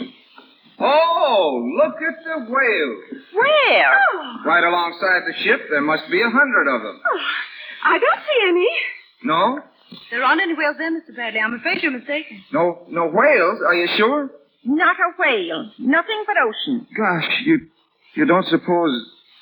Not again. There, my poor dear Mr. Bradley. Well, what's the matter with him? Nothing, you see. They told me a sea voyage would cure me. I won't go back to that place again. They can't tie me up in that room. Keep calm. Edith, come along. The man's crazy. There, you see, it worked. That's what I call practical insanity. Do you always see whales? Only when being followed by long-legged schoolmoms. Sometimes I see the Southern Cross. Really? If you'll come on the upper deck with me some night, I'll show it to you. Only you'll see it, too. Will that mean we're both insane? I'm afraid that's too much to hope for.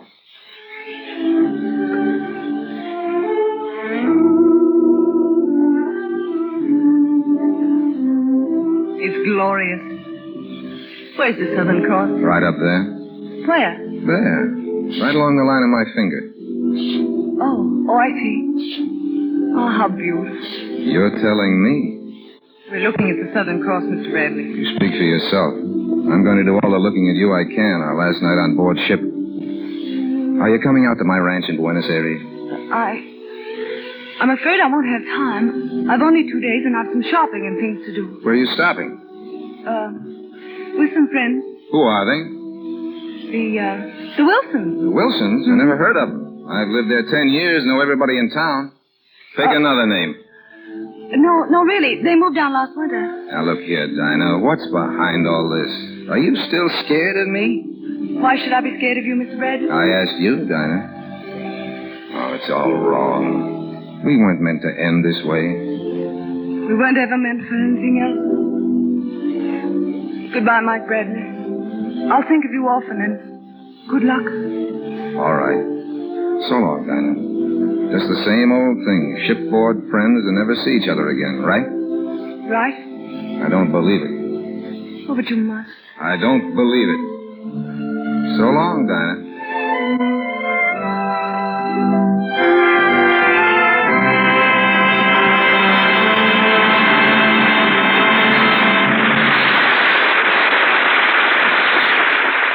In just a moment, we'll go on with our Lux Radio Theater presentation of Change, starring Joan Crawford and Francho Tone. But first, we take you to Hollywood's playground, Santa Monica Beach, only 14 miles down lovely Wilshire Boulevard from Hollywood to the sea. We're on the set at famous Santa Monica Beach Club. There are two girls near us, very much excited. Listen. Look, it's Carol Lombard. Where? No, over there to the right.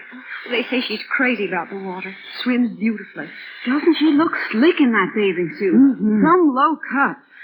Wish I could wear one like that, but my back isn't smooth enough. Say, I read in a movie magazine that Carol Lombard uses Lux toilet soap as a bath soap, too. Gosh, that's an idea, all right, huh? Mm-hmm. It's dollars to donuts. That's why her back is so smooth. I'll have to give it a try. It certainly is Carol Lombard's Lux Toilet Soap Care that keeps her skin so lovely. And this beauty bath does other things, too. Carol Lombard herself has told us, Often I come home from a long day before the camera, so tired I can't bear even the thought of going out. And then I try a Lux toilet soap bath. Lie back a few moments completely relaxed. When I step out, I feel marvelously refreshed.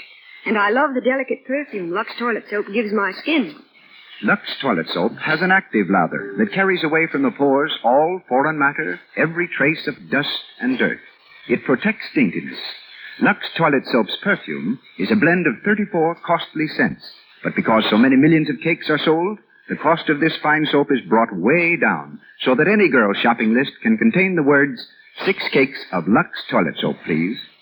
And once again, Mr. DeMille. Chained, starring Joan Crawford and Francho Tone, continues.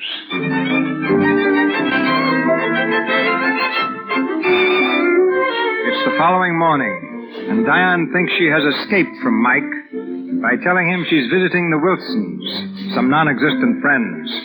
Outside her luxurious hotel, she waits for a groom to bring the horse she's ordered for a morning ride. Miss Lovering. Yes? I am Mr. Partos, assistant manager of the hotel. There has been a slight delay about your horse. I shall phone the stables again. Thank you, Mr. Potter. Madame has been made comfortable, I hope? Oh, perfectly. The flowers in my room are gorgeous. Mr. Field ordered them for you every day, madame. Oh, did he? Oh, Mr. Potter, I shall want a guide today, someone who knows the city. I have already arranged for the guide, madame. Can he speak English? But si, senorita. I was speak the English for 25 years. Allow me, senorita, to present myself. Senor Pancho Mike Bradley at your service. Mike, where did you bob up from? You scared me. Oh, still a boogeyman, huh? No, but how did you happen to be here? Well, I thought I'd drop around and say hello to the Wilsons. Nice little cottage they have here. Lots of servants, guests. Are they home? No, but they left word for me to mind the children. I was taking the twins to see the executions on the plaza. Little Otis is tall for his age, isn't he? Mm-hmm. Or do they have him stretched? Mike, are you a bloodhound, or is this just accidental? I'm a bloodhound who can read trunk checks when a lady carelessly leaves her trunk outside her stateroom. Besides, Mr. Partos here is a friend of mine. He owes me money. Oh, so he told you I was going riding at 10 o'clock. Exactly. So I thought you'd like to ride out on the Bradley Ranch, where horses are horses, not candidates for the bull ring. I'd love to, Mike. That's better than I hoped. Let's go.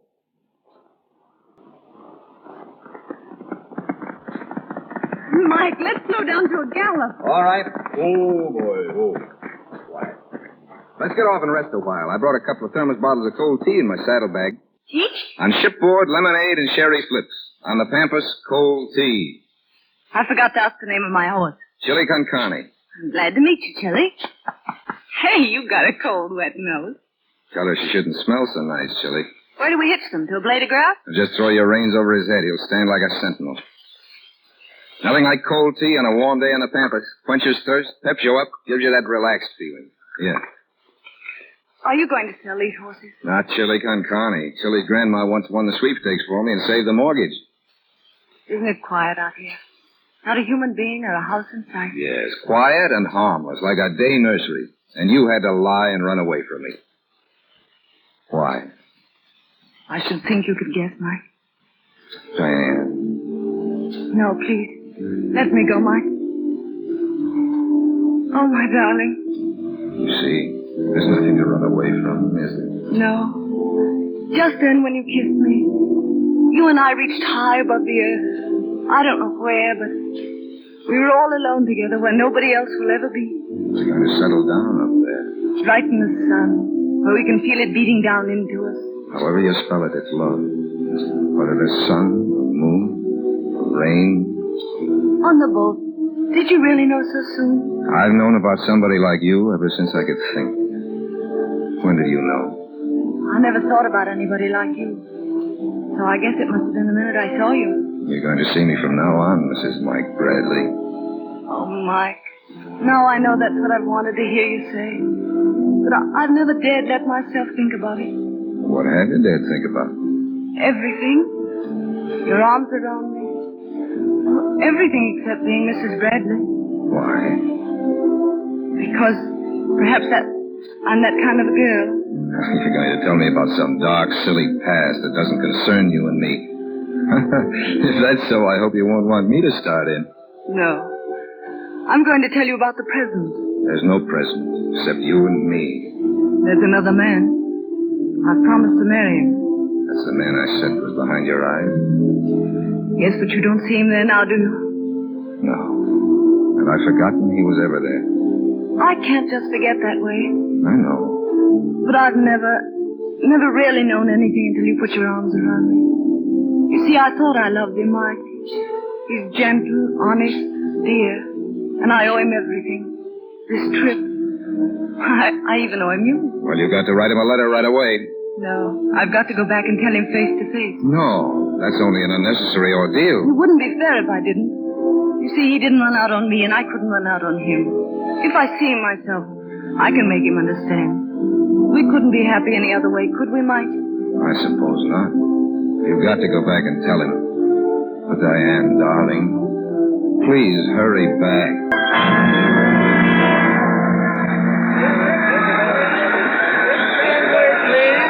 This gangway.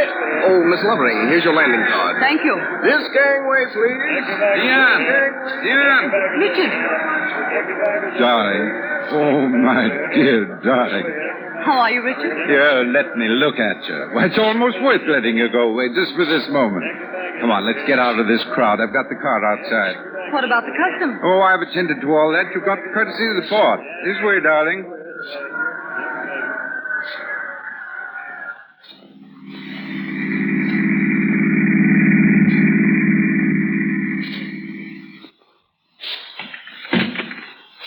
Well, Diane, home at last. Yes, Glad? of course. Sometimes I had a strange, terrible feeling that you wouldn't come back. Well, did you have a good time? Yes. Nice crowd on the boat? Why? Yes. You're tired, aren't you? No.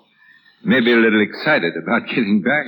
Well, I've so many things to tell you, I don't know where to begin. Considering that I'm never going to let you out of my sight again, you have the rest of your life to tell me everything. But, Richard, I want to tell you something, well... I don't want to hear a thing. Not till you see what I've got for you. What is it?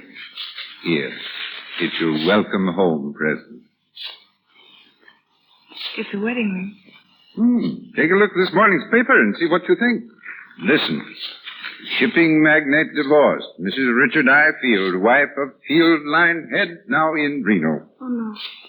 No, Richard. True, dear. We had it all out shortly after you left. She saw that it was the only way. You can't do this. Oh, but it's all right. She recognizes there's nothing between her and me anymore. She's an honest person, Diane.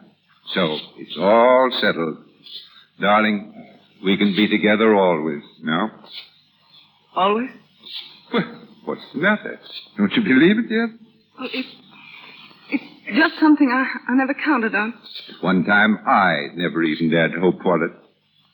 You've given up your family, your home, and your children.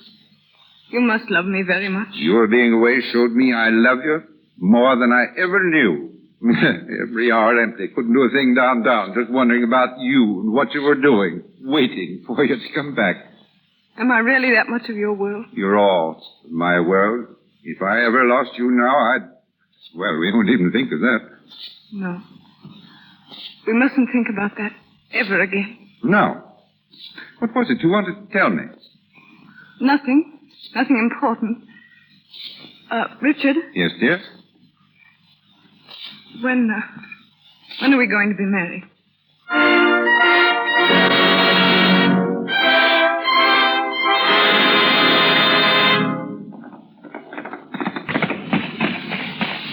Here, Pablo, walk him till he cools off. And no water till sundown. Si, senora. Is there anything fine? Hey, Johnny. Yeah? Mail come in yet? Yeah, sure.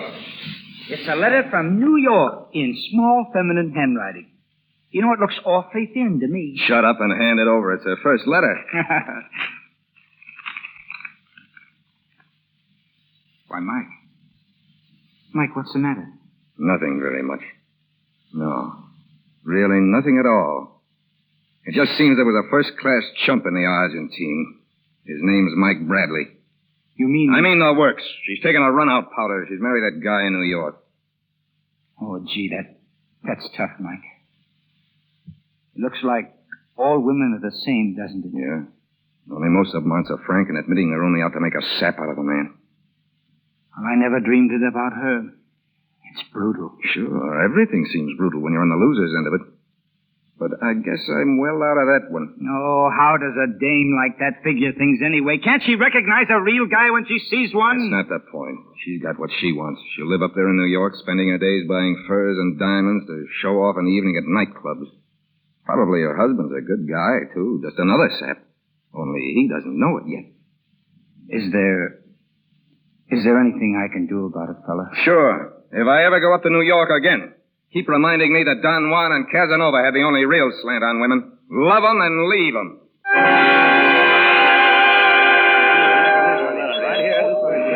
This way, please. Cash, please, Mr. Brown. Good morning, Mrs. Fields. We haven't seen you since you and Mr. Fields returned from your honeymoon. No, we've been on Long Island this fall, but we've been in town all winter. Anything I can do for you, Mrs. Fields? I'm looking for a pair of skis. Mr. Field and I are going to Lake Placid for a couple of weeks. You'll find them on the 3rd floor, Mrs. Fields. Take Thank the you. elevator straight ahead. Excuse me. Where's your gun department? I want to buy a rifle. The 2nd floor, sir. Thanks. Mike. Well, hello. Fancy meeting you in your own hometown. How are you, Diane? This is a surprise. Yes. How long have you been in New York? I don't know. 2 or 3 weeks. Where are you stopping? At the Westmoreland? I've my car outside. Can I drop you anywhere? No, thanks. I think I'll walk. All right. How's Johnny? Been well and happy? Sure. You look pretty well. I can't complain. I'm glad, Mike. So am I. Well, what are you doing? Buying the store out? No, just window shopping. I'm afraid I've got to run along. I'm supposed to be at the Club Savoy for luncheon. Well, Diane, keep up the good luck. And I'll tell Johnny I saw you. Mike, couldn't we go someplace and talk? Sure. Providing you can break that date and have lunch with me. That's all right. Providing you let me pick the place. Any way you say, Mike. Guess that's fair enough, isn't it? Oh, I do so want to talk to you. Sure. I know a neat little joint just about a block away from here.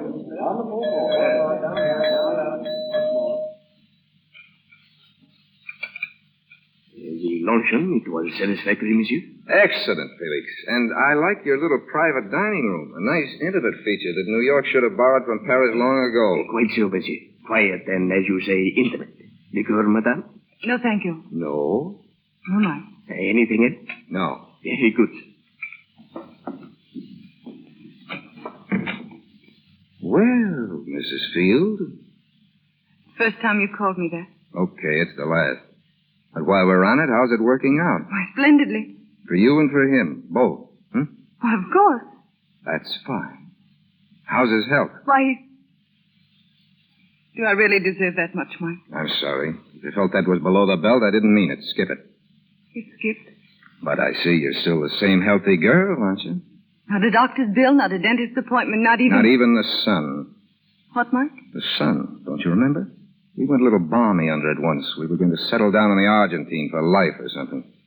Mike? Well, that's out. I don't blame you.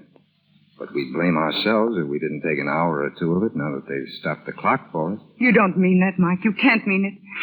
What's the matter? Do you like to run away and be caught? Really, Mike, please. I've got to go. I don't know why I ever spoke to you. Because you remembered something you missed, that's why. Because you're only out for thrills anyway. And I was once sap enough to take you serious. No, Mike, no. Oh, forgive me, Dinah. Dinah. I've waited so long to hear you say that. Dinah, why did you do it? What? Why did you write that letter and let me spend a year thinking of you as a... Well, I thought I owed you the truth, Mike. And like a poor daffy kid, I believed it. But only because I was counting the days, I guess. No, Mike, really. It was true then and it's true now. Only this is true. You're here saying meaningless words while all the rest of you keeps telling me differently. Every second. Mike, there are lots of people, men and women, who are, well, drawn to each other. Sort of a little spark that flashes up like a skyrocket every now and then, but... Are you trying to turn the sun, our sun, into a firecracker? It can't be done, Dinah. No, I guess it can't be done. So that changes everything. Nothing's changed, Mike. There's Richard, and there always shall be. Why didn't you tell him? Well, I couldn't let him down then. He's turned his whole world, his whole life over to me. I can't ask him to take it back now. It would disappear and he'd be alone. How about you? Me? What about us? Grin and bear it. Oh, no. Now that I know, do you think I'll stand here and... Please, Mike. This can only mean one thing for us. I think you'd rather love me than hate me, and now you don't hate me anymore. And I thought I'd rather have you hate me than love me. Now I know why I spoke to you today. Because I hoped your eyes wouldn't be so hard. They were. But now they're not again. This is the only way I could think about them and go on, Mike. Dinah, you must stay. No. Then I've got to see you again. Tomorrow? We're going away tomorrow night. I'll be busy. Where are you going? Goodbye, Mike. Mike, darling. Do you realize what you're doing? Yes. I'm keeping you locked in my heart where nobody else will ever be. Where only I can talk to you. Without ever seeing you again. Listen for me and yours, Mike. Always.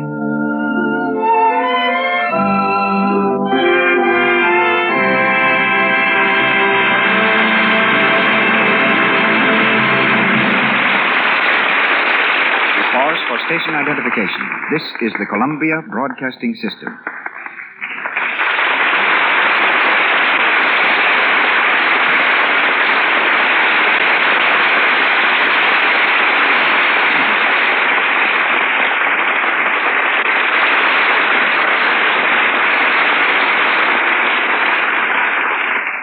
The third act of Chains, starring Joan Crawford as Diane Lovering and Francho Tone as Mike Bradley, will be heard shortly.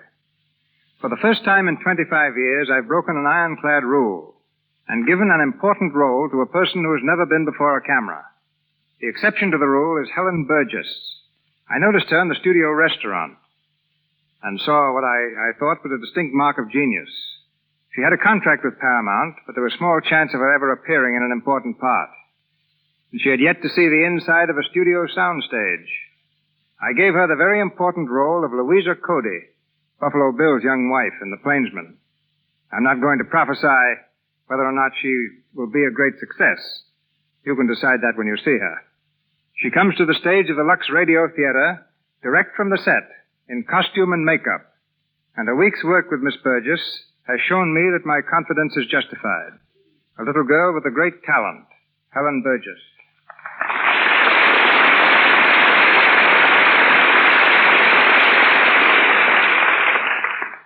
I am so grateful, ladies and gentlemen, for this marvelous chance to work under Mr. DeMille's direction. And if it's a thrill to be the discoverer of someone new to the screen, it's much more of a thrill to be discovered. I'm sure that everyone in this audience wants to know something about you, Helen. And someone has said that there is nothing so interesting as a fact and nothing so vital as vital statistics. So what are yours? Well, I was born in Portland, Oregon, and next year I'll be able to vote. I also lived in Tacoma, Washington for a while before coming to Hollywood. I went to Hollywood High School, like B.B. Daniels and so many other DeMille discoveries. One difference in your case is that you had never appeared on the screen at all. And most of the girls like B.B. Daniels and Gloria Swanson, who finally found themselves in DeMille bathtubs, were bathing beauties to start with. Well, I envied them whatever experience they'd had. When I walked out on the set for the first time and met Gary Cooper and Jean Arthur, Charles Bickford, James Ellison, and the rest of the cast, I was so nervous my petticoats kept rustling. The man in charge of the microphone said it sounded just like a ton of coal going down a chute. Don't ever fear being nervous, my dear. This is your first picture. It's my 63rd. I begin to get nervous a week before the starting date on every picture, and don't get over it until a week after I finish. The first time I'm not nervous before starting a picture, it'll probably be a bad one. Well, it wasn't nearly so terrifying walking onto the set, though, as it was seeing our first day's work on the screen. I was so afraid I hadn't lived up to expectations that I'd have run away but for Gary Cooper. Gary said, "Well, don't be scared, Helen. This acting is a cinch. And I'm telling you now, you stole every scene." Yes, and I happen to know that just about then, Gary's knees were knocking together so hard they sounded like castanets. Well, the thing that makes me feel most at ease is that everybody else in the cast is so much at home. You know, some of the players have been in every one of the 63 DeMille films. You'll find the DeMille cast is not just a collection of players, it's a reunion. Well, I can think of only one bigger reunion in Hollywood. Get together all the picture stars who use Lux toilet soap. Then you'd have a reunion. And there seems to be the same friendly spirit here in your Lux Radio Theater, Mr. DeMille, as there is in your cast, which is probably why the show is as good as the soap. Good night. Good night, Scarlett.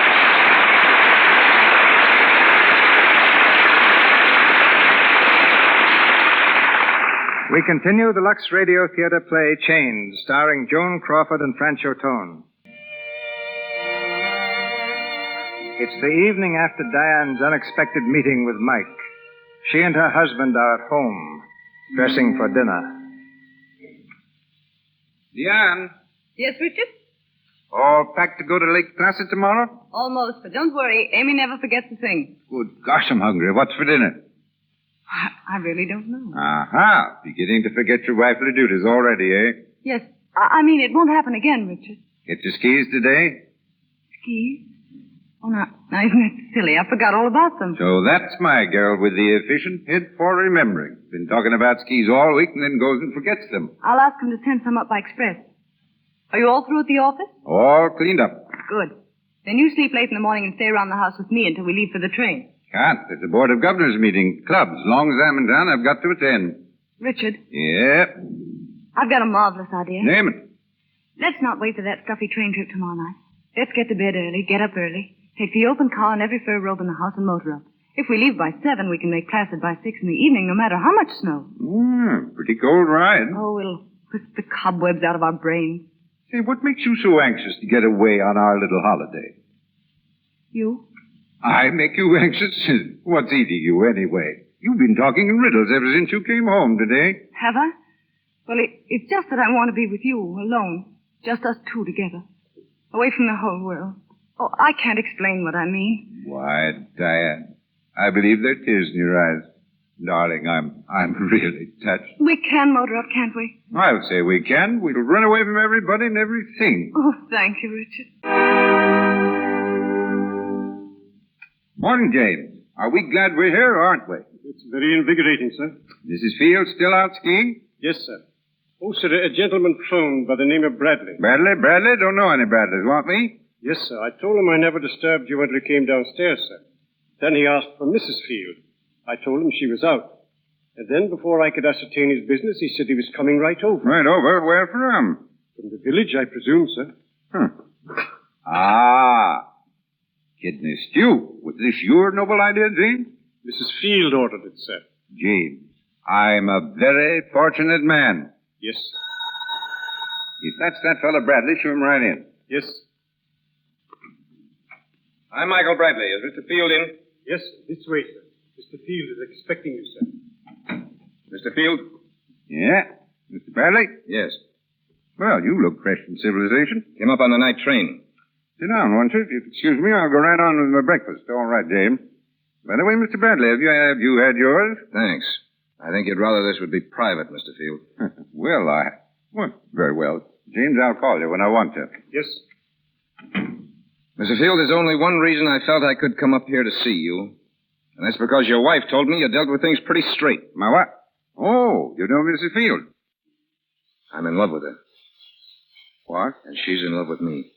Are you insane? No. I met her on the boat last year. It was in the cards, Mr. Field, only I couldn't get her to admit it. Until one day she came out to my ranch. And then I knew. We both knew. What is this? Some filthy blackmailing insinuation that... No, even then she was loyal to you. If you've got anything else on your mind, forget it, because it isn't so. But you see, she came back to tell you about me, only she found out how much she meant to you and she couldn't let you down. Well, I guess that about settles the matter, doesn't it? No, it can only be settled one way. Her way, which she's too unselfish to face. So I'm trying to face it for her. Oh. I suppose she asked you up here so that you might... Far from it. When I called your office and learned you'd left for the Adirondacks earlier than you expected, I simply knew she'd run away from me. Bradley, you're kidding yourself. No, I'm not. You're in as good a position as I am to know a man can't kid himself about a woman. I think this talk is finished, Mr. Bradley. Not yet. Diane came through for you, didn't she? And now it's your turn to come through for somebody else. And what do you propose that I should do about it? Give her up. Give her back to herself. Oh, I know, I'm getting the breaks, but there's nothing I can do to keep them on your side. And I know it's tough, but there's nothing you can do. I could drop out of sight and it wouldn't solve matters. Only a miracle in blood and body could change this picture, Field, and neither you nor I believe in miracles. Get out of here. Now, wait a minute, Mr. Field. Get out of here. All right, then, get this. I'll take her away from you. I never tried, but I can, and now I will. Right past divorce courts and marriage certificates and all the rest of it. And we'll be more openly and honestly and completely together than all the... You heard me. Get out. Richard, what's the matter? My. Diane, you love this man? No, Richard. He said he could take you away if he wanted to. Is it true? No, he couldn't. Diana, look at me. You had no right to do this. I told you, this is my husband. He means everything to me, everything. Can't you understand? Can't you see what you're doing? No, Diana. I think she's decided. No, she hasn't. All right, then I'll decide. Richard, put down that gun. Dan, get out of the way. Put down that gun, Richard. No, you can't. It's Mike. It's Mike. I knew, Diana. I know it, Mike. I just wanted to be sure. What are you going to do? Do, my dear? We're going to settle this matter like civilized people. Oh, Richard, It's all right, dearest. I understand. I think Mr. Bradley understands, too. I'm afraid I don't. When are you sailing back to the Argentine, Mr. Bradley? Why, I hadn't thought. Next week, perhaps. Next week. That doesn't allow you much time, Diane. You mean? I mean that you'll be sailing, too, my dear. Oh, Richard. I can't say anything. You aren't supposed to. You're not to feel sorry for me. You've given me 2 years, Diane. 2 glorious years. I'm grateful for them. Please don't. Diane, please. I said you were not to feel sorry. You see, darling, same old problem. Youth versus, well, shall I say, middle age. You have your youth, Diane. I want you to have it. The man you love with Mike. I don't deserve this. Oh, yes, you do, Mike. You deserve anything. Anything that'll make her happy. Oh, Chili. Oh. Hold it. Mike, it's glorious out here. You want to go on? No, let's just stay here. I want to drink it all in. The moonlight, the pampas. There's the Southern Cross up there. Where? Just about where it used to be. Oh, it's more wonderful than ever. And so are you, Mrs. Mike Bradley.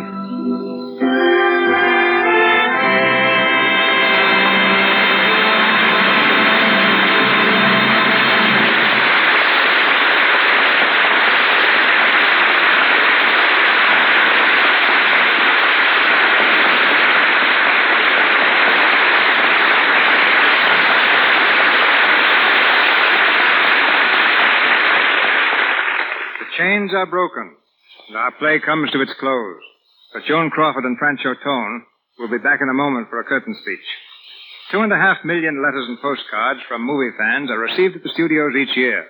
The bulk of this mail is addressed to the stars and asks the same question: how can I get into the movies? Tonight, that question will be answered by the dramatic coach of Metro-Goldwyn-Mayer Studios, formerly director of the famous Little Theater of Dallas, Texas. He probably interviews more candidates for stardom than any man in Hollywood. Ladies and gentlemen, Mr. Oliver Hinsdale. Well, Mr. DeMille, I think that even you must admit that that's a pretty big order. For, of course, in this case, how can I get into the movies means how can I act in the movies. Acting is an art, and an art of any kind is a hard taskmaster. There's no formula, no open sesame into this land of make-believe, save that of work, work, work. Believe me, there is,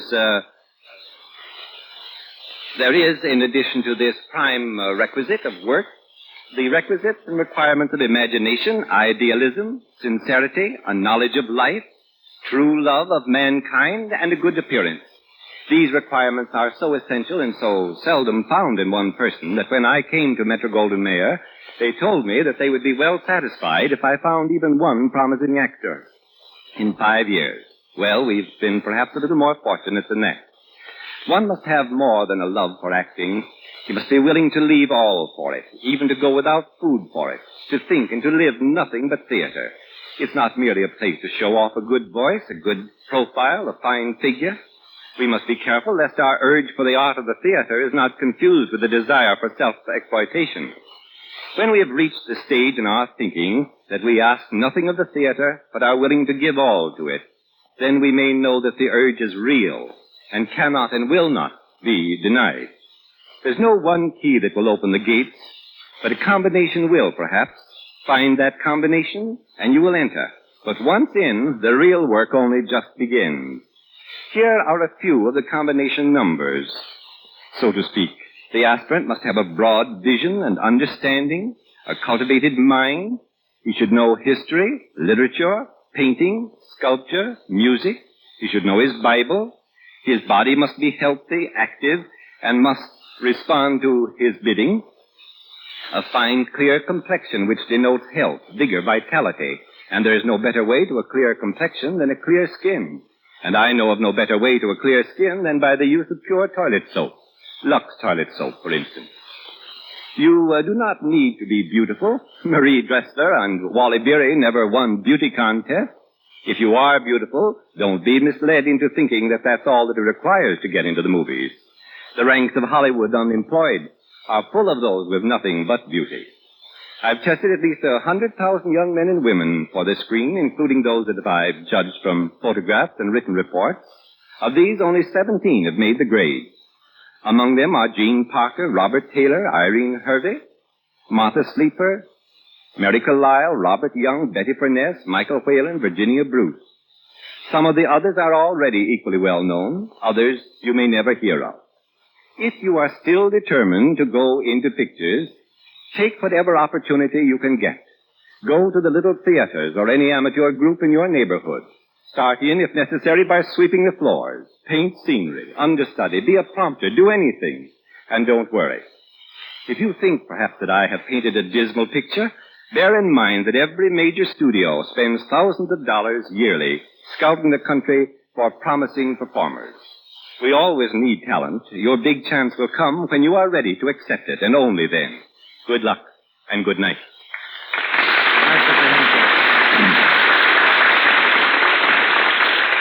Before the movies discovered glamour, it was just an old Scotch word meaning a spell cast by magic.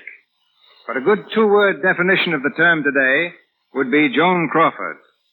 She is, of course, one of the best-dressed women in Hollywood, and I seem to have contributed to her leadership in style because I discovered her designer, Adrian. In fact, Adrian asked me to look at the first gown he designed for her. I agreed and waited for her to come to my office. After a while, there was a knock at the door. I said, "Come in, Joan." The door opened. Joan took one look at me and fled, apparently in terror. I didn't know until this week why she ran away, and think the reason is one she'd better explain to you herself. Miss Joan Crawford.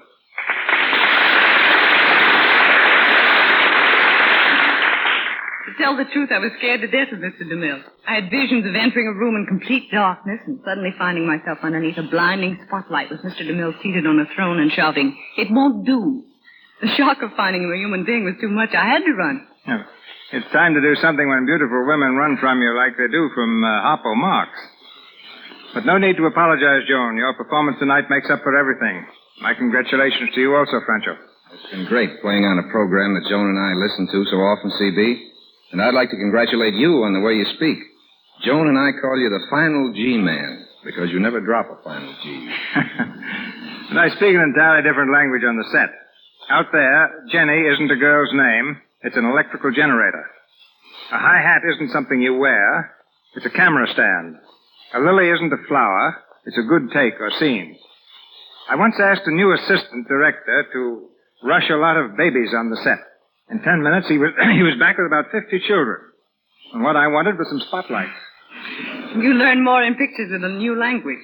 For instance, Clark Gable learned to swim. When we were making Chain, the script called for several swimming scenes, and Clark couldn't swim a stroke at the time, but I taught him how. And in return, he taught me how to shoot a gun. Personally, I'm a chess player. You can see where Joan gets her complexion, CB. Swimming, shooting, she's out of doors all the time. Just a minute, dear. If you were a little more observant, you'd know that Lux toilet soap has lots to do with it. I've used Lux for years, at home, on the set, and I even carry it with me when I go away. It's really wonderful. So that's the secret, is it? And here's another little secret, CB. Joan's taking singing lessons. Oh, won't you sing for us, Joan? No, Mr. DeMille. Joan, whoever heard her saying no to Mr. DeMille? No. Millions of people just heard it. But I'll make up for it by announcing next week's show. Oh, thanks. Next week, Barbara Stanwyck and Fred McMurray will be with you in the Lux Radio Theater. The play is Main Street, adapted from the famous novel by Sinclair Lewis. And with two such marvelous players, you can look forward to a really great program. My thanks to you all, and good night. We'll be listening in next Monday. Good night, CB. Good night.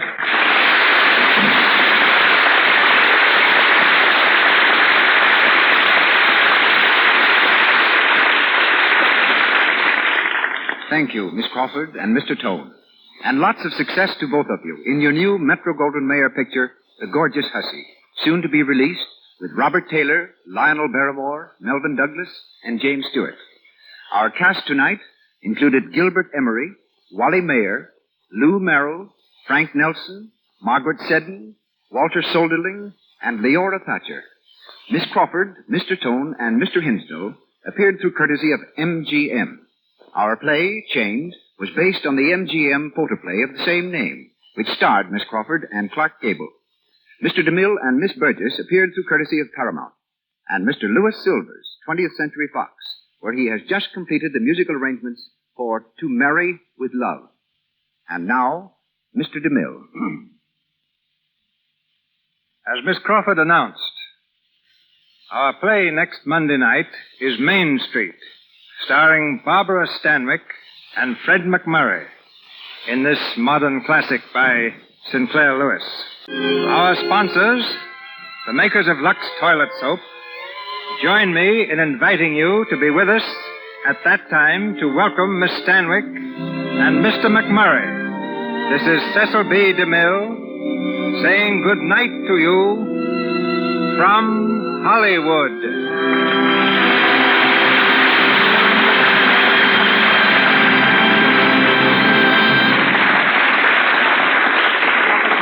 Love Will Tell, from the 20th Century Fox production, Sing, Baby, Sing. This is the Columbia Broadcasting System.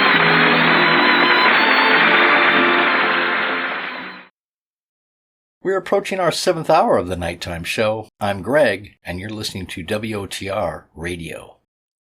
It's a beautiful night out there, with the mercury showing 68 degrees and a light breeze from the southwest to help you sleep, for those of you dozing with the show in the background. Men, if you're in need of a haircut or a soothing professional shave, don't forget to stop by Jim's Barbershop on Main Street, just 2 doors down from our studios here at WOTR Radio. In business now for over 30 years, Jim and his other barbers specialize in giving the best haircuts, trims, shaves, and hot facial massages you've ever had, always at the lowest prices.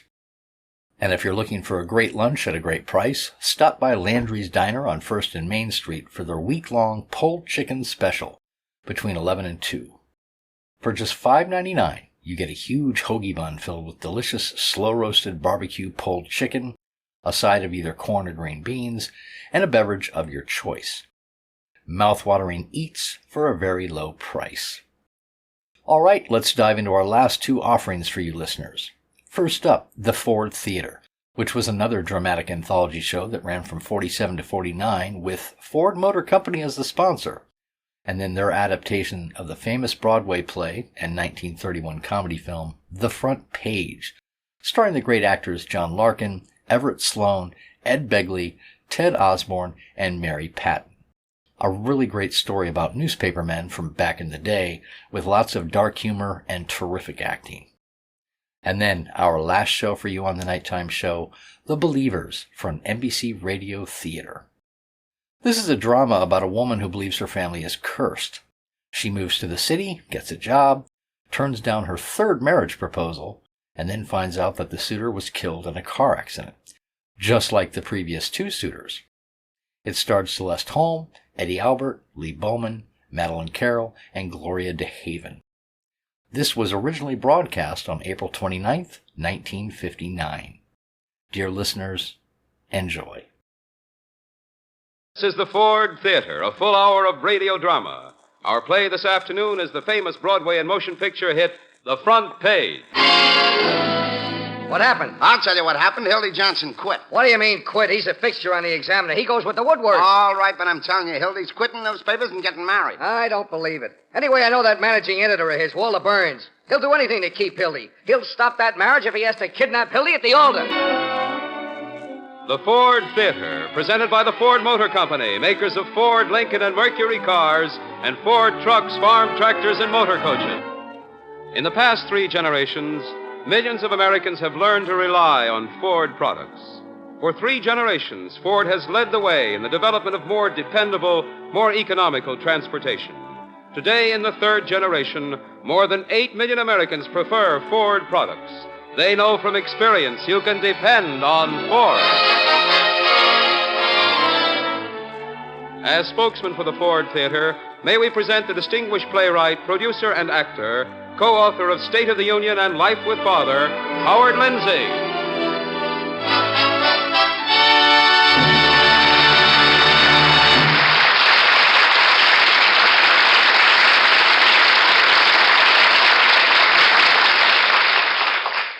Good afternoon, ladies and gentlemen.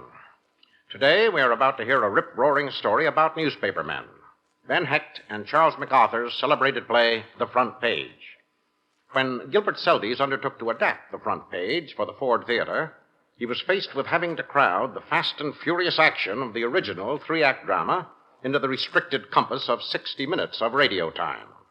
So, you see, we've not a moment to lose. In fact, even as I speak, the telephone bells are ringing impatiently in the press room of the Chicago Criminal Courts Building. It is the eve of Chicago's last hanging. The condemned man has finished his last supper, and the reporters have gathered to cover his final hours on earth. Press room, McHugh speaking. No, Hildy Johnson ain't here. Yeah, I'll tell him to call you. Oh, hiya, Frank. Come on in here and get some of these phones. Between a hanging and a wedding, I'm going nuts. Oh, who's getting married? Hildy Johnson. You mean he's getting hanged, don't you? No, this is on the level, Frank. Hildy quit. What do you mean, quit? He's a fixture on the Examiner. He goes with the woodwork. All right, but that's what happened. I'm telling you, Hildy's quitting newspapers and getting married. I don't believe it. Anyway, I know that managing editor of his, Walter Burns. He'll do anything to keep Hildy. He'll stop that marriage if he has to kidnap Hildy at the altar. What's that? They're trying out the gallows for the hanging. Most of the boys are down in the courtyard watching it. Who's the candidate tonight? Earl Williams. Who's that? Weren't you here when the Williams case broke? The guy that was sleeping in the park. When the cop woke him up, he grabbed the cop's revolver and let him have it. Imagine killing a cop in Chicago. Oh, that one. I thought they decided he was crazy. Any guy's crazy that kills a cop in an election year. Nope, they gotta hang him so the sheriff can prove that he stands for law and order. Criminal Courts press room. Frank Endicott speaking. Wait a minute. Hey, Mike, it's someone for Hildy Johnson. Well, tell him he ain't here. I'm sorry, Hildy Johnson's not here. Oh, it's you, Mr. Burns. This is Endicott of the Post. Yes, yes, Mr. Burns, I certainly will. Thank you, Mr. Burns. You sounded pretty sore. Say, where is Hildy Johnson? Search me. He hasn't shown up all night. I mean, there's going to be a hanging without Hildy Johnson? Guess so. Don't seem legal. Say, that's the biggest, blackest desk I ever saw. Whose is it? Belongs to a hypochondriac named Bensinger from the Tribune. He's got it full of pills and gargles. Oh, this is him now. Hi, McHugh. Hello, Bensinger. This is Frank Endicott of the Post. Hello, Endicott. Hi, Bensinger. Fine desk you got there. Would be a nice desk if these bums around here wouldn't use it for a city dump. Look at that. Half a sandwich, stale glass of beer, and 2 old shirts. Newspaper men. Just young boys at heart, that's us. City desk. This is Bensinger. Here's the latest on the Earl Williams hanging. The condemned man ate a hearty dinner.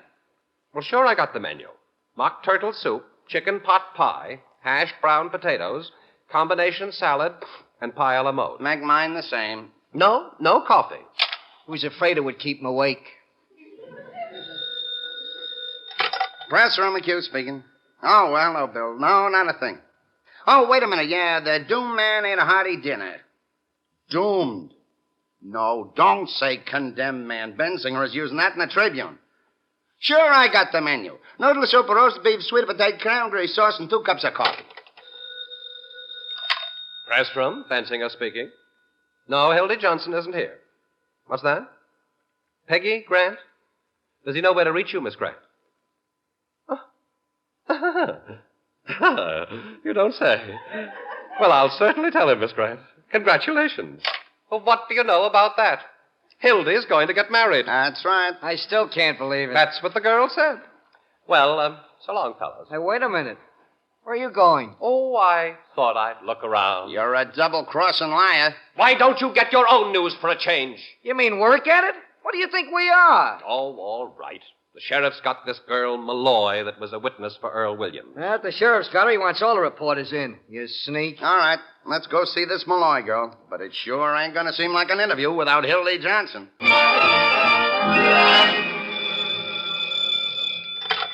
Sheriff speaking. Yes, Mr. Mayor. No, you needn't worry about that, Mr. Mayor. Not a chance. No reprieve. Yeah, on schedule, 7 o'clock. No, Mr. Mayor. Yeah, they're bringing in one more crazy doctor. Yeah, that's the word, an alienist. Well, he can't do nothing. No, the governor's gone fishing. Went this afternoon. Oh, we'll swing Earl Williams all right. Thanks, Mr. Mayor. We'll be on top next Tuesday. Bye, Mr. Mayor. Send the boys from the newspapers in. Hello, Sheriff. Now, boys, you're always writing me. Look at this. Sheriff Hartman has just put 200 more relatives on the payroll to prevent an outbreak of violence at the execution of Earl Williams. Now, that ain't nice, boys. This is an honest administration. Hooray for Pinky Hartman. And don't call me Pinky. Look, Mr. Sheriff, my paper has always treated you square. Now, a certain party over at the paper is asking you a favor. How about hanging this guy at 5 o'clock instead of 7 so we can make the city edition? Now, Benzinger, you can't hang a fella in his sleep just to please a newspaper. No, but you got the hanging postponed twice, so it comes just 3 days before election. I had nothing to do with them retrieves. That was the governor. Yeah, how do you know there won't be another reprieve tonight? How do you know this alienist won't find him insane? Insane. That guy's as sane as I am. Saner. He sits up and reads the Declaration of Independence day and night. That's just a trick to get sympathy. Now, boys, forget it. I got a good story for you. Do you remember this Malloy woman, the waitress that spoke for Williams? Well, what are you going to do? Make her go back on her testimony? That's not the way this office works, Mac, and you know it. No, sir. She told me that she didn't like the newspapers. They weren't fair. She wanted to see you, so I offered to bring you down here. You'll get a good story out of her. Ah, gentlemen of the press. Good evening, you bums. What are you doing Hildy, here? Walter Burns wants you. Gee, look, he's carrying a cane. Hildy Johnson, you get out of here. No one invited you to this press conference. How are you, Sheriff? Who's been getting your goat? No one gets my goat. Only you and that big-mouthed Walter Burns think you're running Chicago. Well, you go right back and tell Walter Burns that the Examiner don't get no more than 2 tickets for this execution. Why, you silly shrimp. If I wanted to, I'd take 6 guests to your hanging party and sit in a box. See, it just happens I don't want to go. Yeah? And why don't you want to go? I don't want to go because I am no longer a member of the working press. As of today, Mr. Sheriff, I have resigned. You're kidding. It can't be. Why didn't you tell Walter Burns you resigned? He's been calling you all night in the press room. I didn't tell Walter Burns I resigned because I didn't want him to interfere with my life. You remember what happened to Pat Kruger when he wanted to quit. Burns had him arrested for forgery. Well, Walter Burns isn't going to stop Hildy Johnson. Come on, boys. Let Hildy Johnson take his troubles out of here. We've got this important interview with Molly Malloy. What are you going to do, Hildy? Well, first, I'm taking a train to New York. And you're going to wear a top hat and work for the New York Times. Say it ain't so, Hildy. Second, I'm going to get married. To someone that knows you? That can't be.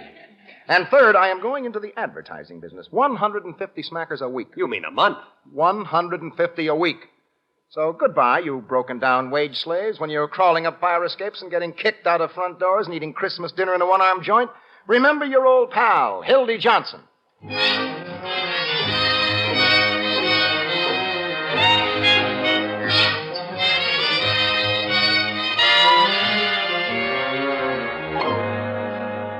Right in here for the interview, boys. Miss Malloy, here are the reporters. Hello, Molly. Ham and eggs and coffee. Hiya, Molly. I hardly know you outside the Busy Bee lunchroom. I wanted to talk to you guys. Gonna pay a call on Williams? He's right next door. Better hurry up. He hasn't got all night. Oh, yes, he has. Say, Molly, those are pretty roses you sent Earl Williams. What do you want done with them tomorrow morning? A lot of wise guys, ain't you? Well, you know what I think of you. All of you. Oh, take it easy, Molly. If it was worth breaking my fingernails on, I'd tear your puss wide open. What are you sore about, sweetheart? Wasn't that a swell story we gave you? You cheap crumbs have been making a fool out of me long enough. No, what kind of language is that? I never said I love Earl Williams and am willing to marry him on the gallows. Well, aren't you? Everybody knows you're his sweetie. That's a lie. I met Mr. Williams just once in my life when he was wandering around in the rain without his hat and coat on like a sick dog. The day before the shooting. I asked him what's the matter, and he told me about being broke and hungry, and I brought him into the restaurant because it was warm there. Oh, yeah? Just because you want to fill your lying papers with a lot of dirty scandal, you got to crucify him and make a bum out of me. I tell you, he just sat there talking to me all night. He just sat there talking to me and behaved like a perfect gentleman. In the morning, he went away, and I never seen him again till the day of the trial. Oh, go on, laugh. Sure, I was his witness, the only one he had. Yes, me, Molly Malloy, a waitress in a cheap joint. I was the only one to stand up for him. And that's why you're persecuting me. Because he treated me decent, not like an animal, and I said so. Why didn't you adopt him instead of letting him run around shooting policemen? Listen, Molly, we got to go upstairs. We're busy. Go on home. Or go and see your boyfriend. Yeah, he's got a nice room. Won't have it long. Left the call for 7 a.m. It's a wonder a bolt of lightning don't come through the ceiling and strike you all dead. What's that? Oh, the gallows. Oh, she oughtn't to be allowed in here. Oh, shame on you. Shame on you. Poor little crazy fella. Sitting there alone with the angel of death beside him. And you cracking jokes. Okay, Molly, that's enough. Beat it. Oh, you dirty punk. Go on. You heels. All right, boys. That's your interview. You'd better get along now. And where are you going, Sheriff? Earl Williams is in the infirmary where this new crazy doctor is going to see him. We come along, Sheriff? No, sirree. This is a scientific experiment. You wouldn't understand it.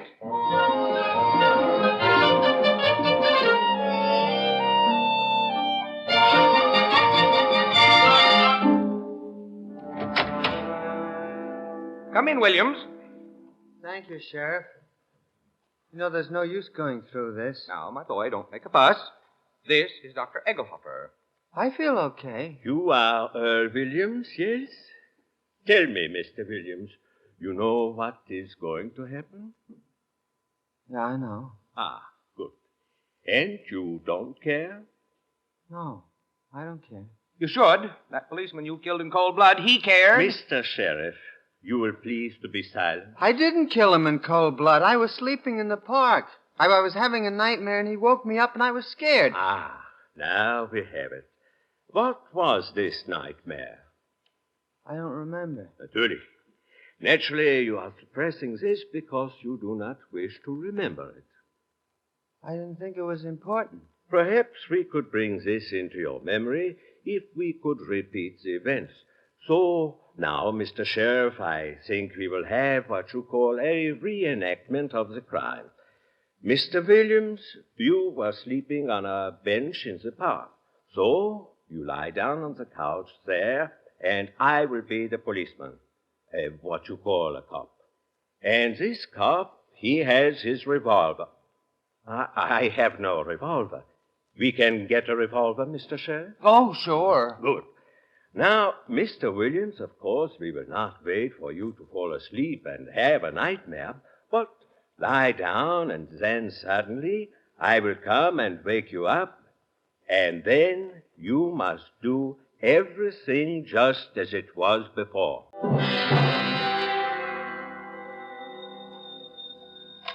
Press room, Endicott talking. Who's this? No, nothing much. They got an alienist examining Williams now to see if he's sane enough to hang. Yeah, I'll call you back in 15 minutes. Who is this alienist, anyhow? Dr. Max J. Egelhofer from Vienna. 3 to 1, he finds Williams as an Oedipus complex. Well, it won't bother him much longer. Egelhofer doesn't go in for complexes. He's a gland specialist. Why don't you guys read a book once in a while? That's unprofessional conduct, Bensinger. And you might buy your own nose drops for a change, McHugh. And stop using mine. Oh, hi, Hildy. Come back to work? Work? What's that? I left a couple of shirts and a can of tobacco here. In my desk you left them. Here. You got a key to my desk, Hildy. Give it back to me. What key? I haven't got any key.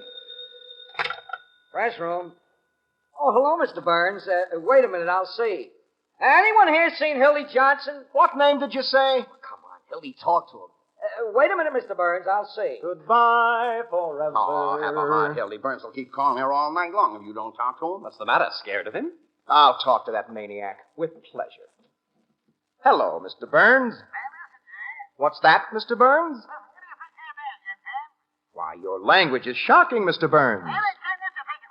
Now, listen, you lousy baboon. Get a pencil and paper and take this down. I ain't going to cover the hanging. I wouldn't cover Custer's Last Stand for you if they held it all over again in the middle of Clark Street. I'm going to New York like I told you. And you better stay west of Gary, Indiana, because if I ever see you again, I'm going to walk right up to you and hammer on that monkey skull of yours till it rings like a Chinese gong.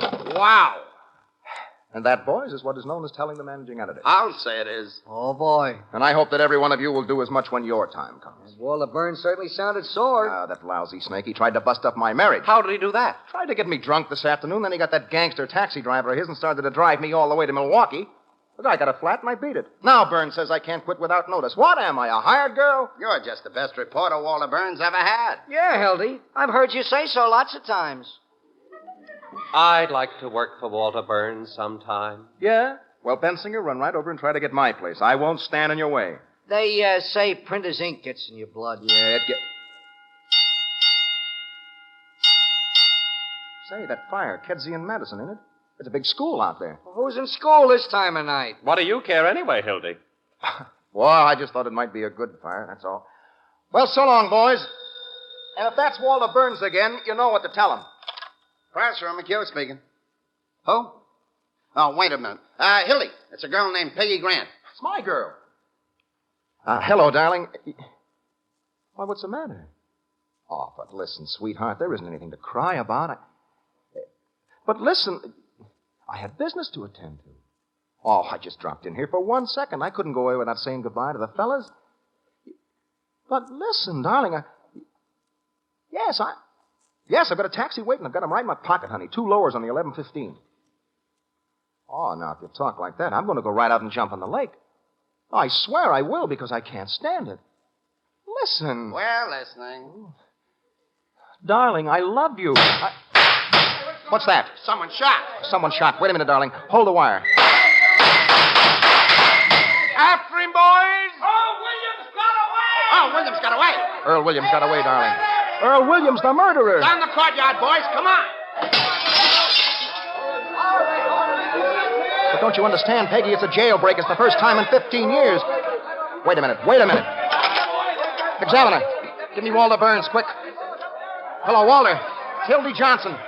Fuck that at you, big baboon. Earl Williams has just slammed out of the county jail. Yeah. What? Oh, yeah, well, I'll take the next train. Don't worry. I'm on the job.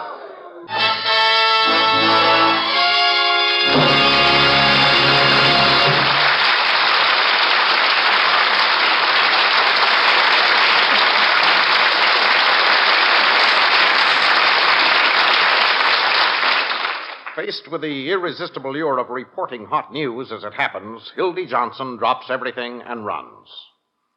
While the urgent reporters of the Chicago Press rush to their telephones with news of the dramatic jailbreak, let us turn over our microphone very briefly to a reporter with interesting information from Detroit. He is Kenneth Banghart, speaking for the Ford Motor Company. There's certainly a great difference between the press room in our play today and the showroom of a Mercury dealer. But for the past 10 days, the Mercury showrooms have been almost as excited as the press room and much more crowded. For the last 10 days, the all-new 1949 Mercury has been on display, and the crowds and excitement have been remarkable. Day after day, thousands of people have visited Mercury showrooms from coast to coast to see the all-new Mercury. And the visitors have been enthusiastic over the new car because they saw not just a so-called new model, not just a facelifting job, but the all-new 1949 Mercury. People have been pleased by the new features of the car, the powerful new V-type 8-cylinder engine, designed and built exclusively for Mercury, the new springing, the new super balloon tires, the new arrangement of the dashboard, the new visibility, the new comfort and style of the interiors. And they've been enthusiastic about the all-new beauty of the Mercury, the new graceful styling, the flowing lines, the impressive big car beauty. It would be impossible to say exactly how many people have seen the 1949 Mercury so far, but reports from the nationwide organization of Mercury dealers indicate that hundreds of thousands of people have seen it and liked it. If you have not seen the all-new Mercury yet, go see it. It's a car you should see, with new beauty, comfort, and performance. A car built to give you what you want. All-new driving and an all-new sense of pride in owning a big and beautiful car. See, not a new model, but the all-new 1949 Mercury. The second act of the front page will be heard after a brief pause for station identification.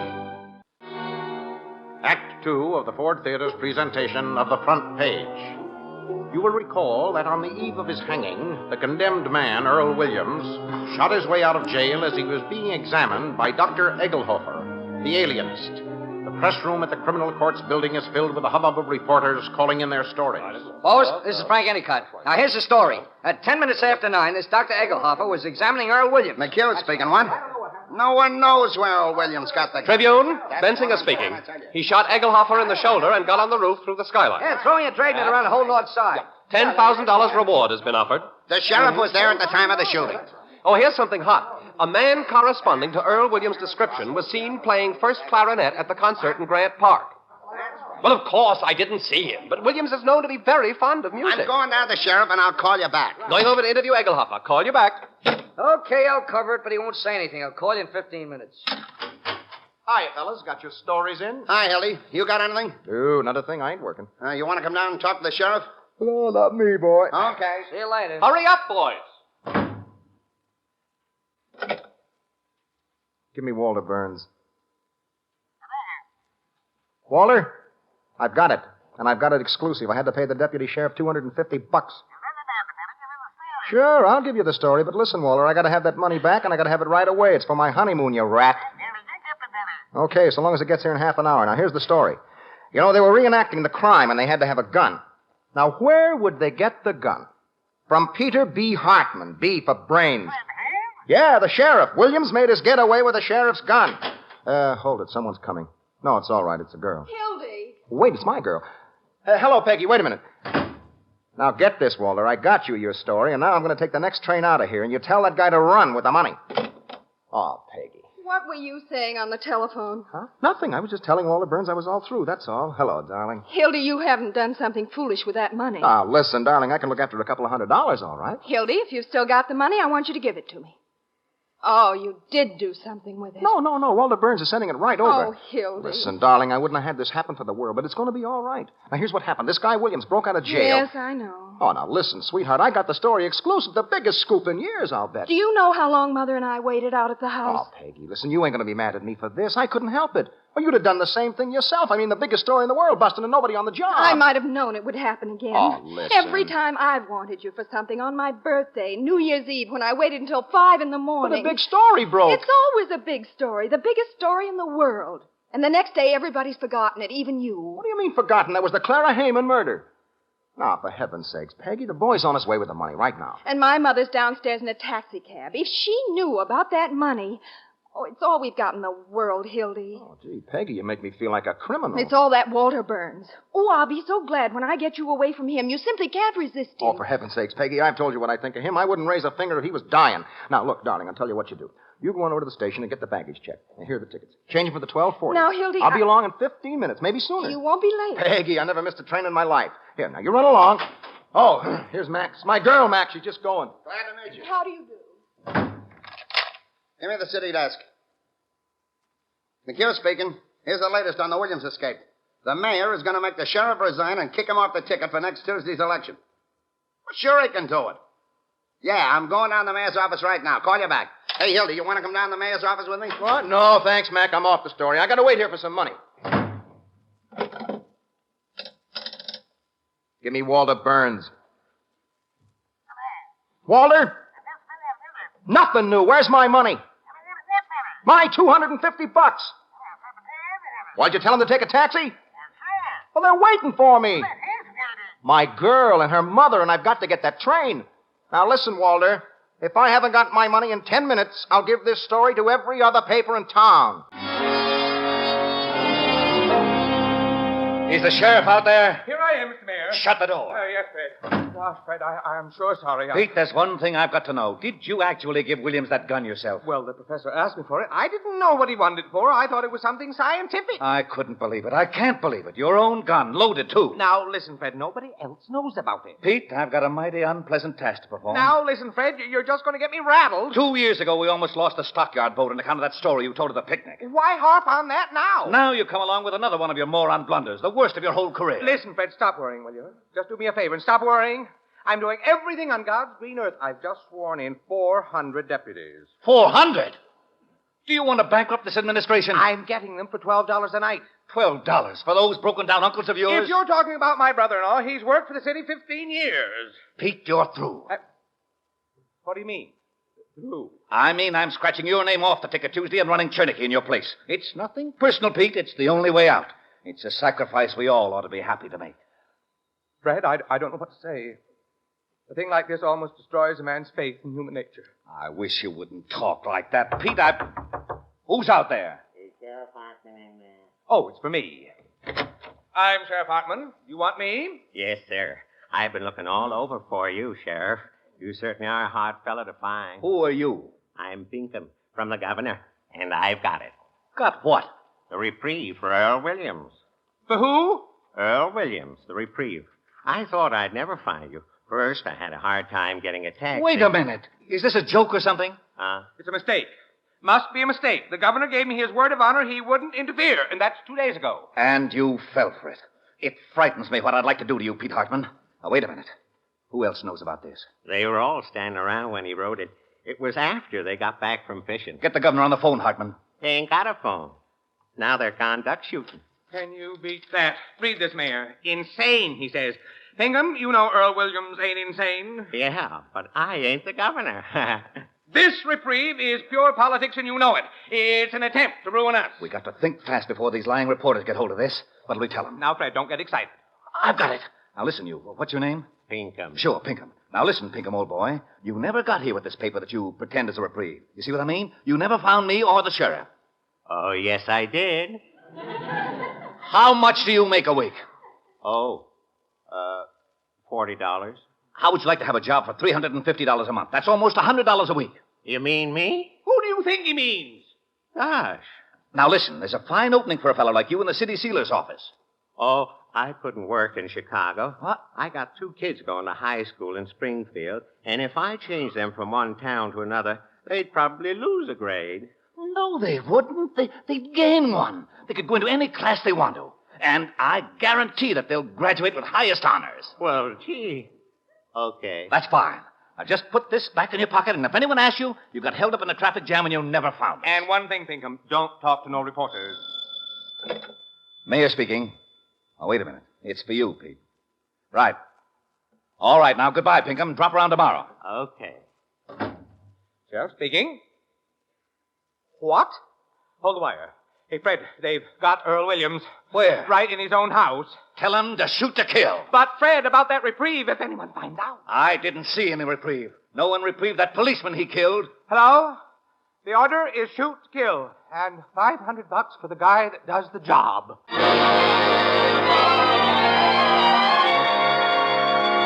This is Hildy Johnson. Give me Walter Burns. Well, where is he? Oh, Duffy. Listen, did Walter send that boy out with the money for me? Well, Duffy, tell him to hurry. What was that? Somebody at the window. I'll call you back, Duffy. Hang on there. I'm coming. You. Hey, come on in here. I'll help you. There you are. Earl Williams. I surrender. I couldn't hang on to the drain pipe anymore. Put down that gun, Williams.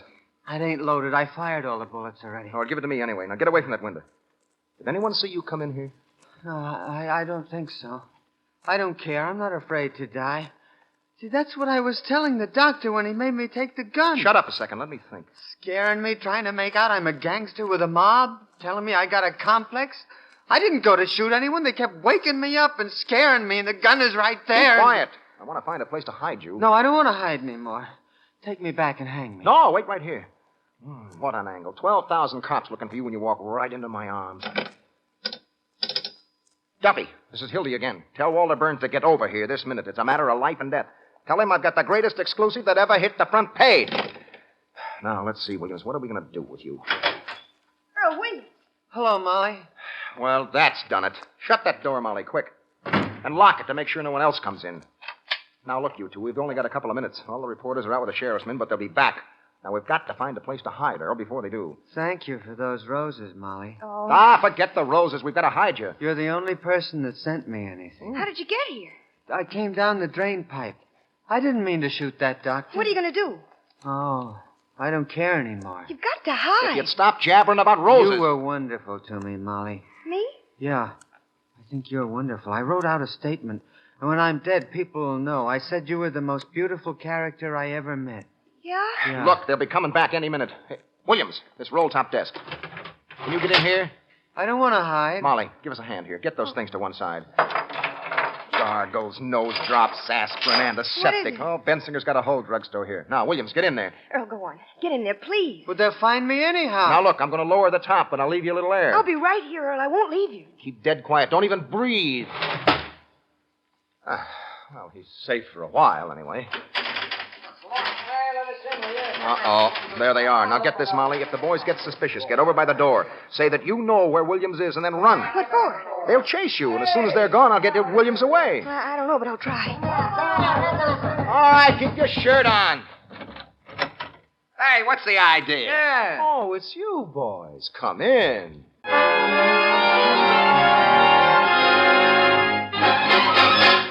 Come on, Hildy, you're wasting time. Quit stalling, Hildy. We know you got something. I told you I just thought I could get another angle from Molly here. Yeah, why'd you have to lock the door? You're hiding something. Press room, McHugh speaking. All right, Hildy. That's your story. Yeah? Now, how about you, Molly? I don't know a thing. Yeah, what were you telling Hildy that was so private? You let me alone. Hey, the sheriff's brother-in-law just shot one of his own deputies. Well, the deputy was probably the sheriff's uncle, so it's all in the family. Why don't you guys go and ask the sheriff? I am not going out anymore, Hildy. I'm tired. Me neither. I'm pretending there never was any Earl Williams. How about a little game of poker? You play, Molly? Smart guy. Say, I got an idea. Maybe Earl Williams never left this building at all. Hey, Mac, you've got something there. Yeah, then where is he? Well, suppose he got up on the roof. He could have slid down that drain That's pipe. right. He could have gotten into any room. Hey, wait a minute, boys. That closet. Out of the way, Molly. There must be 300 rooms with closets in this building. Well, let's call up the sheriff, Hildy. What for? There's a reward out for Williams. Let's find him ourselves. Each one of us take a floor, and whoever finds him, we split up the reward. Yeah, let's cut Molly Malloy in for a share, too. I'm not going to help you find Earl Williams, you bunch of heels. Never mind her, boy. She doesn't know a thing. But you do, Hildy. Where's Earl Williams? I'm playing Hildy. We'll knock it out of you. You dirty double-crosser. Oh, look out. Wait. He doesn't know a thing. I'm the one that knows. What's that? Leave her alone, fella. She's goofy. Where are you hiding her, Molly? Let go of my arm. Ain't gonna squeal. Want us to call the cops? Let me alone. Put down that chair, Molly. You keep away from me. Grab her, Frank. Let her go, boys. You'll never get it out of me. I'll never tell. Look out the window! My gosh, she jumped. Never thought she'd do that. Come on, let's get down to the courtyard, Mike. Yeah, come on. Oh, that poor kid. Oh, excuse me, Mr. Burns. Gangway. Hey, what's the hurry, boys? What's going on here, Hildy? Walter, Molly Malloy just jumped out of the window. So what? What are you doing about it? Why didn't you call the desk? Walter, she jumped out of the window, I'm telling you. Oh, I can see her now. Oh, gosh, she hit the extension roof. She didn't fall all the way. She's alive. What did she jump for? Oh, they tried to make her tell where Earl Williams is. Hey, Mac, on the roof. She's alive. Okay, we'll get her. Does she know where Earl Williams is? Sure. We both know. Well, so long, Walter. Where do you think you're going, Hildy? I'm going to New York. Oh, pull yourself together, Hildy. If you don't tell me where Earl Williams is, I'll break your neck as sure as my name is Walter Burns. Oh, he's right behind you. What? In the desk. In the desk? Let me out. I can't breathe. Never mind breathing. You're safe. All right, Walter. You take over now. You got my money? Look, don't be a punk, Hildy. You're needed here. We've got to get this man over to our office. I've got to get to the station. You mean you're going to desert? Why, in time of war, you could be shot for what you're doing. Okay, this is your war. Look, I'm handing you a story exclusive, locked up in that desk, smeared all over the front page. Escaped murderer caught by the examiner. You've got the story. I'm giving it to you free. Now give me my $250. Why, you drooling saphead. Don't you realize what you've got here? You've got the whole city by the seat of the pants. You know what we're going to do? We're going to keep Williams undercover until morning and break the story exclusive.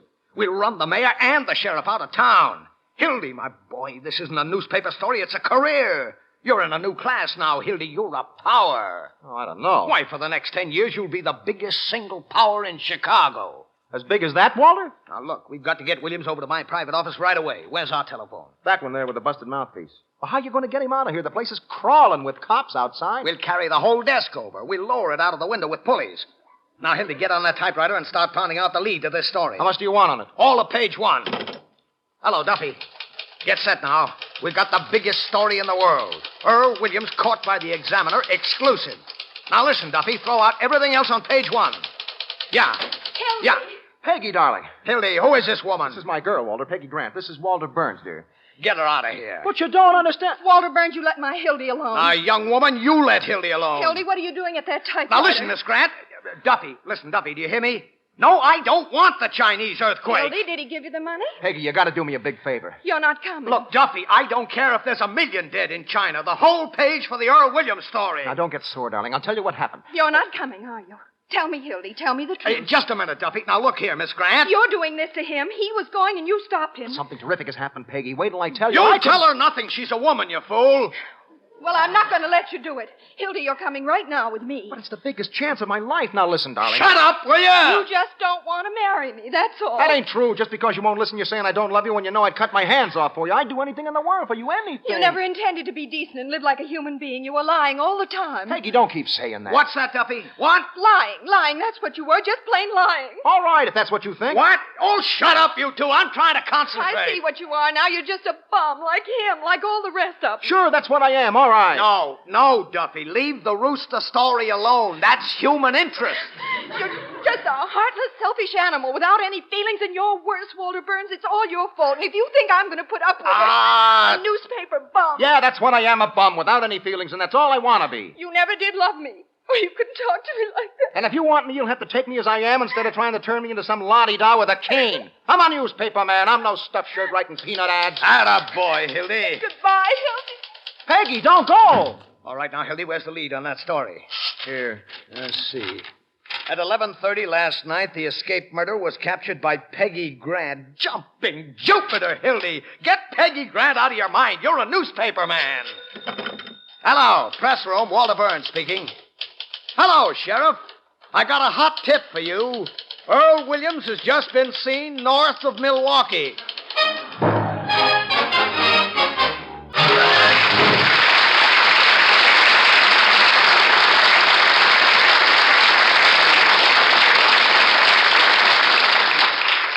As the curtain falls on Act 2 of the front page, it leaves us, quite properly, very much up in the air. While the wanted murderer, stuffed away in the top of the huge roll-top desk, is suffering the torments of mental anxiety and physical cramps, let us stretch our legs for a brief moment and lend an ear to another exclusive front-page story under the byline of Kenneth Banghart. It was 10 years ago, in 1938, that the Mercury was first introduced to the American public. And in the decades since, Mercury has grown steadily in popularity, until today, hundreds of thousands of motorists drive and depend on Mercuries. The Mercury has proven itself in years of fine performance in every climate and under every condition. Today, there is a new Mercury, not just a new model, but the all-new 1949 Mercury. To its proven dependability and fine engineering, Mercury has added all-new beauty, comfort, and performance. From headlight to taillight, Mercury has been newly planned, designed, and built. It has a powerful new 8-cylinder V-type engine made exclusively for Mercury, new chassis, new springs and brakes, new super balloon tires and wider, safer rims, new interiors, even new door handles. But above all, the 1949 Mercury has new beauty, graceful designs, sweeping lines, imaginative styling. The all-new Mercury was created to give you all-new driving and an all-new sense of pride in owning a big and beautiful car. The 1949 Mercury is now on display in your community. Go and see it. See how new a car can be. See not a new model, but the all-new 1949 Mercury. The house lights are dimming, and the great curtain of the Ford Theater rises again on Act 3 of the front page. We are still in the press room of Chicago's Criminal Courts Building. Hildy Johnson is pounding away at his typewriter while Editor Burns grasps the telephone. Hello, Duffy. Duffy, this is Walter Burns again. Where are those men I told you to send here? No, not reporters. 6 husky guys. I've got to move some furniture. Well, tell them to take taxis. Yes, right into the press room of the Criminal Courts Building. How you coming, Hildy? Okay, you can keep the other guys out of here. Don't do that, Williams. I can't breathe. Now, listen, Williams, I'll give you a little air. There. Now, don't make another sound. Remember, as soon as it's safe, I'll rap 3 times like this. And you rap back 3 times. That's right. Then I'll let you out. Here's the lead, Walter. All right, let's see it. While hundreds of Sheriff Hartman's paid gunmen stalked through Chicago shooting innocent bystanders, Earl Williams was lurking. You call that a lead? Doesn't the paper get any credit at all? Well, I'm putting the Examiner in the second paragraph. Who the heck is going to read the second paragraph? Now, get this, Hildy. Here's the lead. The Chicago Examiner again rode to the rescue of the city last night in the darkest hour of her history. Earl Williams, the murderer who leaped snarling from the gallows upon the flanks of the city, was captured single-handed. I got it. That's it. That's more like it. The door's locked again. Oh, that's Bensinger. Walter, that's his desk. What's his name again? Bensinger. Open the door. All right, just a minute. I'm coming. Well, hello, Bensinger. I thought I recognized your voice. What's the idea of locking the... Oh, hello, Mr. Burns. It's quite an honor having you come over here. Well, I like to keep in touch with good young newspaper men. I just came in to get some antiseptic out of my desk. Excuse me? Quite a coincidence, isn't it, Hildy? Yeah. How do you mean? Well, I was just talking to Hildy. As a matter of fact, we were talking about you at the office this afternoon. Is that so? Mhm. Nothing detrimental, I hope. Excuse me, Mr. Burns. I want to get into my desk. That was one swell story you had in the paper this morning, Bensinger. Well, I'm glad you think so, Mr. Burns. Did you care for the poem? The poem? Oh, yes, the poem was great. I got a big kick out of that. Oh, did you like the ending? And all is well outside his cell, but in his heart he hears the hangman calling, and the gallows falling, and his white-haired mother's tears. It's heartbreaking. Look here, Bensinger, how would you like to work for me? What? I mean it. We need somebody like you. All we've got now is a lot of lowbrows and legmen like Johnson here. I'll tell you what you do. You go over and talk to Duffy now. I've got him on the phone right here. You'll catch him if you hurry. You mean seriously, Mr. Burns? Well, I'll show you how serious I am. Duffy, I'm sending Bensinger over to see you. Marvin, isn't it? No, Roy. Roy V. Oh, funny I should forget that. Roy V. Bensinger, the poet. Put him right on the staff. Right away, you mean? Never mind what doing. He'll tell you. No, I'll talk salary with him right here. How much you getting on the Tribune, Roy? 75. All right, I'll give you 100 in the byline. Hello, he's to get 100 in the byline, Duffy. Tell the cashier. Let him have everything he wants. Now, look here, Bensinger. I'll tell you what I want you to do. I'm assigning you to write the human interest side of the manhunt. I want it from the point of view of the escaped man. He hides, cowering, afraid of every light, of every sound. He hears footsteps, his heart going like that. And all the time they're closing in. Get the sense of an animal at bay. Sort of a Jack London style. Exactly. Now, I haven't got a moment to lose. Hop right over to the office. Well, I don't know about quitting the Tribune that way, Mr. Burns. It's not quite ethical. Why, what did they ever do for you? They've never considered your interest, from what I hear. Well, between you and me, they have given me a pretty raw deal. Now, I want a real Bensinger story tomorrow morning with a crackerjack poem on the side. Oh, I got my rhyming dictionary in the desk here. Wait a minute. It doesn't have to rhyme. Now, get going. Gee, I'm terribly grateful, Mr. Burns. Do you suppose there might be an opening sometime as foreign correspondent? I parlay a little French, you know. That'll all depend on yourself. I'll keep you in mind. Alors, au revoir, mon capitaine. Bonjour. Duffy, listen. Now get this. A lousy Tribune sneak is coming over to get a job. Yeah, Bensinger, the fellow I just told you about. Now listen. Handle him with kid gloves and tell him to get busy writing poetry. No, we don't want him. But wait till he gets through. Then tell him his poetry stinks and kick him down the stairs. Okay, Duffy. You're a nice guy, Walter, aren't you? What are you beefing about now? You know what you've just done? You've finished Bensinger as a newspaper man. The Trib will never take him back, and no other paper will have him. So what? You think that drivel he writes is worth the paper it's printed on? You just ruined his whole life. And you know what else? You've just ruined my whole life. Go ahead with your story, Hildy. She was the most wonderful girl I'll ever know. What are you babbling about a girl for? Did you get that Hartman gun business in? I'll never get another one like her. Now listen, Hildy, when those guys come here to move the desk... I would have been on the train now with her when I fell for your line.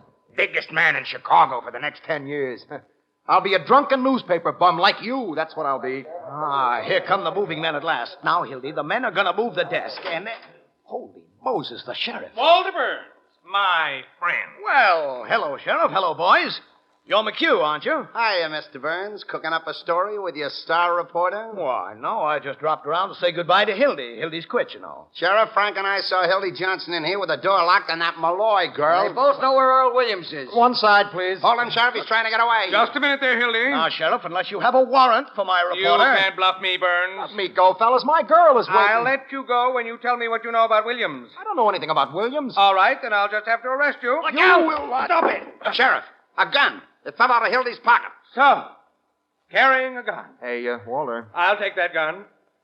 Where did you get this? I've got a permit to carry a gun. Not this gun. Now, look here, Sheriff. That's my gun. Oh, is it, Mr. Burns? Well, this happens to be the gun that Earl Williams used tonight. What's that? Whose gun? Oh, nonsense, Sheriff. Are you trying to make me out a liar? I know my own gun, don't I? Your gun, Sheriff? You got this gun from Earl Williams. Hildy, where is he? You leave my reporter alone, and Sheriff. And if you don't tell me in 2 minutes, I'll arrest both of you. Now, Sheriff, my paper is not going to obstruct justice or aid criminals. You know that. Burns, you'd drown half the population of Chicago if you thought you could get an exclusive story. Now, where is Earl Williams? You know where he is. Hartman, you are a cockeyed liar. What was that? From inside the desk. They got Williams in there. Yeah, I knew it all the time. That's why I came here. Stand back, everybody. Get out of the line of fire. Sheriff, the man is harmless. He hasn't got a gun. I'm not taking any chances, Hildy. City desk got a flash. It's a flash for you. Get on the phone, Hildy. Give it to the desk. It's our story. Don't choke yourself with your story, Walter. I'm not going to see an unarmed man shot. Now, look here, Sheriff. I'm going to open this desk and stand in front of it. If you're going to shoot Williams, you'll have to shoot me first. Go ahead. Go on. Shoot me. Gotcha, Williams. City desk. Sheriff has just caught Earl Williams hiding in the criminal courts, Billy. Yes, Give me a rewrite, man. Right here in the press. Williams tried to shoot it out with the cops, but his gun didn't work. Duffy, this is Walter Burns. The examiner, after capturing Earl Williams, has just turned him over to the sheriff. A well-dressed society woman gave the tip on Earl Williams' hiding place. No sweetheart of Williams double-crossed him and informed the police. Come on, Burns. You and Hildy down to my office. For what? For harboring a criminal and obstructing justice. Right. We've got witnesses this time, and we're going to throw the book at you and your paper once and for all. Mac, do me a favor. Get out, Hildy. I'm busy. Please, Endicott, will you? What do you want, Hildy? Huh? Call this number, will you? It's my girl. Tell her they're going to send me to jail. And tell her if she'll marry a jailbird, I want her to wait for me. Right this way, boys. The mayor of Chicago is in my office waiting to see you. Hello, Fred. Well, you heard the good news. Great work, Pete. Great work. I've just announced that the execution of Earl Williams will take place as scheduled. Who are these bums? Don't pretend that you don't know me, Mr. Mayor. Well, if it isn't Walter Burns. Got the handcuffs on you at last, have they? And good old Hildy Johnson. Going to write a nasty story about the administration, Mr. Johnson? Can you type with handcuffs on you? What's the rap, Sheriff? Harboring a criminal and obstructing justice. Well, looks like about 10 years apiece for you birds. Does it? Whenever you think you've got Walter Burns licked, that's a good time to get out of town. You don't know it yet, Burns, but you're through as a power in Chicago. Yeah? The last man that told me that was your gangster friend, Alky Ike, a week before he bumped himself off. You can't go in there. You let me alone. I got something for the sheriff. Here's your reprieve. Who are you? You remember me. I'm Pinkham from the governor's office with the reprieve. Get out of here. I won't. Here's your reprieve. Reprieve? What reprieve? The reprieve from the governor for Earl Williams. They wouldn't take it from me when I was here before. Get out of here, you. Who wouldn't take it from you? They started right in bribing me, but I don't want to be city sealer. Who's they? Them. The mayor and the sheriff. Oh. Well, what do you know, Walter? Hanging an innocent man to win an election. That's a lie, Hildy. I never saw him before in my life. He's an imposter. It's murder, that's what it is. Mr. Burns, that's absurd. On the face of it, he's talking like a child. It's happened again. An unseen power. Why, if this unfortunate man, Williams, has really been reprieved, I personally am tickled to death, aren't you, Pete? Well, sure. Go on, Mayor. You'd hang your mother to get elected. Well, that's a fine thing to say, Johnson, about anybody. Now, look here, Burns. You're an intelligent man. Just a minute. All right, Mr. Pinkham, let's have your story. Well, Mr. Burns, I've been married for 19 years. Well, just skip all that. Take those handcuffs off the boys, Pete. That wasn't at all necessary. I was just going to. I can't tell you how badly I feel about this, Burns. There was no excuse for Hartman flying off the handle. I was only doing my duty. There wasn't anything personal. Sheriff, this document is authentic. Earl Williams, thank heaven, has been reprieved. And the Commonwealth of Chicago has been spared the painful necessity of shedding blood. Save that for the Tribune. Come on, Hildy, up to the press room. We've got work to do. Press room. Yeah, Charlie, that's right. Reprieve at the last minute. Now, here's the angle. The governor held it up just to embarrass the mayor. Hey, Bill, get this. Right. The mayor had the reprieve all the time, but he thought it was a forgery. Now, put this in. Wait a minute. I don't want Walter Burns to get this. Call you back. Oh, hello, Mr. Burns. I didn't see you. Hiya, Hildy. I'll attend to you later, McHugh. Come here, Hildy. Now, look, get hold of this guy that brought the reprieve. Nothing doing, Walter. I'm through. Where's Hildy?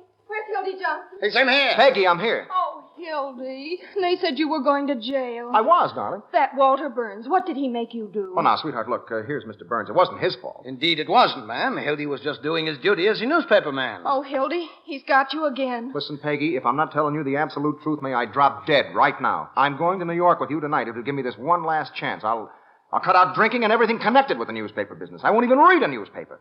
It's time I'm through, and I mean it. I know I don't deserve you, Peggy. I've done everything in the world to prove that, I guess. Oh, darling, don't talk that way. I want you, just the way you are, anyway. How do you like that, Mr. Burns? Why, Hildy, I didn't know it was anything like this. Why didn't you say so? I'd be the last person in the world to want to come between you and your happiness. What? Why, you ought to know that. I love you, you crazy Swede. You're getting a great guy, Peggy. Never mind the Valentines. Goodbye, rattlesnake. You're a great newspaper man, Hildy. I'm sorry to see you go. I mean it. Well, if I ever come back to the business, which I won't. Well, I guess you win, Miss Grant. Hildy, you're a darling. I just mean, well, you're the only man I'd ever work for, Walter. You know that. I'd kill you if you ever worked for anybody else. Hear that, Peggy? That's my diploma. Well, Walter, I don't know what to say. 12 years we've been knocking around together.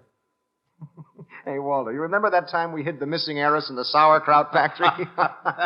Hey, Peggy, get Hildy to tell you about the Haggerty case. We both had to hide out in Canada for a week. Oh, gosh, it was fun, wasn't it, Walter? Darling. What? You don't want to go to New York. Down deep. Oh, kiddo, what do you mean? I was just talking. Hildy, if I thought you were going to be unhappy, I mean, Mr. Burns, if Hildy really wants to stay... Why, I wouldn't let him stay. Go on, Hildy, before I make you city editor. Hurry up, Peggy. He means it. Any objection to my kissing the bride? It's okay with me. Go ahead, Mrs. Johnson. Oh, thank you. What time does your train go? We can still get the 1 o'clock. New York Central, huh? Uh-huh. Well, I wish there was time to get you a little wedding present, but it's awfully short notice. Oh, thank you, Mr. Burns, but Hildy's all the wedding present I want, if I've really got it. Forget it, Walter. No, I want you to have something to remember me by. Here, my watch. Not that watch, Walter. No, Hildy, I want you to have it. I couldn't, Peggy. This is the watch that Walter Burns got from the big chief himself. Oh, Mr. Burns, you shouldn't give away a present. Peggy, read what it says inside. Here. To the best newspaper man in America, Walter Burns. Oh, Mr. Burns. That's why I want Hildy to have it, because he's the best newspaper man I know. But, and when you get to New York, you can scratch out my name and put in Hildy Johnson. You know I'd never do that. Here. Well, this is the first and last thing I ever got from a newspaper. Well, goodbye, Mr. Burns. I always had a queer opinion of you. I still think you're a little peculiar, but you're all right underneath. I think you're a peach. So are you. You look just like a little flower. Goodbye, you big baboon. Goodbye. Bye, Hildy. Be good to yourself. And the little girl. Same to you, and many of them. Goodbye.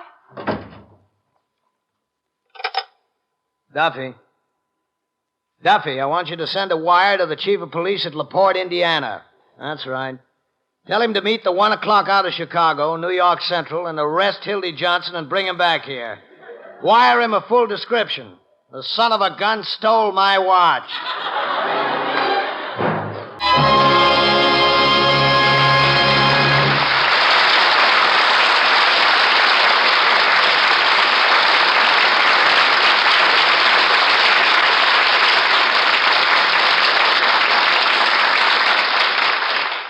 And that, ladies and gentlemen, is one of the most famous last act curtains in the modern American theater. It is served this afternoon to bring down the house again upon the final scene in that celebrated play, The Front Page, which we have been privileged to present on the Ford Theater. Our Hildy Johnson today was one of radio's most talented young actors, John Larkin. Walter Burns was played by Everett Sloane, whose outstanding work is familiar to you through radio and the Broadway stage, and soon to be featured in the forthcoming picture, Lady from Shanghai. Ed Begley appeared as the mayor, Ted Osborne as the sheriff, and Mary Patton as Peggy.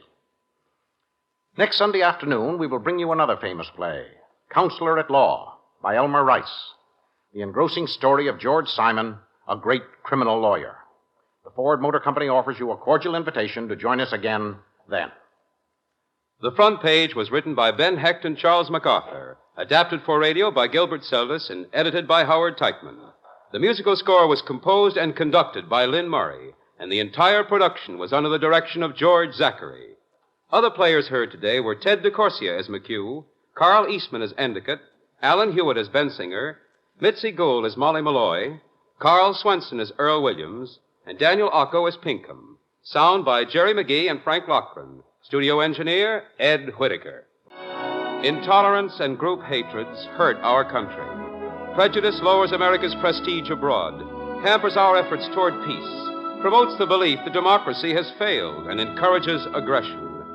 Here at home, prejudice makes us all less secure, less prosperous, less happy. So fight intolerance. Guard yourself and your family from the sickness of racial and religious prejudice. And don't make the mistake of thinking that intolerance won't affect you. It will. Prejudice and hatred hurt us all, white or Negro, Christian or Jew, Catholic or Protestant. So fight for racial and religious freedom. It is your freedom. Next week, Counselor at Law. The Ford Theater is presented by the Ford Motor Company, makers of Ford, Lincoln, and Mercury cars, and Ford trucks, farm tractors, and motor coaches.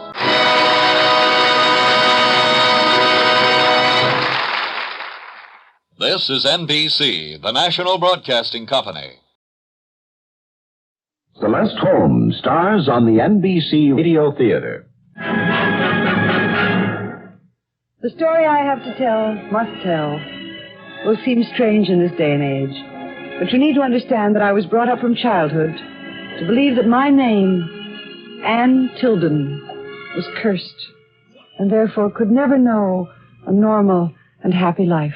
The NBC Radio Theater, a complete hour of drama every day, Monday through Friday, starring Eddie Albert, Lee Bowman, Madeline Carroll, Gloria DeHaven, and today starring Celeste Holm in The Believers. Our drama begins in a moment, but first, hear this. It's National Dreams Are Made of Jell-O and Dream Whip Week. Tell everybody you know, and don't let the week go by without Jello. This is Don Wilson dreaming of Jell-O and Dream Whip, the new whip topping from a mix. Pile Dream Whip on top of your favorite shimmering Jell-O flavors. Fold it into dreamy Jell-O recipes. Serve Jell-O and Dream Whip this week. Jello. For the longest time, I fought against this fear my mother had pushed into me. And a year ago, I had the courage to leave her, to come into the city to work. Oh, that day is branded in my mind. Anne, dear, this is foolish. It's no use. Mother, I've made up my mind. Can't you understand? Staying here with me in Bar Towers. This is your destiny. I refuse to believe it. Anne, dear, if you could run away from our history, if by leaving here you could start a new life, full of promise and hope, I'd be the first one to let you go. But it doesn't matter where you go off to. The black name of Tilden still goes with you. And that you can't run away from. I won't believe it. I won't give in to it. It's useless. When I was younger, I tried to fight against this curse. But I was beating my head against a wall. Why not learn from my mistake? Because you're not me. And I'm not convinced that we're a family doomed just because our ancestors were killers and cutthroats. What they were has nothing to do with me. Their blood runs through your veins. Through mine. Stop it. I won't listen to such talk. It's right out of the Middle Ages. Well, then explain to me the death of your father. It was a fantastic kind of an accident. Exactly. At least 50 other people were on that city street at the time, but only your father's body got in the way of a bullet that seemed to fall right out of the sky. Nothing fell out of the sky. They found the boy who fired the rifle. It was a crazy accident. But the boy was only the instrument through which our history destroyed your father. Oh, Mother, I'm going to the city, and I intend to find a job there. I intend to work. A waste of time and energy. I've got to leave this miserable house that smells of death. You can't. It'll follow you everywhere. Maybe it won't. Oh? And why not? I'll change my name.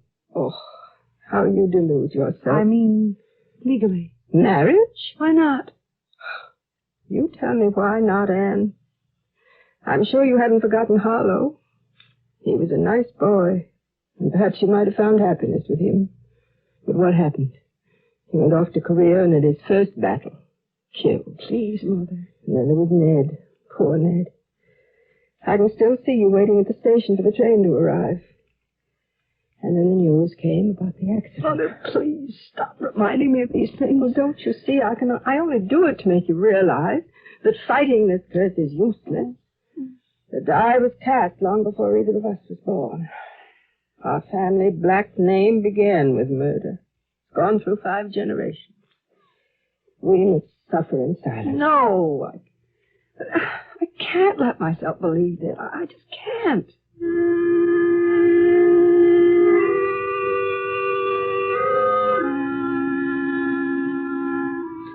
And I did come to the city. I found a job as a typist in an office. I didn't care what kind of a job it was, nor did I need the money. All I was interested in was living among people, live, real people, not shadows attached to the past. Is this seat taken? No. Fine. You mind if I sit here? No, of course not. Rough finding an empty seat in the cafeteria. Yes. And when you find one, you got to rush for it, too. I said when you find one, you got to... Oh, I'm sorry. Yes, of course. But everything's that way in the city. Too many people and not enough things to go around. Oh, excuse me. No, wait a minute. Don't go. What? I beg your pardon? You don't know how long I've been trying to find an empty seat at your table. What? Oh, there's no sense lying about it. It's true. You're Aunt Tilden, aren't you? How did you know my name? We work in the same office. Oh. Of course, it's a pretty big office, and I suppose you could go a lifetime in it without ever getting to know a quarter of the people who work there with you, but that's how things go everywhere in the city. Isn't that so? Yes, I suppose so. You didn't know I worked there, did you? No. Well, I know you do. Why? Because I've noticed you, and because I wanted to meet you. I see. You're not angry, are you? Angry? No. Why should I be angry? Well, because it's almost like a pickup, you know? Oh, no, I don't feel that way at all. Oh, I'm glad you don't. Because I surely wouldn't want to give that impression. Well, after all, we do work in the same office. That's right, we do. But it doesn't hurt being neighborly. I'm in absolute agreement. Look, I'll only be a minute. Would you wait, and we can walk back to the office together? I'll be glad to wait. I've been living simply, working, hardly ever going anywhere. Well, I suppose the reason for this aloneness had to do with my mother's ideas. Because even though I talked myself into doubting what she believed, still there was a fear inside of me. Anne? Anne? Come back here to the street beside me, huh? I'm sorry, Bill. I was off on a flight. You do that pretty well, you know. Do what? Go off on flights. Oh, I don't mean to drift away. I've got a feeling something's troubling you. Oh, now, you're just reading your own thoughts into my actions. Well, if I'm not, I'd certainly like to know what does bother you. Maybe I can help. You're very sweet, Bill. You really are. I guess I can't help it with you. Please, Bill, don't. No, wait a minute. Let's sit down here a minute. Let's not get serious. Okay, not serious, just realistic. All right. I know hardly anything at all about you. Well, there's nothing much to know. I come from a small New England town about 200 miles from here. Well, that's statistics, facts. I'm not interested in that. Oh? No, there isn't anything else to tell. And why these flights off into some other world, for one thing? And why, whenever I ask you about your family, you clam up? Bill, please, I said nothing serious. But I've told you everything about myself. Whatever there is to tell about an orphan boy with no family, no relatives I care to remember. No, nothing but what I can find and make for myself. Yes, I know. And for a young man who must have lived terrible moments of loneliness, I think you're a very outgoing person. Not shy, like me. Does that mean you have no family either? No. Oh, no, not at all. I see. I was kind of hoping maybe you didn't have. Why? Well, would be only one more reason why I feel the way I do about you. Oh, no, Bill, please don't say it. Now, isn't that silly? You can't understand why, and I can't explain. Just believe me when I say, don't tell me how you feel. I tell you all the time. Perhaps not with words, but certainly the way I look at you. The concern I have for you, you've got to see that. Yes. Nevertheless, I'd rather you didn't put into actual words what you feel about me. Why not? Please don't ask me. Why? Is there some deep, dark secret? I just can't explain it to you, that's all.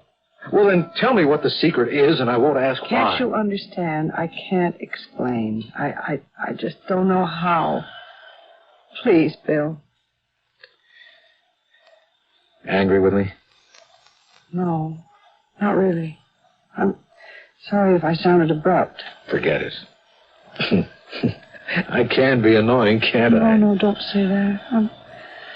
I'm sure if anyone can be annoying, it must be me. That you can never be. To me.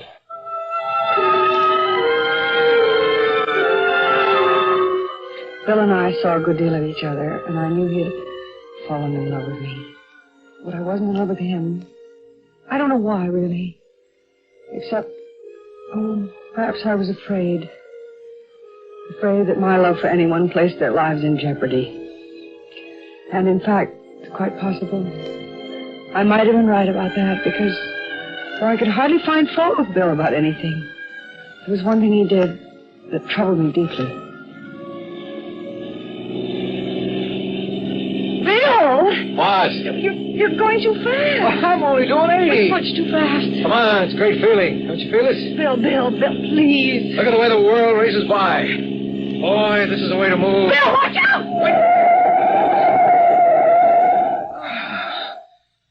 You almost hit that dog. Wait, You almost hit that dog. It came out of nowhere. You're going too fast. Much too fast. Oh, I'm sorry, Anne. I really am. Forgive me. I can't stand such speed. It's just too fast for me. You must have hit over 90. I'm sorry. I'll never do it again with you in the car, I promise.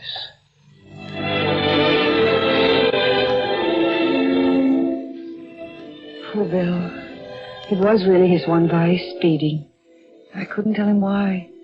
It was impossible for me to be in the same car with him when he did.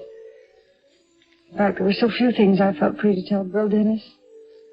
Oh, perhaps I'm sorry for that today. Anne, I must talk to you. Are you getting serious again? I can't help it. It's come down to this now. It had to. No, Bill, it doesn't have to come down to anything. But you're all I've got. There isn't anyone else, no one in the world but you. I feel like I've never known another woman, not even another human being. Oh, no, Bill. Oh, I'm sorry you feel that way about me. I really am. You must know what I want to ask you. I do, of course, but I'd rather you didn't say it. Anne, I've tried to live up to your wishes, but I can't. I feel nothing until I'm with you.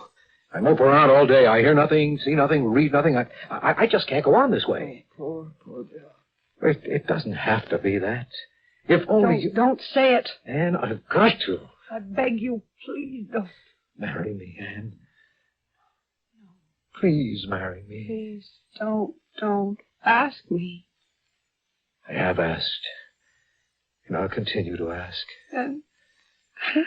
Oh, Anne, you're crying. Does that mean you will marry me? I can't. You can't? Never. I can't ever marry you. Anne. Oh, Bill. Bill, forgive me. I asked you not to force me into saying this. But never. Why never? Believe me, it's better this way. Never? Goodbye, Anne. No! Bill, don't rush off this way. Bill! Bill Dennis was gone. I knew I'd hurt him deeply. And yet I felt I had spared his life. How much? We don't know. 2 hours passed. I'd fallen asleep on the couch when my doorbell rang. Oh, just a moment, please. A man stood there. A man in a small brimmed hat, heavy, red-faced, and fear gripped me. Anne Tilden? Yes? I'm Detective Bike. Detective? Sorry, I I got some bad news. Oh. What is it? You know, ma'am, by the name of William Dennis? No. Your name was the only name we found in his wallet to be notified in case of an emergency. Emergency? Oh, dear God, what happened? What happened? William Dennis has been killed in an auto accident.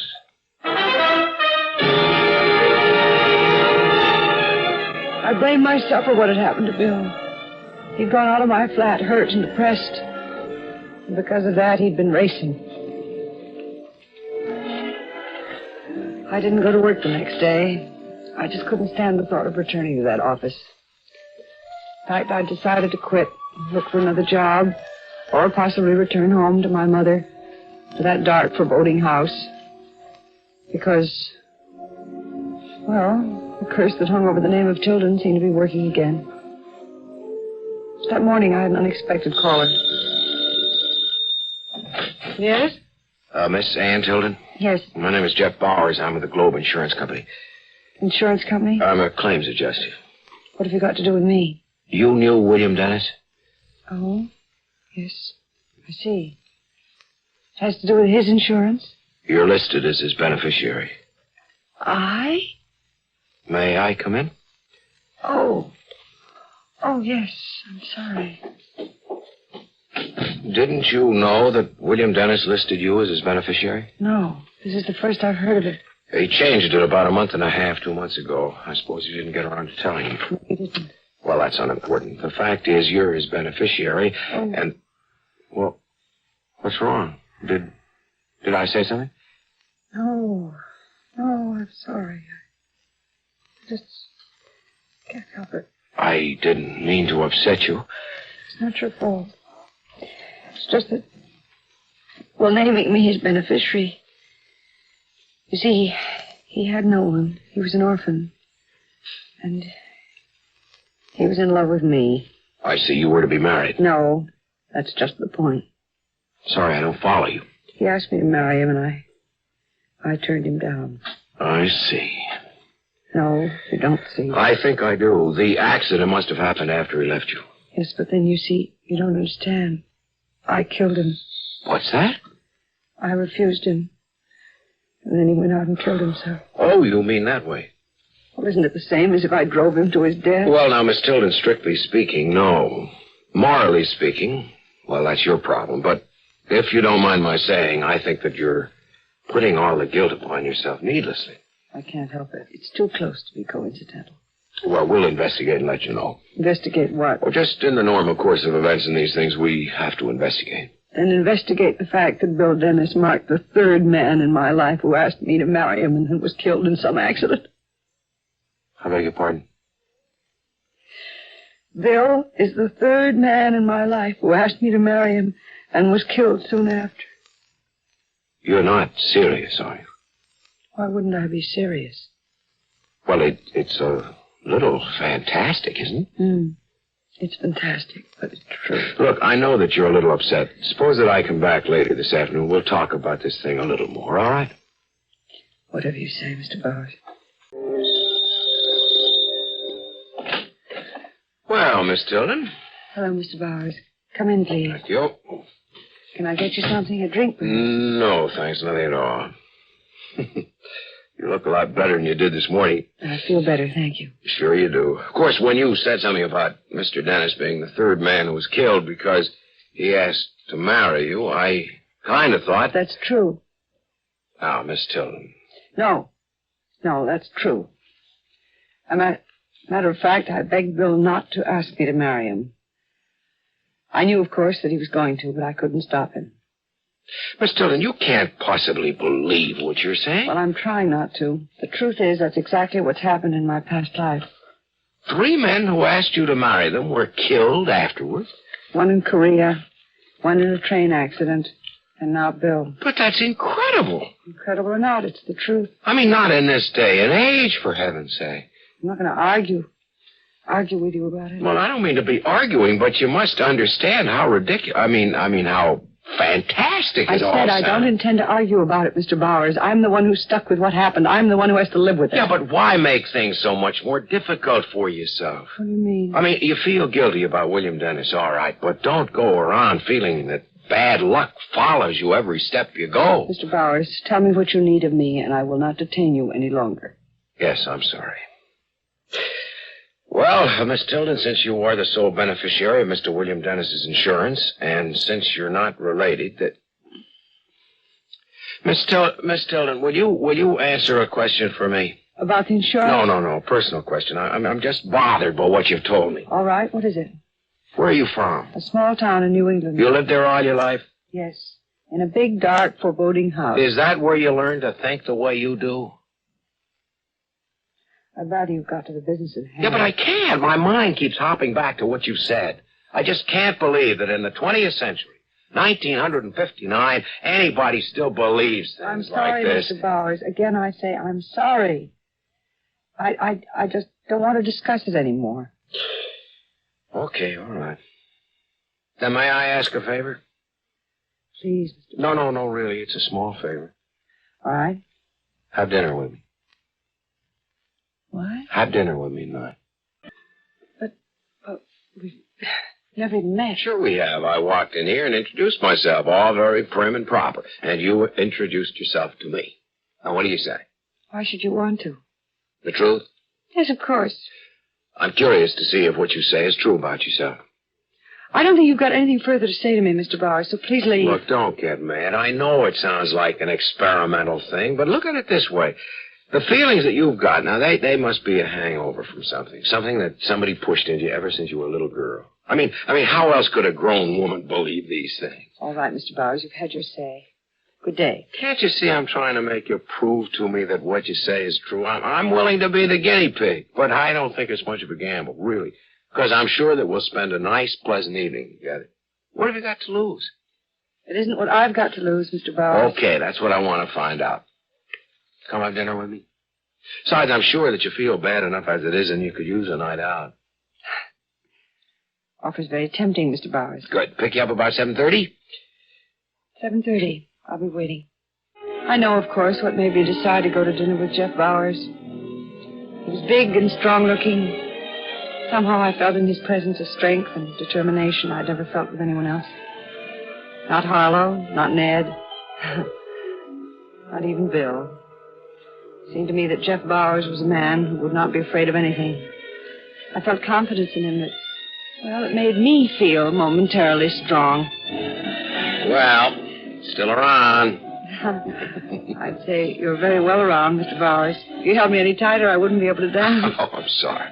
How's that? Better. Much better. I think we make a very strikingly pleasant couple. Pleasant. It's a dull word.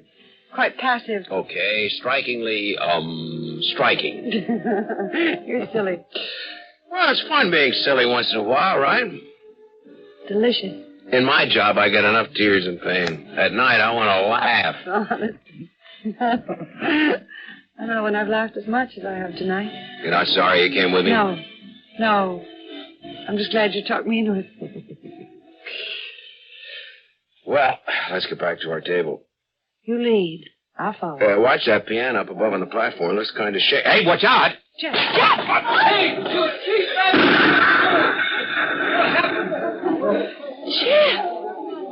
Jeff, are you all right? Yeah, I'm okay. Well, that piano missed you by inches. Oh, But of course. No, don't be silly. I'm not being silly. I'm being realistic. I'm being very coldly realistic. I'll go home by myself, Jeff. Oh, now, Anne. Please, I don't want you taking me home. Okay, but I'll follow in a cab. Won't you change your mind? Jeff, I'm sorry. I'm terribly sorry, but it just isn't any use. Really, you've made much more out of this than actually happened. It's only a prelude to what will happen if I stay around you any longer. Well, all right, but you don't have to go home. The only place to go. My mother was right. It doesn't make sense.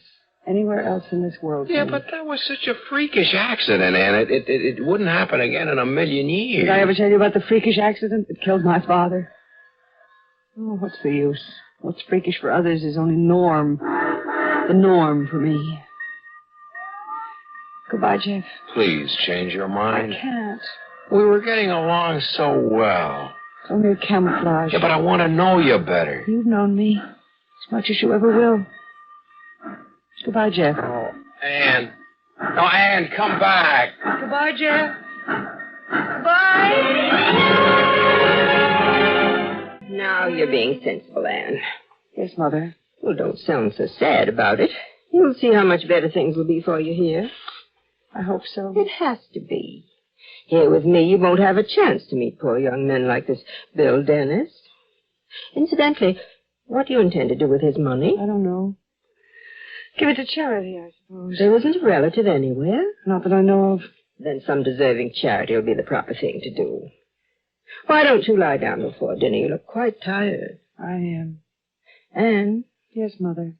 Don't you really think now that I've been right?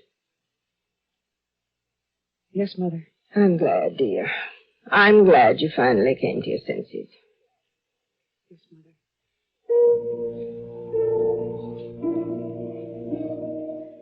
Time passed. Days passed. This way, slow, endless, deadly boring time. Day faded into night, and night faded back into day, so smoothly, so quietly. Strange thing began to happen. I no longer noticed the difference. There was only one thing I enjoyed, and it was a walk into the village once a week. I had a chance to do some shopping on one of these excursions into the village.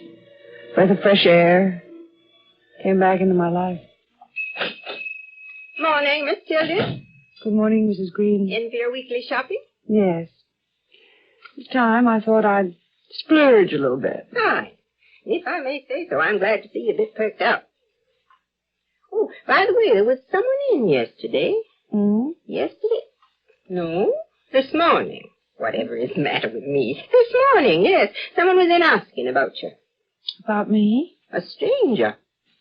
A stranger? At least I've never seen him round here before. A man? Handsome man, too. Big, strong-looking. Did he say what his name was? No, just asked a heap of questions about you and your mother. Of course, I didn't tell him anything. Did he say where he was staying? No, I guess he's at the hotel, unless he knows someone in town. Thank you, Mrs. Green. Of course, I knew it had to be Jeff Bowers. I went toward the hotel. I hoped it wasn't, yet I hoped it was. Turned out to be Jeff Bowers, all right. I was wondering when you'd find me. Well, the trail you left around town couldn't possibly be ignored. Come on, Anne, you wouldn't ignore me. Be honest. When did you arrive? Last night.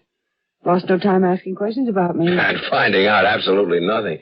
Typical New England close-mouthedness.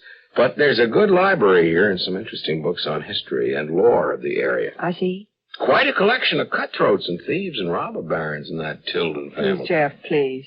Don't make fun of it. You know, I think if you'd look at that family background of yours objectively, you'd be apt to make fun of them, too. And I'll tell you a little secret about that.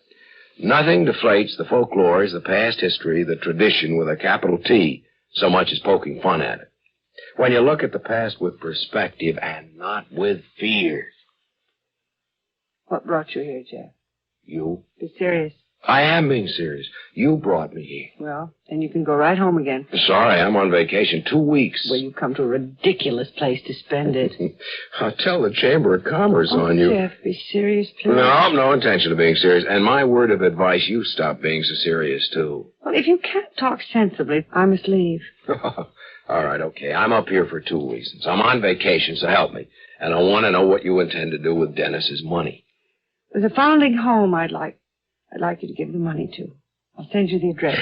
Why don't we go up to your house right now, and you can give... Don't be silly. Silly? You can't come to my home. Why not? You just can't, that's all. Any particular reason? No particular reason. You just can't come there with me. Okay, I'll follow. Jeff, you've made a mistake coming up here. Have I? Yes, I don't want you here. Don't you understand that? I just don't want you. Don't you? No. Don't you really? No. Oh, Jeff. Please. Please don't stay here. I missed you, Anne. No, don't say that. Can't help it. I've got to. I won't listen. Yes, sure, listen. You'll listen to this, too. No, please. I love you, Anne. I didn't hear you. I love you very much, Anne. I didn't hear you. I didn't hear... Anne! Just the thought alone. The pattern was beginning again. This time with a man I was really in love with. It would have terrified me. I ran out of Jeff Bauer's sight back to the house. It was no use. Jeff followed me all the way, right into the living room, to stand face to face with my mother. Anne, what is the meaning of this?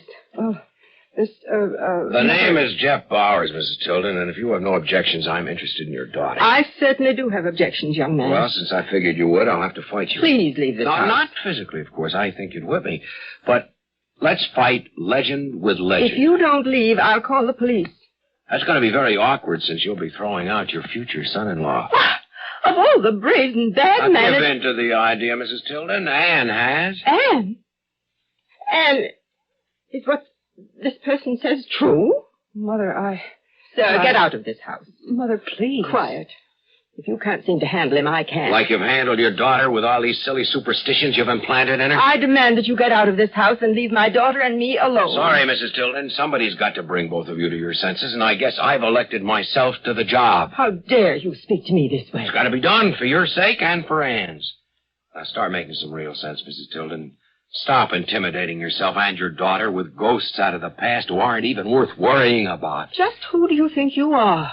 A perfect stranger to come here and speak to me this way. Right. True enough, I'm a perfect stranger. To you, but not to Anne. I'm in love with her, and she's in love with me. Are you, Anne?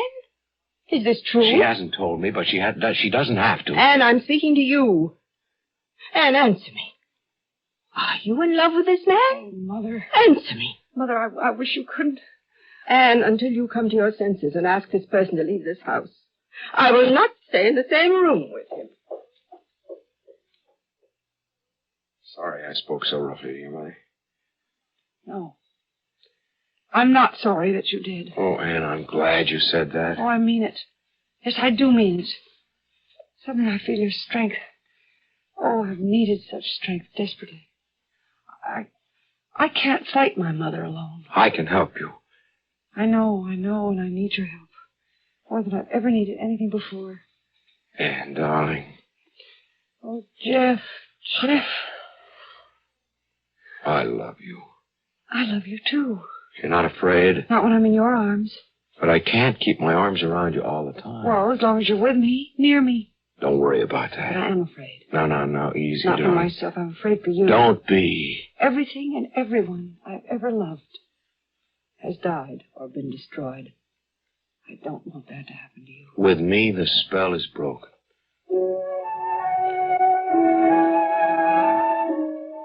For a little while, just a little while, life was so good. The world became a sane place to live in. Jeff and I took full advantage of the lovely days, the countryside, different quaint restaurants along the many side roads we explored. And one day, toward the end of Jeff's vacation, we just finished lunch in an out-of-the-way place we found together. And I suddenly realized the day after the following day was my birthday. Okay, so it's your birthday. Getting old. 30. Wow. You see, on that day, I inherit some of the estate. Oh, I'm cold. Cold? I just had a chill. What's wrong, Anne? Nothing, I just had a chill, that's all. Anything to do with this inheritance? The inheritance? In what way? Well, I don't know. You can be the best judge of that. What do you mean? Well, I said I don't know. You know your mother better than I do. What's that supposed to mean? Nothing. Look, I think we ought to celebrate your birthday tomorrow. My birthday isn't until day after tomorrow. Okay, we'll celebrate tomorrow and the day after tomorrow and the day after. The day after that, you're due back in the city. Yeah. Oh, Jeff. Yes? Nothing. Now, come on, say what you were going to. I wasn't going to say anything. Well, if you won't, I will. Come back to the city with me. Oh, my darling, I wish I could. Why not leave this town, the house, and your mother, and everything will be fine. How can I be sure? You'll be married to me. What can be more certain? When you talk like that, I feel as if anything is possible. It is if you want it badly enough. No, don't put it that way. But it's true. Well, I want to be with you badly enough. To marry me? Oh, yes. Your mother? Well, she is my mother. All right, we won't talk about this anymore just now. How about a picnic tomorrow morning? Picnic? I found a good spot, just beautiful. Oh, I think I'd love it. I haven't been on a picnic. I don't believe I've ever been on a picnic. Fine. Then with me, it'll be the first time. And the first time for anything you always remember best. Okay, we're here. Come on, I'll show you a sight. Yep, there you are. Now, just take a look at that. Oh, Jeff, it's breathtaking. It really is. What a sight. Look, way over to the north. You see the train? Like a toy. Like a toy. Oh, beautiful, beautiful sight. Marvelous place, Jeff. How did you find it? Just by accident. I came riding up here the morning after I arrived in town. I guess I was looking for a place I could take you after we got together. Okay, let's eat. But of course, sir, I've packed enough food for an army. Well, here I am, and let's get to it, because I'm starved. I'll just get the basket out of the car. You need any help? No, I can handle it. Can you manage the portable radio, too? Of course, I think so. Oh, Jeff. Yes? It's the car. Jeff, the car. What's the car? It's Moby. Clear back. She's going over the cliff.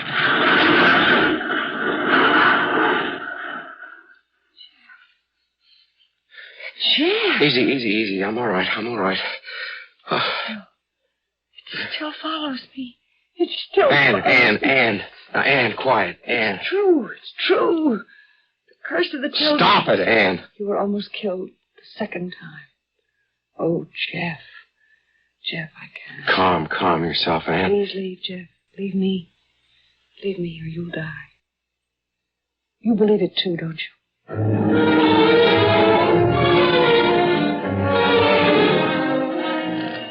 Yes, Anne, I think your life will change now. Yes, Mother. I think it already has. You're rid of this terrible Jeff Bowers, and it happened just in time. Yes, Mother.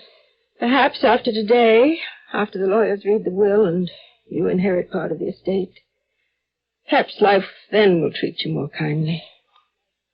Never again will I leave this house. That's very wise, my dear. Oh, that must be the lawyers. You! Where's Ann? You can't come in here. I am in, and don't you try to stop me. Ann, you've got to listen to me. No, Jeff, please go away. Not until I tell you something. There's nothing to tell or say or do or anything. We can never be together, never be married. Absolute nonsense. You call nonsense what almost happened to you yesterday. I do, absolutely. You know what I thought after the car went over the cliff? I thought someone had been trying to kill you, Ann. Kill me? What's that? Yes, because it made sense at the time. You speak to me about fantastic notions. Well, it was reasonable. Ann was due today to receive her inheritance. The Tilden family, your ancestors, had a ball with this sort of thing all their lives. How many of your ancestors wiped each other off the map because of circumstances exactly like Ann's? But who would want to... Jeff, you can't mean that. I'm telling you what I thought yesterday after the car went over the cliff, and why it might have seemed to you that I believed your silly superstition. But who would want to kill my daughter? You, Mrs. Tilden. Me? That's what I thought because of this superstition both of you labor under. I should want to murder Anne. I thought somebody had been tampering with the brakes, but I examined the brakes and they hadn't been tampered with. But to kill my own daughter. I'm sorry, Mrs. Tilden. I couldn't help thinking that. Oh, no. How could anyone think that? How could anyone? Mother. I realize now how foolish it was for me to suspect you, Mrs. Tilden. But under the unexpectedness of the accident, I couldn't help myself, knowing what I did about the Tilden family. That someone should think such a thing about me.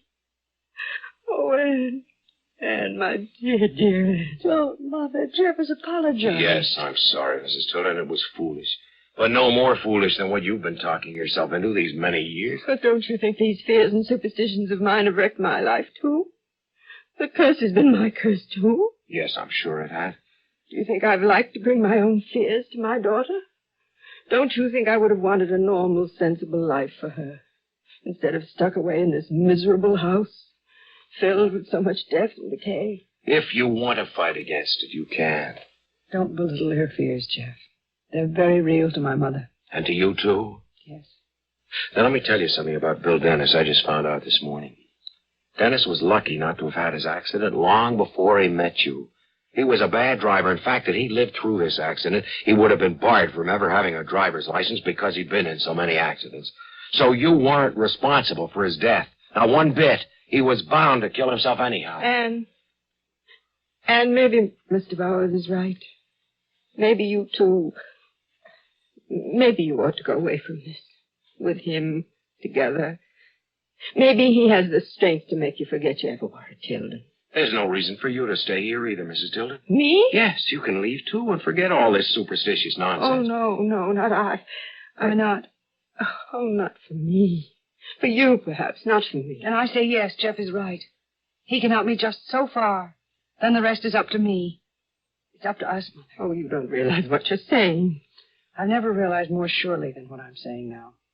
Let's flaunt ourselves right in the face of the curse. Let's all three of us leave for the city right away. Today? Right now. Oh, but we've got to see Can't forget the lawyers. We can write them or call them after we get into the city. And you know how we'll go? How? By plane. Oh, no. Yes. Now you're talking, Anne. We've got to go that way. We've got to prove the curse is dead. We've licked it. We've buried it. I'm afraid. We'll gain strength from each other. I'm afraid, but I want to go. I want to fly. Yes, Anne. Maybe we can find a way to live again. Ladies, I guarantee it.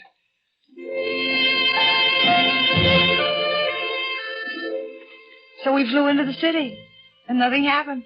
When we got out of the plane, the city was beginning to light up in the late evening.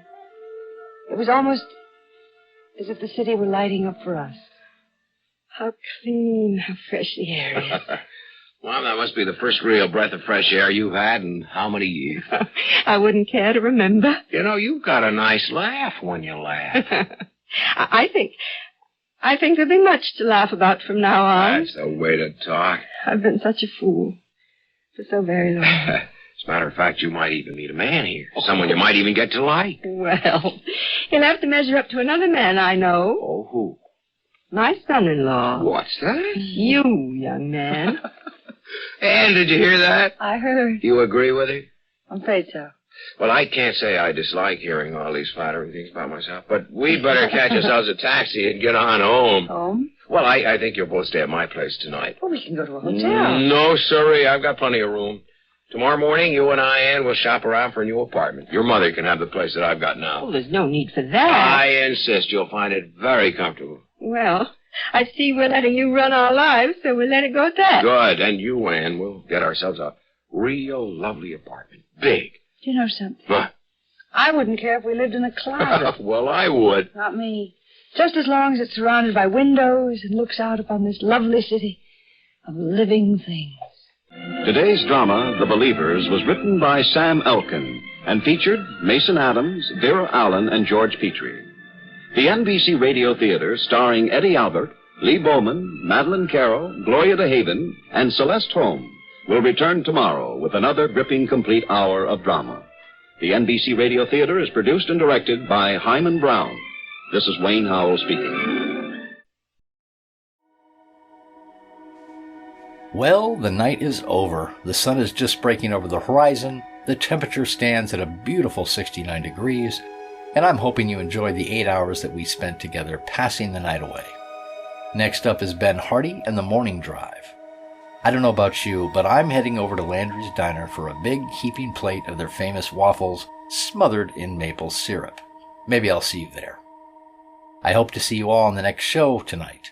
I'm Greg, and this is WOTR Radio.